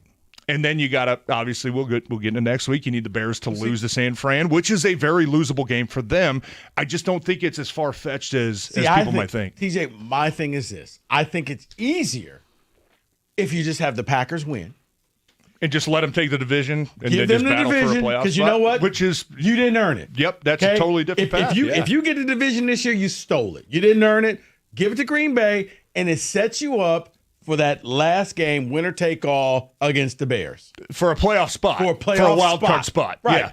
Which is, if I I think had that's to pick, more plausible. If I had to pick one of the two, obviously, I think that one would probably be more realistic. But it's not like yours head and shoulders like above the No, other but one. it's like Green Bay wins, and you know what? Now, if you go out there and you beat the Bears, you're in. Yeah, I mean, listen. Bottom line is, we're basing this off of the fact that you're in playoff mode. Like, you have to win games. And is it going to be tough? Hell yeah, it's going to be tough. Pittsburgh's fighting for their lives, man. They're fighting for their division. They're fighting. Suck. They've got listen, Aaron Rodgers is a seasoned veteran, experienced quarterback in these type of games. Like, you can't underestimate that. I don't think they are. Which is why we all picked the Lions on this, but it's not going to be easy. I'm with you on this, and I know where he's going to come from, and I know where he's going to come from. But this is where Tomlin gets dangerous because he just can't let the let the playoffs go. He will find a way to say, no, wait for me. I want to be in this year's playoffs, and they might still well. do that. And I don't mean to be negative on Mike Tomlin. He's a phenomenal coach. He's made the playoffs or been above 500 for 20 straight years. Phenomenal. Okay.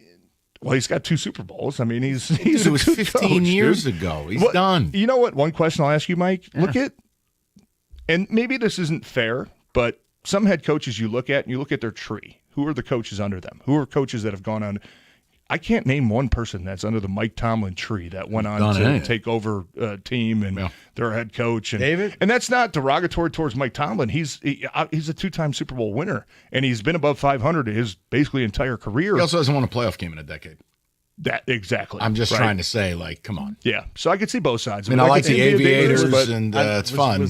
Leslie Frazier was the only one. Frazier. No, Leslie Frazier. No. What? The only one that was trying good to claim Leslie Frazier from under the tree was Bruce Arians. That's the only one. Yeah, okay. And Bruce was. But he's had Todd Haley, Mike Munchak, Brian Leftwich. Like, he's had people that have gone on to coach other places that have not been good. Yeah, and kind of the same path as like a lot of Patriots coaches, right? Like, that was the thing with them forever, is like, we're going to do the Patriot way. Well, no, you're not. Soon you realize, we don't have Tom Brady. We don't have the play callers. So if their playoff odds are anywhere, depending on where you look, between 25 and 42%. Yep. Right. What do you place your scenario at, percentage-wise? For which scenario? To win the division? To win the division. I'm just interested in what I your would probably confidence is. put it at, which is why I kind of talked myself into it. I don't want to go too high, but I also don't want to go too. I'd say probably like 33%. So if to win the division is 33%, what is your belief percentage-wise that they're making the playoffs? Because I have a feeling you're more confident than what the math is suggesting. Yeah, I think I'm still around 50%. So you're slightly higher. No big deal. A little bit. Okay. No. I'm not going to say I'm 80%. Yeah, look, I have all no, these teams out. And, I have no fear about go this 3-0. weekend. I just worry about at Minnesota. Yeah, but or doesn't at that scare Chicago. you though a little bit? What? No, That you're none right. of us have fear about this the last weekend. time Like, I felt that's this kind of way- spooky. Yeah, but they don't That's lose kinda back-to-back spooky. games. With Giants, where it's like it was the Giants should've and it was probably lost. Minnesota. Were both free squares I to know. me at home, guys. Go do something else because Well, you'll let me need the say game this. at I know. halftime. I'm just putting it. No, go ahead, Mike. Let me say this. I don't want to toot my own horn, but no one's really got a better handle Really? on when the Lions are going to lose than me. really? Oh, okay. Well, I'm 5-1. Because you're like a drum major. No, tooting I've your own picked horn. against them All 6 right. times this season, and I'm 5-1. Okay. I've picked the right Rico, games. you got a siren over there somewhere? I can. You know or what? Here, something I to don't do? care. I'll do Yeah, it for there you. you go. Here's No, I'm just saying they don't lose back-to-back games. They're at home, and they can't get beat by old balls. It's law. No. Now, the next 2 weeks, I get a little nervous. No, but here's the thing. Kind of like what TJ said. I felt the same way against the Giants. It I was know. like, We're such bums. guys, this is just, let's just get healthy. I remember telling you, like, TJ, we should just go out there and by halftime, Golf and all these guys should be on the sideline in street clothes. 60-yard field goal to save your ass. Right. Yeah. Are you sticking for who said it, or do you got to go? It's no big Oh, deal I if you got have to time. go. Okay. Are we gonna do it next? Yeah, we'll do it right now. Yeah, I'll hang around. No, but it's an interesting scenario, and no, don't let anyone tell you. But it's not like It's tinfoil impossible. hat, you're crazy. No, There's no don't way let that's anyone happening. gaslight you Okay, thank into you. that. All right, I It's just wanted to have that plausible. conversation. Thank you As for long letting as you me didn't speak my say, mind. "Oh, Grumble, it's 75%," I'd be like, "Okay, hold on." We need the Dolphins to beat the Seahawks, and then we need the That- right, Raiders that's to beat different. the Rams, and then we need All this we to need beat is the this Raiders guy, to and go then- to Philly. And then we Okay. then we need a tie in this game. Like it's not. No, it's far from that. It's not that far fetched. All right, we'll get to who said it next. Simple. Holiday season is upon us. You guys are probably busier than ever. You're cooking, last minute Christmas shopping. It's all a pain in the ass.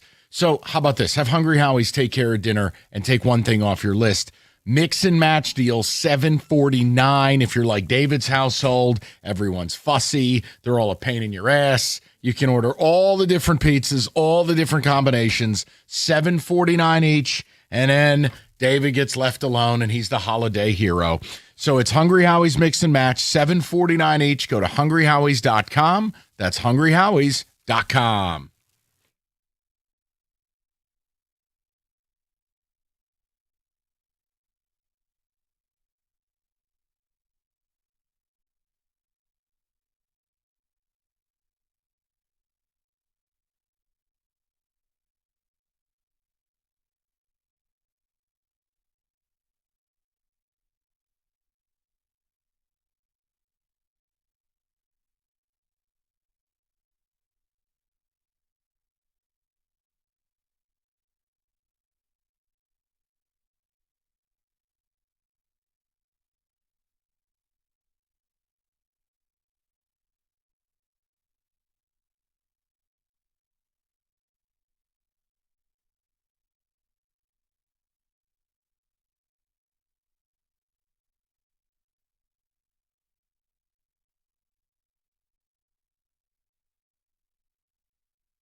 Okay.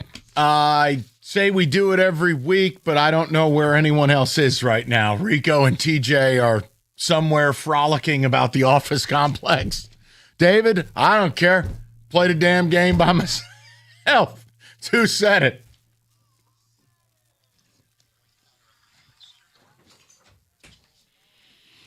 All right, now I'll be digital TJ until he returns.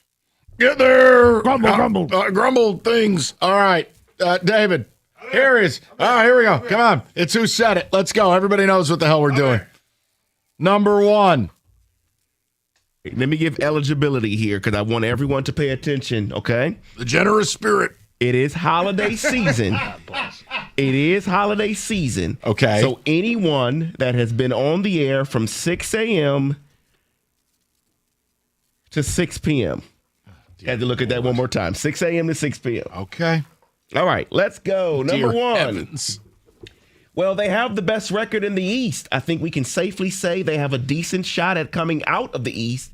And at that point, you got to say they're all the way back because they're in contention. Pistons talk? That has to be. That's a lot. Middays does a ton of Pistons conversation. I mean, they basically do the old man at the Muppets thing where they read the newspaper. They do Pistons every day. You got to remember, though, Stoney was in all week midday. Yeah. So keep that in mind. That sounds like Stoney. Can you read it again and let's manifest Get the Stoney Stoneyisms. saying this. Okay. Well, they have the best record in the East. I think we can safely say they have a decent shot at coming out of the East. And at that point, you got to say that they're all the way back because they're in contention. Well, you said it all there. You guys sold me. Yeah. I'm going Stoney. Locked in. Sold. Yeah, sold. You sold me. You can't change it, huh? Don't change it. I'm going now. to say it's Doug commenting on Stoney, what Stoney said. Like, Stoney said something about the Pistons, and it's kind of Doug reaffirming, well, But here's the thing. Both of those guys, I don't want to say are famous for it, but they're both willing to offer you. It's not this bold take. It doesn't write off either side. It's kind of that right down the middle, like a safety squeeze. Gosh, I think I'm unlocking my pick. I think, Rico, you just sold me in the See? Karsh. Yeah, I think you just sold me. Kenny, your take. I'm going Karsh. I'm sticking with Stoney. Although Stoney drops, if you play enough drops over what I David won't do says, a thing. We'll have David read it one more time. No drops. Well, they have the best record in the East, and I think we can safely say they have a decent shot at coming out of the East. And at that point, you got to say they're all the way back because they're in contention. I'm going to go Doug. I'm going to say Stoney. It's a lot of Stoney words. wouldn't say safely. Yeah, You Doug could starts it off safely with say well. that. Yeah, well, yeah, a Karshism for sure. Let's I'm find switching. Watch this. We're all Karsh. wrong, and it's like Jansen. Be mad. Yeah, here we go. David, who said it? The guy was here for 10 minutes this week. He's been gone all week. I thought he took the week off for Christmas. No, he just used his PTO, his sick days. I forgot about him, to be honest with you. Well, he was here for 10 minutes Monday, and he was gone the rest of the week sick. All right, Okay. you know what? We already So see what fair. David's trying to do this week. Yeah, it's not nice. That's not in the holiday spirit, David. We'll close Number my eyes for two. this next one. Number two. Missed that guess because of you? What's happening to Chelsea? I hate everything. All right, you guys ready? Yeah. We've seen. Never mind. Hold on, wait a minute. All right, please. We've seen that Cretan come in here and do crazy things to this franchise when the Lions desperately needed to beat that Cretan. Aaron Rodgers has a history. I'm guessing Wojo. God. Who Actually, no, you says said that? till 6. You said till 6 p.m., though. Yeah, Who the Kenny hell Wojo. would use the word Cretan? Wait, but it could be Wojo because remember we left and did the show till 5:30 on Monday. Can you is Lions Review eligible for this game? No, it is he not. He is saying Okay, no. okay. No, that's all. That's a fair question. That is a fair question. Who would use a word like Cretan? Gov? Gov would be my only guess there for that logic. Is that a John? Stoney word? I don't know. Maybe that's a John. Is that a Jansenism? Cretan. I'm gonna go with Stone. Jansenism? Can I short that? Don't do that. I was about to do that. Don't do that. That'd be pretty bad. You should avoid that. Jansenism. Let's short that. No, don't do that. Okay, we're not going to do that. I just Oh, Rico just picked up. Okay. Never mind. I was about to say, like, yeah, you can say, oh, no, you can't. Take out all the middle letters, Rico. Maybe we should start guessing. Huh? Gosh, I don't know. I think I got a John, like... Read it again. Everyone's confused. David hates us for the holidays. Go ahead, David. We've seen that Cretin come in here and do crazy things in his franchise when the Lions desperately needed to beat that Cretin. Aaron Rodgers has a history. I'm going to go Doug. Does Doug hate him enough to call him a cretin? I think he does. That's not respectful. No, but That's he's not respectful. But it's easy to make. See, it's like when Wojo writes anything about Michigan. He waits until there's 19 bullets in the body, and then he walks by and puts in number 20. Doug can make fun of Aaron Rodgers because respect isn't needed. Everyone hates Aaron Rodgers. And now that he's no longer in division, it's less of a threat long term. Yeah, I think this is Doug. Karsh. Sold. Rico? Oh, no. I'm going Stoney. Okay. I'm going Jansen. I'm sticking with Jansen. Okay. I changed my mind last week. I was wrong every time. And Kenny? I said Doug, yeah. I'm going down the ship. Can one of us get this right, please? David?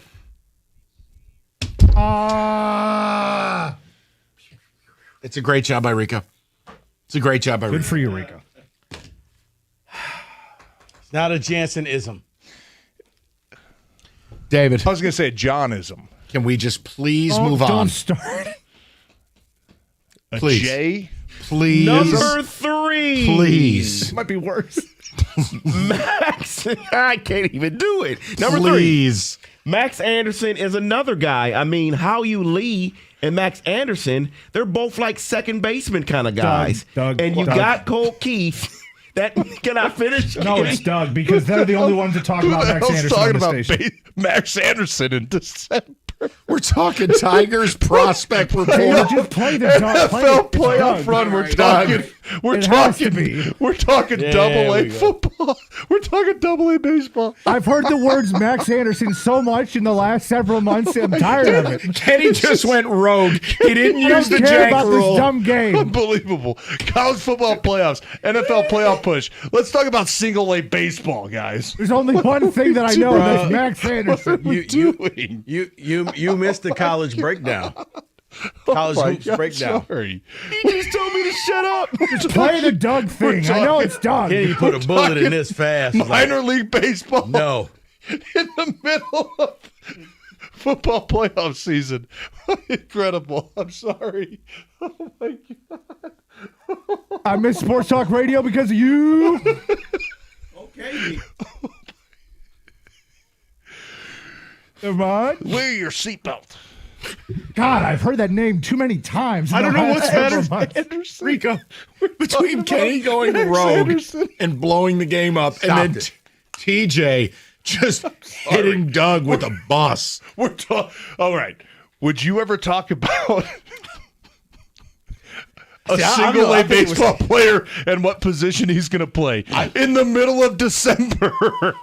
I'm staying out of this. I think it was Kenny just stopping the game. It's the holiday season. I'm staying out of this. No. I was in sentence 2. Just no. Honorable It's mention Doug. I know it's him. Never mind. Never mind. This game blows.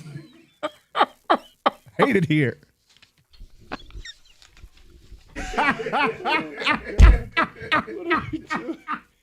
I don't even know if I could try another one. I missed that because of you. All right, please, just the next one. We've lost TJ. Max Anderson. What about the number one name what about on that all other Detroit guy? sports fans' Hold on. At least Max, mind right now. Max Anderson's got a shot to play some third this year.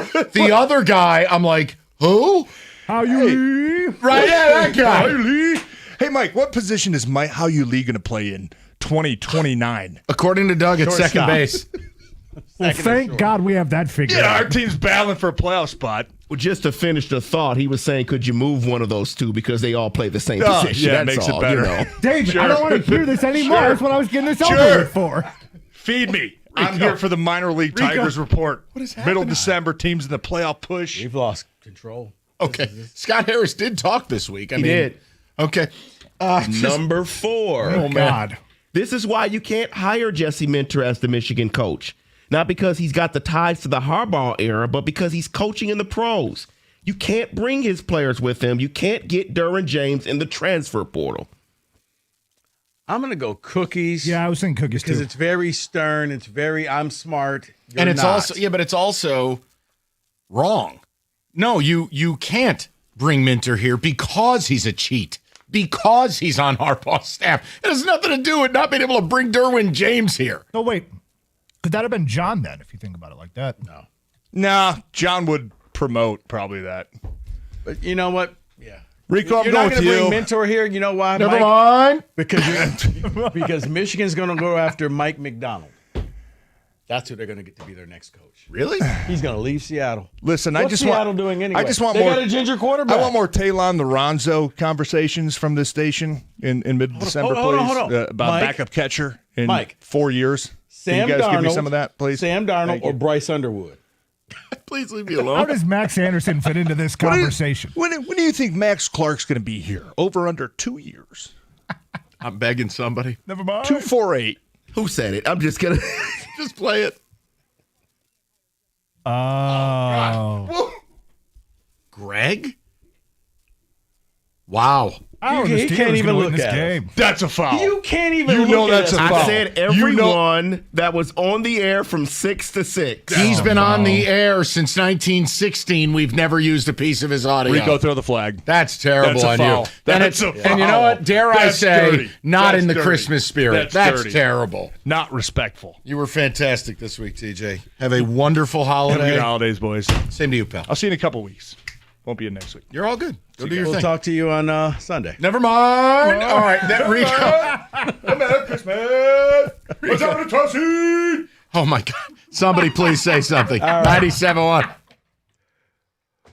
Busy weekend with sports starting tonight. College football playoffs. Yep, you already know it. I'll be down in my Matrix basement checking out all the games. They can do the same thing for you that they did for me because they are offering Bill Now, Pay Later. No interest, no payment. Get this, until the year 2028. Why wait to enjoy your dream space? Go to matrixbasements.com, set up that free consultation. They'll come out with a great design for you and let them start building your brand new basement. Guys, you don't have to wait. You've been listening to me talk about it. You can enjoy your new basement the way that I'm enjoying mine. Matrix Basements, build now, pay later. Absolutely zero interest, zero payments until 2028. Build now, pay later, and enjoy your beautiful new basement with Matrix Basements a whole lot sooner.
Okay, David, couple of ticket texts. We do have the injury report. So there's a lot to do here. What's so funny? What are you okay? TJ. He was on one. Oh my God. Don't look at Okay. All right. Thank you. Thank you for your service. David, ticket text coming in. And then we'll get the injury report. Yes, they have a 95% chance if they win all 3 games. That's all I care about. If they can't beat these 3, then they don't deserve to make the playoffs at all. That's the point, right? It's not even an issue of their talent. We know what their talent is. My hesitation is simply based on you need to do something you haven't done in 3 months. Mm-hmm. And that's not win 2 in a row. It's 3 in a row you haven't done all year. So it's just this thing of they have not shown the consistency. I don't doubt their talent. I don't doubt that they can't beat the 3 teams that are here. But I am truly in a 1 quarter at a time, 1 game at a time mindset. You just beat the Steelers, regroup. There's nothing else to. I'm not flippant when I tell you there's nothing to talk about. Oh, this matchup. There is no matchup. They are tangibly better than the Steelers. Go beat them. Then you have to go on the road against a team that dusted you, and you got to regroup on a short week, and you got to get it done. Well, I can't talk about that game, and I can't think about that game. And I'm not going to. Right. Beat the Steelers. Don't let this game turn into the Giants 2.0. That's 1,000% right. Where all of a sudden you need a field goal to get you to overtime. See, but then the problem that I have is after that, then we're right back to where we've been. They haven't won back-to-back games. David, that's my point is there's nothing to win this game, and then you get back to 0. That's it. I'm not even concerning myself. Like, I respect what TJ said. One step at a time. TJ laid out a plausible scenario. Plausible means possible, sensible. It doesn't mean he's predicting it. But I don't care between Packers and Bears. It's win your game. If you win your games, you're getting in. The rest will take care of itself. If I get to week 18, I will scoreboard watch. I am not doing that crap now. I'm not. No, you're not. I think a lot of Lions fans will be scoreboard watching. They can do whatever they want. I don't know. You know what to root for? Because there's scenarios either way between who wins tomorrow night. But, yeah, you're still under 50%, so you're scoreboard watching. David, go ahead. Y'all did Doug dirty like they did Nicky's brother in Goodfellas. That was TJ. I didn't do it. That was TJ and Kenny. I didn't do anything. I said it's the holiday season. Leave me out of it. They were not respectful. They weren't, and I was, and I won't get any credit. Someone said that was the best who said it all in one. We had fun. It was amazing. It was quite enjoyable. Yes. Kenny shutting it down. I don't think I've ever. Right, Kenny anybody flipped out. Just no. I get 4 hours of Max Anderson every single day. I don't need a 5th. Okay? Wow. Enough Max Anderson. How do you really feel? My goodness. Exhausted. Okay. David, one more, and then we'll do the injury report, okay? Yes, guys, I know it's the Bears. I just don't know how the Lions win in Chicago in January, but you're right. We'll wait till we get there. That's Ramon in Waterford. It's also, look, in fairness, get to the game because you never know what could happen at that point. Yes. And that's just where I'm at. I don't think it's dismissive in any way. Because it's not like you're going up against Josh Allen in Buffalo. No. This is still Caleb Williams, who, the team has been wildly inconsistent, so I'm done expecting better. As far as I'm concerned, the playoffs begin now. Any loss, your season's over. So let's just win this week, and we'll figure it out next week. That's all I can do. Do I think they're doing this? I'm still under 50%. But you have faith this week. Why? Because they don't lose 2 in a row. There you go. And they're not going to lose to old balls. You are not embargoed from that. You can say that as much as you want. Thanks, buddy. All right, David, the injury report. What do we have to look forward to? Here is the injury report, and stop me if you have heard this before. Kirby Joseph out. Manu out. Tristan Colon, Taylor Decker, Graham Glasgow, Christian Mahogany, and Amik Robertson all questionable. The line has been questionable for a while. I don't freak out about that. And again, Sewell's not on the injury report. You know he's playing through stuff. Even last game had to go and get ankles retaped and the whole look. I'm not worried about any of that stuff. All right, go play the game. Those guys are as tough as nails up front. They're going to play. Last guys are going to sit a game out if they can play or the O-line. Those are the toughest dudes on the field. And the only thing that's different, Mahogany's coming off the IR, so they just have to make that decision. But I got a feeling. Yeah, I got a feeling you'll see Mahogany out there. So yeah.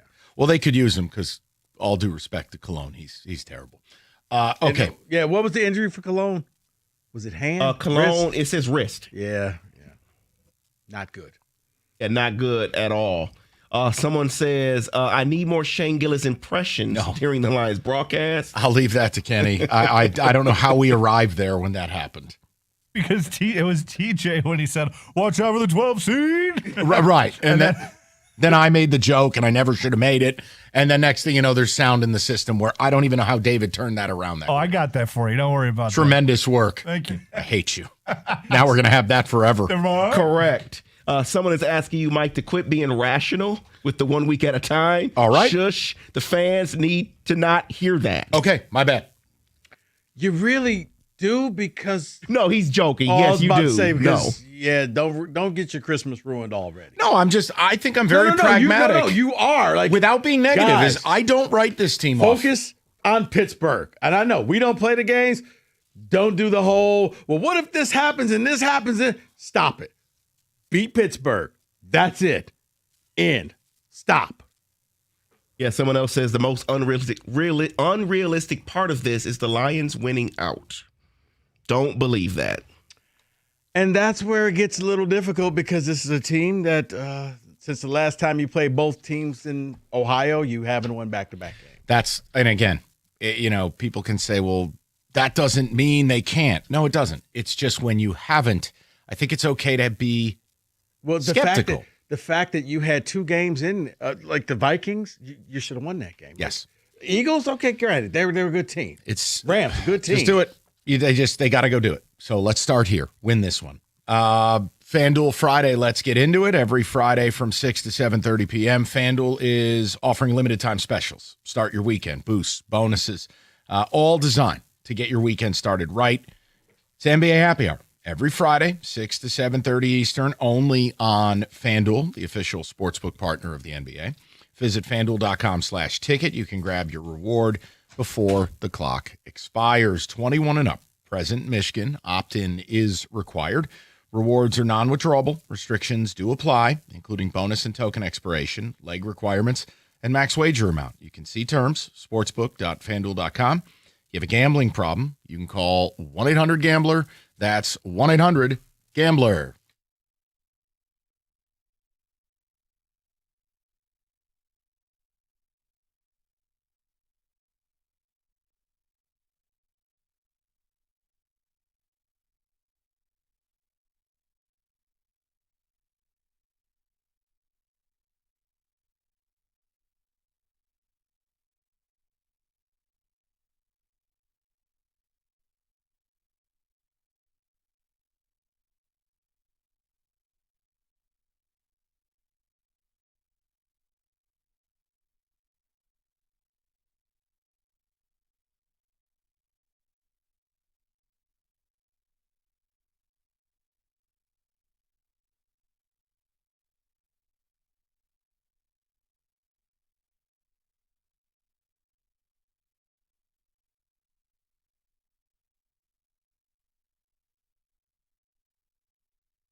Who won last week? To David. Nice job, David. Congratulations to you and Greater Life Church on Tireman. David, Kenny, and I, we tied for second. All right, I'll take it. I had a bad week. I can't win every week. You know what? You did. You've won enough. You got enough equity in the bank. I can have a bad week. You can have a bad week, sir. Let's get to it. All right. Also, I'm pretty sure the sideline reporter of the bowl game that's on is wearing a toupee. Let's carry on. That's a wig, guaranteed. Carry on. That's his hair, man. Just keep going. All right.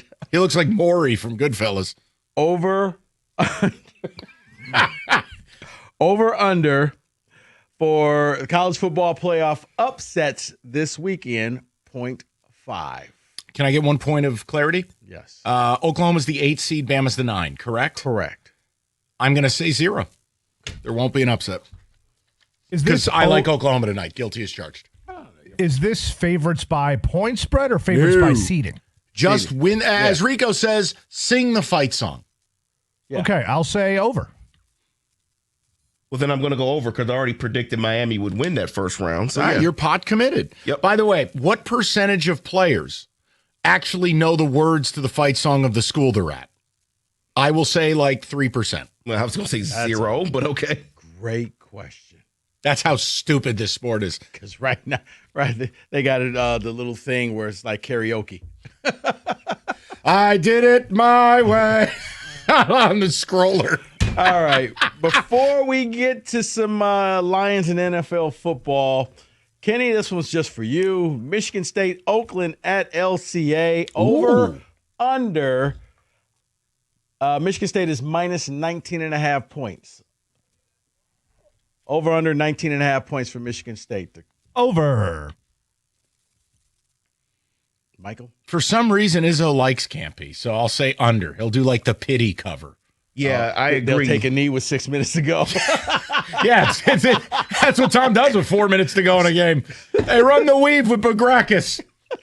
Everything I read this week is Izzo now is excited about the sweater thing that they do. So I think because of that, he'll be nice to him and they'll only win, not 19.5. So I'm going on no.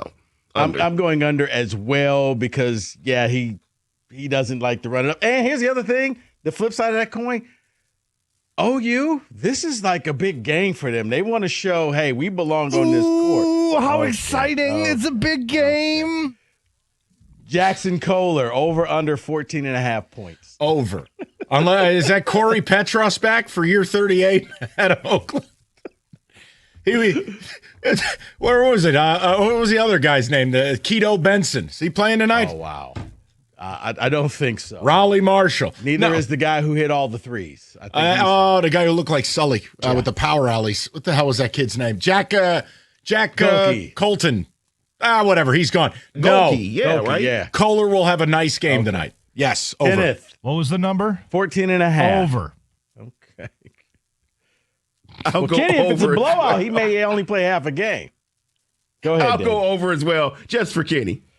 All right, I will go over as well. All right, let's get to some football. Aaron Rodgers, over under 230.5 passing yards. Under. David, I know your hatred is speaking. Let me just offer you this. In the last month of football, the Detroit Lions are a league worst, averaging 328 yards allowed through the air per week. I understand Rodgers is washed, but this is... You know how you do that? Is you throw down the field, not to running backs and not just to tight ends. Just saying. I know, and on 28 pass attempts last week, he had 230 yards. David, even if the Lions blow the doors off the Steelers have to throw it. I'm going to say over. You know who would get over 230 yards? Sam Darnold. And he throws 7 picks. Well, that was my logic, too. So, David, you're going under. Go ahead. They're going to be playing from behind because we expect the Lions to be winning this game, so they're going to have to throw the ball a lot. So I'll say over. You're going over as well, Mike? Yeah, based on game script. Even if the Lions blow him out, he's got to throw it. More receiving yards. J-Mo or DK? J-Mo. DK Metcalf, I don't understand. They pay him $150 million and then they do nothing with him. What was the point of this exercise? Did they just want somebody physically fit to put on the tickets? I mean, he did have a nice run for that touchdown last game. Congrats. I'll say somebody's soul. I'll say J-Mo. Why? The Steelers secondary has the athleticism of my dad. Okay. Happy 70th. By the way, they're almost dead even when it comes to the books for yards. That's why. David's yelling at me about how they don't throw it down the field back here, so I'm going to say J-Mo. So what you're saying, Mike, is what Jalen Ramsey does in the backfield, that's not something that you want to have? That's correct. Okay, then I'm definitely going J-Mo. I picked a bad game. You did. Ask him a questions about former Steelers corner Artie Burns. His head will explode. I'm going to take DK. In possibly his last home game as a Detroit Lion, let's go David Montgomery. Over, under 39.5 rushing yards. Over. I think there'll be an opportunity late in the game with the lead. That's kind of a demo game script. He'll get the yards necessary. I'll say over. And he could break one decently sized run that helps him out in that process, so I'll go over as well. We can't stop the run that well. No TJ Watt either, so I'm going to go with over. Who hates their team more, me or David? I don't know. It's a real battle royale. I flat out question. I'm like, I don't think either one of you. No, we love our team. I don't love my team. I'm open. I don't think you know what the meaning of love is. I wish the Giants would sell and just move. I hope they give the Jets the stadium. I hate them. David has a very complicated relationship with I do. Okay. Tomlin's ruined it for me. All right. Over under 1.5 touchdowns for Jahmyr Gibbs. Under. I just don't pick running backs score 2 touchdowns. That's all. I know, but he's Mr. It's a principle thing. He's like Blake Corum at Michigan. Yeah, no, I'm the same logic as Mike. I'll say under. I'm kidding. Allegedly. Second I said that. Allegedly. Go ahead, Kenny. I'm sorry. I said under. Same logic as Mike. I don't like running backs going for more than one. Allegedly. You couldn't catch those words, huh? I'm going to have my lawyer check it out. Allegedly. Second I said it, I was wrong. All right. I'm going to go under in this one. He's turned into a very nice pro. I'm going to go over until he fumbles. Okay. No, I mean, he is, but he's just that's his one knack. And as a running back, that gets you put out the league. It's like wide receivers dropping passes. All right. Green Bay first half score against the Bears. The Green Bay first half score, or, Kenny, for you, Cohen Carr's total points against Oakland. I mean, you know what I'm going to say, so just okay, write it down. Okay. All right. Cohen Carr. He's going to score 100. That's right. That's a really tough question because I do think you know what? Thank you. I tried. I think the Bears game could be higher scoring than people recognize, and Carr could have a very good game but have 9 points. Counter argument: Greg Campy. Packers. I can't go Greg Campy on this one, but I still will take Carr, not because of Campy, but Carr. Yes, because of Campy. I'm going to take the Packers for this one. More receiving yards in this game. Jaden Reed or Colston Loveland? Loveland. He's come on. And they're actually using him a little bit, I don't want to say vertical, but like they're able to use him 12 to 15 yards. He's playing good football. I'll say Loveland. Okay. I will say Reed. I will say Reed as well. I'm going to always take Reed over Loveland. Kyle Monangai. Wonder why. Under 46.5 rushing yards. Over. I think the recipe for the Bears to win the game has got to be 40 rushes, and I'd imagine Monangai will get half of them. Cold weather battering ram. I'll say Monangai over. Over as well, yeah. Yeah, over. He's really good right now. I'm going to go over as well. And finally, Michigan will name a head coach before 8 p.m. on Monday. Yes or no? I'm going to say no. Well, actually, hold on. Could be Dillingham. When does Arizona State play? I'll just say no. I even if they get their guy, it's probably not by Monday, right? Oh, hell. I don't like this question. I object. I'll say no. That's a no for me, Doug. I'm going to go yes. Who is it? It's going to be Dillingham. I'm going to go yes as well. They play Wednesday, by the way. Wednesday. So he'll leave before the bowl game? You'll have breaking news. There'll be an announcement. He'll still coach it, but there'll be an announcement before Monday at 8. Kenny, I feel like we got trapped right there. That's your prop bet casino. I don't like that. 97-1.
5 o'clock. Great to have you with us. Thanks to TJ, who was special today, is what we'll say. We'll get to the picks later.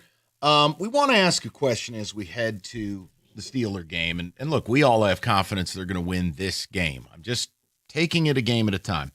But it's interesting because earlier in the week, whether you think Goff was going at the fans or not really interested. We played his audio. I stand with it.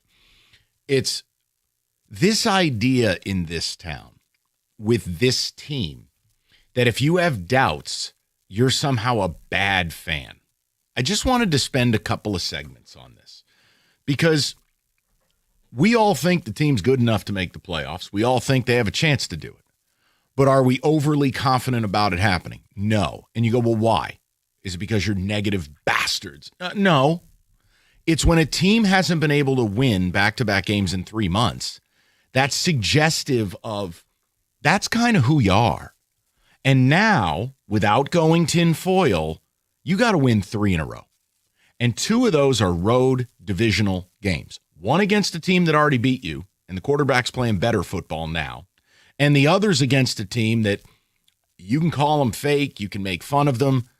Going to Chicago the last week of the season, and they're headed for 11 or 12 wins. I'm going to say that's a tough assignment. Yeah, they're kind of you from last year. Great point. So here's my question, guys. Your faith level, this team's going to get this done. Look, if they go 3-0, they are about 95% they're making the playoffs. Are they getting this done? And if you have doubts, why are you a bad fan? Can someone tell me that? And look, I'm trying to be respectful about that. But someone tell me why you're a bad fan. You're a bad fan, Mike, because to some people, fan means you always have to believe in your team. You always have to think positive. You always have to think that your team will find a way when all hope is lost to come up with that Hail Mary pass, to come up with that big win. And to some people, true fandom means you can't see the negative ever. To some people, you always have to be positive. I would say this team showed you that they can be they're very inconsistent. And to your point, winning 3 in a row, how about we just start off easy? Can you win 2 in a row? And get to week 18? Yeah, can you just win 2 in a row? They can do just because about. To me, the script writers had this thing set up for a long time. Yeah. And look, I mean, if you want to talk about, like I obviously have optimism they're going to win this week. I don't respect the Steelers. I just don't. And yeah. The only thing about the Steelers is that Mike Tomlin voodoo. Just go away, Mike. Missed the playoffs. Nope. But again, make the playoffs. You got to show me the injury report. I mean, you're not going to have TJ Watt this week. Right. Is Nick Herbig playing? Who's an excellent pass rusher? Like, if you want me to believe in the Steelers, man, you got to show me the front 7 and them being able to do to the Lions. Well, I mean, but I think that's a wash because you look at the Lions' offensive line and they're all injured. They're all playing. There's a difference. Yeah, Herbig is doubtful. There you go. So now they're down. Yeah. In my mind, they're top 2 pass rushers. I'm not interested in it. So, look, man, you can list the Lions as questionable all year as far as the line goes. Rico, you know it. They're going to play. Right. So I want to hear from you guys on this. Just explain to me, like, for instance, you want another reason why you can have doubts about the Lions winning 3 games in a row? Last month of the season, they are dead last in the league, allowing almost 330 passing yards a game. What am I supposed to say to that? And mind you, when you go, well, it's Aaron Rodgers, JJ, and Caleb, I'll say it was Jameis Winston. So you don't get to play that game. You don't get to do that. But I would like to know, because, again, I don't write this team off. I refuse to. But I'm also not going to sit here and tell you they've got great odds of doing it because, I don't know. I think it's tough to ask a team to do something they haven't done. Bro, win 1. And then next week we can talk about getting 2 in a row. And then we focus on the winner-take-all game at Chicago. I think that game sets up, it's the ultimate scriptwriter game because now. I love the scriptwriter game thing that we have going on. Goff can go and you're going to be playing in frigid weather. Just imagine this weather or colder in Chicago. Game's probably going to be at night. Pressure's on. Let's see what happens. Student versus the teacher. I like that. And again, you're right, is that if we believe in the scriptwriters the way we do, Lions, Bears, Sunday Night Football, Soldier Field. Yes, Ben Johnson versus Dan Campbell. It's almost too delicious. David, you tell me. You see the ticket text. You read them. I don't. But it's the general idea of if you point out the flaws, somehow you're not a good fan. See, I think fans that deny the flaws are bad fans because you're acting like children. You can all want the same thing, but people that deny reality, I don't get that. How does that make you good? Go ahead, David. Oh, it doesn't make you good. You have to live in the reality. I get it. You want your team to be the best. You want your team to succeed. But there are times when your team you just have to speak the truth about your team. And I've seen a lot on Ticket Text this week where they are speaking the truth about their team.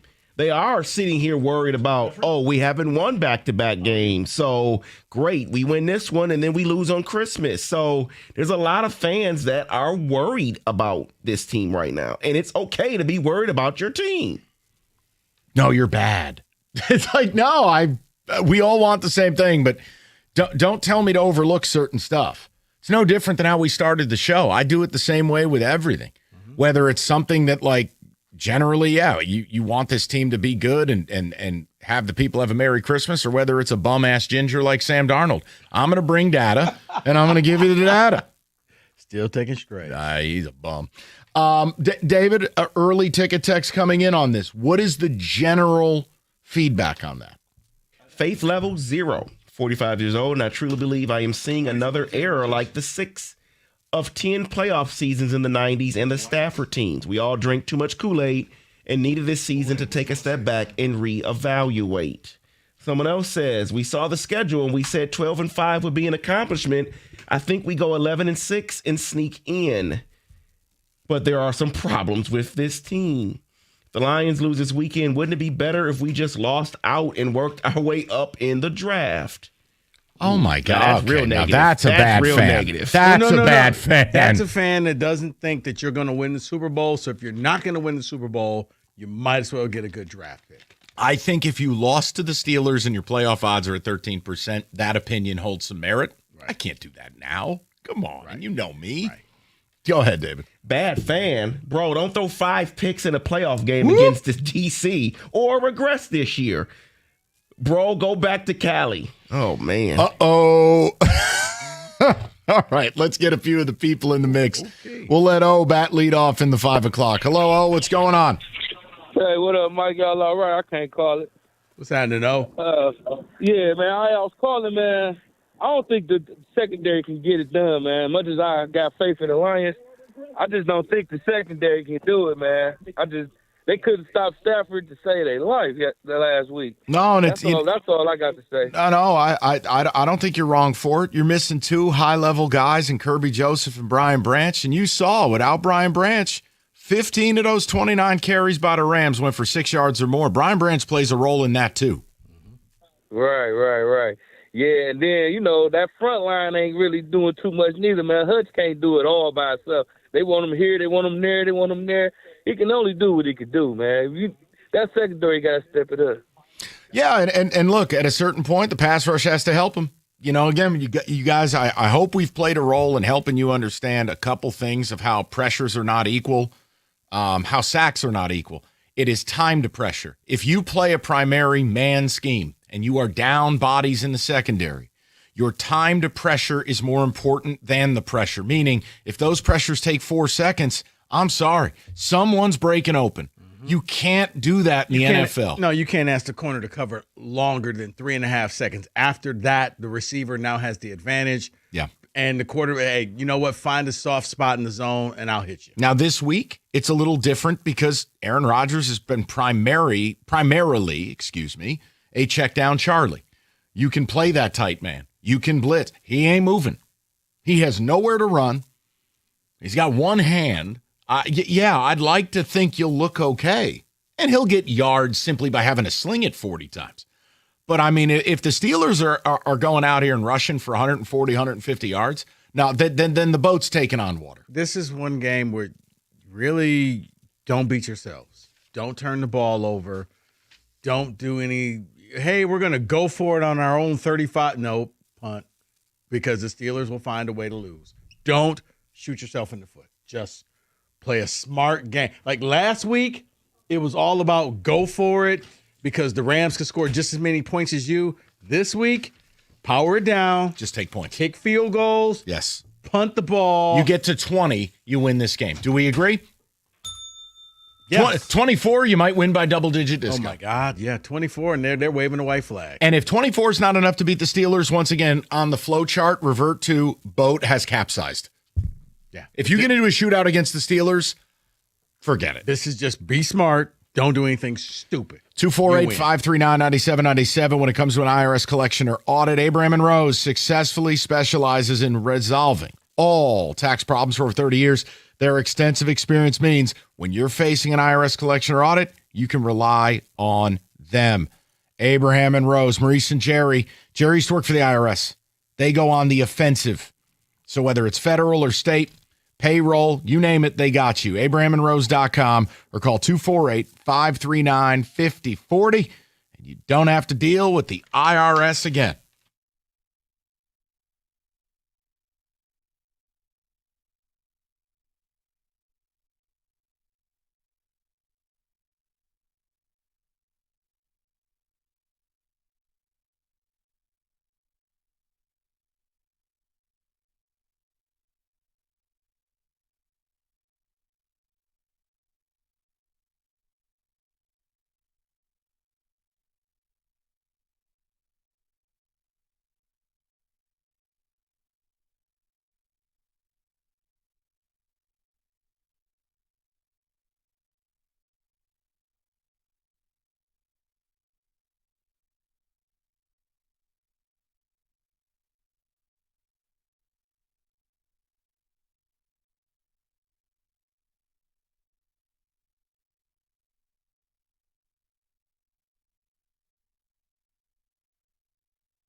Well, Rico's just asked the magical question in 2025 while he's moonlighting watching a bowl game. Quote, how is this not an incomplete pass? Asking what is and is not a catch anymore, forget it. Don't even bother. Watch this. He throws the ball to the ground. It's grounding. Listen, once again, I don't Hey, even you know ask. what? Shout out to the most innovative 2-point conversion play ever. Yeah. Have the refs take 12 minutes to make something up. Wild. Go to John, 97.1. Johnny, how you doing, buddy? Hey, look, you guys want to talk about the script writers. Rodgers has been smoking DMT all week, meditating. He's going to come in. He's going to have the black uniform. He's got a chip on his shoulder from the interception of his last game as a Packer. I think he just puts nail in the coffin with that smug look on his face and walks away. No, I don't accept this. John, no. Not this version of Aaron Rodgers. Oh, wait. So, John, you're saying he does what the Lions did to him and just kind of end the season for him. He just ends it. He just puts the nail in the coffin. He ends it. Walks away. It's his last season. He gets to wipe the floor of the Lions again. He's happy. Man, I swear to God, if they lose to the Steelers, somebody should lose their job. You can't lose to this. I agree, but look, it's Aaron Rodgers. Look what we did to him on that last game. I know. That's all I got to say. I know. And, John, I love the creativity, and you know I'm a big fan of the script writer angle. I can't hear because I think the bigger script writer is Lions-Bears, Sunday Night Flex, Chicago, winner take all. The teacher versus the student. Yeah, I've been seeing this for a long time. You have? You've been a soothsayer. Let's go over to Raymond, 97.1. Raymond, what's going on, buddy? Not much. I've got facts for you, fellas, that you're probably either going to like or not like. So, Fact number one, Sam Darnold is Carson Palmer. They do great in the regular season, but they do not do good in the postseason. Fact number two, the Seattle Seahawks tend to win games in prime time or just big games in general off wacky plays, whether it's the failed Mary, the batted ball out of the end zone, or last night where a ball hits off a guy's helmet just to go into a 2-point conversion and save the game for him. Both, the latter, obviously, Matthew Stafford was the quarterback. Number three, the Steelers have not lost in the Lions, I think, in over 20 years, if I'm not mistaken. Would that be – hold on. Is that going all the way back to Jerome Bettis' coin flip game? No. I think that's what I saw. I could be wrong. I want to be open to be wrong. But, of course, the last time we played them, we tied. So, there's that. Oh, but, yeah, that getting awful back game. to kind of getting back to what you said, it's not the fans' job to sit there and be positive all the time. Like, a few years ago, Matt Patricia was the head coach. I wanted the Lions to lose every game because I wanted him fired. Why? Because I thought if we could just get rid of Patricia, I thought whoever we brought in would be so much better than Patricia. And look what happened. We got Dan Campbell. We got, Brad Holmes for all the talk of everything. Like, we sit here and we sniff the NFC Championship game. We sniff, the Super Bowl. And it's not that I don't believe in the Lions. I just want more. What's wrong with a little bit of expectations? It's not Jared Goff's job to, sit there and expect the fans to be rational. He should use this as motivation more than anything to be better and prove us wrong and be able to hold up the receipts. Because ultimately, we all want what they want. We want a Super Bowl here in Detroit. And Raymond, that's the thing is, look, if you aren't able to win as much as 2 games in a row in 3 months, that is the definition of mediocre. Why is anyone upset if people are going, hey, you haven't done this through 15 weeks. What do you want from us? You guys go do your job. Surprise us. Absolutely. Like, we all want them to win at the end of the day. Yeah, we're pessimistic. I don't think they're making the playoffs. But do I want them to win the last 3 games and give us a chance to actually do something last week? Yes. Absolutely. 1,000%. No, Ray, I think it's a great call.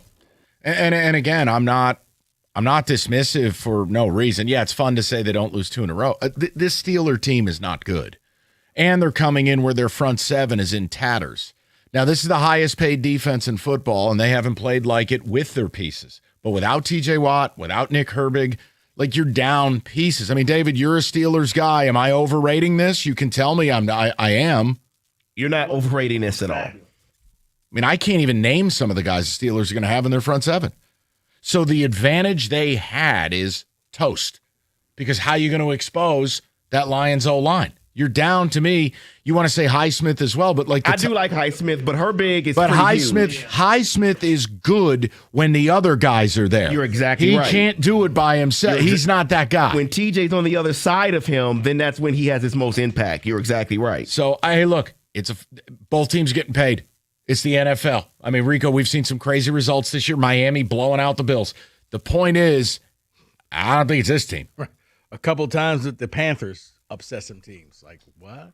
Huh? So, yeah. I think a big addition for the Steelers, though, is I did not see Harmon on the list anymore to be missing the game, which is Derek Harmon having him back helps us stop the run. But, again, if we can't stop the pass, it won't matter. If you don't have a pass rush, the Lions are going to kill you. That's it. You give Goff time, you're dead. I'm not oversimplifying it. No. Your receivers are too good. Goff's accuracy is too good. And if you don't make him move his feet, you're dead. Yeah. He will complete passes 70% of the time. He's going to murder Porter Jr. Yeah, systematically just boom, boom, boom. There it is. And then it's the deep throw to J-Mo as the cherry on top. Let's go to James, 97.1. Hey, James, how you doing, buddy? Cold as a word I can't say on the radio. But other than that, I'm good. But anyway, so I'm hopeful that the Lions are going to make the playoffs, but I'm also realistic, and I realize the team hasn't won 2 games back-to-back in, like you said, 3 months or whatever. And then, the most telling thing is, last week, like you said, without Brian Branch, it feels like the Rams basically just shoved it down our throats. And I don't know. I feel like Minnesota is going to be able to do the same thing, and I feel like Chicago definitely is going to be able to do the same thing. The Steelers are what they are. They're kind of a mediocre team, and we should be able to beat them.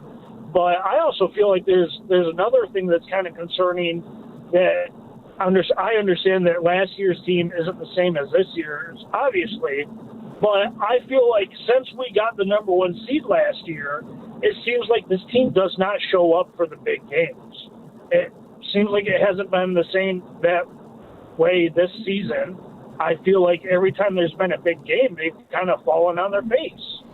Yeah, and look, it's primarily been on the road, right? And it's been against teams that we consider playoff teams. Now, I guess I look differently. You're right. They lost here to Minnesota. They should have lost to the Giants. I don't think that makes me a bad person to say that. No.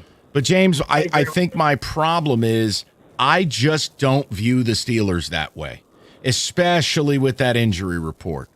So maybe I'm being a goofball.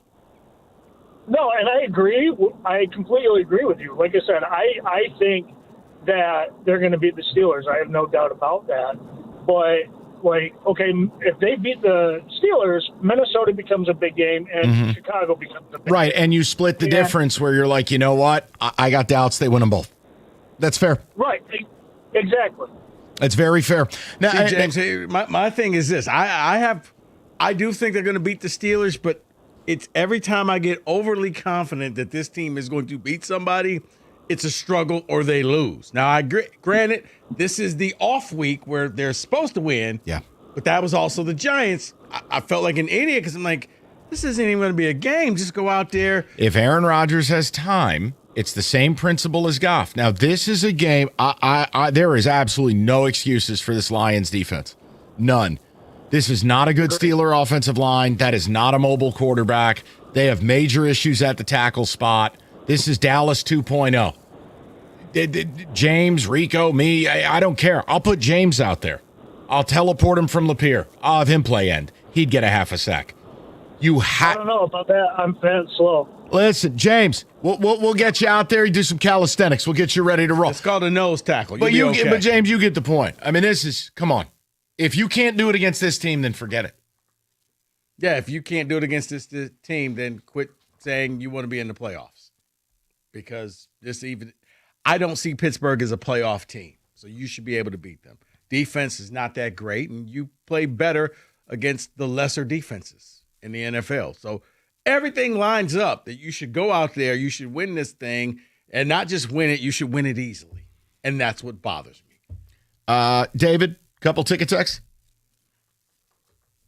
Yes, I don't trust Aaron Rodgers, so that's all. That's all I need for this game. Aaron Rodgers sucks. Lions will blow them out. David, are we being too hard on Aaron Rodgers? No, you're not being too hard on Separate Aaron your Rodgers. personal feelings. No, he's had a couple decent weeks back to back, but I mean, the Lions are a different ball game versus who we just played. So, no, you're not being too hard on them at all. Okay. What's the Steelers' best win? The Ravens.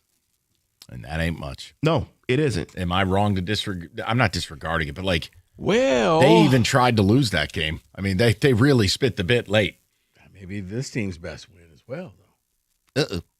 Ooh, wow, that's true. Oh, I'm sorry, you're being a hater. Another edition of Rico Wins. Fridays at 5. You could consider, because the Colts were healthy, you could consider the Colts November 2nd game, but they were starting to kind of change then. Carry on. All of our key players got their big fat contracts. Everybody lost their chip on their shoulder. That is Tim in Commerce. Okay. I will, hate to say it, I do feel like, and I can't sit here and do a PowerPoint presentation. You either feel this way or you don't. I'm not mad if you don't. I don't feel like this team plays as hard as the last 2 years. I don't feel like they have that hair on fire attitude about them. I think they and I've said this now, it's consistent, whether it's Campbell, whether it's Kelvin Shepard, Goff's comments, the way this team acts, they think they're sweet. They think they're last year's team. I just, something bothers me is like, I feel like they haven't put it into the extra gear. No. And I know I'm a numbers person, and I can't give you a number for that. I think that's fair. I mean, losing a little bit of the hunger. I think that's fair to say. 248-539-9797. All right. Red Tag sales event going on right now. Moran Chevrolet, Michigan's #1 selling Chevy dealer. You want to elevate your tailgate or just survive this damn winter?